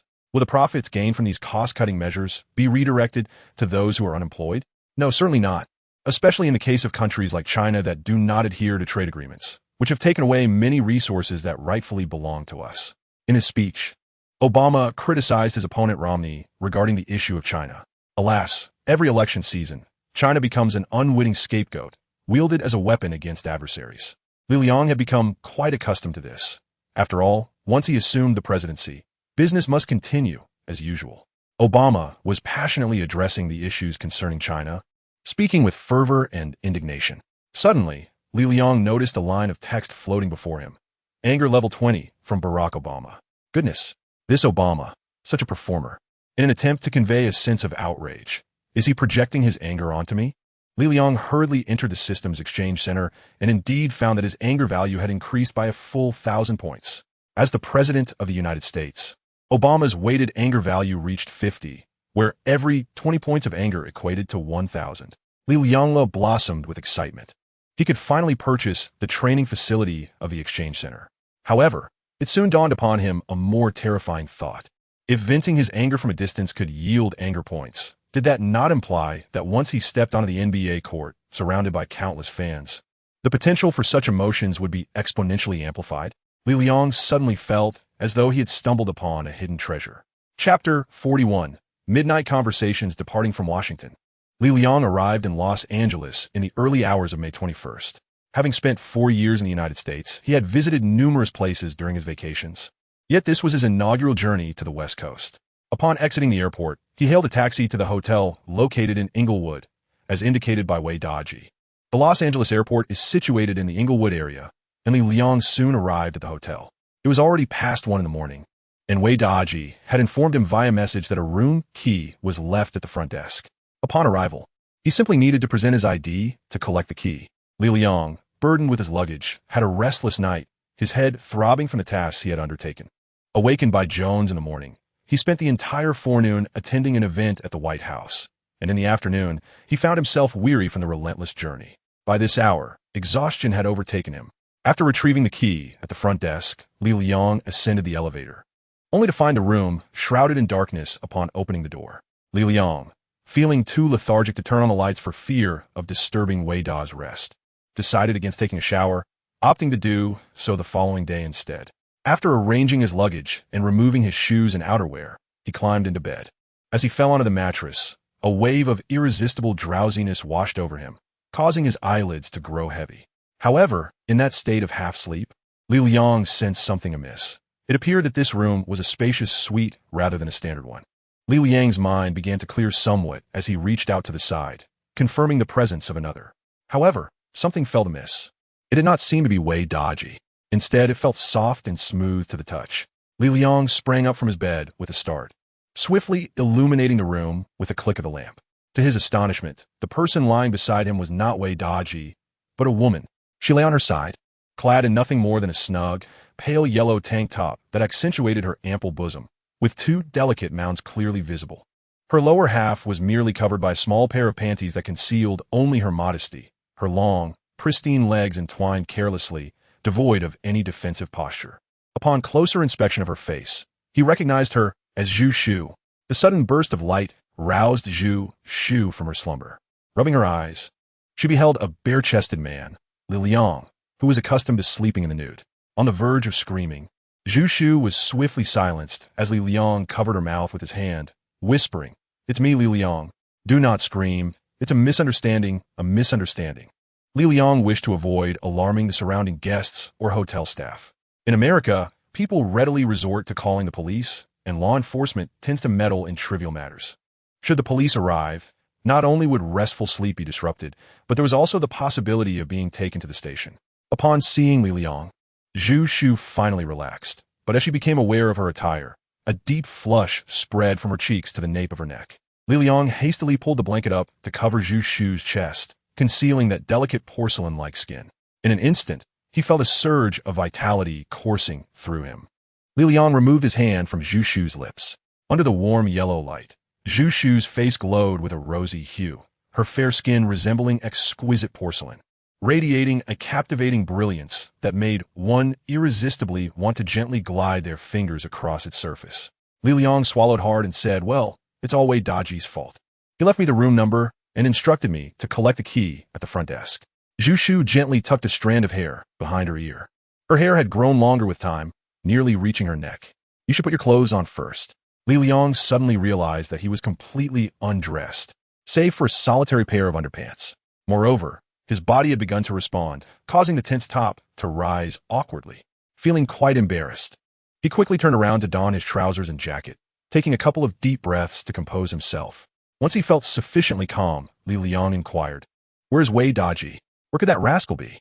Zhu Shu replied, "He resides next door, but it seems he is not here tonight. He mentioned having a date and would not be returning until late." "How outrageous! That scoundrel has a date?" Li Liang exclaimed. "How am I supposed to sleep next door? I do not possess a room key for that side. I wonder if Wei Daji intentionally misled me or simply handed over the wrong key. How could I, Li Liang, ever take advantage of someone in such a position?" Li Liang undoubtedly harbored affection for Zhu Shu, yet he was quite conservative regarding matters of the heart. He believed that if one could not offer a promise or a future to the other, it was unwise to embark on such a journey.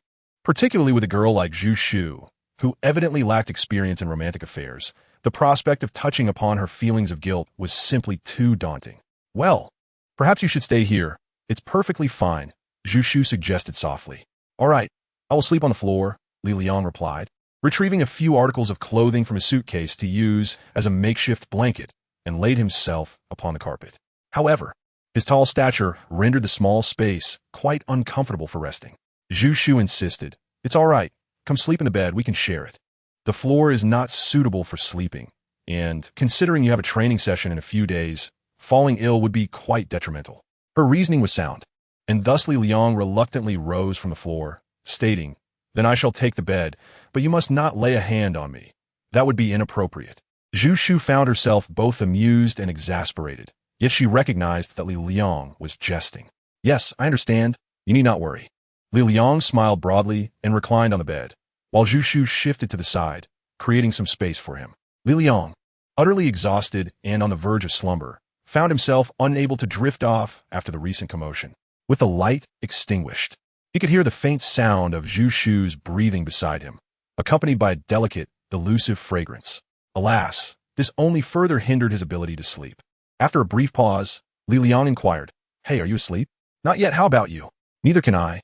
The two exchanged trivialities. "So, how does Los Angeles feel? Have you gathered any insights about the work?" Since sleep was elusive, Li Liang seized the opportunity to discuss professional matters with Zhu Shu. "I just arrived today. I met with Ryan West in the afternoon. He was quite surprised to learn that you are my agent. It's understandable. You're so young and still a girl." "Indeed. But when I met him, I deliberately wore a more sophisticated outfit, so he probably didn't discern my age. You're quite skilled at presenting yourself. Now, tell me about your upcoming work arrangements." Li Liang merely asked out of curiosity. Zhu Shu had only been in Los Angeles for a day and had pretended to meet West. What could she possibly know? Unexpectedly, after a moment of contemplation, Zhu Shu replied, "I have come to understand the responsibilities of a sports agent. Essentially, it serves as a bridge between the team and the players, primarily negotiating contracts, finalizing details, and determining player affiliations. On the other hand, it also involves attending to the players' daily needs, functioning as a sort of personal assistant." Upon hearing Zhu Shu articulate some insights, Li Liang responded, "Indeed, what else?" He continued, "Moreover, the role of an agent is often more contingent upon relationships than upon academic credentials or experience. For instance, if you and I share a friendship and you choose to appoint me as your agent, no matter how illustrious the other agents may be, they could never rival my position. Thus, it is not uncommon for players to have relatives or close friends as their agents. In the case of high-profile players, the agent's responsibilities extend beyond contract negotiations to encompass commercial partnerships, advertising deals, endorsements, and television appearances. Conversely, for ordinary players, the primary focus is securing their next opportunity." Zhu Shu appeared to comprehend this well, prompting Li Liang to inquire, "And what category do I fall into as a player?" To which he replied, "You? At this point, you aren't even considered a player. You must compete for a professional team before you can truly be deemed a player." Li Liang believed that Zhu Shu was right. Without entering the NBA, securing a contract would be futile. After a brief conversation, Zhu Shu had gained a rudimentary understanding of the agent profession in just a day or two. As for the more intricate aspects, she neither could nor needed to delve into them for now, as her sole focus was on serving Li Liang. It was akin to Tom, the lawyer in The Godfather, who worked exclusively for the family. He had no need to comprehend how other lawyers operated or navigated their circles. His duty was to serve the Corleone family well. After their discussion, Li Liang felt assured that his judgment was sound. A girl with such a clear and calm mindset while playing Warcraft was indeed overqualified for a role like that of an agent, which could be managed with a mere middle school education. She articulated a crucial point. The profession of an agent relies heavily on connections. With the right relationships, even a mere bystander beside a superstar could become an insider within the circle. Conversely, lacking interpersonal connections rendered any level of education irrelevant in the tight-knit world of the NBA. As their conversation progressed, Li Liang gradually succumbed to drowsiness, whereas Zhu Shu appeared increasingly alert. Upon hearing Li Liang's soft snores, she gently draped the blanket that had been covering her over him, then nestled closer and fell asleep herself. Chapter 42. The Journalist. The following morning, Li Liang awoke to find Zhu Shu absent from the bed, and the room was empty. He was taken aback, feeling a sense of loss. After all, nothing had transpired the previous night. As he regained his senses, he noticed a note left on the bedside table. "Li Liang, I have enrolled in an agent training course in Los Angeles and attended my first class today. Returning home this evening, I have arranged for breakfast to be delivered to you. Simply call the front desk to have it brought to you. Nearby, there is a basketball facility, and I have noted the address on the reverse side. The rental fee has been settled, so you may proceed directly to train. The tryout is the day after tomorrow. Do not exert yourself too vigorously. Take it easy. Zhu Shu's handwriting is elegant and neat. She has evidently organized everything meticulously. Although becoming an NBA agent may seem reliant on connections, one still requires qualifications to embark on this career. It is necessary to undergo training, assessment, and registration with the local sports management authority to successfully become a sports agent. Fortunately, the training and evaluation are not particularly challenging, although some states necessitate agents to possess a legal background and even to hold a lawyer's license. Thankfully, Zhu Shu minored in law at the University of Kentucky and holds a degree in legal studies. Moreover, California's registration requirements for agents are relatively lenient, given Zhu Shu's intelligence. She should have no trouble passing the necessary evaluations. The sensation of being an agent is indeed quite delightful. Li Liang increasingly felt that appointing Zhu Shu as his agent was a splendid decision. Following Zhu Shu's guidance, Li Liang had breakfast, took a refreshing shower, and tidied himself up in preparation to train at a nearby gym. The trial session was scheduled for the 24th, which was merely 2 days away. In these 2 days leading up to the trial, Li Liang aimed to fine-tune his condition to deliver his best performance. He understood that this trial was distinct from those of other rookies. For them, the trial represented an opportunity for the team to deepen their understanding of the players. In addition to the trial, their performance on the NCAA court would also be pivotal in determining whether the team would select them. Li Liang is distinct. He lacks the performance history on the NCAA stage, rendering the trial the sole avenue for the team to familiarize themselves with him. Hence, if the Lakers indeed harbor intentions of evaluating him, they will undoubtedly come well prepared. They will not merely subject him to a couple of shuttle runs, a few shots, or a handful of dribbles before concluding the assessment. Naturally, Li Liang possesses confidence in himself. Regardless of the challenges the Lakers may present, he is determined to surmount them. Hud, hud, hud. As Li Liang was preparing to leave, a knock echoed at the door. Li Liang, are you there? Li Liang. It was the voice of Wei Daji, whom Li Liang had been intending to find. As the door swung open, Wei Daji, upon seeing Li Liang, exclaimed, "Oh no, I mistakenly left my room card behind yesterday. Li Liang Dao, have you made a mistake? You nearly caused me to err. Wei Daji, oh, did something not occur last night? I had thought perhaps I had done something commendable. Li Liang Dao, no, what do you take me for? Could I possibly take advantage of others' misfortunes? It is a pity that we have been friends for such a long time, yet you failed to comprehend my integrity. Wei Daji, do I not know you? If you have done nothing wrong, why then have Zhu Shu become your agent? You understand nothing." Li Liang spat at Wei Daji, dismissing the topic. "No more of that. As for my affairs with Zhu Shu, keep your nose out of it. She'll be my agent from now on. By the way, have you managed to obtain your press credentials?"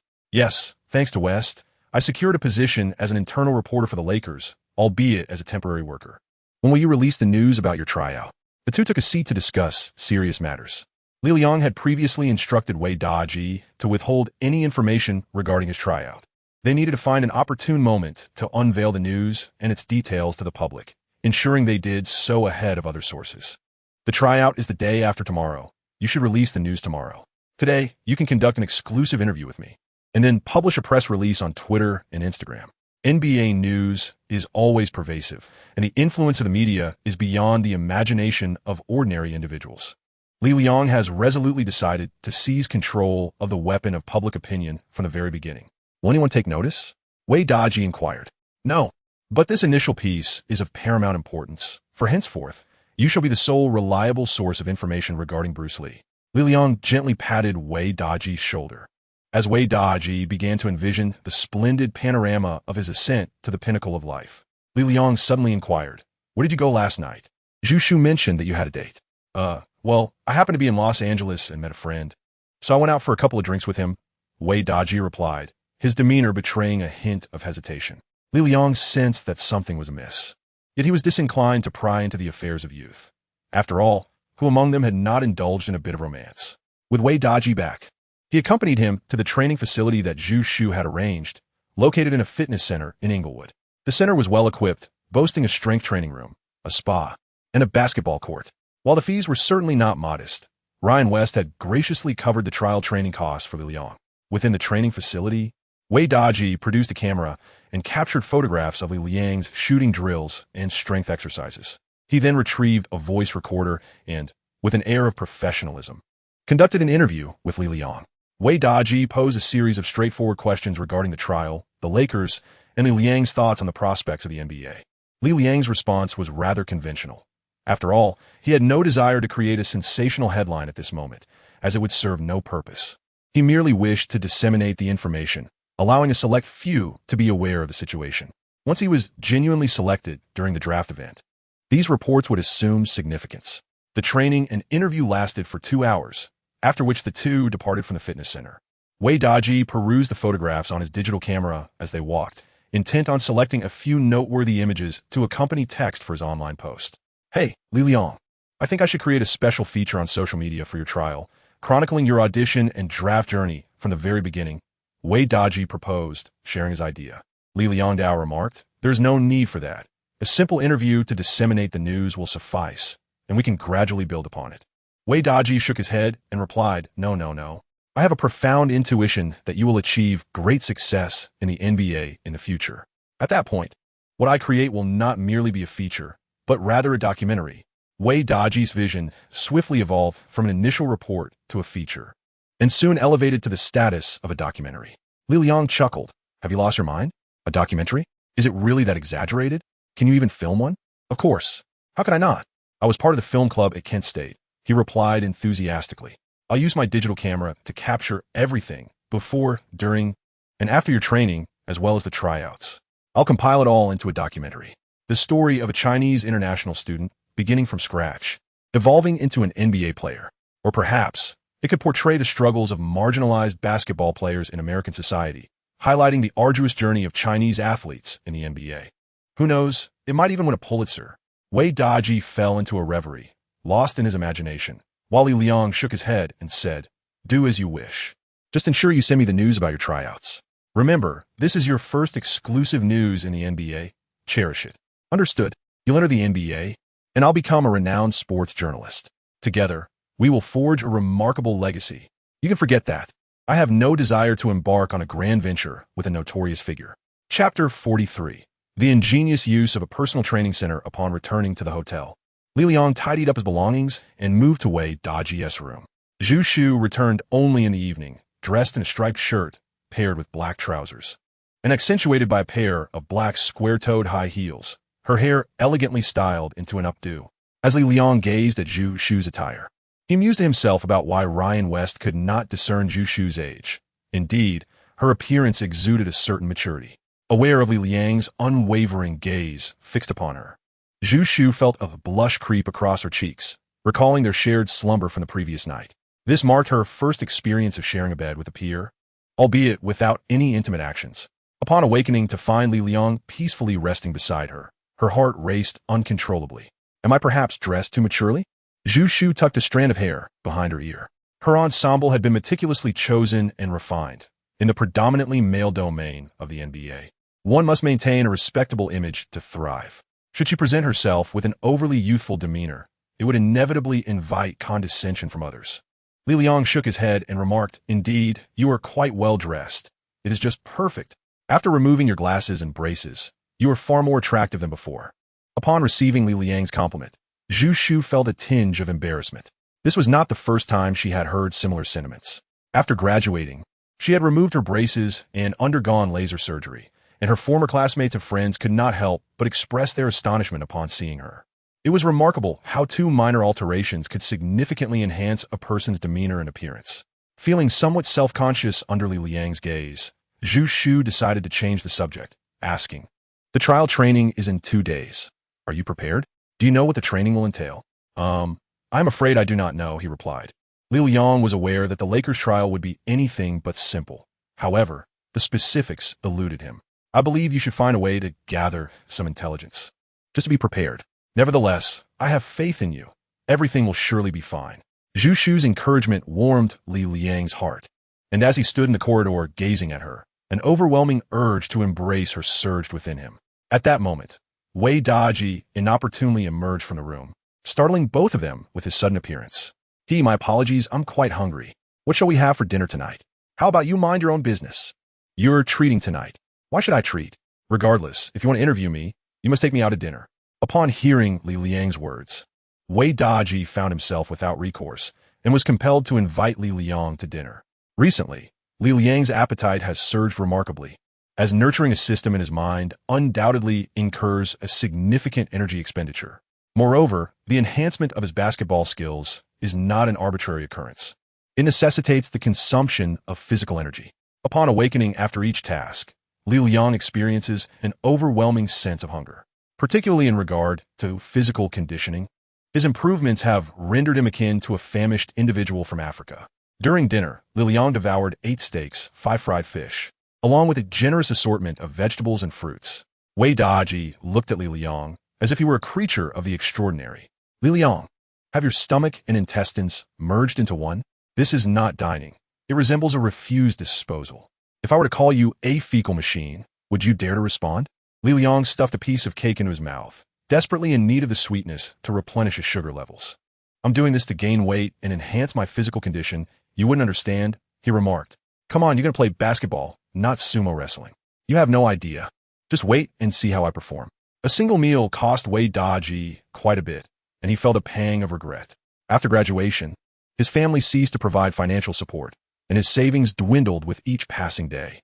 Although the Lakers had granted him a press credential, it was merely a piece of paper and did not come with a salary. Wei Daji envisioned building his reputation through social media platforms, hoping that a major sports media outlet would eventually recruit him. This journey, however, was far from easy, and in terms of difficulty, it was comparable to Li Liang's pursuit of a place in the NBA. Li Liang observed Wei Da's pained expression and understood his thoughts. He said, I will transfer some money to you shortly. There remains a small portion of the 60,000 we won last time. Let us divide it among the 4 of us. It was agreed to be shared with friends. He corrected himself. No, not 3, but 4, including Xiaoting. Zhu Shu, standing nearby, did not forget about Bai Xiaoting. Li Liang remarked, Bai Xiaoting has already secured a position in Manhattan's advertising industry. Does she truly find this amount of money appealing? Zhu Shu replied, It's not quite so simple. The advertising sector is far from easy, especially for someone like Xiaoting, who is of Chinese descent. She is merely an assistant. Furthermore, in such large corporations, as you might understand, it is quite challenging for newcomers. Li Liang nodded and said, Rest assured, I shall not forget her. If she decides to step away in the future, I can offer her a position. Wei Daji exclaimed, No way. Are you seriously considering hiring a beauty as your agent? You haven't even begun. You've already recruited 2 lovely assistants. You truly are one of a kind among NBA rookies. What do you know? Li Liang retorted. Why would I need so many agents? As long as she has a platform to showcase her talent. After dinner, they returned to the hotel. Li Liang took an early shower, watched some television, and prepared to retire for the night. Before drifting off to sleep, he checked the current standings of the NBA. As late May approached, the conference semifinals were nearing their conclusion. In the West, the matchups for the conference finals had been determined. The Spurs swept the Clippers 4-0, rebounding from last year's disappointing exit in the first round to reach the Western Conference Finals once again. This marked the 7th time since 1999 that San Antonio had advanced to the conference finals, where they would face the rising star of the West, the Oklahoma City Thunder, who had eliminated the Lakers. This meant that the Lakers were now on vacation. Following the conclusion of their last game on May 22nd, they could finally shift their focus to the summer ahead. Li Liang's trial was thus postponed to the 24th, presumably as the Lakers are aware that they cannot contend against the Thunder in the semifinals. The television aired the despondent figure of Kobe Bryant following his elimination. In his final game, he scored 42 points but was powerless to prevent the Thunder's youthful squad from securing victory. This marks the shadow of a dynasty's demise. Since acquiring Pau Gasol in 2008, the team experienced a resurgence, reaching the finals 3 times and claiming 2 championships. Kobe emerged from the shadows of having ousted Shaquille O'Neal, bravely standing alone amidst widespread criticism, ultimately reaching the pinnacle of his basketball career. However, as history shows, even the most illustrious of champions cannot evade the relentless passage of time. No matter how formidable a team may be, it cannot withstand the ravages of time. The Lakers have been eliminated in the semifinals for 2 consecutive years, suffering disheartening defeats of 0-4 and 1-4 without any suspense. Midway through this season, the team underwent a restructuring, but alas, it yielded little effect. Since the dawn of the new millennium, the Lakers' glorious era in the West has drawn to a close. Although Li Liang is not an ardent supporter of the Lakers, who among Chinese basketball enthusiasts, having begun watching around the year 2000, can claim to be devoid of any sentiment towards this illustrious team. One either loves it passionately or harbors a deep-seated animosity towards it. The fervent emotions associated with sports are vividly manifested in this prestigious purple and gold dynasty.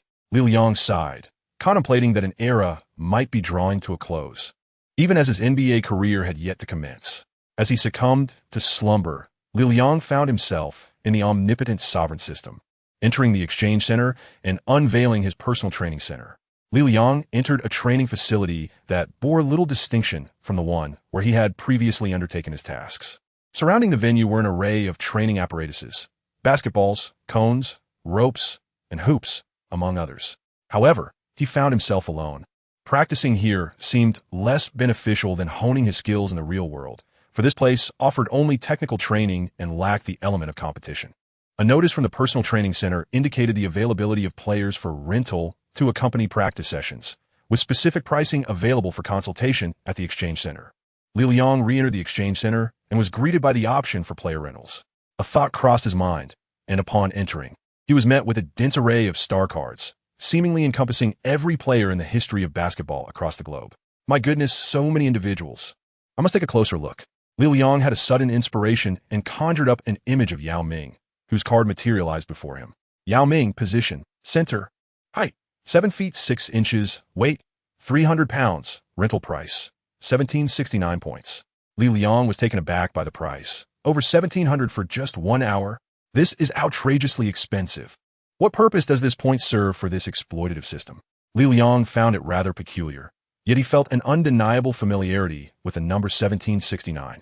After pondering for a moment, he recalled that this was the maximum salary that Yao Ming received while playing for the Rockets, $17.69 million. It became apparent that this rental fee was intrinsically linked to player salaries, indicating that for the time being, he could only afford to lease ordinary players. Subsequently, Li Liang reflected on how modest NBA salaries had been in the past. For instance, Scottie Pippen earned merely a few million during his prime. Even earlier, legends like Bill Russell, regarded as the greatest of the league, received an annual salary of only $100,000. Could this imply that he might summon these legendary players to serve as his practice partners? Li Liang Prumli Sumunad Russell. However, he sensed that the system would not be so benevolent towards him. He felt that the situation was far more intricate. Bill Russell, position, center, height, 6 feet 10 inches, weight, 235 pounds, leasing cost, 500 points. Alas, the system indeed proved to be less kind than he had hoped. Russell demanded 500 points. Had this amount accounted for inflation and the salary cap ratio? With Russell's cost at 500 points, Li Liang then summoned Michael Jordan to take a look. To his astonishment, the latter required 15,000 points. After all, Jordan earned a staggering $30 million in 1997, surpassing the salary cap by himself. Considering over a decade's worth of inflation, his salary today would amount to approximately over $100 million. It seemed that having the opportunity to engage in a one-on-one challenge with the rookie Jordan in this task was indeed a rare privilege. Li Liang glanced at his current points. After purchasing a personal training center, he had 500 points remaining. After a moment of careful consideration, he called upon the Los Angeles Lakers and opened the team's roster for the current season. Kobe Bryant topped the list, boasting over 2,000 points, a figure that Li Liang would certainly not entertain. He scrolled further down the list and came across a name that caught his attention.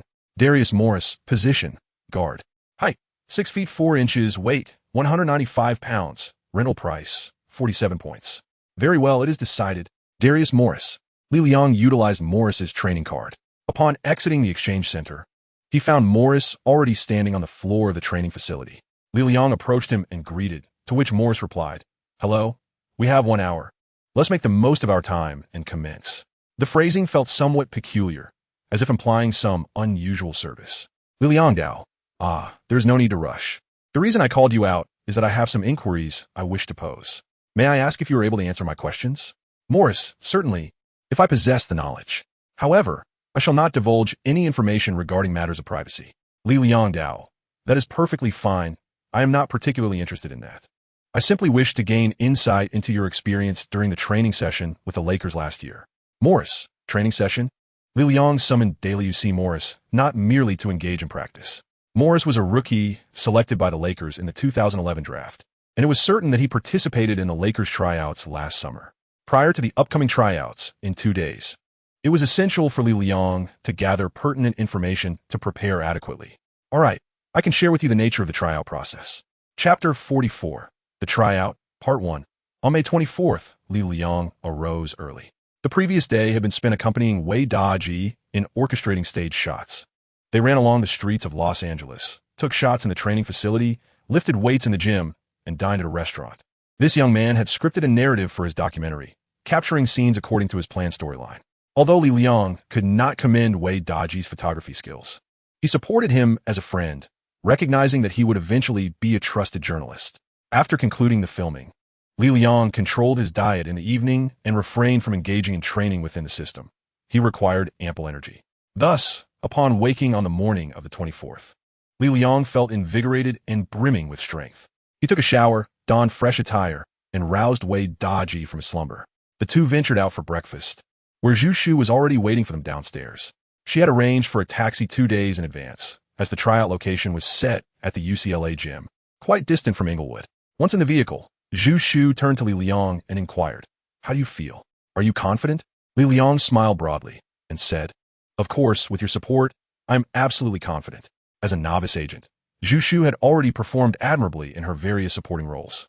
Nearby, Wei Daji, overhearing their conversation, made a face of disgust, having caught a whiff of the unpleasant aroma of dog food.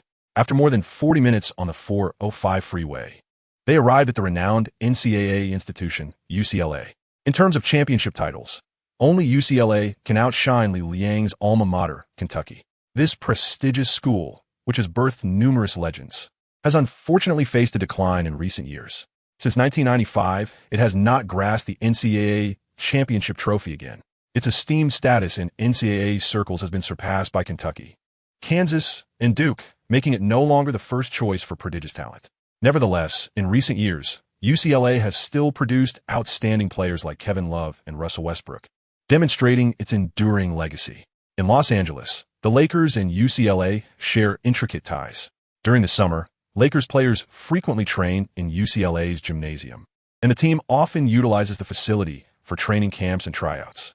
As their new training center is still in the planning stages, this tryout was arranged at UCLA. The taxi halted in front of the UCLA gym, where Ryan West awaited them. Upon seeing Li Liang, West stepped forward to shake his hand. He was filled with anticipation for this tryout, not because of Li Liang's significance, but because West had orchestrated the entire event himself. The Lakers management merely informed him that someone was coming for a tryout, showing little interest in the individual's identity. As a prestigious franchise, the Lakers hold lofty standards, having hosted a multitude of talented players throughout their history.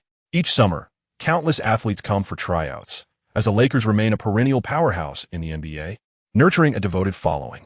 Among the league stars today, many grew up admiring the Lakers. It is improbable that a mere NCAA benchwarmer, vying for a second-round draft pick or a 10-day contract, would capture the attention of the Lakers management. Following their elimination by the Thunder in the playoffs this year, the Lakers began contemplating a significant trade to inject new energy into Los Angeles, leaving little time for the minutiae of drafts and tryouts. Thus, Ryan West took it upon himself to oversee this matter. As the team scout, he felt a strong sense of responsibility. While trades were beyond his purview, managing the draft and tryouts fell squarely within his domain, compelling him to take action. Being a scout for the Lakers is indeed a challenging endeavor, particularly without high draft picks, perpetually digging for gold in a pit of muck. Ryan West sincerely hoped he had not misjudged, believing that Li Liang might be a gem concealed beneath layers of obscurity. Certainly, after taking a moment to reflect these past few days, West reminded himself not to harbor excessive hopes.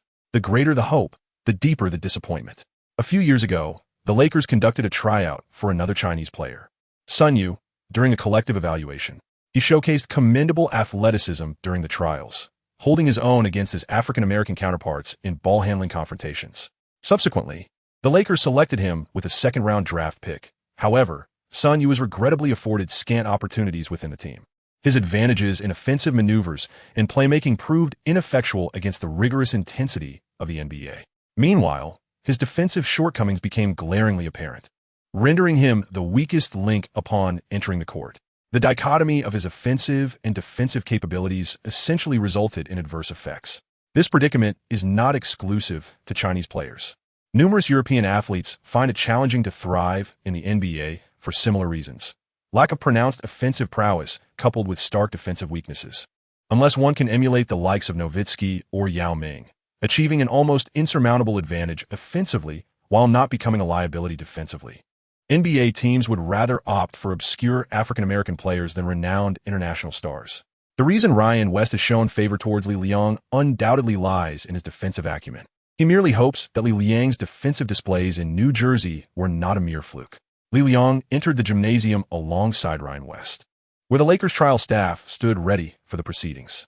Just the night before, Li had summoned Darius Morris at his personal training center to inquire about and familiarize himself with the Lakers trial process. Consequently, he felt a sense of assurance, remaining entirely composed. In addition to Wei Daji, 2 other journalists from local Los Angeles media were also present. The NBA has always maintained a notably open relationship with the media, obligating teams to showcase every detail of their operations. Typically, when a marquee rookie is trialing, the atmosphere is vibrant and bustling with throngs of spectators. For a standard rookie, the presence of 7 or 8 media outlets is expected. In the case of someone like Li Liang, an emerging figure and a Chinese national, having 2 media representatives was already considered a commendable turnout. Many Chinese fans often overestimate the commercial value of Chinese players in the NBA, believing that the presence of a Chinese player inherently enhances a team's marketability. Thus, if a Chinese player is participating in a trial, it is likely to attract media scrutiny. However, the reality is rather harsh. A Chinese player lacking in skill receives treatment akin to that of nameless American players, if not worse. The basketball realm is unforgivingly pragmatic, with fans recognizing only talent, and Chinese fans are no exception. It is only when a Chinese player possesses genuine ability that they earn the support of their compatriots. Otherwise, mere nationality affords little more than increased attention without any tangible advantage. With over 1 billion people in China, who isn't unique in their own right, Li Liang was fully aware of the situation. Thus, the absence of media interviews was entirely expected. This allowed him to focus intently on his training sessions. Li Liang removed his sports jacket and, under the guidance of the trainer, commenced a half-hour warm-up session. The routine included body stretching, shuttle runs, catching and shooting, and layups in an H-shaped pattern. These constitute the fundamental warm-up exercises in basketball, and Li Liang executed them with remarkable fluidity. This indicates that he is, at the very least, a professional basketball player. Following the warm-up, the official trial session began. At this point, apart from Wei Daji, the other 2 reporters were asked to leave the training facility. Official trials are typically conducted away from media scrutiny, and specific activities are kept confidential to prevent certain players from facing targeted assessments. Naturally, this is an unavoidable measure. Otherwise, many teams would miss out on talent. Li Liang's inaugural project was the 4-directional movement test. The Lakers trial coach, Tim DeFrancisco, a Caucasian gentleman with a bushy beard, established 4 sensors within the confines of the rectangular 3-second zone and instructed Li Liang to position himself at the upper left corner. I will issue commands, forward, backward, left, right, and you must execute the corresponding movements. It is imperative that your hands are extended to touch the sensors at each corner to deem the movement successful. Do you have any questions? No. This test evaluates a player's ability to maneuver on the court, encompassing lateral movement and vertical positioning while in a defensive stance. Given that Ryan West's scouting report highlighted Li Liang's defensive prowess, it was essential to assess his defensive movement capabilities. This posed no challenge for Li Liang, as his perimeter defense had already reached the fundamental standards of the NBA. For those players unaccustomed to the rigors of the NBA, barring standout rookies, scoring against Li Liang's tenacious defense would prove to be a formidable task. Thus, what Ryan West witnessed at the rookie training camp was not mere luck, but rather tangible skill. Indeed, Li Liang executed the 4-directional movement test with remarkable proficiency. West, utilizing a portable computer, swiftly reviewed Li Liang's test data. Quite commendable indeed. His mobility at this height is notably impressive. With the data before him, Ryan West exhaled with relief. Statistics do not deceive. He recalled Sun Yu, who had previously participated in a Lakers tryout, though at that time he was not a Lakers scout but with the Grizzlies. The Lakers archives contained data on Sun Yu, who stood approximately 6 feet 9 inches tall, and Li Liang's defensive movement capabilities surpassed his significantly. Following the conclusion of the four-directional movement test, the subsequent assessment was for reaction speed, employing the same four sensors arranged at varying heights before Li Liang. Each sensor was equipped with red, green, and blue indicator lights. When illuminated, he was to wave his hand in front of the sensor to extinguish the light. Each sensor illuminated counted as one instance. You must act swiftly. We are measuring your response time, DeFrancisco stated. Li Liang nodded, having practiced for this test the previous evening at the personal training center, which was replete with various facilities. This was a test of defensive capability, and in this regard, Li Liang would not disappoint. During the 5-minute assessment, his responses were remarkably swift. Nearly as soon as the light illuminated, his hand shot forth. After all, he had managed to rush forward and draw fouls against the unexpectedly appearing aidist, which was a rather minor feat. Ryan West glanced at the data sheet in his notebook, feeling a sense of quiet pride. It seemed his gamble had been justified. This Bruce Lee was indeed brimming with energy on the defensive end and could undoubtedly fulfill the role of a backup small forward for the team, with no issue holding his own for 10 minutes. Given he was selected at the 60th pick in the draft, securing a rookie capable of contributing for 10 minutes was already an accomplishment for Ryan West. Perhaps the league ought to award him a Best Talent Scout accolade to acknowledge his contributions in unearthing talent. Subsequently, DeFrancisco evaluated several other fundamental qualities of Li Liang, all pertaining to defense. One test followed another, some of which are not even mentioned by Morris the day prior, conducted with meticulous detail.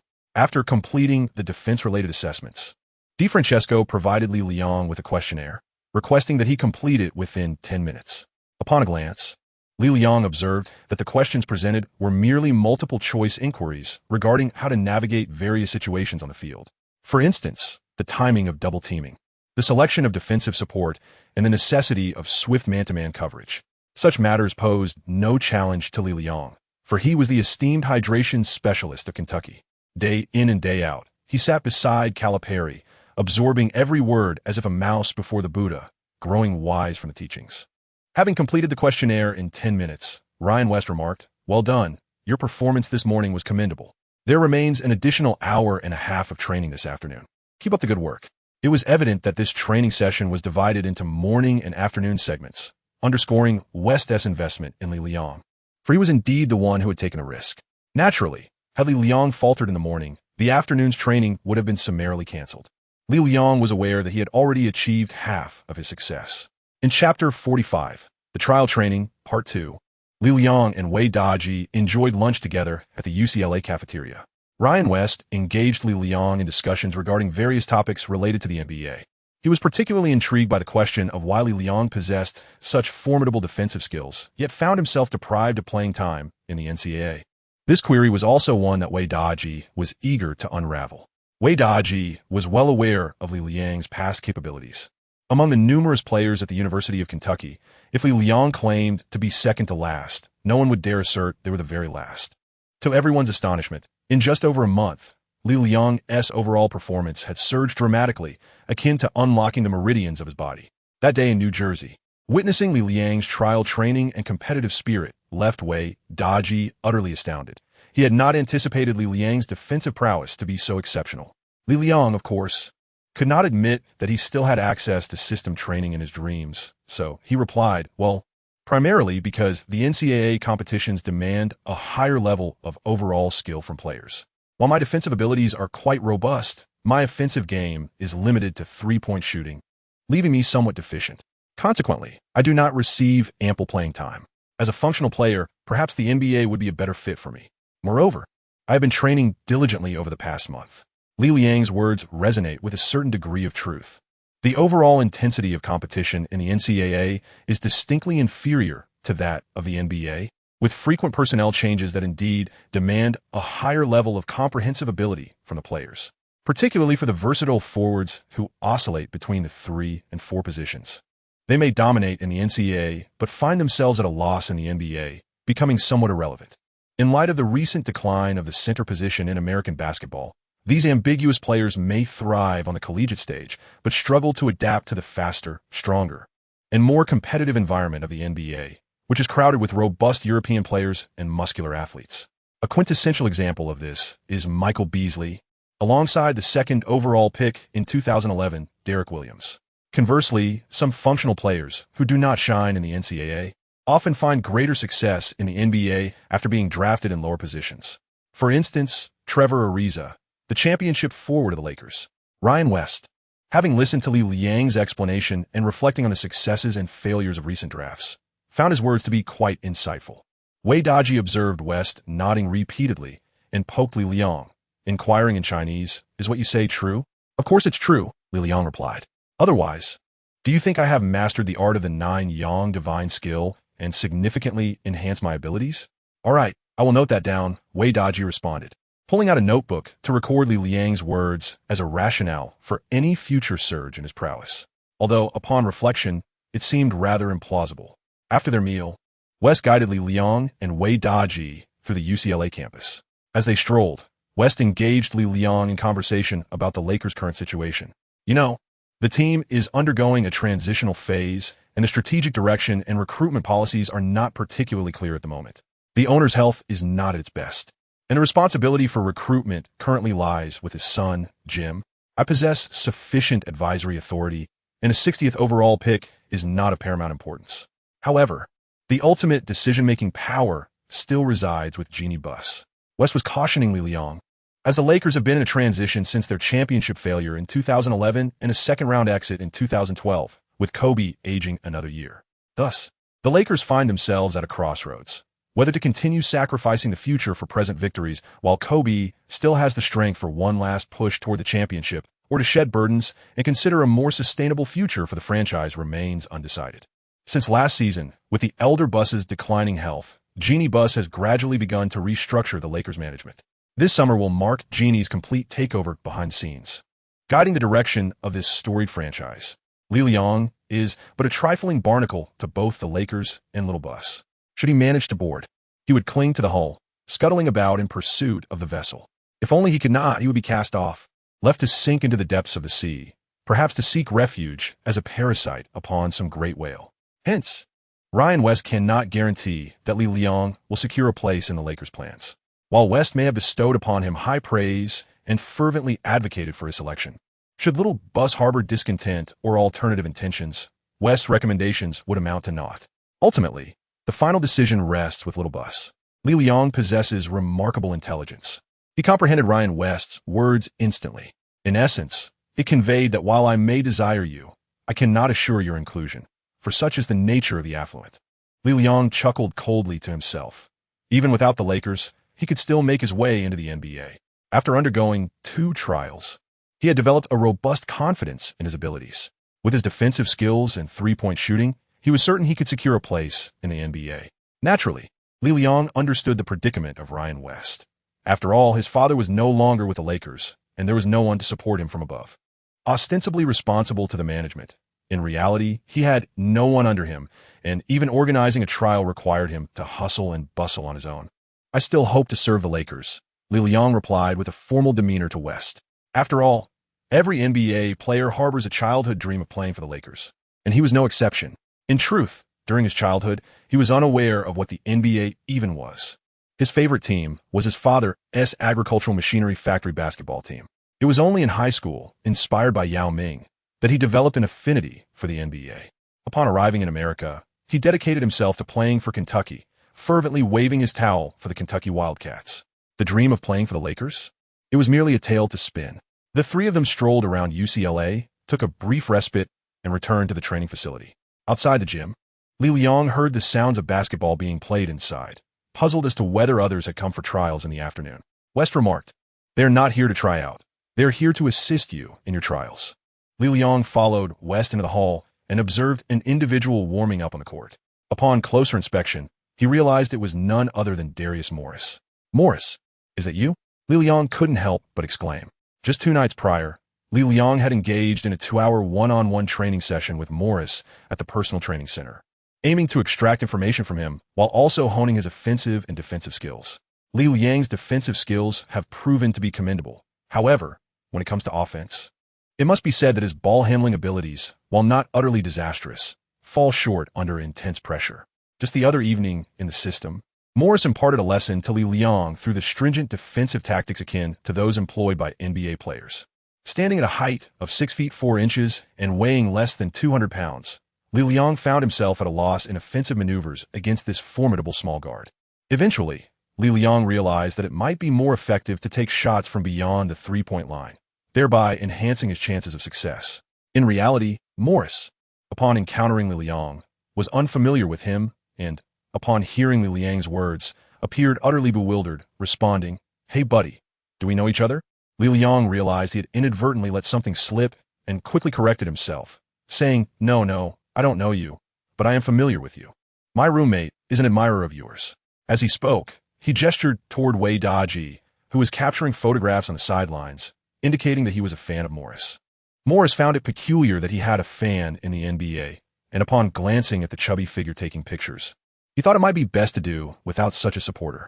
Ryan West informed Li Liang that the afternoon's training session would primarily focus on offensive skills. The session included drills for open three-point shooting, ball handling offensive techniques, tactical positioning exercises, and one-on-one confrontations with Morris. After a 15-minute warm-up, Li Liang commenced his three-point shooting practice. Assisted by the training staff, Li Liang is able to move freely beyond the arc, shooting 3 balls from each spot for a continuous 15 minutes. This is indeed a test of endurance for any player, yet for Li Liang, it is merely a walk in the park. In preparation for the title of Three-Point King, he rigorously practiced 1,000 shots daily for 2 weeks, an effort that was not in vain. Subsequently, whenever he found the time, he would seek out a court to hone his three-point shooting, ensuring his form remained consistently sharp. Initially, Li Liang's shooting was somewhat unrefined, and his accuracy was not particularly high. However, he quickly made the necessary adjustments, adhering to the fixed posture requirements of Calipari, allowing himself to find his rhythm. Eventually, as he reached the midpoint of the 15-minute session, Ryan West noticed that Li Liang had not missed a single shot for several minutes. Of course, Li Liang had employed a bit of strategy. He began by favoring the right side to find his shooting touch, gradually shifting his release point to the left. Ultimately, he positioned himself near the left corner, where he made a series of consecutive shots without a single miss, as that was his favorite spot. Once he felt confident, he moved back to the center, where he missed a few. Nonetheless, that impressive streak from the left corner had left a lasting impression on Ryan West. Li Liang's shooting was remarkably smooth, with a posture that evoked memories of Serbia's three-point maestro, Peja Stojakovic. As the 15-minute three-point trial concluded, Li Liang was drenched in sweat. Fully aware that he had performed admirably, Ryan West, applauding from the sidelines, remarked, "Well done, Li. Your three-point shooting surpasses that of many rookies this year." In the NCAA, regardless of how proficient a sharpshooter one may be, entering the NBA inevitably entails a degree of adjustment. After all, the three-point line is over a meter farther, and the intensity of defense escalates significantly. Li Liang's performance in three-point shooting has indeed been quite commendable.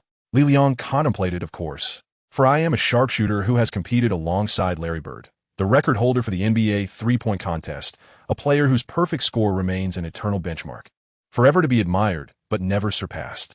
Such tryouts are trivial for me." However, the subsequent trials carried some significance. During the ball handling, offensive drills, and tactical positioning exercises, Li Liang's performance was somewhat lackluster. After all, not losing the ball is a victory in itself.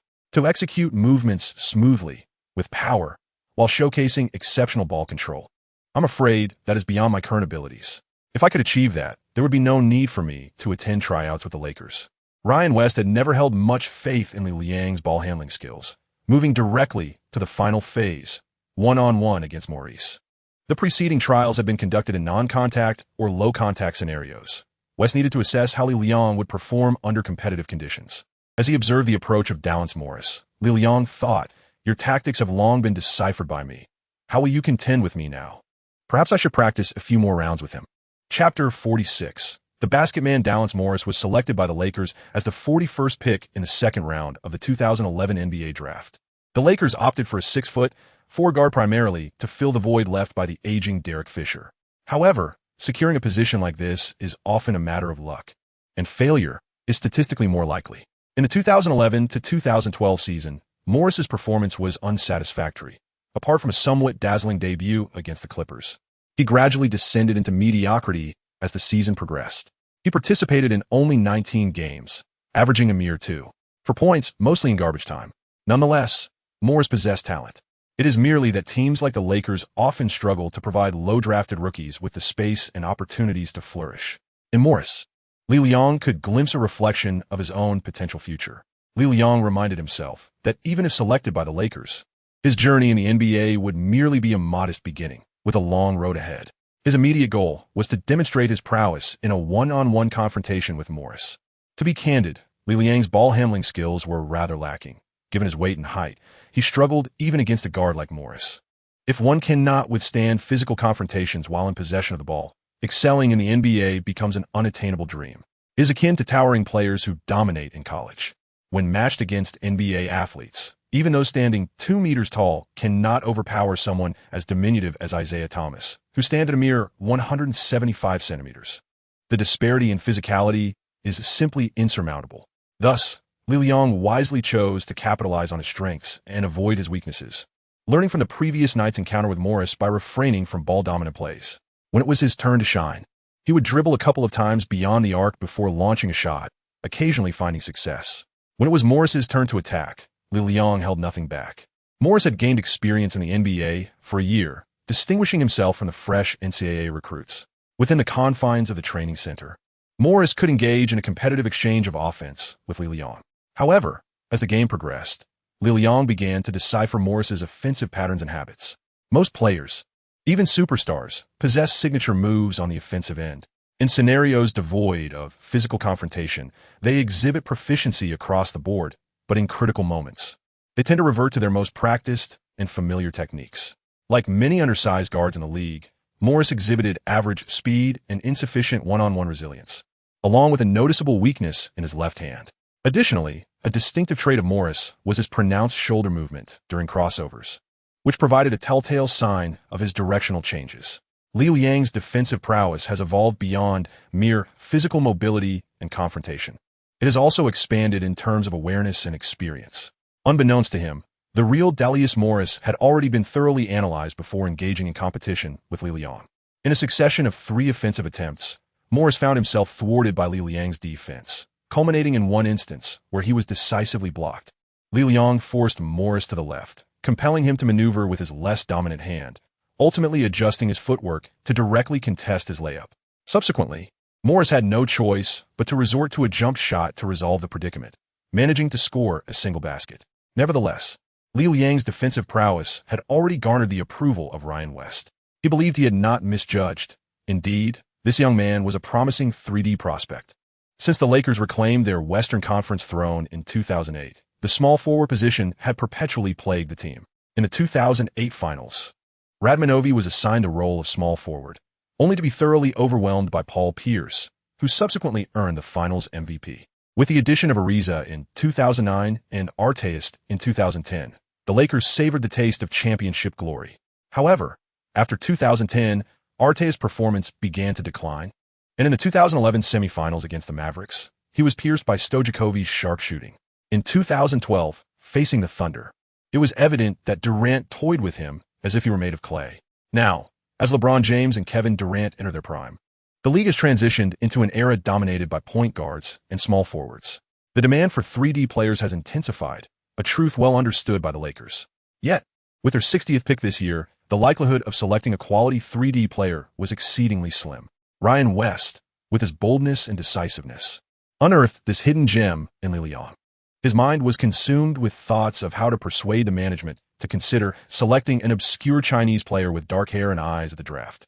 From the previous hints dropped by Little Bass, it seemed he preferred to use the 60th pick on a big man. West mused that it would be ideal if Little Bass could witness Li Liang's workout. However, even that might not suffice. He might perceive Li Liang as lacking in ball handling skills. Li Liang has concluded his confrontation with Morris, and the two exchanged a handshake in a gesture of mutual respect. Morris remarked, "Well defended, I shall remember you." Li Liang contemplated, chuckling softly, "I shall forget you." Upon exiting the field, Li Liang observed West furrowing his brows, leading him to believe that West was dissatisfied with his performance. Li Liang Dao, "Ryan, this is where we shall conclude for today. I have exerted my utmost efforts." Having prepared thoroughly, Li Liang performed at his absolute best today, and he is quite content with his performance. West extended his hand to shake Li Liang's, stating, "Indeed, You played exceptionally well. However, as I mentioned at noon, the decision is not mine to make. Nevertheless, I shall endeavor to persuade the draft team. You are bound to be a remarkable surprise." While West spoke these words, he pondered internally how he might effectively persuade them. Currently, the Lakers scouting director is Jesse Buss, the youngest son of the late Jerry Buss. However, he wields little influence. The true authority lies with his brother, Jim Buss, often referred to as Little Buss, as well as the general manager, Kupchak. Frankly speaking, Little Buss's judgment in evaluating players pales in comparison to that of his father. Moreover, while the elder Buss was inclined to delegate decision-making to subordinates, Little Buss prefers to make decisions himself. This presents a dilemma, an inadequately professional leader burdened with a sense of responsibility. It would be advantageous if a prominent figure could advocate for Li Liang. West now felt a twinge of regret. Had he known, he should have invited several authoritative figures or esteemed alumni to observe the tryout, enabling them to recognize Li Liang's worth. This way, there would have been more support for West when persuading Little Buss. Yet, even this strategy might not yield results. The internal power struggles within the Lakers have always been intense, with many decisions made without regard for basketball considerations. Reflecting on these matters, West let out a sigh. Family-run enterprises come with numerous complications, particularly in a prestigious basketball dynasty like the Lakers. Li Liang observed West's furrowed brow and somewhat surmised the source of his concern. However, he felt little inclination to offer consolation. Instead, he remarked, "Mr. West, if you find my performance unsatisfactory and are uncertain about selecting me at the 60th position, please inform me in advance so that I may pursue tryouts with other teams." West replied, No, I'm quite pleased. I possess an 80% confidence in my ability to select you at the draft. Nonetheless, nothing is absolute." Li Liang let out a cold snort, recognizing that nothing is absolute. Thus, he resolved to explore opportunities with other teams. After all, to forego tryouts with other teams for a mere chance with the Lakers would only lead to the bitter fate of becoming an undrafted player, a significant loss indeed. Li Liang tidied up and was just about to leave with Wei Daji and Zhu Shu when a cacophony erupted from outside, suggesting the arrival of a large crowd. Wei Daji, with his keen sense of smell, detected the presence of fellow travelers, indicating that a significant event or prominent individual was at hand. Without a moment's hesitation, he dashed outside to ascertain the situation.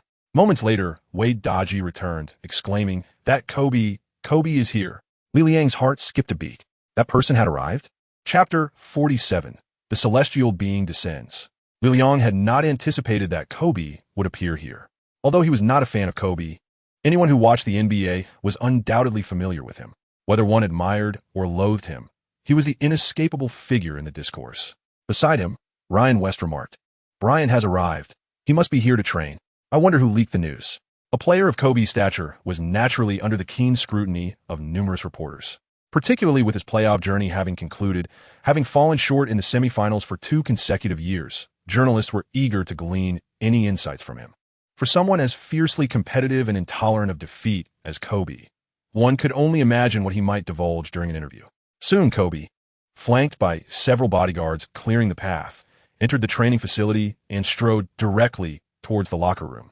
He brushed past Li Liang without casting a single glance in his direction. This was Li Liang's first encounter with Kobe up close, having only seen him on television before. The experience of witnessing him in person was strikingly different. Kobe's demeanor was aloof and serious, exhibiting remarkable composure in the face of incessant flashes from the cameras. He had long since acclimated to such scenes, responding to his surroundings with an air of tranquility. Even if a stone were to fall from the sky and land at his feet, it was unlikely that his brow would furrow. His sole focus remained on moving forward, ensuring that he did not delay the day's practice or game. Kobe's figure eventually vanished before the locker room door. Suddenly, an inexplicable surge of excitement and impulse welled up within Li Liang. He harbored a fervent desire to challenge Kobe. This notion emerged uncontrollably from the depths of Li Liang's mind. It is perhaps a thought that every man who yearns for strength experiences when confronted by a figure of prowess. Much like Xiang Yu's declaration to Qin Shi Huang that he could be supplanted, or Liu Bang's contemplation of what a true man ought to embody in the presence of the first emperor. When Kobe encountered Jordan, his initial thought was to vanquish this formidable opponent. In the year 2000, Phil Jackson leveraged his personal connections to enlist Jordan's aid in training Kobe. Kobe's first words to Jordan were a bold proclamation, "I want to dominate you." A soldier who aspires not to be a president is an inept driver.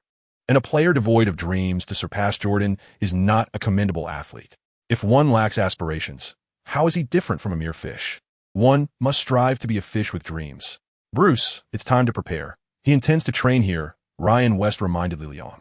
The playoffs had just concluded, and Kobe bore the marks of injury, yet he chose not to indulge in leisure. After undergoing therapy in the morning to tend to his right knee and wrist, he arrived in the afternoon for training.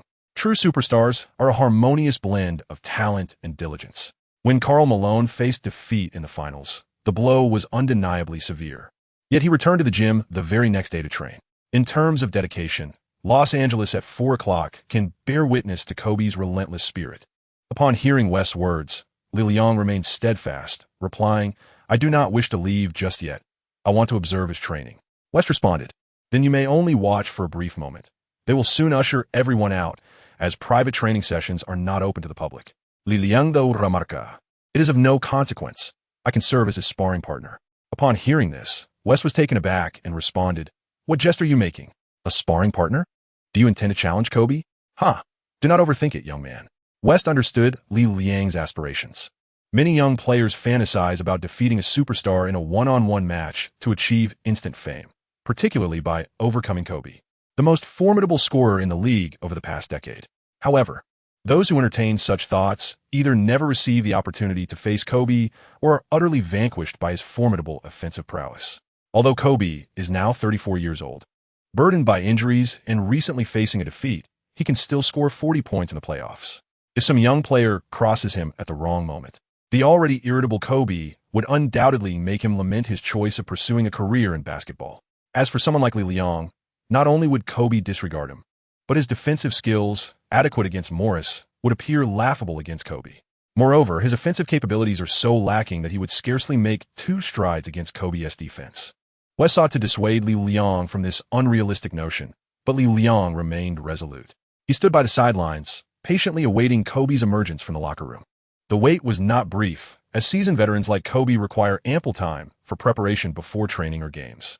Muscle relaxation, treatment of injuries, and comprehensive stretching often take no less than half an hour.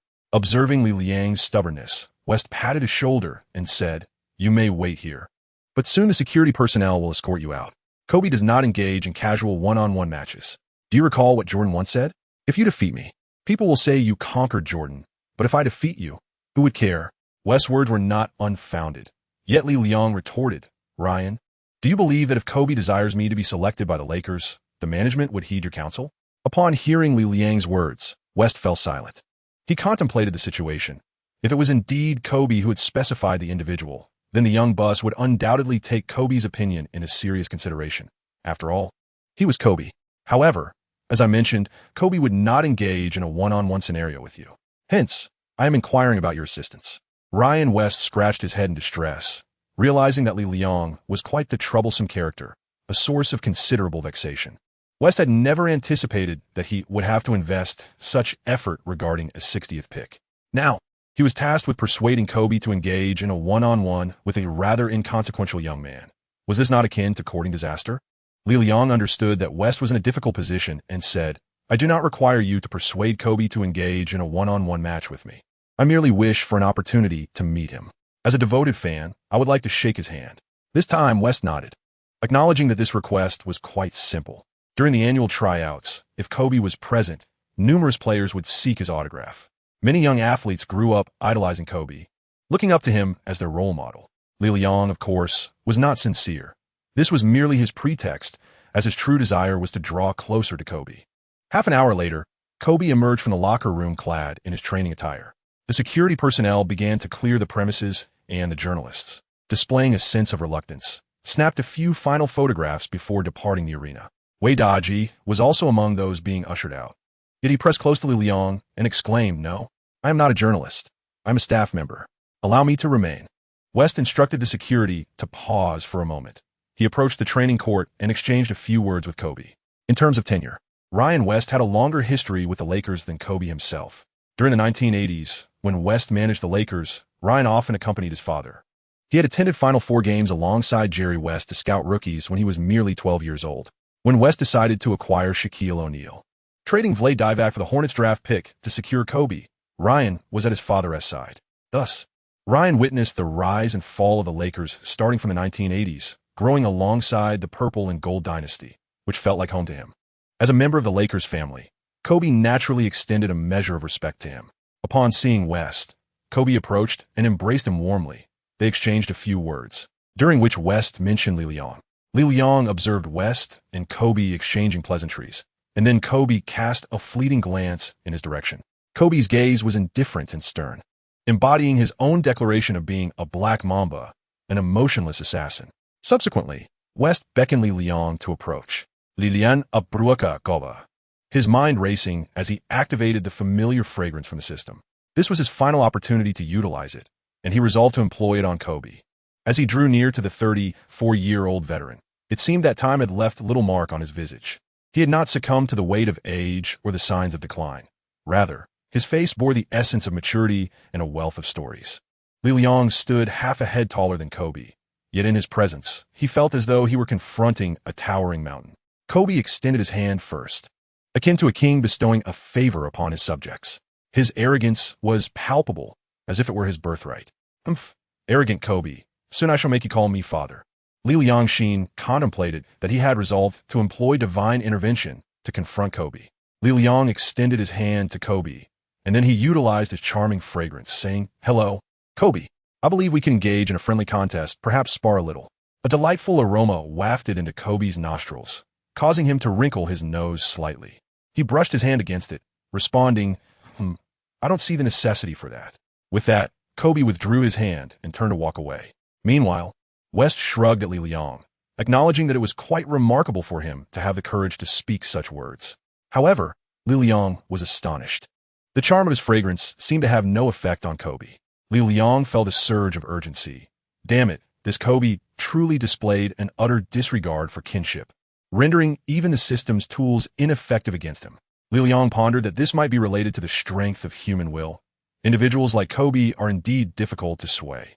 Yet, he did not wish to miss this opportunity. With a fleeting thought, he activated a system item, the Descent of the Divine. This was a trump card he intended to wield during a one-on-one match with Kobe, but at this moment, he felt compelled to summon it forth to compel Kobe to accept his challenge. In an instant, Li Liang felt a surge of electricity coursing from his brain to his limbs, an indescribable vitality flooding every cell of his being. It was an unprecedented sensation, powerful, truly formidable, from physicality to skill to soul. At that moment, a myriad of iconic moments from NBA history flashed through his mind. George Mikan competing with the cast, Russell battling Chamberlain, Kareem Skyhook against the Celtics, Dr. J's baby hook, Magic's little skyhook, Bird claiming the three-point title, Jordan's game winner, Barkley sealing the fate of the Spurs, Olajuwon outmaneuvering Robinson, Duncan facing off against O'Neal, and Kobe's game winner against the Suns. So many memories surged into Li Liang's mind in an instant, threatening to overwhelm him. Fragments of images whirled through the tunnel of his memory at the speed of light. Li Liang has witnessed the extensive history of the NBA over its remarkable 65 years. From the monochrome images to the vibrant hues of a 15-inch screen, and now to the clarity of high-definition broadcasts. From rudimentary, temporary venues to purpose-built grand arenas, and finally to the cutting-edge stadiums of today. This journey began with a small league, concocted by an ice hockey arena owner in the northeastern United States to avoid the venue's idleness, and has evolved into one of the 4 major leagues in America, a renowned brand with global influence. The history of 65 years flashes through the mind in an instant. This fleeting illumination leads directly to the end of a tunnel, where lies an unexplored realm. Li Liang felt as though a blinding white light had erupted within his mind. With a resounding boom, a voice echoed in his ears. Now, we are one. A pair of eyes opened from the darkness, radiating a chilling brilliance. Could these be the eyes of a celestial being? Li Liang also opened his eyes, emerging from the fleeting moment of these 65 years. He appeared momentarily dazed. A glance at the clock by the side revealed that merely a second had passed. Li Liang approached the sidelines, seized the ball, and walked over to Kobe. "Fight with me." Li Liang employed the term battle, his gaze fixated on Kobe, mirroring the intensity of the latter's own. Kobe turned to glance at Li Liang, suddenly questioning whether this young Chinese man was indeed the same individual he had observed moments prior. Initially, Kobe had paid little attention to Li Liang's appearance, merely glancing at him and dismissing him as just another ambitious novice. Such individuals were familiar to Kobe. He had once been in their shoes as a young player. Yet this did not equate to understanding them. Kobe had never endeavored to comprehend others. A true champion compels others to understand him. However, with a mere turn, this young man appeared transformed. He radiated confidence, imbued with an innate fighting spirit. This poise and assurance were the fruits of countless trials on the court. His eyes, focused and serious, seemed to harbor an infinite array of untold stories within their dark depths. Kobe hesitated for a moment, and Li Liang urged, "Do not hesitate any longer. Let us engage in a contest." Li Liang was acutely aware that time was of the essence. He had but a fleeting minute. Grasping ball, he had already consumed 10 precious seconds in conversation. At last, Kobe nodded, accepting the basketball from Li Liang's hands. West and several of the trial coaches were taken aback. Was it truly possible that Kobe had agreed to engage in a one-on-one challenge with Li Liang? They found it challenging to discern the transformation that had occurred within Li Liang, a change perceptible only to professional players. "I would prefer if everyone could step outside," Li Liang stated once more. He yearned to showcase his prowess before the onlookers, to let them witness the formidable strength of a versatile warrior. Yet, Li Liang's mind remained clear. If he exhibited excessive dominance, and West were to observe, it would undoubtedly raise suspicions about why such talent had not been displayed during the trials. Such an anomaly would surely be perplexing in subsequent NBA games. Moreover, if anyone were to capture the moment on video, it would complicate matters even further. However, with only Kobe present, given his temperament, he would refrain from boasting about the outcome, regardless of its nature. Kobe acquiesced to Li Liang's request, instructing West, the trial coaches, and the others to temporarily vacate the court. Wei Daji pointed to himself, expressing his desire to remain. Li Liang cast a sharp glance at him and urged, "Hurry up." Wei Daji, startled, trembled at the sight of such an intense Li Liang. He promptly followed him out of the court and waited outside. This consumed over 30 seconds, leaving Li Liang with less than 20 seconds of his divine state. On the court, only Kobe and Li Liang remained, with Kobe standing at the free throw line. Passing the ball to Li Liang received the ball, feeling as though it were his closest companion. It adhered to his hand, becoming an integral part of his palm. Is this the sensation of unity between man and ball? With only 10 seconds remaining, Li Liang's divine prowess would suffice for a single assault. Yet, that was more than enough. "Kobe, here I come." Li Liang, with the ball in hand, launched an assault towards the formidable Black Mamba. Chapter 48, A Breakthrough. Wei Daji anxiously awaited outside the training facility, feeling as though time had come to a standstill. He longed to peek inside, but alas, Kobe's bodyguards steadfastly guarded the entrance, refusing any glimpse. If he could capture a video of Li Liang engaging in a one-on-one duel with Kobe, Wei Daji was certain it would ignite a sensation online. The other journalists, stationed outside the training center, were oblivious to the unfolding events within and approached Wei Daji with fervent inquiries. He informed them that a Chinese player named Bruce Lee was currently engaged in one-on-one training with Kobe. The reporters, sensing an opportunity akin to sharks detecting blood, crowded around Wei Daji, bombarding him with questions. Seizing this moment, Wei Daji produced his pre-printed business cards and distributed one to each journalist. The sports media landscape in Los Angeles is exceptionally vibrant, bolstered by the presence of Hollywood, the Lakers, and UCLA. California stands as a powerhouse of sports in the United States, ranking prominently in the number of NBA players hailing from the state. Each summer, a multitude of NBA professionals flock to Los Angeles for training, gradually establishing a tradition. Consequently, major sports media outlets such as TNT, CBS, and ESPN set up branches in Los Angeles to capture first-hand information. With such an abundance of media and journalists vying for reliable sources, it is imperative to cultivate strong networks. Although Wei Daji had temporarily acquired a journalist credential through Li Liang's trial, his connections remained non-existent. Thus, he aimed to familiarize himself with these journalists, exchanging Twitter, Facebook, and Instagram handles for mutual recognition. In the future, should he uncover any significant news, he would be poised for immediate dissemination. A journey of 1,000 miles begins with a single step, and Wei Daji understood this principle. He sought to establish his footing within the NBA media realm. After conversing for several minutes, the journalists had gleaned a general understanding of Li Liang's background. As Li Liang's designated reporter, Wei Daji sang his praises, while the others remained skeptical, having never previously heard of Bruce Lee. However, they did learn that he hailed from Kentucky and had made 2 free throws in the finals, which sparked some recognition among a few reporters. In summary, after a somewhat exaggerated discourse lasting 7 to 8 minutes, the door to the training facility swung open. Li Liang emerged from the gym clad in athletic attire, and upon seeing him, the reporters surged forward, eager to conduct an interview.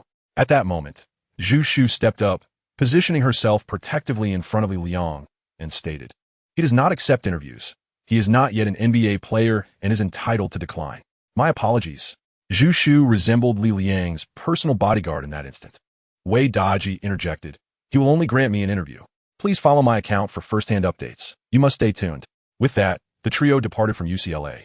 Throughout the encounter, Li Liang remained silent, his expression inscrutable. The nature of his one-on-one match with Kobe Bryant remained shrouded in mystery. On the journey back to the hotel, Li Liang appeared to be in a rather somber mood. Zhu Shu and Wei Daji exchanged glances, unsure of how to broach the subject. Could it be that Li Liang had been thoroughly overwhelmed by Kobe and lost his confidence in basketball? If so, it seemed rather fragile of him. Why would he even dare to challenge Kobe in the first place? Ultimately, Wei Daji broke the silence, saying, "Oh, Li Liang, losing to Kobe is a perfectly normal occurrence. Is it not? The mere fact that you dared to challenge him is commendable. Some individuals lack even the courage to attempt such a feat. Come now. Share with us how the match went. How many points did you lose by? And was it as disastrous as it sounds?" Initially, Wei Daji had been comforting Li Liang regarding Kobe, but now he was eagerly seeking to uncover the details. Li Liang remained silent, merely extending a solitary index finger. Wei Daji inquired, "What does that mean? Is a score of 6-1? Speak up. Why the pretense of depth?" However, Zhu Shu interjected, "Are you suggesting that you have scored a goal?"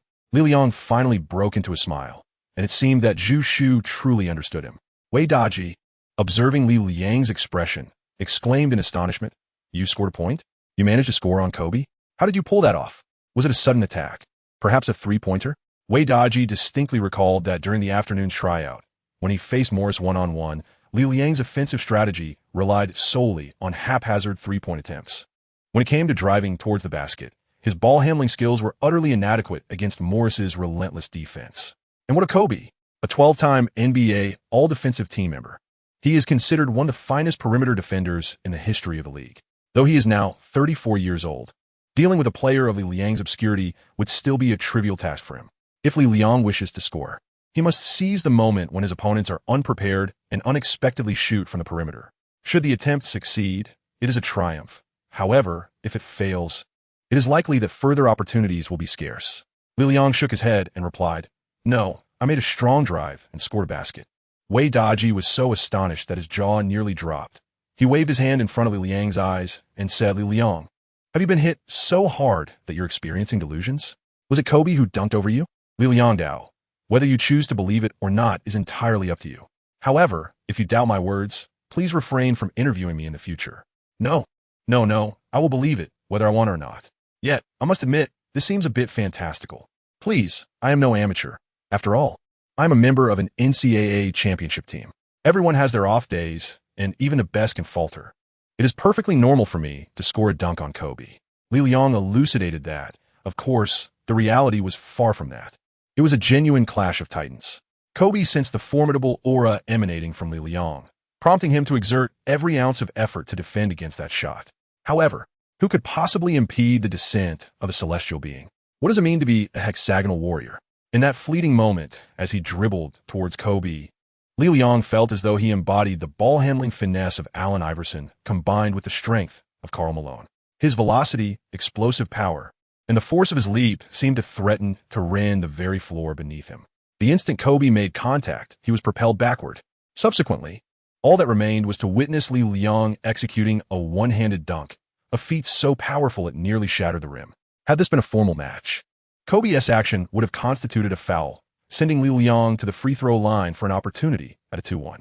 Indeed, it was in that singular moment that the divine presence had fully manifested. Li Liang has transformed into the current version of himself. Kobe, initially taken aback, ignited a fervent competitive spirit. Subsequently, Li Liang was thoroughly overwhelmed, receiving a beating so severe that even his mother would hardly recognize him. The disparity in experience and skill was glaringly apparent. Crucially, Kobe unleashed his full might, channeling the frustration from his semi-final defeat to the thunder entirely onto Li Liang. How could Li Liang escape such relentless torment? How could he maintain composure amidst such adversity? Now, as Li Liang reflects on his remarkable dunk, his spirits lift slightly. Yet, the realization that it was achieved with the aid of props dampens his mood. Although his current progress largely stems from the system, he has nonetheless invested considerable time and effort within it. Relying on props feels akin to using performance-enhancing drugs. The exhilarating ascent is ephemeral, leaving behind a profound sense of emptiness and disappointment once the effects wane. It is no wonder that addiction to substances occurs, not only due to physiological dependence, but also a psychological craving. Li Liang was not addicted. Instead, he savored that fleeting moment of power, as if he had traversed the rich tapestry of NBA history spanning 65 years.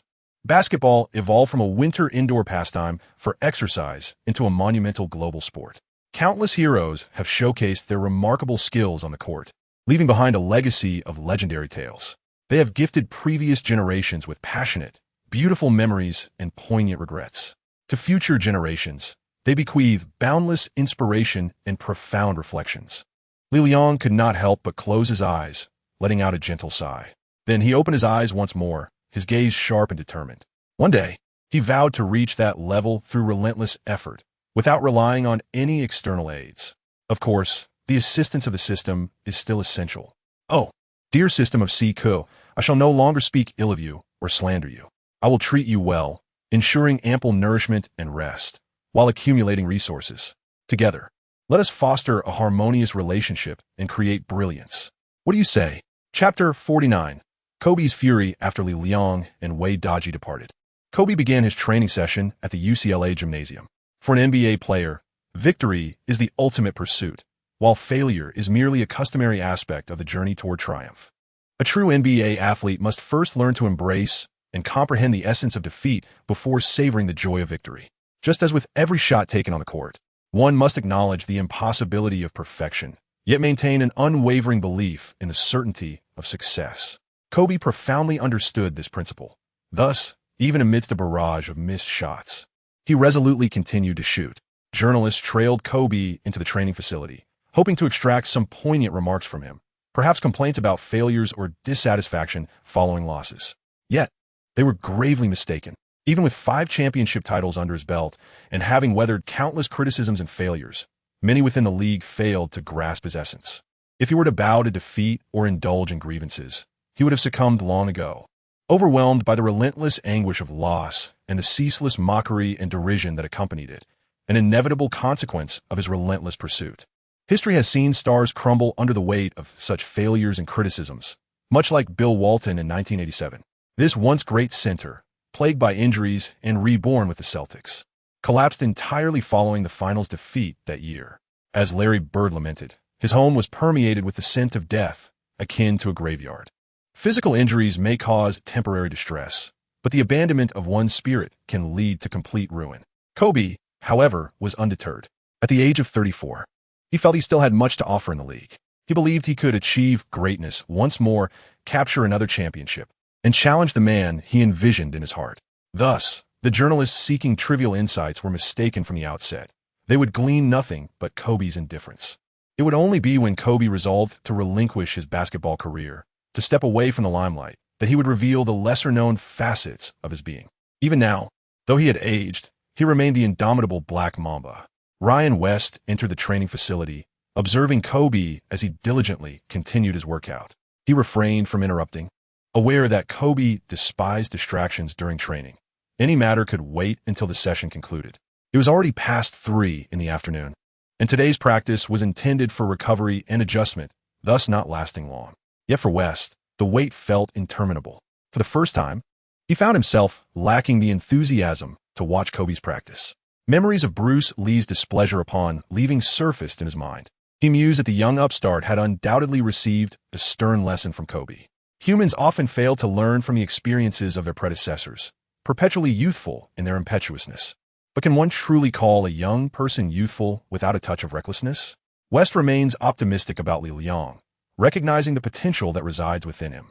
Ryan, much like his father, possesses a unique ability to assess others, although opportunities for him to showcase his talents are scarce with the Lakers. As a son perpetually overshadowed by his illustrious father, he yearns to demonstrate his own worth.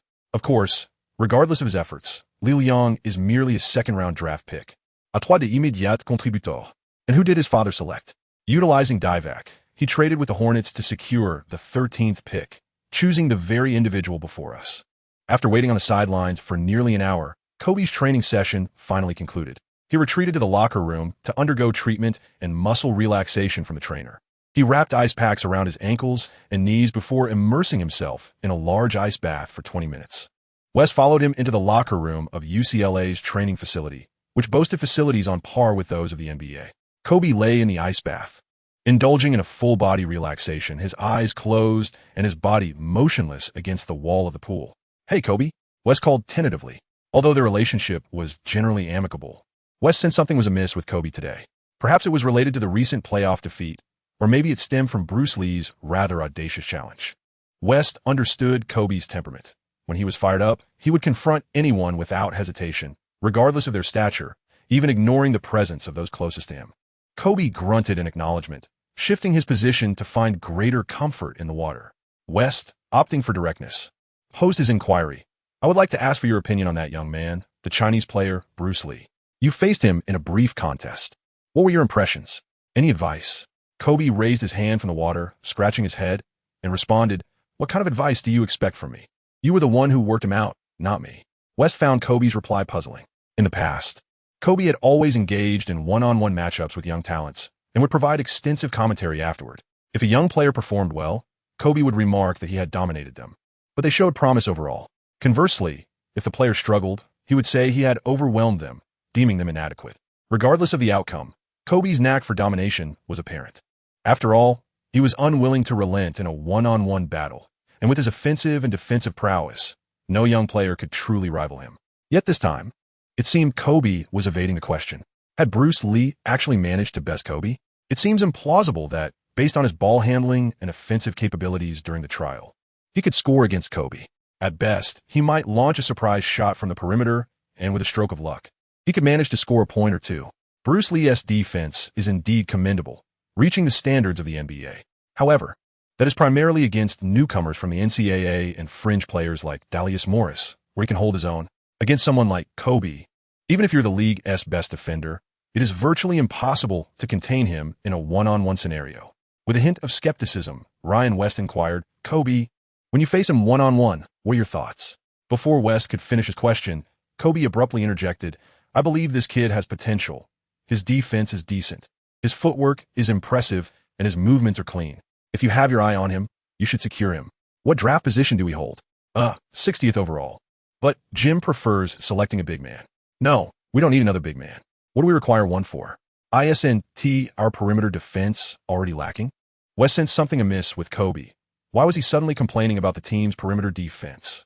Although it was true during the early years of the Lakers, particularly in the Shaq-Kobe era, the perimeter defense largely relied on Kobe himself.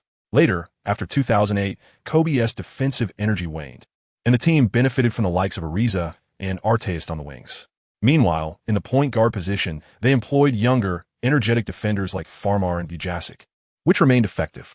However, in recent years, Kobe has aged, Artest has slowed, and the tenacious guards have been traded away. Thus, Ryan focused his attention on energetic young guards like Morris and Johnson Odum. He truly desired a 3-and-D player, but alas, their draft position was too low to secure one.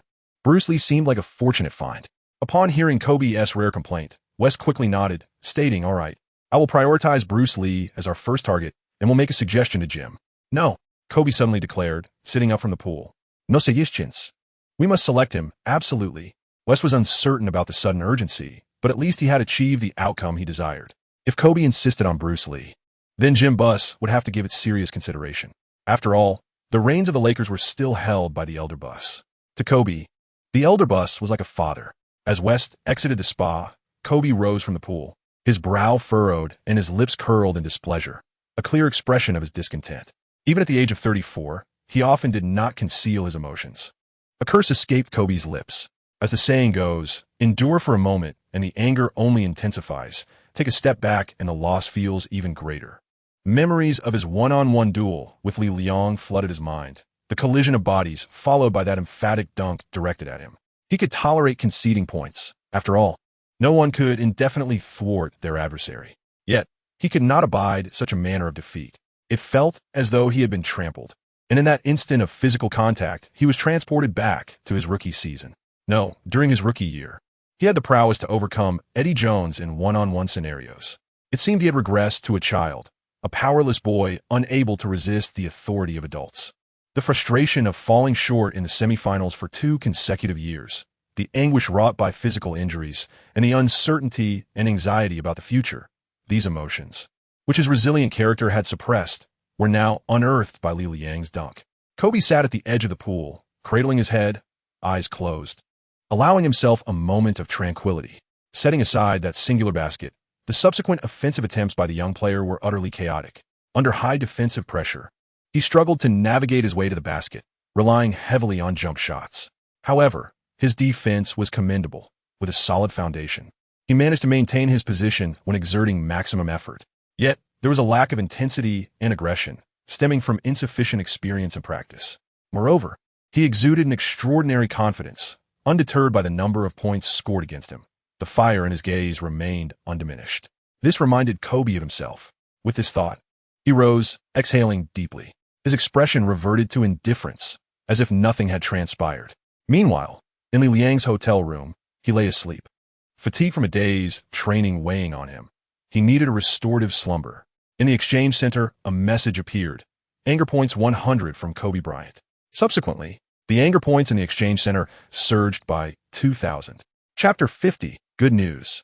Li Liang awoke around 8 in the evening, feeling parched and dry. He rose to quench his thirst with a bottle of water. The room was empty save for him. Wei Daji, that fellow, had mysteriously vanished once again. His recent whereabouts shrouded in enigma. Li Liang reclined back onto his bed and accessed the system, only to discover that his anger value had surged by an astonishing 2,000 points in the exchange center. Li Liang was taken aback. Where could all this anger value have originated from? Unfortunately, the exchange center offered no records of its source. Had he not witnessed it at that moment, he would remain oblivious. Nevertheless, it was easy to conjecture that most of it likely stemmed from Kobe. After being dunked on in such a manner by Li Liang, could one not feel incensed? However, the sheer amount of 2,000 points was staggering, indicating that Kobe was indeed quite furious, and his weighting was considerably high. If he were to join the Lakers in the future, would I not then possess an ATM for anger value? Li Liang couldn't help but chuckle to himself. And then it struck him. He had forgotten to assess Kobe's basketball acumen during their one-on-one match today. The atmosphere had been so charged with tension, his mind wholly focused on challenging Kobe, that he had overlooked this important detail amidst the use of 2 different props. Li Liang found it truly regrettable. He yearned to discern whether the most controversial star in the NBA is indeed a basketball ignoramus. If so, what manner of basketball ignorance might he possess? Furthermore, it astonished Li Liang that the infamous familiar scent had no effect on Kobe. Has that blue-clad player become so formidable as to withstand the advances of technological sorcery? Could it be that after enduring so much criticism, he has developed an immunity to it? The dark shell, indeed, proves to be remarkably resilient. In truth, Li Liang was mistaken. Kobe did not possess an immunity to the familiar scent. Rather, even if Li Liang were to be regarded as a friend, Kobe would not easily acquiesce to a one-on-one challenge. Kobe's willingness to engage in a duel with someone is not predicated on their camaraderie, but solely on his interest in them. At this moment, Li Liang remained oblivious to these intricacies. He merely felt a sense of accomplishment for having completed a task. Even if Kobe harbored resentment for having a basket scored over him, rendering the Lakers reluctant to select him, Li Liang still deemed it worthwhile. It was not because scoring against Kobe was an extraordinary feat throughout Kobe's illustrious career. Many had found success in scoring against him. Thus, it was not something to boast about. Li Liang's transformation in mindset stems from the divine artifact that has descended upon him. He has truly felt the immense power that emanates from the greatness of basketball. In comparison, entering the NBA seems but a trivial aspiration. Reflecting on the past month, during which he has exerted himself tirelessly in pursuit of this goal, he contemplates the insignificance of such an endeavor. Li Liang felt that it was time to let go. There was no need to worry excessively. What was meant to come would inevitably arrive. Suddenly, there was a knock at the door. Li Liang opened it. and a figure swiftly lunged toward him. Li Liang felt an overwhelming sense of fragrance as two soft entities pressed against him. It was Zhu Shu. As the door swung open, she rushed into Li Liang's embrace, holding him tightly. Congratulations. You have been chosen by the Lakers. The Lakers are certain to select you. Zhu Shu clung to Li Liang, her joy radiating like that of a child who has just scored a perfect 100 on an exam. Li Liang remained remarkably composed as he gently patted Zhu Shu's head, saying, all right, you might break my waist. Let us focus on the matter at hand. We shall refrain from any unnecessary physicality. At this moment, Zhu Shu regained her composure, releasing her grip around Li Liang's waist, delicately smoothing her hair, her cheeks slightly flushed. It was indeed her first time exhibiting such a loss of decorum for a man. So, did Wes call you? Li Liang inquired. Zhu Shu nodded and replied yes. He just called to inform me that the Lakers have made an internal decision. In this year's draft, they will select you with the 60th pick. Li Liang smiled and said, it's quite normal. Besides, the 60th pick, being the last one, is not the top draft choice. Nevertheless, it is still an impressive achievement. This is the finest basketball league in the world, where the most exceptional players compete. To be selected is indeed a remarkable accomplishment. Upon learning this news, Li Liang remained quite composed. However, upon hearing Zhu Shu's words, he felt a surge of excitement. Indeed, it is quite remarkable.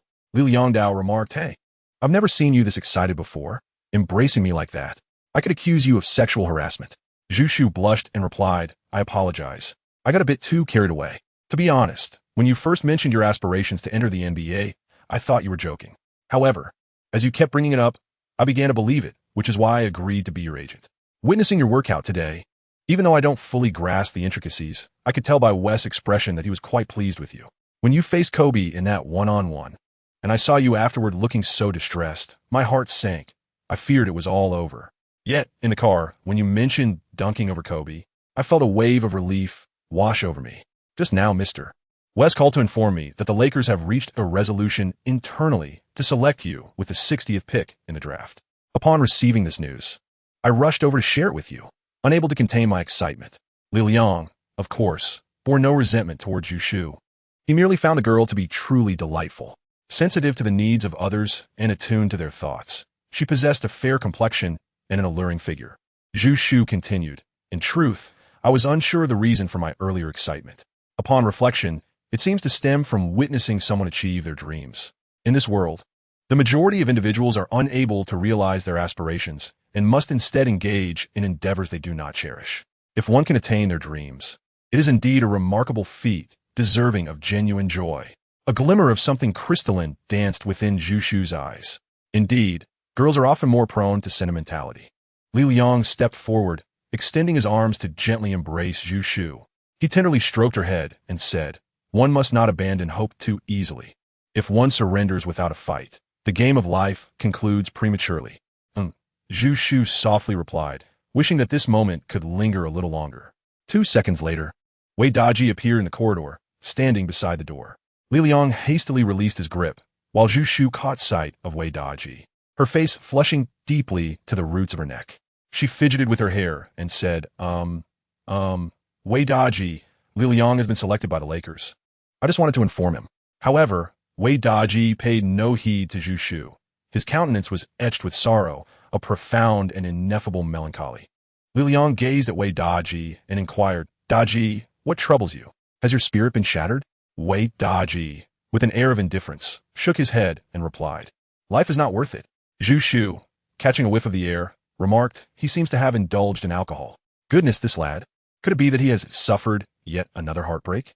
Upon leading Wei Daji into the room, he promptly collapsed onto the bed and soon fell into a deep slumber. Li Liang sighed, as the atmosphere he shared with Zhu Shu had been completely ruined by this fellow. Zhu Shu inquired, Li Liang, where are our plans moving forward? The talent selection conference is still a month away. Li Liang Dao, indeed, there is still a month to go. Although the Lakers have pledged to select me. Until the dust settles, anything is possible. For now, you should remain in Los Angeles and prepare for your agent certification exam, so that you can be ready for future contract negotiations. Take good care of yourself while you are here. I have a distant relative of my father, who owns a restaurant in Chinatown. Should you encounter any difficulties, you can reach out to him. At the very least, you need not worry about meals. As he spoke, Li Liang sent a number to Zhu Shu and also handed her a credit card. Zhu Shu saved the number and asked, "And what about you? Will you be attending the tryouts?" Li Liang nodded and said, "Indeed, I do not intend to remain in Los Angeles before the draft is confirmed. I will first return to Kentucky. Please keep in touch with me and inform me of any issues from Ryan. All right?" Zhu Shu obediently nodded, aware of her responsibilities. As for Li Liang, he was set to return to Kentucky in search of assistance from Old Ka, aiming to enhance his skills before the draft positions were established and teams commenced their intensive training sessions. Li Liang was reluctant to hang himself on the crooked tree of the Lakers. Chapter 51. The roadway Daji awoke to find it was already midday the following day. Witnessing Li Liang busily packing his belongings. Li Liang, where are you headed? Back to Kentucky. You should pack your things too. We have an afternoon flight. Come with me. Upon hearing Li Liang's intention to return to Kentucky, Wei Daji sprang up from his bed with enthusiasm and exclaimed, "Back to Kentucky. I want to go back to Kentucky with you." Li Liang glanced at Wei Daji, finding him rather peculiar. He inquired, "What on earth is going on with you? What did you vanish to last night? You returned inebriated. Did you go out drinking again, nursing a heartache?" Wei Daji sighed and replied, "Amidst the vibrant hues of life, the endless cycles of dawn and dusk, my heart continues to yearn. I ultimately cannot let go. I will accompany you back to Kentucky." Li Liang, with his hair standing on end, exclaimed, "What nonsense are you spouting now? What do you mean by day in and day out? Have you gotten involved with that girl from Kentucky? If you're going to pursue her, then just do it. Why make such a fuss over it?" Li Liang pondered whether Wei Daji would indeed betray him and assume the role of an interloper. However, upon reflecting on Wei Daji's striking appearance and physique, he mused that if he were to become an interloper, then Durant would undoubtedly be the most handsome figure in the NBA. Wei Daji, discerning the implication in Li Liang's gaze, retorted with indignation, "Do not indulge in such baseless and sordid thoughts. What I have experienced is a rare and profound emotion, one that a superficial person like you could never comprehend. Look at you, embracing Zhu Shu but taking no further action, merely leading her on. I deem you nothing short of scoundrel." Li Liang Dao, "Very well, I admit I'm a scoundrel. Please refrain from filming my training videos in Kentucky. Regardless, the Lakers have already pledged to secure me during the draft. I will have the opportunity to be interviewed at the draft event." Before Li Liang could finish his words, Wei nearly fell to his knees, clutching Li Liang's thigh. No. I am a scoundrel, the quintessential scoundrel, the unparalleled cosmic rogue of Kentucky. You, on the other hand, are a devoted and innocent little prince, the singular flower of Lexington. Enough with the nauseating flattery. I have already purchased the tickets. Please prepare yourself. Our flight is at 3:30 this afternoon. Why are we returning to Kentucky? We have already graduated. Have you lost your mind? I'm going back to train. Old Ka mentioned last time that I could seek his assistance if needed, and I am indeed going to ask for his help. The draft lottery ceremony will take place on May 30th. Once the draft positions are determined, teams will commence extensive tryouts in June. Li Liang resolved to embark on a journey to Kentucky to continue honing his skills in anticipation of potential upheavals. Although the Lakers have extended a promise regarding the draft, in the realm of the NBA, until a contract is inked, all assurances remain mere illusions. A verbal commitment, to a certain extent, bears no distinction from empty words. Although Li Liang was not a high draft pick, but rather a late one would assume that the Lakers would not feel remorseful about any perceived waste. Yet, the question arises, where's the waste? Numerous agents are closely observing the Lakers roster, eager to insert their own players into the mix. Li Liang, an obscure figure, had yet to compile a highlight reel during his 4 years in the NCAA. His agent, a novice woman, represented only him. It would be naive to assume that other agents lacked ambition or would not attempt to intervene. Even Li Liang himself found it hard to believe. Thus, he resolved to be prepared. Should any teams extend invitations for tryouts, he would certainly seize the opportunity. Zhu Shu summoned a taxi for the two of them, and before parting ways, Li Liang reminded her once more to take good care of herself in Los Angeles. He insisted that she report any issues promptly and maintain daily communication.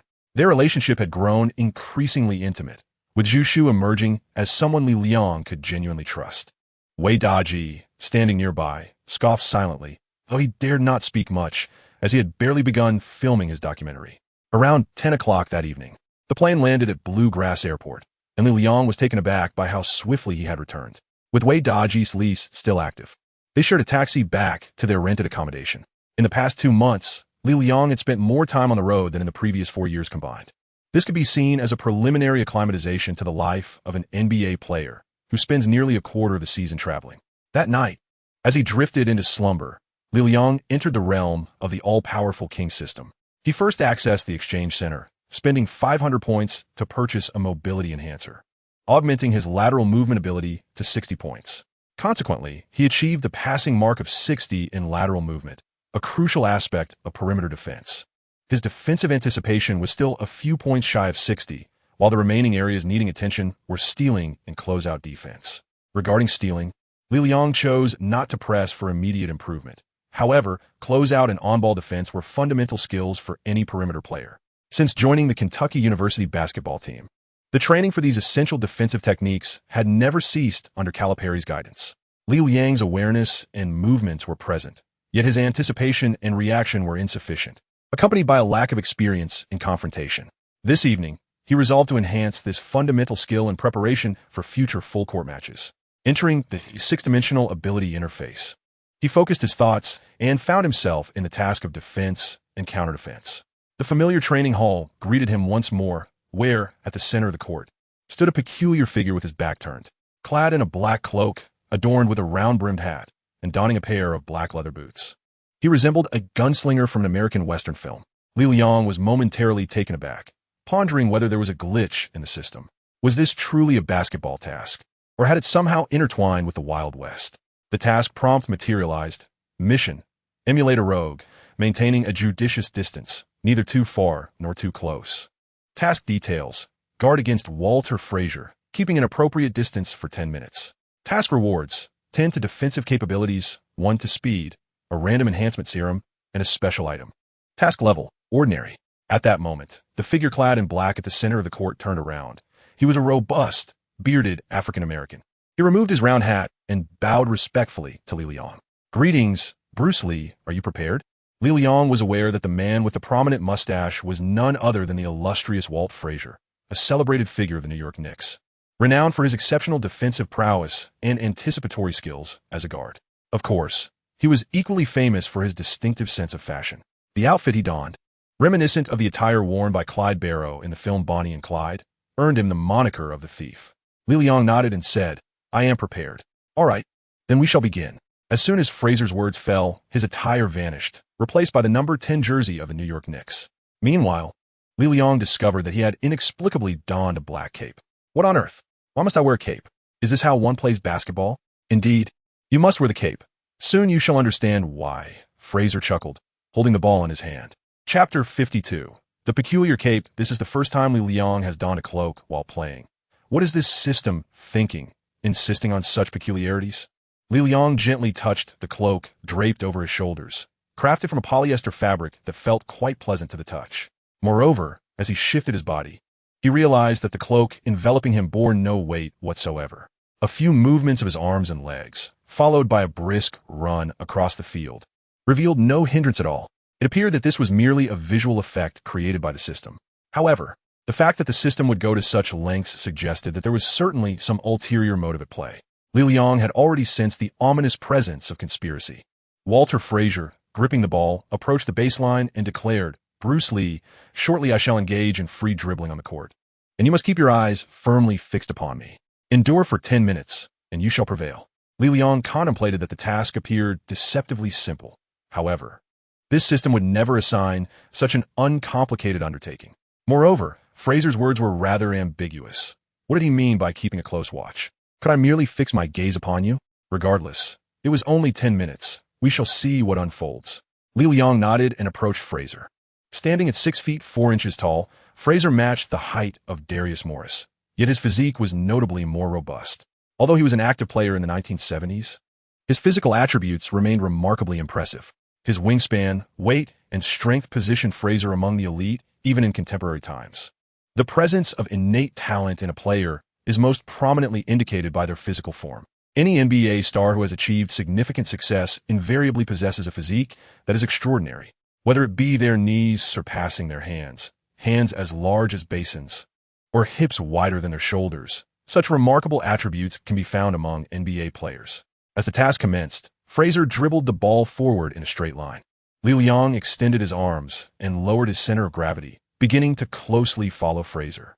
This exercise was one he had practiced numerous times over the past 4 years. The fundamentals of full-court defense and half-court pressure were essential components of his training. Typically, Li Liang served as a practice partner, aiding the main players in honing their defensive skills or in mastering the art of breaking a tight press. Fraser dribbled at a leisurely pace, employing a style reminiscent of early NBA ball handling. His center of gravity was elevated, with the dribble point situated above his knees, maintaining an upright posture and primarily utilizing one-handed dribbling. This approach stemmed from the strict enforcement of traveling violations in the 60s and 70s, coupled with a generally lower intensity in perimeter defense. Additionally, the culture of street ball dribbling had yet to gain traction, with a preference for a more academic style prevailing. Furthermore, a higher dribble point facilitated surprise shots from the perimeter, as drives were not deemed optimal offensive strategies during that era. This distinctive dribbling style was a hallmark of guards at the time, and Li Liang felt confident in his ability to keep pace with Fraser. As Fraser reached the midcourt, he suddenly accelerated, prompting Li Liang to swiftly shift laterally in pursuit. His lateral movement was impressively rapid. Fraser then performed a quick dribble and changed direction, switching the ball from his right hand to his left, closing the distance towards Li Liang. Li Liang understood that he must yield. Otherwise, if a referee were present, it would constitute a blocking foul. For perimeter defenders, navigating this fine line is exceedingly challenging, particularly after the abolition of the hand-check rule. If he gives too much space, the opponent would easily drive past him. Conversely, if he provides insufficient space and there is a noticeable physical contact, the referee would whistle for a blocking foul. Li Liang took a step to the side, and Fraser's shoulder collided squarely with his chest. With a sharp crack, Li Liang felt a jolt of pain radiate through his torso, prompting an involuntary cry. Why did it feel as though he had been electrocuted? A mere touch had added a minute to the task completion time. The system provided a notification. What was happening? Why was a simple contact extending the time? And why was it so agonizing? What was this peculiar garment he was wearing? Fraser remarked, "I forgot to mention that if you stand too close to me, this polyester cloak generates static electricity. Consider it a minor reprimand." What? There was a punishment as well? This system, having just agreed to collaborate for greatness, was fortunate he chose not to reprimand him. Li Liangping took a moment to compose himself. It seemed that this task was rather unpleasant. It was no wonder the mission was titled, "Neither Too Far Nor Too Close." 10 minutes is a considerable duration, truly testing a player's defensive footwork, anticipatory skills, and concentration. Very well, let us proceed. Remember to make reasonable predictions. The defensive side is perpetually in a reactive position. To avoid falling into a disadvantage, one must accurately gauge the opponent's next move. This discernment should be instinctive, a rapid reflex, for by the time you begin to deliberate, the opponent may have already vanished from sight. Fraser reminded Li to remain vigilant in his anticipations. Li Liang thought, "Is it necessary for you to state the obvious? Am I not capable of making predictions? If I could foresee everything, what need would I have for you?" Unfortunately, this system is solely responsible for task design and does not provide technical guidance. Li Liang must accomplish his task by either enhancing his skills or resorting to cunning shortcuts. However, for a task of this nature, it is exceedingly difficult to rely on deceit. He can only hone his abilities through diligent practice. Li Liang was soon electrified by static, crying out in distress, "Cursed be this wretched cloak." Fraser drew closer, and with a sharp crack, he was suddenly far away again, only to repeat the process with another crack. Li Liang felt that with a bit more practice, he would master the thousand birds technique. However, he thought to himself, "No, I cannot continue any longer." Li Liang could no longer endure. This was not a matter of merely passing time. With each mistake, the minutes accumulated. Glancing up at the timer, he noted that the remaining time had dwindled to a mere 15 minutes. Not only had the initial 10 minutes not elapsed, but they had somehow multiplied. Observing this, Fraser halted his dribbling, cradling the ball in his arms. With a snap of his fingers, the cloak that adorned Li Liang vanished, returning to Fraser's shoulders. Subsequently, a round-brimmed hat materialized in his hands, which he donned with a solemn expression. "You must reflect and practice diligently. This is an invaluable skill," he advised. "Remember, anticipate, anticipate, anticipate." Emphasizing the importance, he repeated the phrase thrice before vanishing from the court. Li Liang exhaled deeply, having completed the current task, which was undeniably the most repugnant of them all. The incessant crackling of static electricity was on the verge of instilling a sense of dread within him. Furthermore, he found himself devoid of any shortcuts, compelled to endure the arduous practice with steadfast determination. Upon exiting the system, Li Liang succumbed to slumber. The following day, May 26th, he made his way to the University of Kentucky. At this juncture, the university had already embraced 3 months of delightful summer vacation. However, the campus was far from desolate. Students involved in athletic organizations remained on campus for intensive training, preparing for the upcoming season. Those from modest backgrounds stayed to partake in various work-study projects, accumulating tuition fees and repaying loans. Graduate and doctoral students also lingered on campus to engage in research projects, resulting in a slight decrease in student presence compared to the academic term, while everything else remained as usual. The basketball arena was even more vibrant than usual, as Kentucky's summer training was underway. Following their triumph in securing the NCAA championship, the Kentucky Wildcats faced significant losses, having lost 6 key players alongside the exceptional water protector, Li Liang. Coach Calipari had a considerable amount of work ahead of him. Thus, after the conclusion of the season, he promptly initiated the recruitment process, as Kentucky was in dire need of fresh talent. Leveraging Kentucky's prestigious reputation and Calipari's status as a championship coach, the university made notable gains in the high school player market. In addition to Noel, who was set to replace Davis, Archie Goodwin from Forest City High School in Arkansas, and Willie Cauley-Stein from Kansas were recruited under Calipari's guidance. Each of these 3 players possessed the potential to enter the NBA, particularly Noel, who harbored aspirations of becoming the top pick.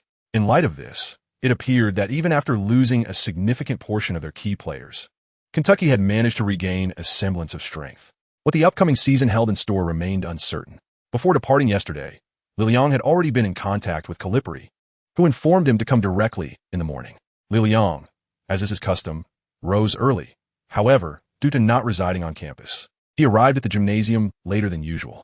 Upon opening the grand doors of the gymnasium, Li Liang was taken aback to find it utterly devoid of any presence. Li Liang felt a bit bewildered. What on earth is happening? Is there no training today? Has Calipari stood him up? Hey, Bruce. Li Liang heard someone calling him from behind. It was the voice of Calipari. Good morning, John. What is the matter? No one is here? Li Liang inquired. Calipari shrugged and replied, They are all punctual. There are still 10 minutes left until the time I announced. Li Liang remarked, however, in the past, we would always arrive early, Anthony, Terrence, Lamb, and I. Calipari responded, that was your cohort. As for this year's newcomers, perhaps I should exercise a bit more control over them. Observing Calipari's countenance, Li Liang noted that he had gained a slight amount of weight. It was unavoidable. With the grand honor of securing the championship, one must partake in numerous events. Human attention is inevitably diverted by victory and applause, and Calipari is no exception. He is not a deity. After a span of 10 minutes, the Kentucky Wildcats players gradually arrived at the training facility. Meanwhile, Li Liang had already donned his attire and commenced his warm-up on the court. Calipari discreetly inquired of Li Liang, Bruce, has the Lakers truly pledged to select you? Li Liang had previously informed Coach Calipari of this news, and now he confirmed, indeed, however, I cannot afford to be complacent. A verbal promise is no different from a mere wind. Calipari chuckled and replied, all right, we happen to need some practice partners. Let me see how much you have improved. Chapter 53. No mercy awaits you. Calipari vividly recalled the time when he transitioned from the University of Memphis to Kentucky, assessing the talent of the Wildcats. It was the summer of 2009, and that Kentucky team had achieved little in the NCAA, failing to even qualify for the national tournament. After evaluating the players, Calipari concluded that the team was severely lacking in talent. While the NCAA emphasizes teamwork and strategy, even the most astute strategies cannot compensate for a dearth of talent. An exceptional team is ultimately composed of outstanding players. DeAndre Liggins, Darius Miller, and Patrick Patterson were the core structure of that Wildcats team at the time. The first order of business for Calipari upon his arrival was to infuse the team with talent while clearing out underperforming players. He recruited John Wall and DeMarcus Cousins, significantly strengthening the team's weakest positions, point guard and center. Subsequently, Calipari sought to eliminate a player named Bruce Lee, a Chinese exchange student whose talent was mediocre and whose immediate impact was lackluster. In Calipari's view, Bruce Lee's abilities were only sufficient for play in the NCAA Division III. He possessed some height and decent shooting skills with fundamental abilities that were passable, but he was fundamentally lacking in talent. During tryouts, he consistently lagged behind others, and his insufficient capacity for physical confrontation proved to be his most fatal flaw. His presence on the team served almost no purpose, and even as a practice partner, Calipari deemed him unworthy. However, Calipari later learned from the university about Li Liang's connections, discovering that he was a beneficiary of favoritism. Instances of such favoritism exist even in the NBA, let alone in college. The title of being a member of a prominent university sports team still held some clout in certain circles. Thus, Calipari adopted a hands-off approach towards Li Liang, hoping he would simply refrain from causing any disturbances. Ignoring him entirely, Li Liang was left like a discarded pawn, waiting in the corner to gather dust. Calipari thought that one day, Li Liang would realize his unsuitability for the sport and would inevitably withdraw. Yet, little did Calipari anticipate that the young man would persist. Li Liang, through his unwavering dedication and relentless training, gradually won over the coach. During the summer between his sophomore and junior years, he secured a place on the team roster. That year, they advanced to the Elite Eight, following their defeat to West Virginia in the quarterfinals. Cousins and Wall entered the NBA, the former as the first overall pick and the latter as the fourth. The Wildcats recruited Brandon Knight and Terrence Jones, with Li Liang becoming Jones's primary practice partner. In the fervent March of 2011, without Cousins and Wall, Kentucky reached the Final Four, making further strides. After a narrow loss to the eventual champions, the University of Connecticut, Brandon Knight also moved on to the NBA. Subsequently, Kentucky acquired Anthony Davis. And under the guidance of this prodigious talent, the formidable Wildcats achieved the final leap in their quest for a three-peat, claiming the championship title. It was also in this year that Li Liang began to receive playing time, albeit limited to free throws. Li Liang's free throw skills are exceptional, and his psychological resilience is remarkable. He never falters. He possesses a profound awareness of his capabilities on the court, his mind exceptionally lucid.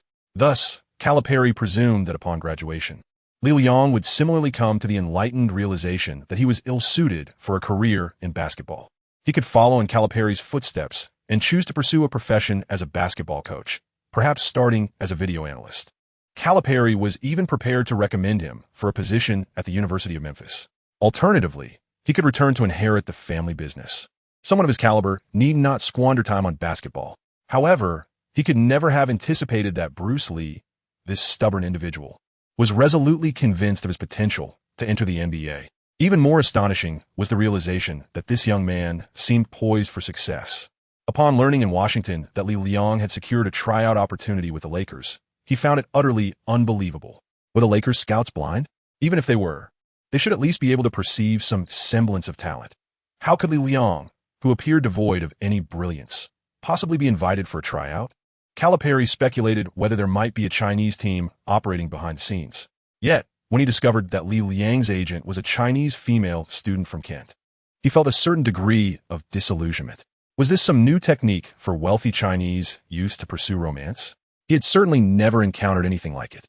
When Li Liang contacted him yesterday to inform him that the Lakers had promised to select him, Calipari fell silent on the other end of the line for a moment. Although he harbored doubts, he recognized that Li Liang had no reason to deceive him. This morning, Calipari once again sought confirmation from Li Liang in person. Li Liang calmly remarked that it was still uncertain, merely a verbal promise. It was difficult to say. This young man truly exhibited composure. Calipari was impressed by his coaching demeanor. With 4 years of exceptional experience as a top-tier water cooler, VIP seating for year-round games. In addition to listening to coaches providing live commentary, it would indeed be a pity if he did not pursue a coaching career. Reflecting on this, Calipari felt a sense of nostalgia. He had previously nurtured talents like Rose, Wall, and Davis, and now it seemed that this individual might also reach the NBA. At that moment, the new cohort of Kentucky Wildcats players finally gathered, donning their practice uniforms as they began to warm up. 5 minutes had already elapsed since Calipari had scheduled their arrival. Old Calipari thought it was time to instill some discipline in these young men, otherwise, the upcoming season could prove quite challenging. Beep! The sharp sound of the whistle pierced the air, calling the entire Wildcats team to assemble. Li Liang stood at the edge of the lineup, observing the players within, a significant portion of whom were former teammates. Julius Mays, Brian Long, Sam Malone, Joe Hood, and others. It soon dawned on him that all these old companions were guards. Indeed, following the departure of 6 key players last season, the Kentucky Wildcats found themselves devoid of a single forward. Only Kyle Wiltshire remained on the wing, leaving the newly added quartet comprised of 3 towering figures, Noel Cauley-Stein and Alex Poythress. in an era where forwards are of utmost importance. Relying solely on newcomers in the front court raises concerns about the defensive capabilities against the onslaught of aggressive guards. Li Liang could not help but feel a sense of unease regarding the new season of the Kentucky Wildcats. His former teammates, upon seeing him approach, were equally puzzled and inquired if he had applied for the position of a dedicated practice partner for the Wildcats. Li Liang merely snorted coldly and declared, "I aim to enter the NBA, and I have come to seek your assistance as practice partners." The crowd, however, was filled with skepticism, convinced that this young man was merely boasting. Li Liang's boastfulness is indeed a remarkable trait in Kentucky. After all, his extensive knowledge and experience far surpass those of the young athletes who are solely focused on the game. Just the fact that he can engage in witty banter with Obama earns him the admiration of his teammates. The training commenced promptly, beginning with fundamental skills practice in the morning. Training at the collegiate level differs significantly from that in the NBA. In the NBA, teams typically do not squander practice time on foundational skills. Conversely, in college, drills for basic skills and fundamental tactics are always abundant. Li Liang has never neglected these exercises, and he excels in completing the training regimen. However, when it comes to ball handling, mere practice cannot compensate for a lack of innate talent. It merely serves to maintain one's skill level. In high-stakes competitive basketball, the quality of ball handling hinges on what is referred to as ball feel. Ball feel is an elusive concept that essentially pertains to a player's control over the ball with their fingers and wrists, as well as their body's rhythm in synchronizing with the ball's movements. Players with exceptional ball feel can make the ball seem as if it is an extension of their own hand, effortlessly maneuvering through the opposing defense. In contrast, those lacking in this skill find themselves chasing after the ball, and under intense defensive pressure, merely retaining possession becomes a notable achievement. Li Liang's dribbling skills are rather mediocre. No matter how hard he practices, he seems to settle for this level. This is not an immediate concern, and thus, he is yet to embark on the task of developing his ball control abilities. After a half hour of dribbling practice, it is time to commence with some competitive drills. The training consists of half-court ball control, paired with defensive exercises. Calipari divides the players into two groups. One group starts dribbling from the baseline to the midcourt, while the other is tasked with closely defending them. The number of players in the dribbling group is twice that of the defending group, allowing for a continuous cycle of practice. Li Liang naturally joined the defensive group, having consistently played the role of a defensive pressure player in the past. Practicing ball control alongside him were newcomers Alex Pizarus and Joe Hood. "Hey Hood, how are you?" Li Liang greeted him before training commenced. The two were old acquaintances, with Hood being Li Liang's second-best teammate after Terrence Jones. Unfortunately, in the summer of 2011, Hood suffered a torn anterior cruciate ligament, causing him to miss the entire 2012 season and spend a year sidelined. Yet he still received a championship ring. Now repeating his junior year, he returned to the court after recovering from his injury. Coach Calipari intended for Hood and Li Liang, two good friends, to compete against each other to assess their current conditions. Hood smiled and replied, "I'm doing well now. Shall we begin?" Li Liang nodded, thinking to himself that he could not afford to show any leniency towards Hood simply because he had just returned from injury. Chapter 54. Inseparable shadows. Prior to entering the University of Kentucky, Hood's future appeared bright. This blonde-haired, blue-eyed young man was a graduate of North Hopkins High School in Madisonville, Kentucky.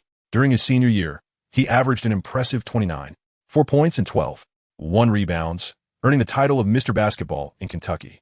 When Calipari arrived at the University of Kentucky that first summer, he recruited Joe Hood without hesitation. Hood readily accepted the scholarship offer from Kentucky, as playing for his hometown team was a dream for any basketball player. Moreover, the opportunity to play under a renowned coach like Calipari at such a prestigious NCAA powerhouse was a significant allure. Unfortunately, upon entering Kentucky, Hood's skills began to stagnate. His physical development slowed, and his tactical understanding and competitive abilities progressed at a glacial pace. During his first season at Kentucky, he played an average of just over 2 minutes per game across 38 matches, slightly surpassing Li Liang's playing time. Li Liang is a mere shadow of his former self. By the later stages, he has essentially evolved into the team's water boy and a tactical messenger on the court. During his sophomore year, he accumulated a mere 30 minutes of playtime, barely surpassing Li Liang in height. Throughout the matches, Li Liang's role was to rally morale and observe the game. Hood, slightly more skilled than Li Liang, possessed a deeper understanding of tactics, enabling him to assist Calipari in strategic explanations. it is highly likely that after graduation, he will embark on a coaching career. Nevertheless, he has not yet relinquished his passion for the game. After missing a championship season due to injury, he returned to the court. His unwavering dedication to basketball is undoubtedly commendable, which has fostered a good rapport between him and Li Liang. After all, those with tenacity often attract one another. As training commenced, Huda stood at the baseline with the ball, scrutinizing Li Liang. He noticed a distinct change in Li Liang compared to the past. During their previous encounter with the president, Huda sensed a transformation in him. Now, clad in his jersey, the changes became apparent. His calves and arms had grown more robust. He appeared more muscular overall, his body taut and coiled, akin to a once loose spring that had suddenly tightened, brimming with power. Having resumed training for just over a week, Huda felt a twinge of anxiety upon witnessing this new version of Li Liang. This was perplexing. Li Liang had previously been the team's weak link. In defensive drills, Li Liang's primary function was to instill confidence in the players. Why then did Huda feel utterly devoid of confidence facing him? The whistle blew, signaling the start of practice, and the first group began. Huda dribbled towards midcourt while Li Liang crouched low, maintaining a respectful distance as he initiated his man-to-man defense. As Huda attempted to accelerate past him, Li Liang matched his speed, closely trailing him. Over the short distance from the baseline to midcourt, Li Liang's defense could be aptly described as inseparable. He maintained an impeccable distance, not too far, yet not too close, making it nearly impossible for Huda to shake him off. Upon reaching midcourt, Huda passed the ball back to Alex Pires, while Li Liang retreated to the baseline to continue his defensive efforts. Pires, a robust young African-American, was not particularly skilled at dribbling. As he handled the ball, Li Liang applied slight pressure, causing Pires to stumble somewhat in his dribbling. Barely making it to midcourt, he returned the ball to Huda, and Li Liang resumed his position at the baseline, preparing for the next round. Round after round, a total of 10, Li Liang's performance was nothing short of impressive. His lateral cross steps were fluid, and his lateral movements swift, displaying a commendable sense of distance control. Observers with an eye for the game could easily discern that he was material for a defensive powerhouse. Calipari, watching from the sidelines, thought to himself, how has Bruce Lee improved so remarkably? In the past, Li Liang was hindered by his reaction speed, often lagging slightly in defense, which resulted in being easily bypassed. However, today on the training ground, he exhibited a remarkable transformation, devoid of that previous sluggishness. On the contrary, he not only kept pace with the ball handler, but occasionally demonstrated insightful anticipation. This progression is quite natural, as Li Liang's fundamental defensive skills on the perimeter have reached a commendable level, and his lateral movement is equally proficient, with no issues in speed or technique. Recently, he was jolted into instinctive reactions by Fraser's swift maneuvers. Now, he feels as though he dons a cloak while defending. If he fails to keep up or collides with his opponent, he anticipates a jolt. It appears this jolt has proven effective. After 10 rounds, Calipari declared, "All right, now we shall intensify the competition with close guarding, demanding physical contact. It's time to elevate the intensity." Li Liang had just completed his warm-up, wiping the beads of sweat from his forehead as he prepared to intensify his defensive stance. Huda immediately sensed something was amiss. The aura emanating from Li Liang in front of him was unsettling. In the NBA, formidable defenders possess a commanding presence during one-on-one encounters, instilling fear and overwhelming their opponents. A quintessential example is Kevin Garnett, whose wolf-like ferocity in his gaze and exceptional on-ball defense often leaves ball handlers in a state of confusion. Li Liang may not reach the formidable prowess of the Wolf King, yet he possesses a certain ethereal quality. As Huda initiated his dribble from the baseline, he instinctively slowed his pace, retracting the ball-handling hand, fearful of having it intercepted by Li Liang. In reality, Li Liang had yet to close in on him. However, as Li Liang advanced to apply pressure, Huda was immediately enveloped by an overwhelming sense of urgency. This sensation was reminiscent of his previous encounters with the starting players on his team. Yet, even the starters of the Wildcats might not defend with the same precision as Li Liang. Huda soon discovered that maneuvering the ball forward was exceedingly challenging. Li Liang relentlessly applied pressure while adeptly anticipating his movements, neutralizing Huda's attempts to accelerate.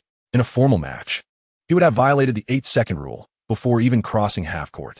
Huda finally managed to push his way to the midline, straining with every ounce of effort. "Are you all right?" Li Liang inquired, having realized that he had exerted a touch too much intensity.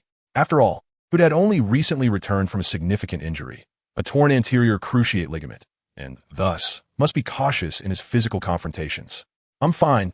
Let's continue, Huda replied, tossing the ball to Pei Si Rue Si, who awaited at the baseline. Upon receiving the ball, Pei Si Rue Si, relying on his robust physique, charged at Li Liang without hesitation. The two collided with a resounding thud, as Pei Si Rue Si attempted to push Li Liang aside and accelerate past him. Unfortunately, no matter how strong Pei Si Rue Si was, he could not match the might of Artist. Did he truly believe he could outmaneuver this formidable force? Young man, your naivety is quite palpable. All you seem to know is to charge forward recklessly. Li Liang tightened his torso, refraining from exerting any force, and was thus struck several times by Pei Sires. He merely leaned back slightly, his feet remaining steadfast, maintaining his defensive posture with unwavering resolve. The young lad, Pei Sires, was still rather inexperienced. Noticing the lack of space created by the impact, he attempted to dribble and switch hands once more. Li Liang would not grant him such an opportunity. With a swift motion, he dislodged the ball from his opponent's grasp. The ball rolled back towards the baseline, leaving Pei Sires in a state of disarray as he hurriedly retrieved it, starting anew.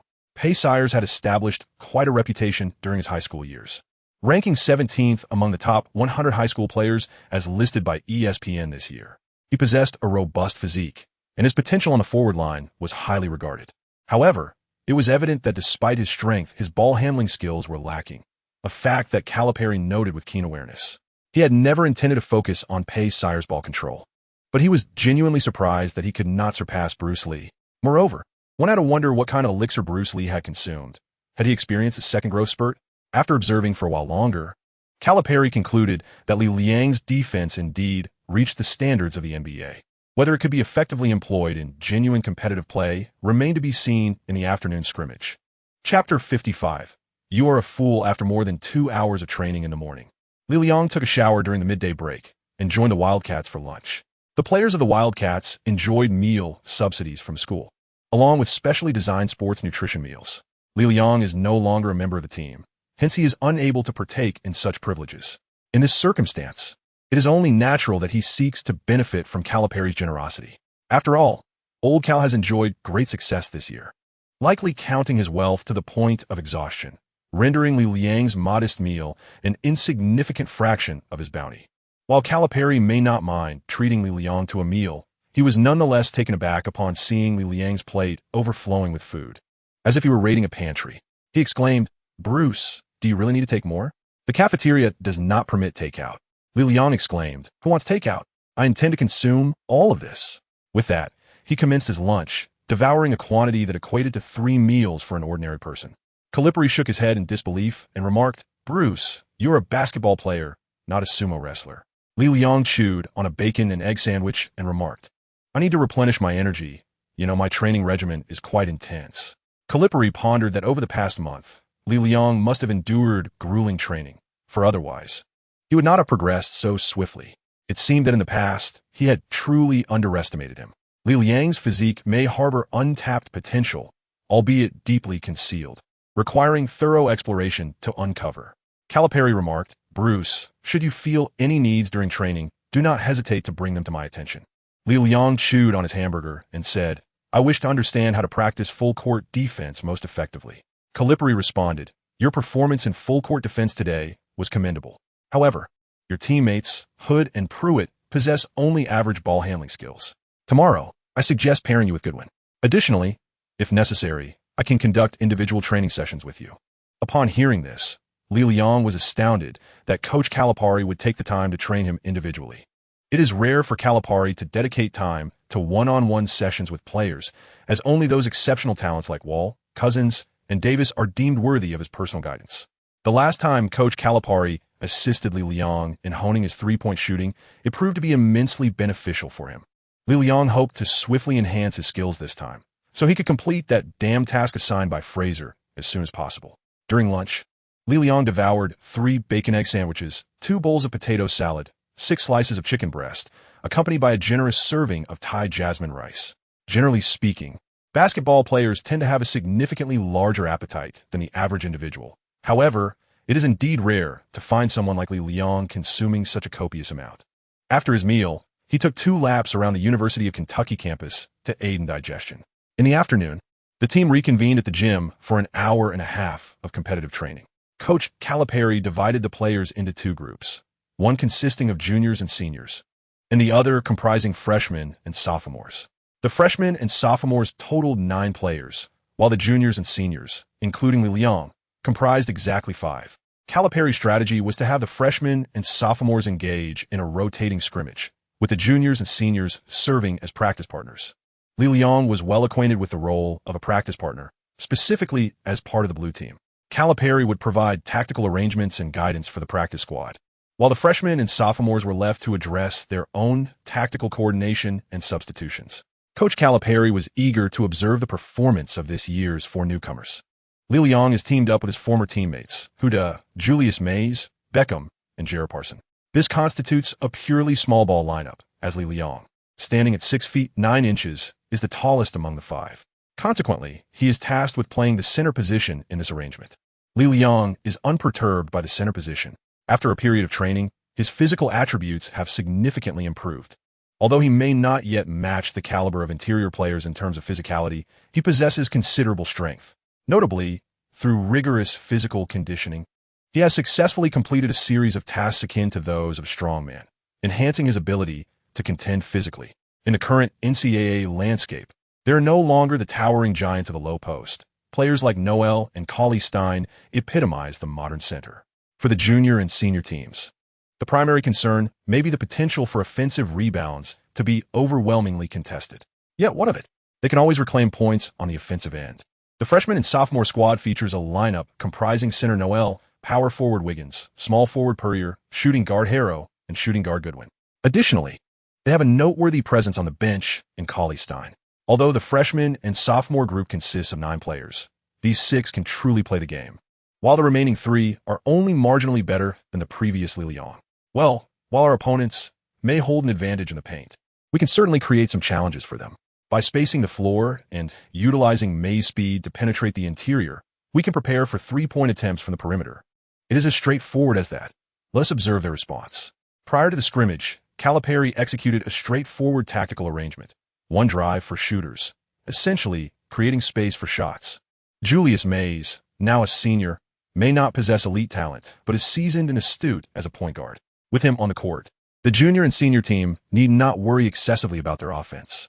As he took the court, Mays glanced at Li Liang and inquired, "Bruce, are you comfortable playing center?" Li Liang remarked, "Of course, no problem. I'll just shoot a 3-pointer." Mason smirked, thinking to himself that aside from free throws, what else could this kid do?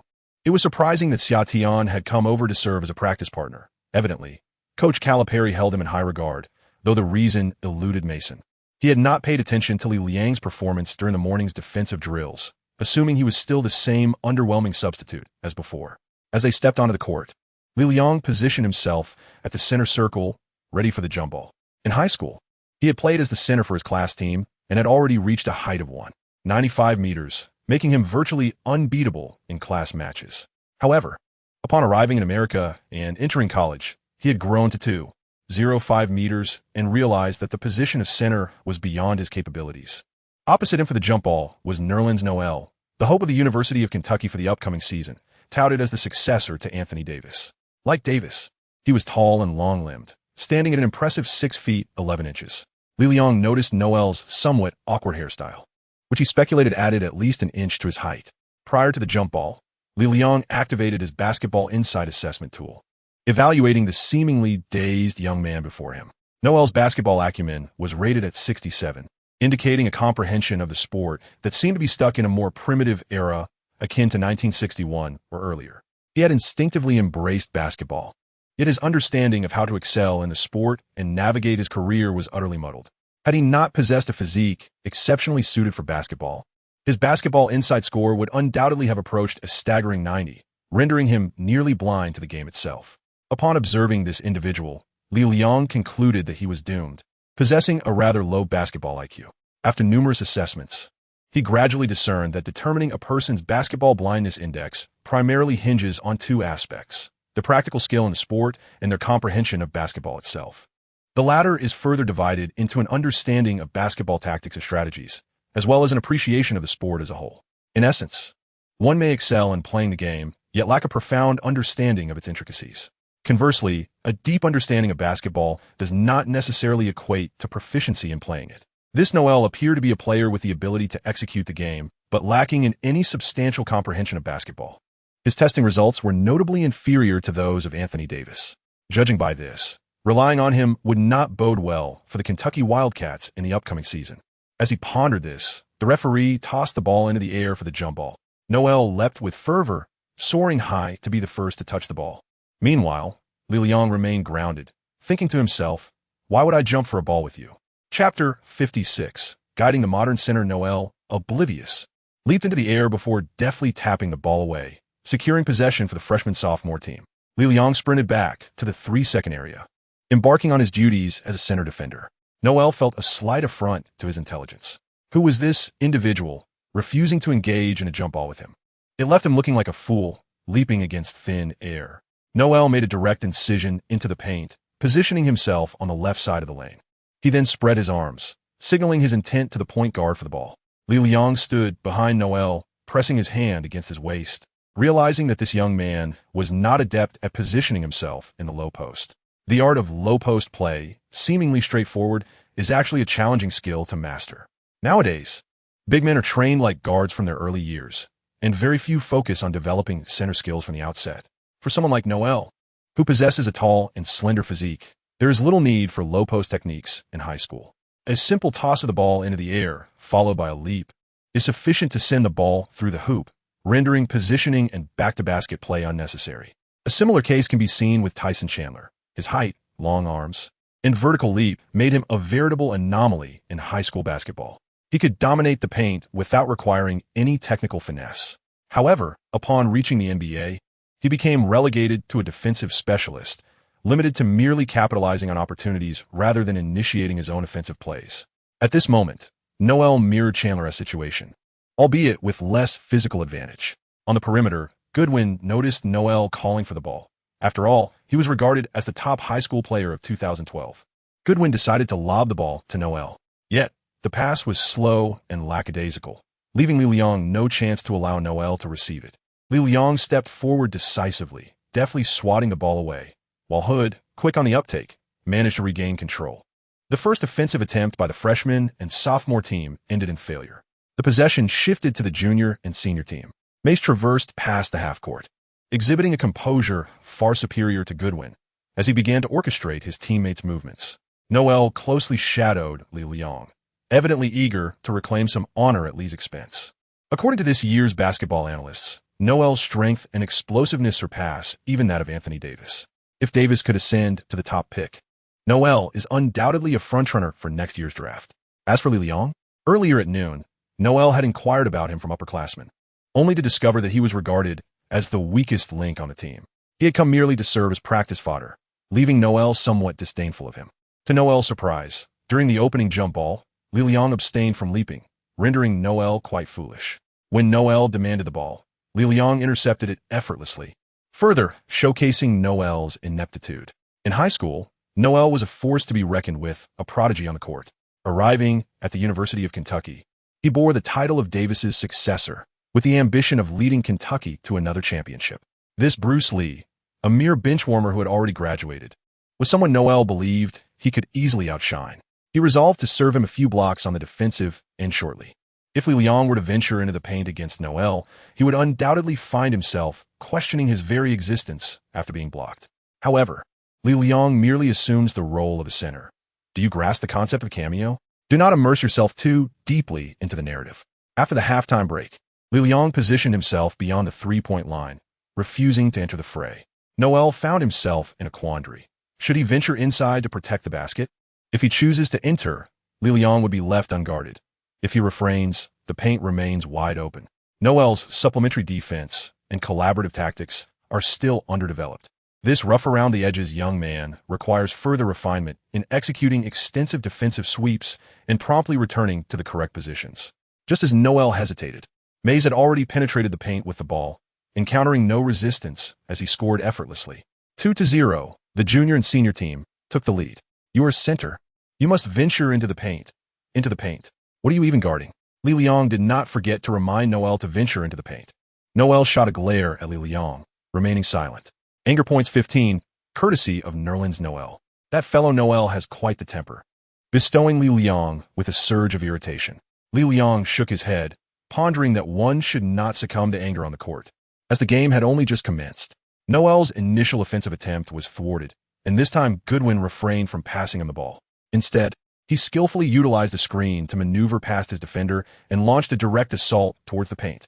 The interior was guarded by Li Liang, rendering it seemingly non-existent in Goodwin's eyes. However, to his astonishment, Li Liang suddenly appeared in the path of Goodwin, resulting in a solid collision between the two. Li Liang collapsed in response, landing squarely on the ground. Beep! The referee blew the whistle, signaling a foul for Goodwin with a gesture indicating a player obstruction. Goodwin, with a resigned shrug of his shoulders, had nothing to retort. Li Liang displayed remarkable reflexes and maintained a steady stance, skillfully drawing a foul. On the sidelines, Calipari was utterly astonished, witnessing two consecutive plays, one a steal and the other a foul drawn. This young man, Bruce Lee, possesses undeniable talent. It is perplexing how his abilities went unnoticed before. It appears he has truly evolved. Hood approached, helped Li Liang to his feet, and patted him on the back, saying, "Well done, Bruce. You are indeed different from your former self." Li Liang smiled and continued to engage in the team's offensive maneuvers. He positioned himself beyond the three-point line, taking 2 steps back at the top of the arc. This marked the NBA's three-point line, a distance that drove Noel to the brink of frustration. Would he hear the paint? After a moment's hesitation, Noel cautiously approached the 3-second area. Observing this, Mace passed the ball to Li Liang, who held it confidently at the top of the arc. In a 3-meter radius around him, there was no one. Noel stood near the free-throw line, watching Li Liang, convinced that he would not initiate an attack from such a position. If Li Liang were to take 2 steps forward, he would have lunged at him. However, Li Liang did not advance at all. "So, you refuse to come up, Noel? Very well, then I shall take my shot." Li Liang adjusted his footing slightly after tapping the ball, following the guidance of Calipari, and took a shot in the stance he was most accustomed to. The three-pointer sailed through the air, striking true. 5 o'clock. The senior team had established an early lead against the freshmen, scoring the first 5 points. After the basket, Li Liang pointed at Noel, exclaiming, "As a modern center, you need to defend properly. What is the use of lurking inside?" Noel was on the verge of exploding with frustration. Just moments ago, he had been instructed to penetrate the paint, and now he was being told to step out and defend. Was he being toyed with? Indeed, Li Liang was indeed playing with Noel. A player who cannot accurately position themselves on the court is inevitably subject to manipulation. If Li Liang were to overestimate his abilities and charge towards the basket, he would inevitably be outmaneuvered. After all, who among the elite in basketball has never been deceived? Even the formidable Duncan was merely a pawn in the grand scheme. And Paul, with all his prowess, was still bound by those enigmatic statistics. In the realm of competition, one must eventually pay the price. Noel appeared somewhat impatient, eager to exact retribution on Li Liang on the offensive front. Ideally, he envisioned delivering a thunderous dunk right over him, followed by a condescending gaze. Thus, once he crossed the three-point line, Noel raised his arms high, keen to ensure the outer players could not overlook him. Goodwin, maintaining possession, opted to pass to Noel, lofting the ball high into the air. Noel leaped with great vigor, grasping the ball mid-flight. However, it was positioned too high for him to perform an alley-oop. Upon landing, Noel swiftly turned, ready to slam dunk. But just as he was about to ascend, Li Liang deftly swatted the ball from Noel's grasp. With a graceful deflection, Li Liang secured the ball and promptly passed it to Mace. Mace seized the opportunity, launching a fast break. Hood surged ahead, receiving the ball and executing a layup to score, bringing the tally to 7-0. Li Liang's remarkable performance, characterized by 3 consecutive successful defensive plays and a stunning three-pointer, left spectators astounded. At that moment, Calipari comprehended why the Lakers had pledged to secure him at the 60th pick. Indeed, with such defensive prowess, the 60th pick seemed a disservice to Li Liang. Calipari was perplexed, wondering how Li Liang had evolved so rapidly in such a short span of time. As for Noel, the Navi rookie evidently had yet to discover the correct approach to the game, still employing the tactics from his high school days. Upon receiving the ball, he landed, turned, and attempted a forceful shot without any awareness of protecting the ball, making it no surprise that he was easily stripped. Calipari sighed, realizing that coaching this year's Wildcats would be a considerable challenge. Chapter 57. The unknowns. The game had been intermittently played for over an hour. Periodically, Calipari would halt the proceedings, allowing the freshmen and sophomores to deliberate on strategies. In contrast to the seasoned juniors and seniors, the younger players, despite their superior individual skills, were evidently struggling to adapt after their recent transition from high school.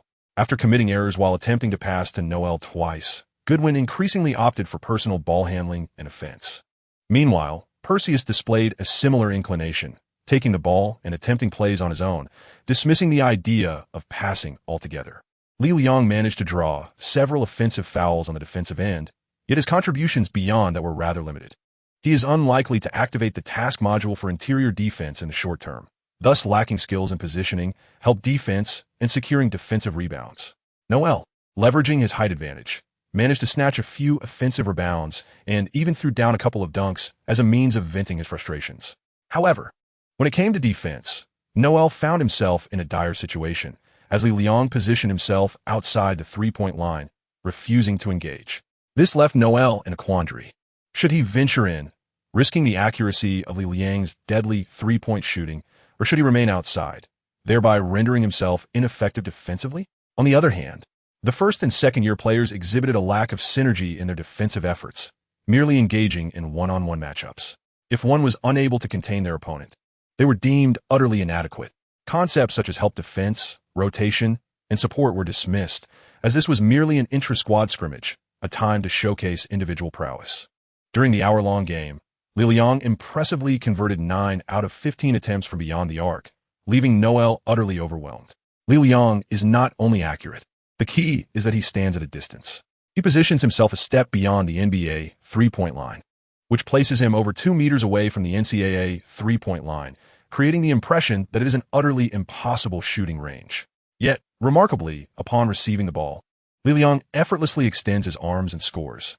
Li Liang's open three-pointer was already commendable, but Noel hesitated, granting Li the opportunity to establish a shooting rhythm.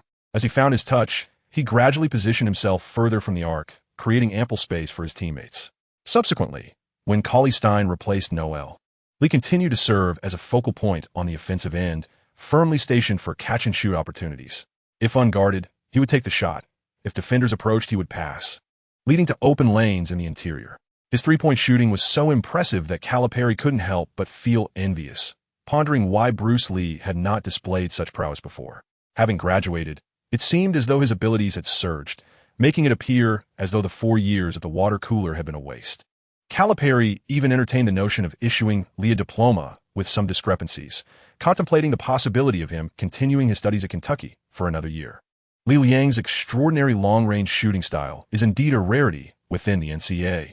Firstly, collegiate coaches generally disfavor such a gamble-prone approach, and secondly, the shooting skills of university players often lack the necessary consistency.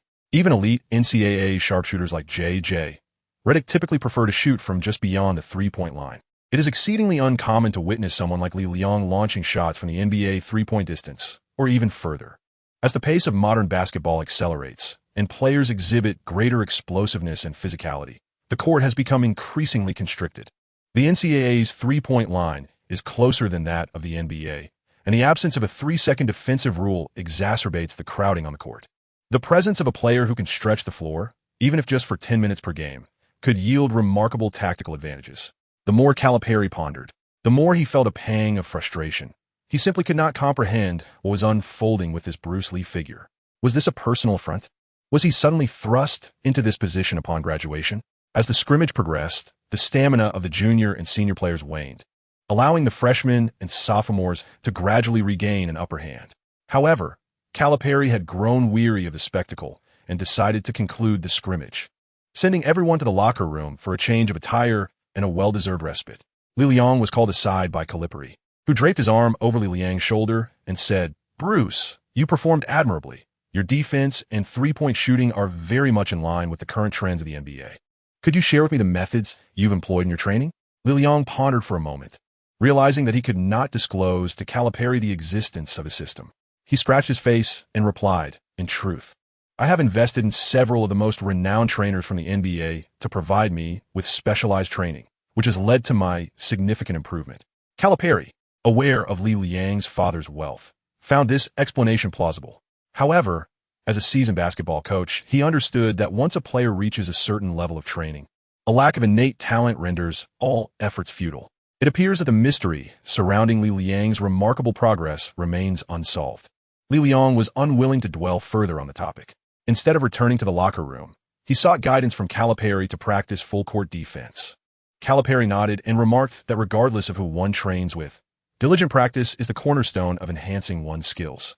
Thus, under Calipari's tutelage, Li Liang commenced his drills. Calipari procured a slender rope and secured it around Li Liang's ankle, a common technique employed to refine footwork. He then summoned Hood to join, with the ball, for practice alongside Li Liang.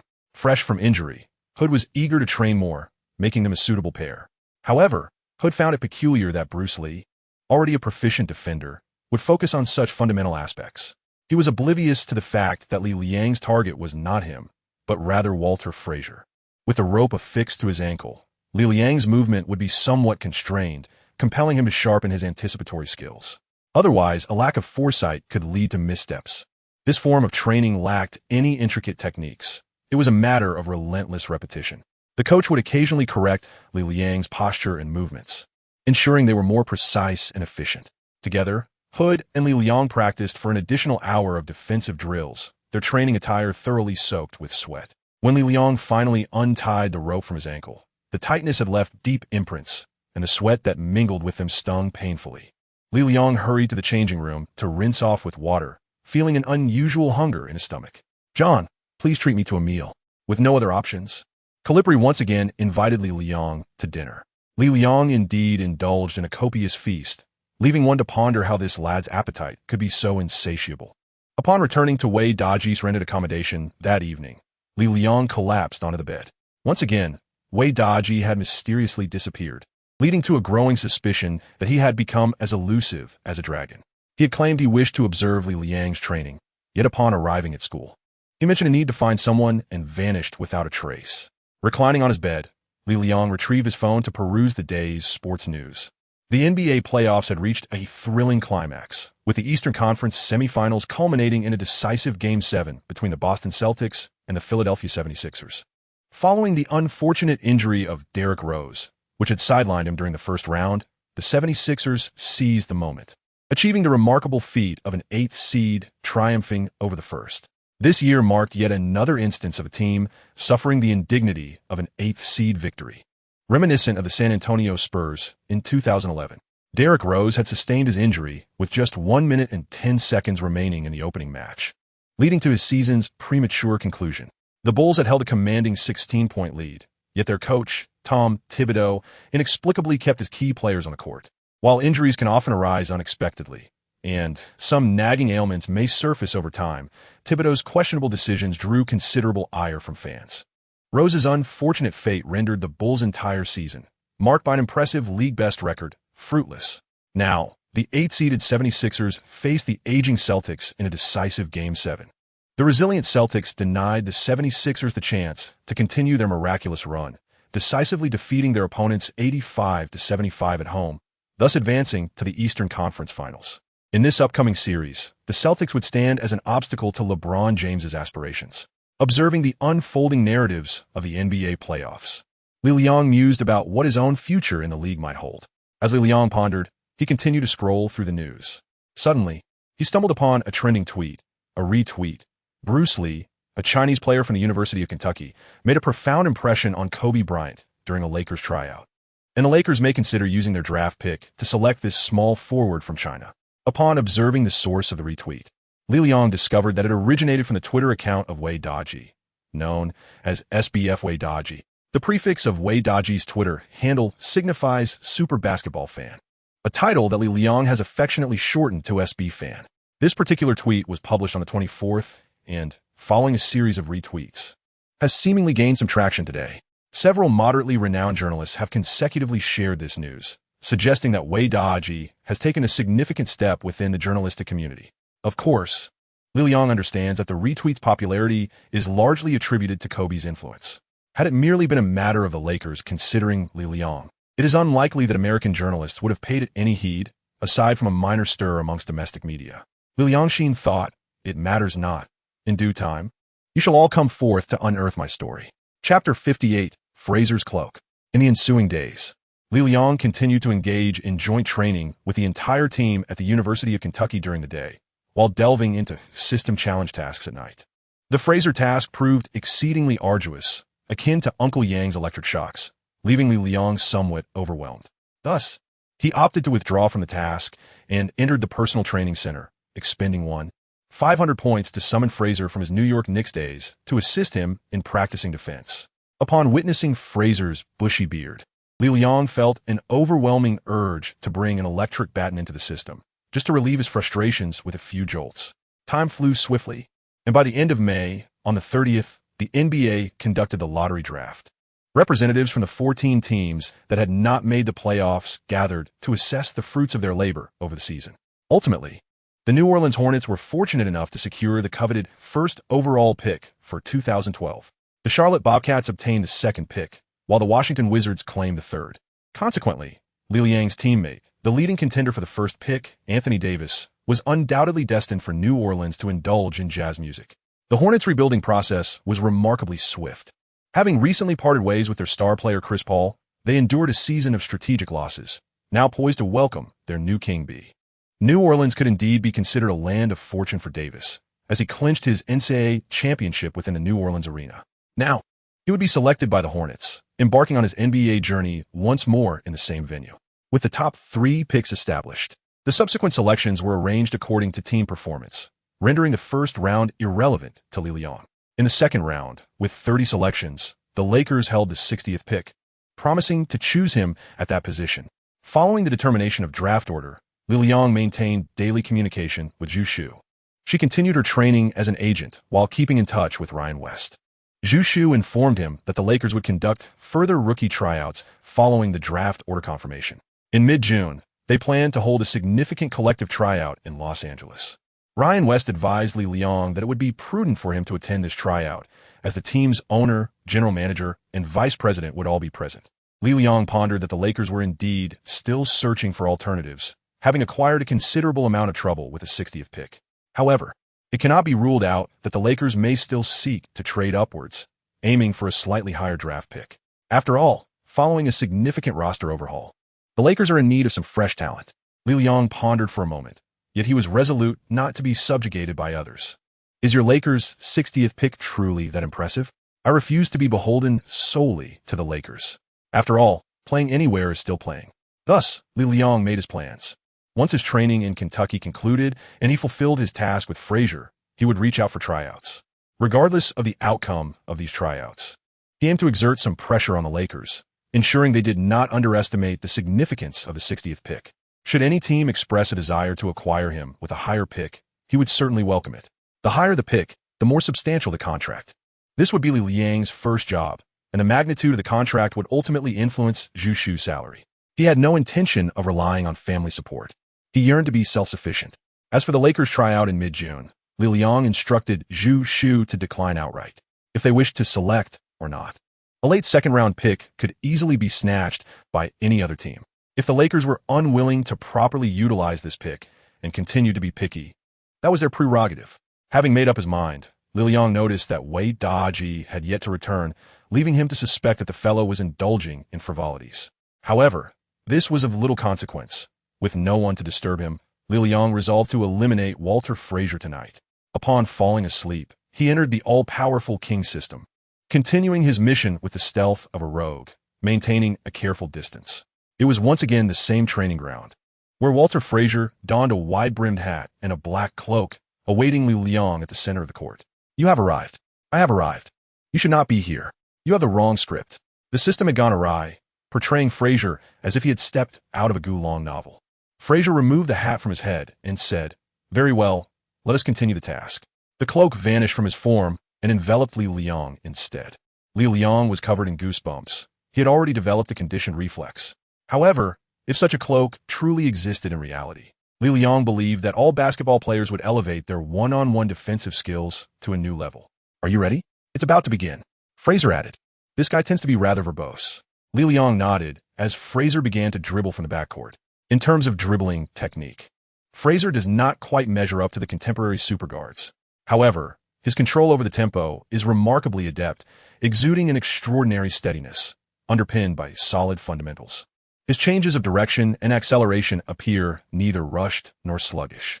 Yet, attempting to place him in a predicament is no simple feat. The title of one of the NBA's 50 greatest stars is certainly not bestowed lightly. Li Liang concentrated all his attention, carefully shadowing Fraser with a gliding step. Through countless practices, confrontations, and the support of training partners at the personal training center, he gradually became acquainted with Fraser's dribbling rhythm and his subtle habits. In the 1960s and 70s, guards seldom employed between-the-legs dribbles, and wide directional changes in front were quite rare. Such maneuvers would often lead to a traveling violation being called by the referees. The skilled ball handlers of that era, like Fraser, frequently utilized the behind-the-back dribble. He would dribble with his right hand, then swiftly switch to his left behind his back, proceeding to maneuver past defenders with his left hand. Fraser executed this technique with remarkable finesse. Moreover, upon switching to his left hand, he would thrust his backside out to protect the ball. If Li Liang closed in, he would simply take a step back and switch to his right hand. Conversely, if Li Liang maintained his distance, he would drive forward with the ball in his left hand. These two tactics proved quite electrifying for Li Liang. Although Fraser's speed was not particularly fast, his adaptability and ability to anticipate Li Liang's next move were formidable. This was indeed a terrifying prospect. The defender was already at a disadvantage, and if the opponent could predict their actions, the game became exceedingly difficult. However, Li Liang's recent training had not been in vain. He continued to showcase his skills against Noel in practice matches while persistently honing his defensive footwork. Today, he was determined to seize the initiative in defense. As the first minute elapsed, Li Liang followed Fraser around the court from the baseline, never losing track of him. He maintained a distance of approximately 1 forearm's length, neither too far nor too close, sustaining pressure on Fraser. "Well done, kid. You're very focused today," Fraser remarked. Li Liang paid no heed, his entire focus fixated upon Fraser's feet. In the past, he would invariably watch Fraser's ball. However, Calipari advised him not to fixate on the ball, nor on the opponent's eyes, but rather to concentrate on the opponent's feet. It was essential to gauge the opponent's movements through their footwork to inform his next decision. In a team confrontation, one must also be aware of the opponent's hands, paying attention to their passing. Yet now, with Fraser as the sole adversary, such considerations were rendered unnecessary. Li Liang cautiously maneuvered his steps, resembling the shadow of Fraser. Fraser extended his right foot, a mere fraction of a step, yet Li Liang discerned that Fraser was about to dribble behind his back. Indeed, Fraser executed a behind-the-back dribble. Switching the ball from his right hand to his left, Li Liang immediately shifted his focus to block the right flank. Fraser, with his rear raised, began to press against Li Liang.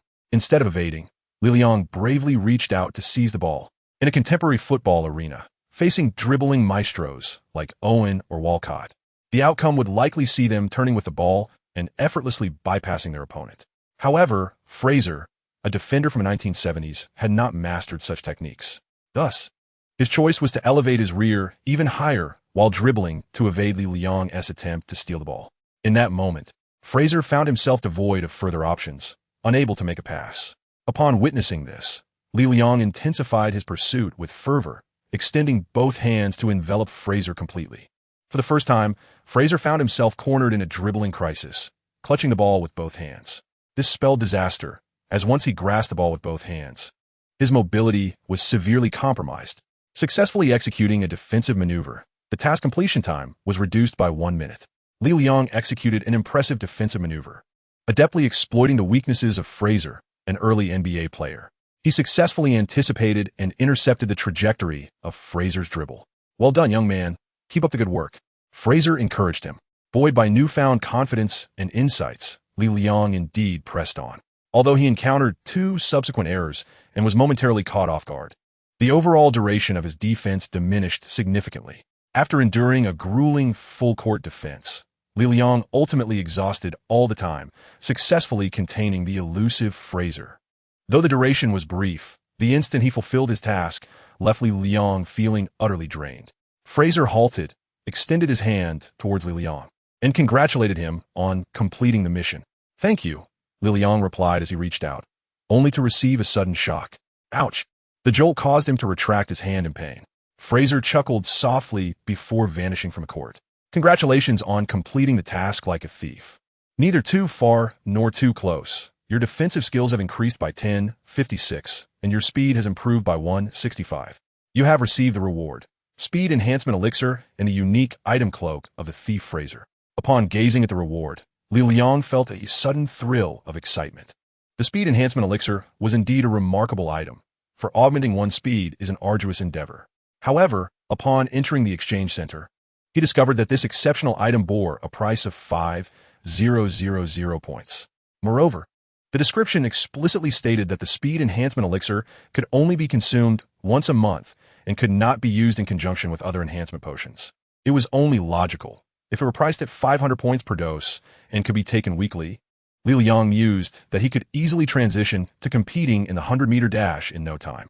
Nevertheless, the prospect of gaining even a single point in speed was exceedingly valuable. Just consider the dedication those sprinters invest to shave off a mere 0.01 seconds. Li Liang promptly consumed the speed-enhancing elixir, elevating his speed attribute to 66. Subsequently, he would be unable to partake in any such enhancements for the following month. The second reward, however, was rather peculiar. It turned out to be that tattered cloak. Li Liang glanced at the description. The cloak of the rogue Fraser, once donned. It elevates your sense of fashion and shields you from becoming the subject of ridicule. What is this nonsense? Do I truly require such an item to enhance my fashion sense? Li Liang exuded confidence, believing his taste to be impeccable. In truth, over the past month, he had donned merely 3 outfits, 2 sets of sportswear and a suit for his meeting with the president, which had since vanished. This prize, in actuality, held significant value for Li Liang. Alas, the flawed system bestowed upon him a reward of little worth. Li Liang pondered for a moment before departing the system to rest. Chapter 59. Do not expect to benefit without cost after completing Fraser's task. Li Liang trained with the Wildcats for an additional 2 days. Noel, the prodigious talent from Kentucky, found himself thoroughly impressed by Li Liang's abilities. Although, in terms of innate talent, Li Liang could not rival Noel, his playing style effectively countered Noel's strengths. In the short term, Noel was unlikely to devise a strategy to combat such an unconventional center, as he required extensive practice to adapt. However, after several sessions of adjustment, the freshman and sophomore teams had learned to defend through mismatches, rotating on the perimeter to match up with Li Liang. Consequently, Li Liang no longer replicated his earlier feat of scoring 9 3-pointers in a single scrimmage. Nevertheless, his defensive prowess was nothing short of remarkable. While even a seasoned third-year guard like Mays struggled to contain Goodwin, Li Liang managed to impart several valuable lessons to Goodwin on the defensive end. He drew numerous offensive fouls, instilling a sense of hesitation in Goodwin whenever he saw Li Liang stationed in the paint. His exceptional perimeter defense, precise footwork, cunning defensive techniques, and diligent training regimen served as an invaluable lesson for these young players. Players like Noel, Cauley-Stein, and Goodwin, who were previously unfamiliar with Li Liang, now regarded him as the esteemed practice partner of the Kentucky Wildcats. With such an outstanding training partner, it is no wonder that the University of Kentucky clinched the championship last season. Li Liang was nearly overwhelmed with frustration upon hearing those words. After a month of relentless training, his aim was to enter the NBA, not merely to serve as a secondary player. Yet, the one whose emotions surged the most was John Calipari. As an experienced basketball coach, if he could not discern Li Liang's potential for the NBA after this period of training, then all his years of coaching would have been in vain. Although Li Liang exhibited significant shortcomings in his overall abilities in the high-caliber realm of the NBA, having pronounced strengths is far more advantageous than being a jack of all trades. Moreover, the 2 strengths Li Liang possessed were precisely what the league currently values most. If he does not make it to the NBA, who will? After spending some time in Kentucky, Li Liang resolved to conclude his training.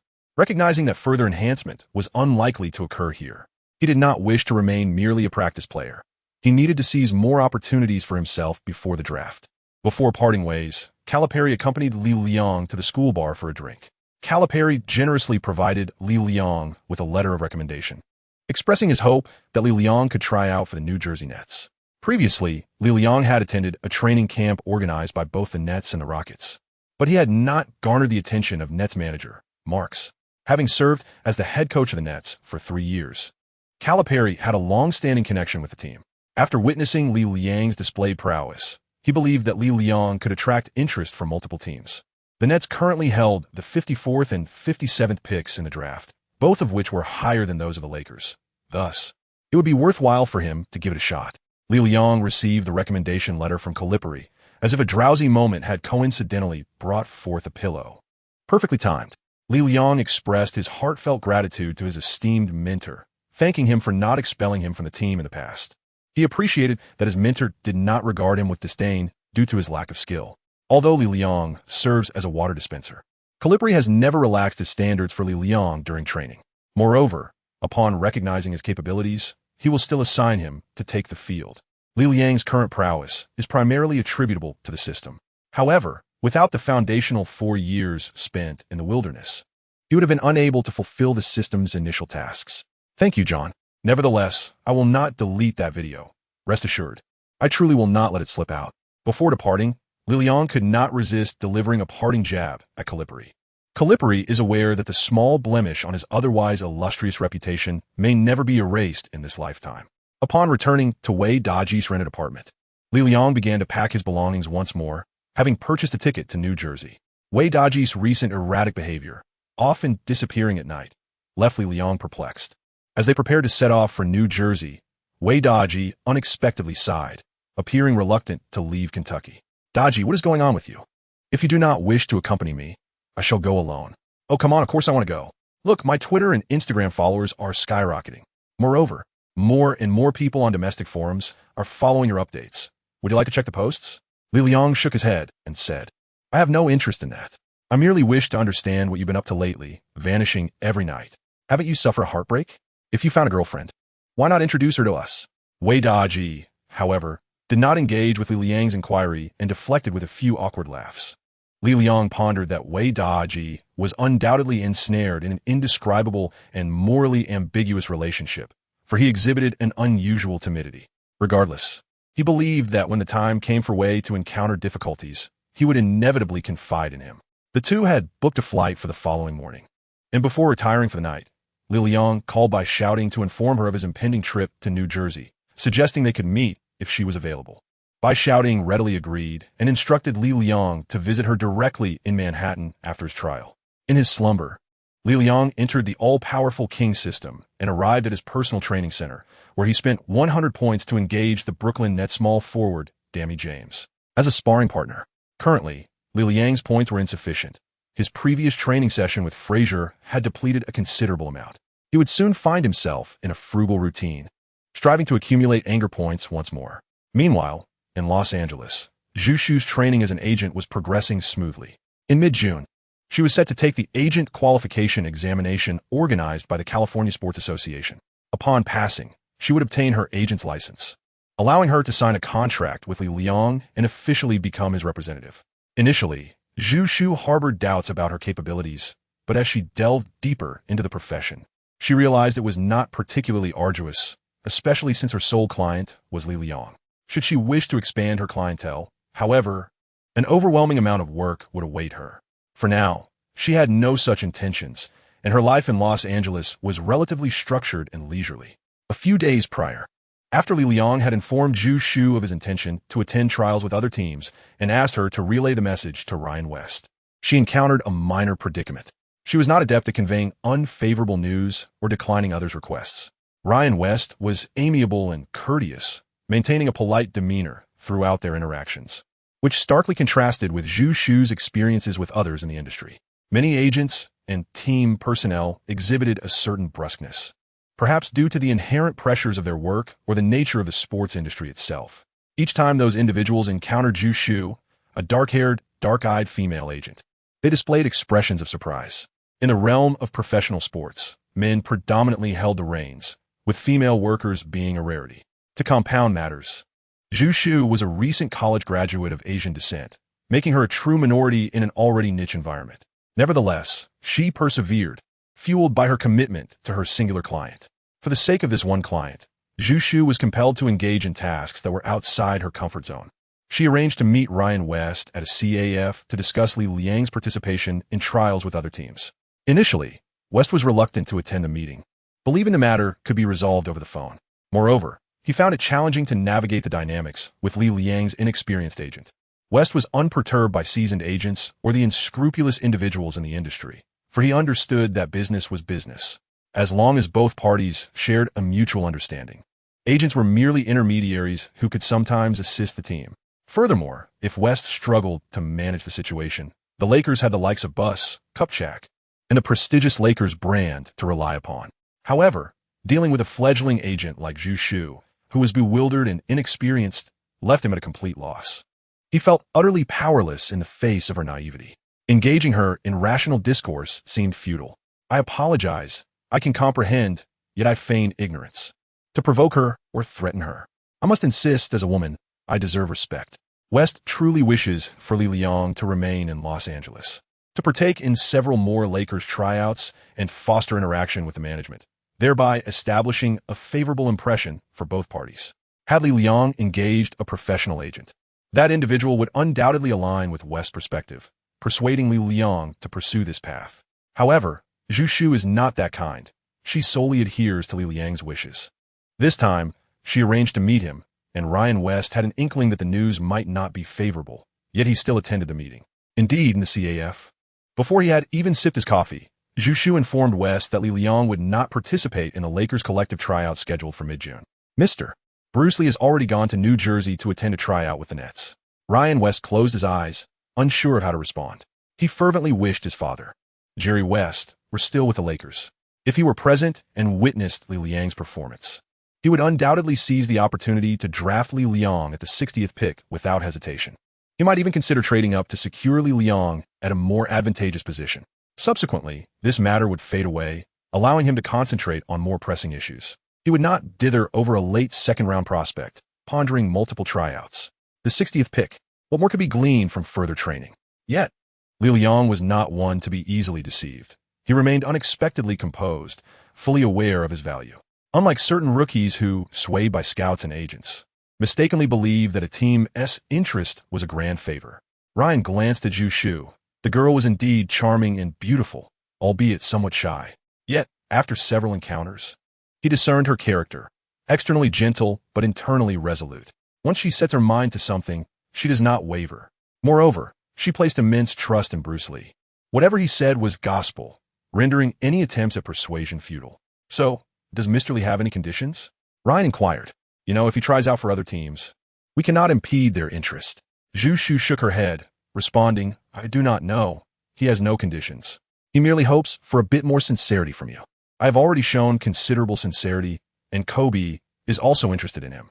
Then you should not proceed with any collective tryouts. At the very least, you should remain in Los Angeles to engage with our manager and the young owner, allowing them to get to know him. Zhu Shu shook her head again, asserting, that is unnecessary. His entry into the NBA relies on his abilities, not on anything else. As the saying goes, once one bites down on the Green Mountain, one does not relent. Zhu Shu and Li Liang have grasped the league's core principle. Prowess reigns supreme.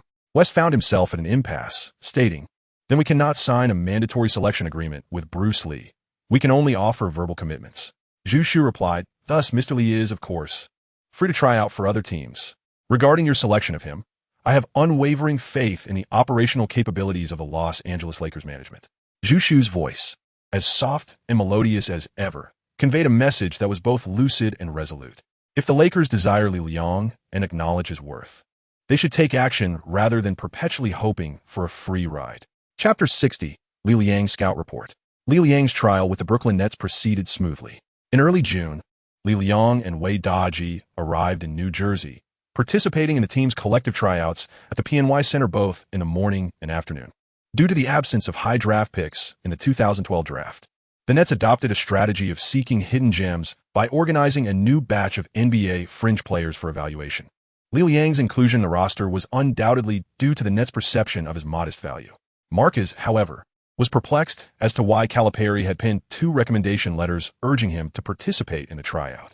It was only after the afternoon session concluded, and he had thoroughly observed Li Liang's performance, that Marquez comprehended the young man's undeniable prowess. Although his overall skill set revealed conspicuous weaknesses, if one were to liken him to a barrel, he would be akin to a footbath with merely 2 long staves. Yet, those 2 staves were extraordinarily beneficial. His three-point shooting and perimeter defense epitomized the quintessential skill set sought after in today's coveted role players. Marquez was astonished to discover that this unassuming Chinese lad, who had previously made little impact in the NCAA, possessed such capabilities. As they parted ways, Marcus wished to have a private conversation with Li Liang.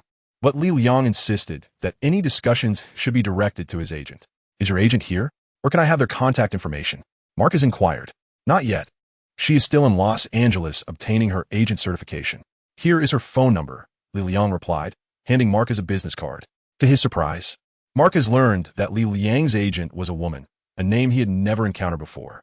It appeared she was still in the process of acquiring her credentials, indicating her status as a newcomer. Marcus found this revelation quite remarkable. Bruce Lee truly was an extraordinary individual. Soon, Li Liang and Wei Daji hailed a taxi, en route to Manhattan to meet by shouting. During the ride, Wei Daji busily edited photos taken during the tryout while scrolling through Twitter and Instagram. Following the recent highlight of Li Liang's one-on-one match against Kobe, Wei Daji's social media account had garnered a surge in followers. Additionally, he had acquired a VIP title on a domestic basketball forum, though its actual significance remained unclear. Presently, he was the exclusive purveyor of news regarding Li Liang and had begun receiving inquiries from various media outlets, both domestic and international, eager for information about him. With Li Liang's consent, Wei Daji shared some images and brief descriptions of Li Liang's training and trials, gradually crafting a media presence for the young athlete. Furthermore, the documentary project Wei Daji had planned was still in the filming stages, capturing snippets each day, though it remained uncertain when it would be completed. "Hey, Li Liang, look! Your scouting report has been posted by the Nets' official Twitter." Li Liang cast a glance, and indeed, after the conclusion of the trial training, the Brooklyn Nets scouts promptly issued a player's scouting report. Due to the fact that Li Liang had only participated in the morning session of the Nets Rockets training camp previously, no scouting report had been generated at that time. This time, in conjunction with the data from the last physical assessment, the Nets provided a comprehensive scouting report. Li Liang briefly glanced over the comprehensive evaluation. His height, wingspan, and physique were all adequate, though there might be some concerns regarding his speed. However, his lateral quickness during defense was notably impressive, showcasing stable and exceptional defensive skills. His primary scoring method was through three-point shots. Although at 22 years of age, he had little potential left to be tapped, he would serve as a solid immediate asset, merely a supplementary player at the end of the bench. What a ridiculous assessment. Upon reaching the final sentence, Li Liang tossed his phone back to Wei Daji in frustration. How could they reduce him to merely a bench warmer? Do they not know that he has already played numerous games in the NBA? He has faced off against Durant, LeBron, and Odum, albeit as a rookie. He successfully defended against them throughout the game, curbing their performance, albeit with a few tricks up his sleeve. But who isn't a rookie? Which rookie can claim to have performed like he has? As he perused the scout report, Li Liang felt a surge of indignation, though there was no one to voice his discontent to. Observing his demeanor, Wei Daji remarked, "This scout report is already quite favorable. It indicates you possess the capability to enter the NBA. I'll send this out shortly, and those reporters in Los Angeles will circulate it. Perhaps the Lakers management will take notice. You should let them feel a bit of urgency." Wei Daji's words calmed Li Liang's inner turmoil somewhat. Based on the results from the Nets tryout, they still exhibited interest in him. However, the forward position for the Nets was not lacking in personnel, and a pure 3 and D player like Li Liang was not an urgent necessity for them. Most importantly, Max did not hold him in the same regard as Ryan West did. Li Liang held a measure of respect for West. He was quick to recognize his advantages and boldly proposed a tryout. Li Liang admired and appreciated this quality in him. If he were to play for the Lakers, he would certainly not forget this act of recognition. Unfortunately, a perceptive individual like Ryan West lacked sufficient influence within the Lakers organization. Regardless, Li Liang had no intention of endlessly trialing in Los Angeles for his 60th pick. Before the draft, he planned to attend tryouts with several other teams. With the official scout report from the Nets in hand, it wouldn't be long before other teams reached out to him. The two of them traveled from New Jersey to Manhattan, only to find the streets of Manhattan choked with traffic at the end of the workday. Li Liang gazed out of the car window at the serpentine line of vehicles and the towering, densely clustered skyscrapers of Manhattan's central business district, feeling an overwhelming sense of oppression. This place was a far cry from the tranquil and relaxed atmosphere of the University of Kentucky campus. Li Liang pondered whether by shouting would be able to adapt to this place, to grow accustomed to it. Alas, what was he thinking? This individual was inherently meant to thrive in such an environment. Just look at her pretentious, elitist demeanor.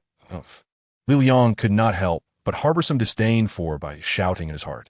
She struck him as the quintessential Wall Street power woman. Yet, he pondered whether she was truly as formidable as she appeared, or merely a fade hiding fragility. The car crawled along the road for nearly an hour before finally arriving at the agreed-upon rendezvous point, the Seagram Building in Midtown Manhattan. Here lies the renowned and opulent dining establishment, the Four Seasons. Li Liang was somewhat perplexed as to why Bai Shouting would invite them to dine in such a place. He would have preferred a simple hamburger. Yet, he understood that Bai Shouting was not the type of person who relished in ostentation. Before him, she had no need to flaunt anything, suggesting there might be another motive behind her invitation. Upon entering the Seagram Building, they found the Four Seasons restaurant on the ground floor, its magnificent yet exquisitely arranged lobby rendering it more akin to a grand venue than a mere dining establishment. A waiter approached them, saying, "I apologize, gentlemen, but athletic attire is not permitted here." Li Liang and Weida were both clad in athletic attire, oblivious to the fact that dining out would warrant the donning of formal suits. Li Liang had no choice but to call Bai Shouting, informing her that he and Wei Daji were barred from entering. After a short while, Bai Shouting emerged from within. Today, she was resplendent in a beautiful lake green lace-trimmed gown, with slender shoulder straps resting delicately on her slender shoulders, revealing her graceful collarbones. On her feet were a pair of Robin's egg blue high heels, which exquisitely complemented Bai Shouting's elegant demeanor. Li Liang glanced over and remarked, "Oh, you look splendidly attired. It seems we are not worthy to dine alongside you." Bai Shouting's eyes reflected a hint of regret as she pulled Li Liang closer, saying, "I did not intend for this to happen. Today is an exceptional circumstance. I will explain it to you shortly." Subsequently, Bai Shouting conveyed her reasoning to the waiter, who then acquiesced to allow Li Liang and Wei Daji to enter. As they ascended the stairs, Bai Shouting confided in Li Liang, "In truth, I had come here today for a blind date." Li Liang widened his eyes in astonishment as he gazed at Bai Shouting, exclaiming, "What? You're going on a blind date?" Chapter 61, a precedent not to be repeated. Li Liang was taken aback upon hearing that Bai Shouting was going on a blind date, finding it hard to believe his own ears. How could someone of her stature, akin to a goddess with suitors aplenty vying for her attention, require a blind date? Observing the incredulous expression on Li Liang's face, Bai Shouting elaborated, "It's not precisely a traditional blind date. My aunt knows some affluent individuals in New York, and it's merely a social circle where introductions are made. They happen to be hosting a small gathering today, and I was invited. During the event, I will be introduced to a young man working at a brokerage on Wall Street, who is also of Chinese heritage." Li Liang understood that it was essentially a marriage alliance within a small circle, something he was quite familiar with. His mother had always wished to match him with the daughter of a principal from a school in the country. It was said to be an institution specializing in excavator operation and automotive repair. A significant portion of Li Liang's business is intertwined with this school. Should Li Liang become the son-in-law of their family, the business would undoubtedly become more stable. Naturally, he is reluctant to engage in such a political marriage. The notion of intertwining marriage with business may be a choice that some people are pleased to see, but it is not for him. He desires to live according to his own ideals. If you do not wish to come, why not decline? Why insist on bringing my friend Wei Daji along? I acknowledge only you as a friend. I have no interest in getting to know your boyfriend." Li Liang's words bore a unique charm. Bai Shouting shot a glare at him and retorted, "Who told you he's my boyfriend? He may be a good person, but I have no interest in him. Besides, I don't get along with those people, and your presence helps alleviate my awkwardness." Wei Daji, standing nearby, interjected, "Oh, we merely came to enjoy some food and drinks, and to support Shouting. Isn't that wonderful?" With that, the three ascended to the second floor, where a small gathering was in progress, filled with many individuals of Chinese descent. The Chinese community in New York is quite substantial, and Li Liang felt a warm familiarity upon encountering his compatriots. However, the peculiar glances directed at him and Wei Daji by others were undeniable, as everyone else was clad in formal suits and elegant attire. In stark contrast, Wei Daji and Li Liang donned casual sportswear, making them stand out rather awkwardly. A round-faced man wearing glasses approached them, saying, "Ah, you two must be Shouting's university friends, correct? Greetings, I am Su Liang." Upon hearing the name, Li Liang noted that it also contained the character Liang, and, curiously, it shared the same name as the renowned white-browed hero. However, this individual bore no resemblance to a chivalrous hero. Instead, he presented as a slick figure, exuding an air of Wall Street elitism. Li Liang shook hands with him and noticed the strength of his grip, calloused from hard work. "Do you engage in fitness?" he inquired. Su Liang chuckled. "Indeed, working at a brokerage demands physical endurance. One must be resilient amidst the fluctuations of the stock market. His words carried a hint of an American accent.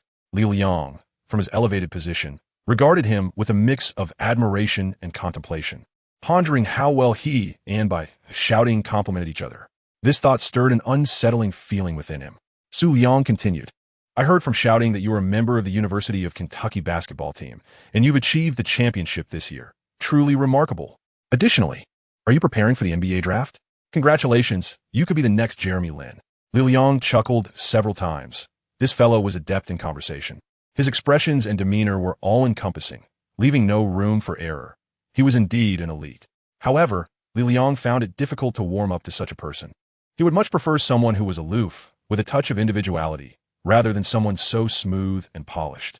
After exchanging a few words with Su Liang, Li Liang took a glass of sherry and wandered off to find some snacks. The others were clustered in small groups, engaged in conversation, treating Li Liang and Wei Daji as if they were invisible. Of course, in Wei Daji's eyes, there was only food and drink. Bai Shouting was huddled with several young individuals, engrossed in discussion. She wore a standard smile, her gaze sincerely fixed on each person, as if she were genuinely attentive to their words. This was quite unlike Bai Shouting. She was not usually this way. Li Liang approached the group of young people, holding a glass of wine, and inquired, Hello, what are you discussing? As he drew nearer, everyone turned to him with expressions of curiosity. This towering figure, standing at 205 centimeters, resembled a barbarian intruding upon civilized society, clad in athletic attire. Bai Shouting brushed her hair aside and replied, We are engaging in a conversation about fashion. Upon hearing the word fashion, Li Liang felt somewhat perplexed. However, he believed he could grasp its essence. The cloak of the rogue Fraser. Li Liang employed this peculiar object, and he suddenly felt as though an array of bizarre vocabulary had invaded his mind. Fashion. Are you discussing the mundane topics of the garments adorning your bodies, the cosmetics gracing your faces, or the hats perched atop your heads? Or perhaps, are you fixated on Milan and Paris, or New York, engaging in discourse about the vanguard of the fashion world, the most artistically vibrant trends? To speculate on the new directions that the industry may take this summer or the upcoming autumn and winter seasons. Alternatively, might you be delving into the essence of fashion itself, exploring whether it is merely a manifestation of humanity's pure pursuit of beauty and novelty, or rather an expression of materialism driven by the instinct to attract mates, or perhaps a reflection of human stratification and hierarchy?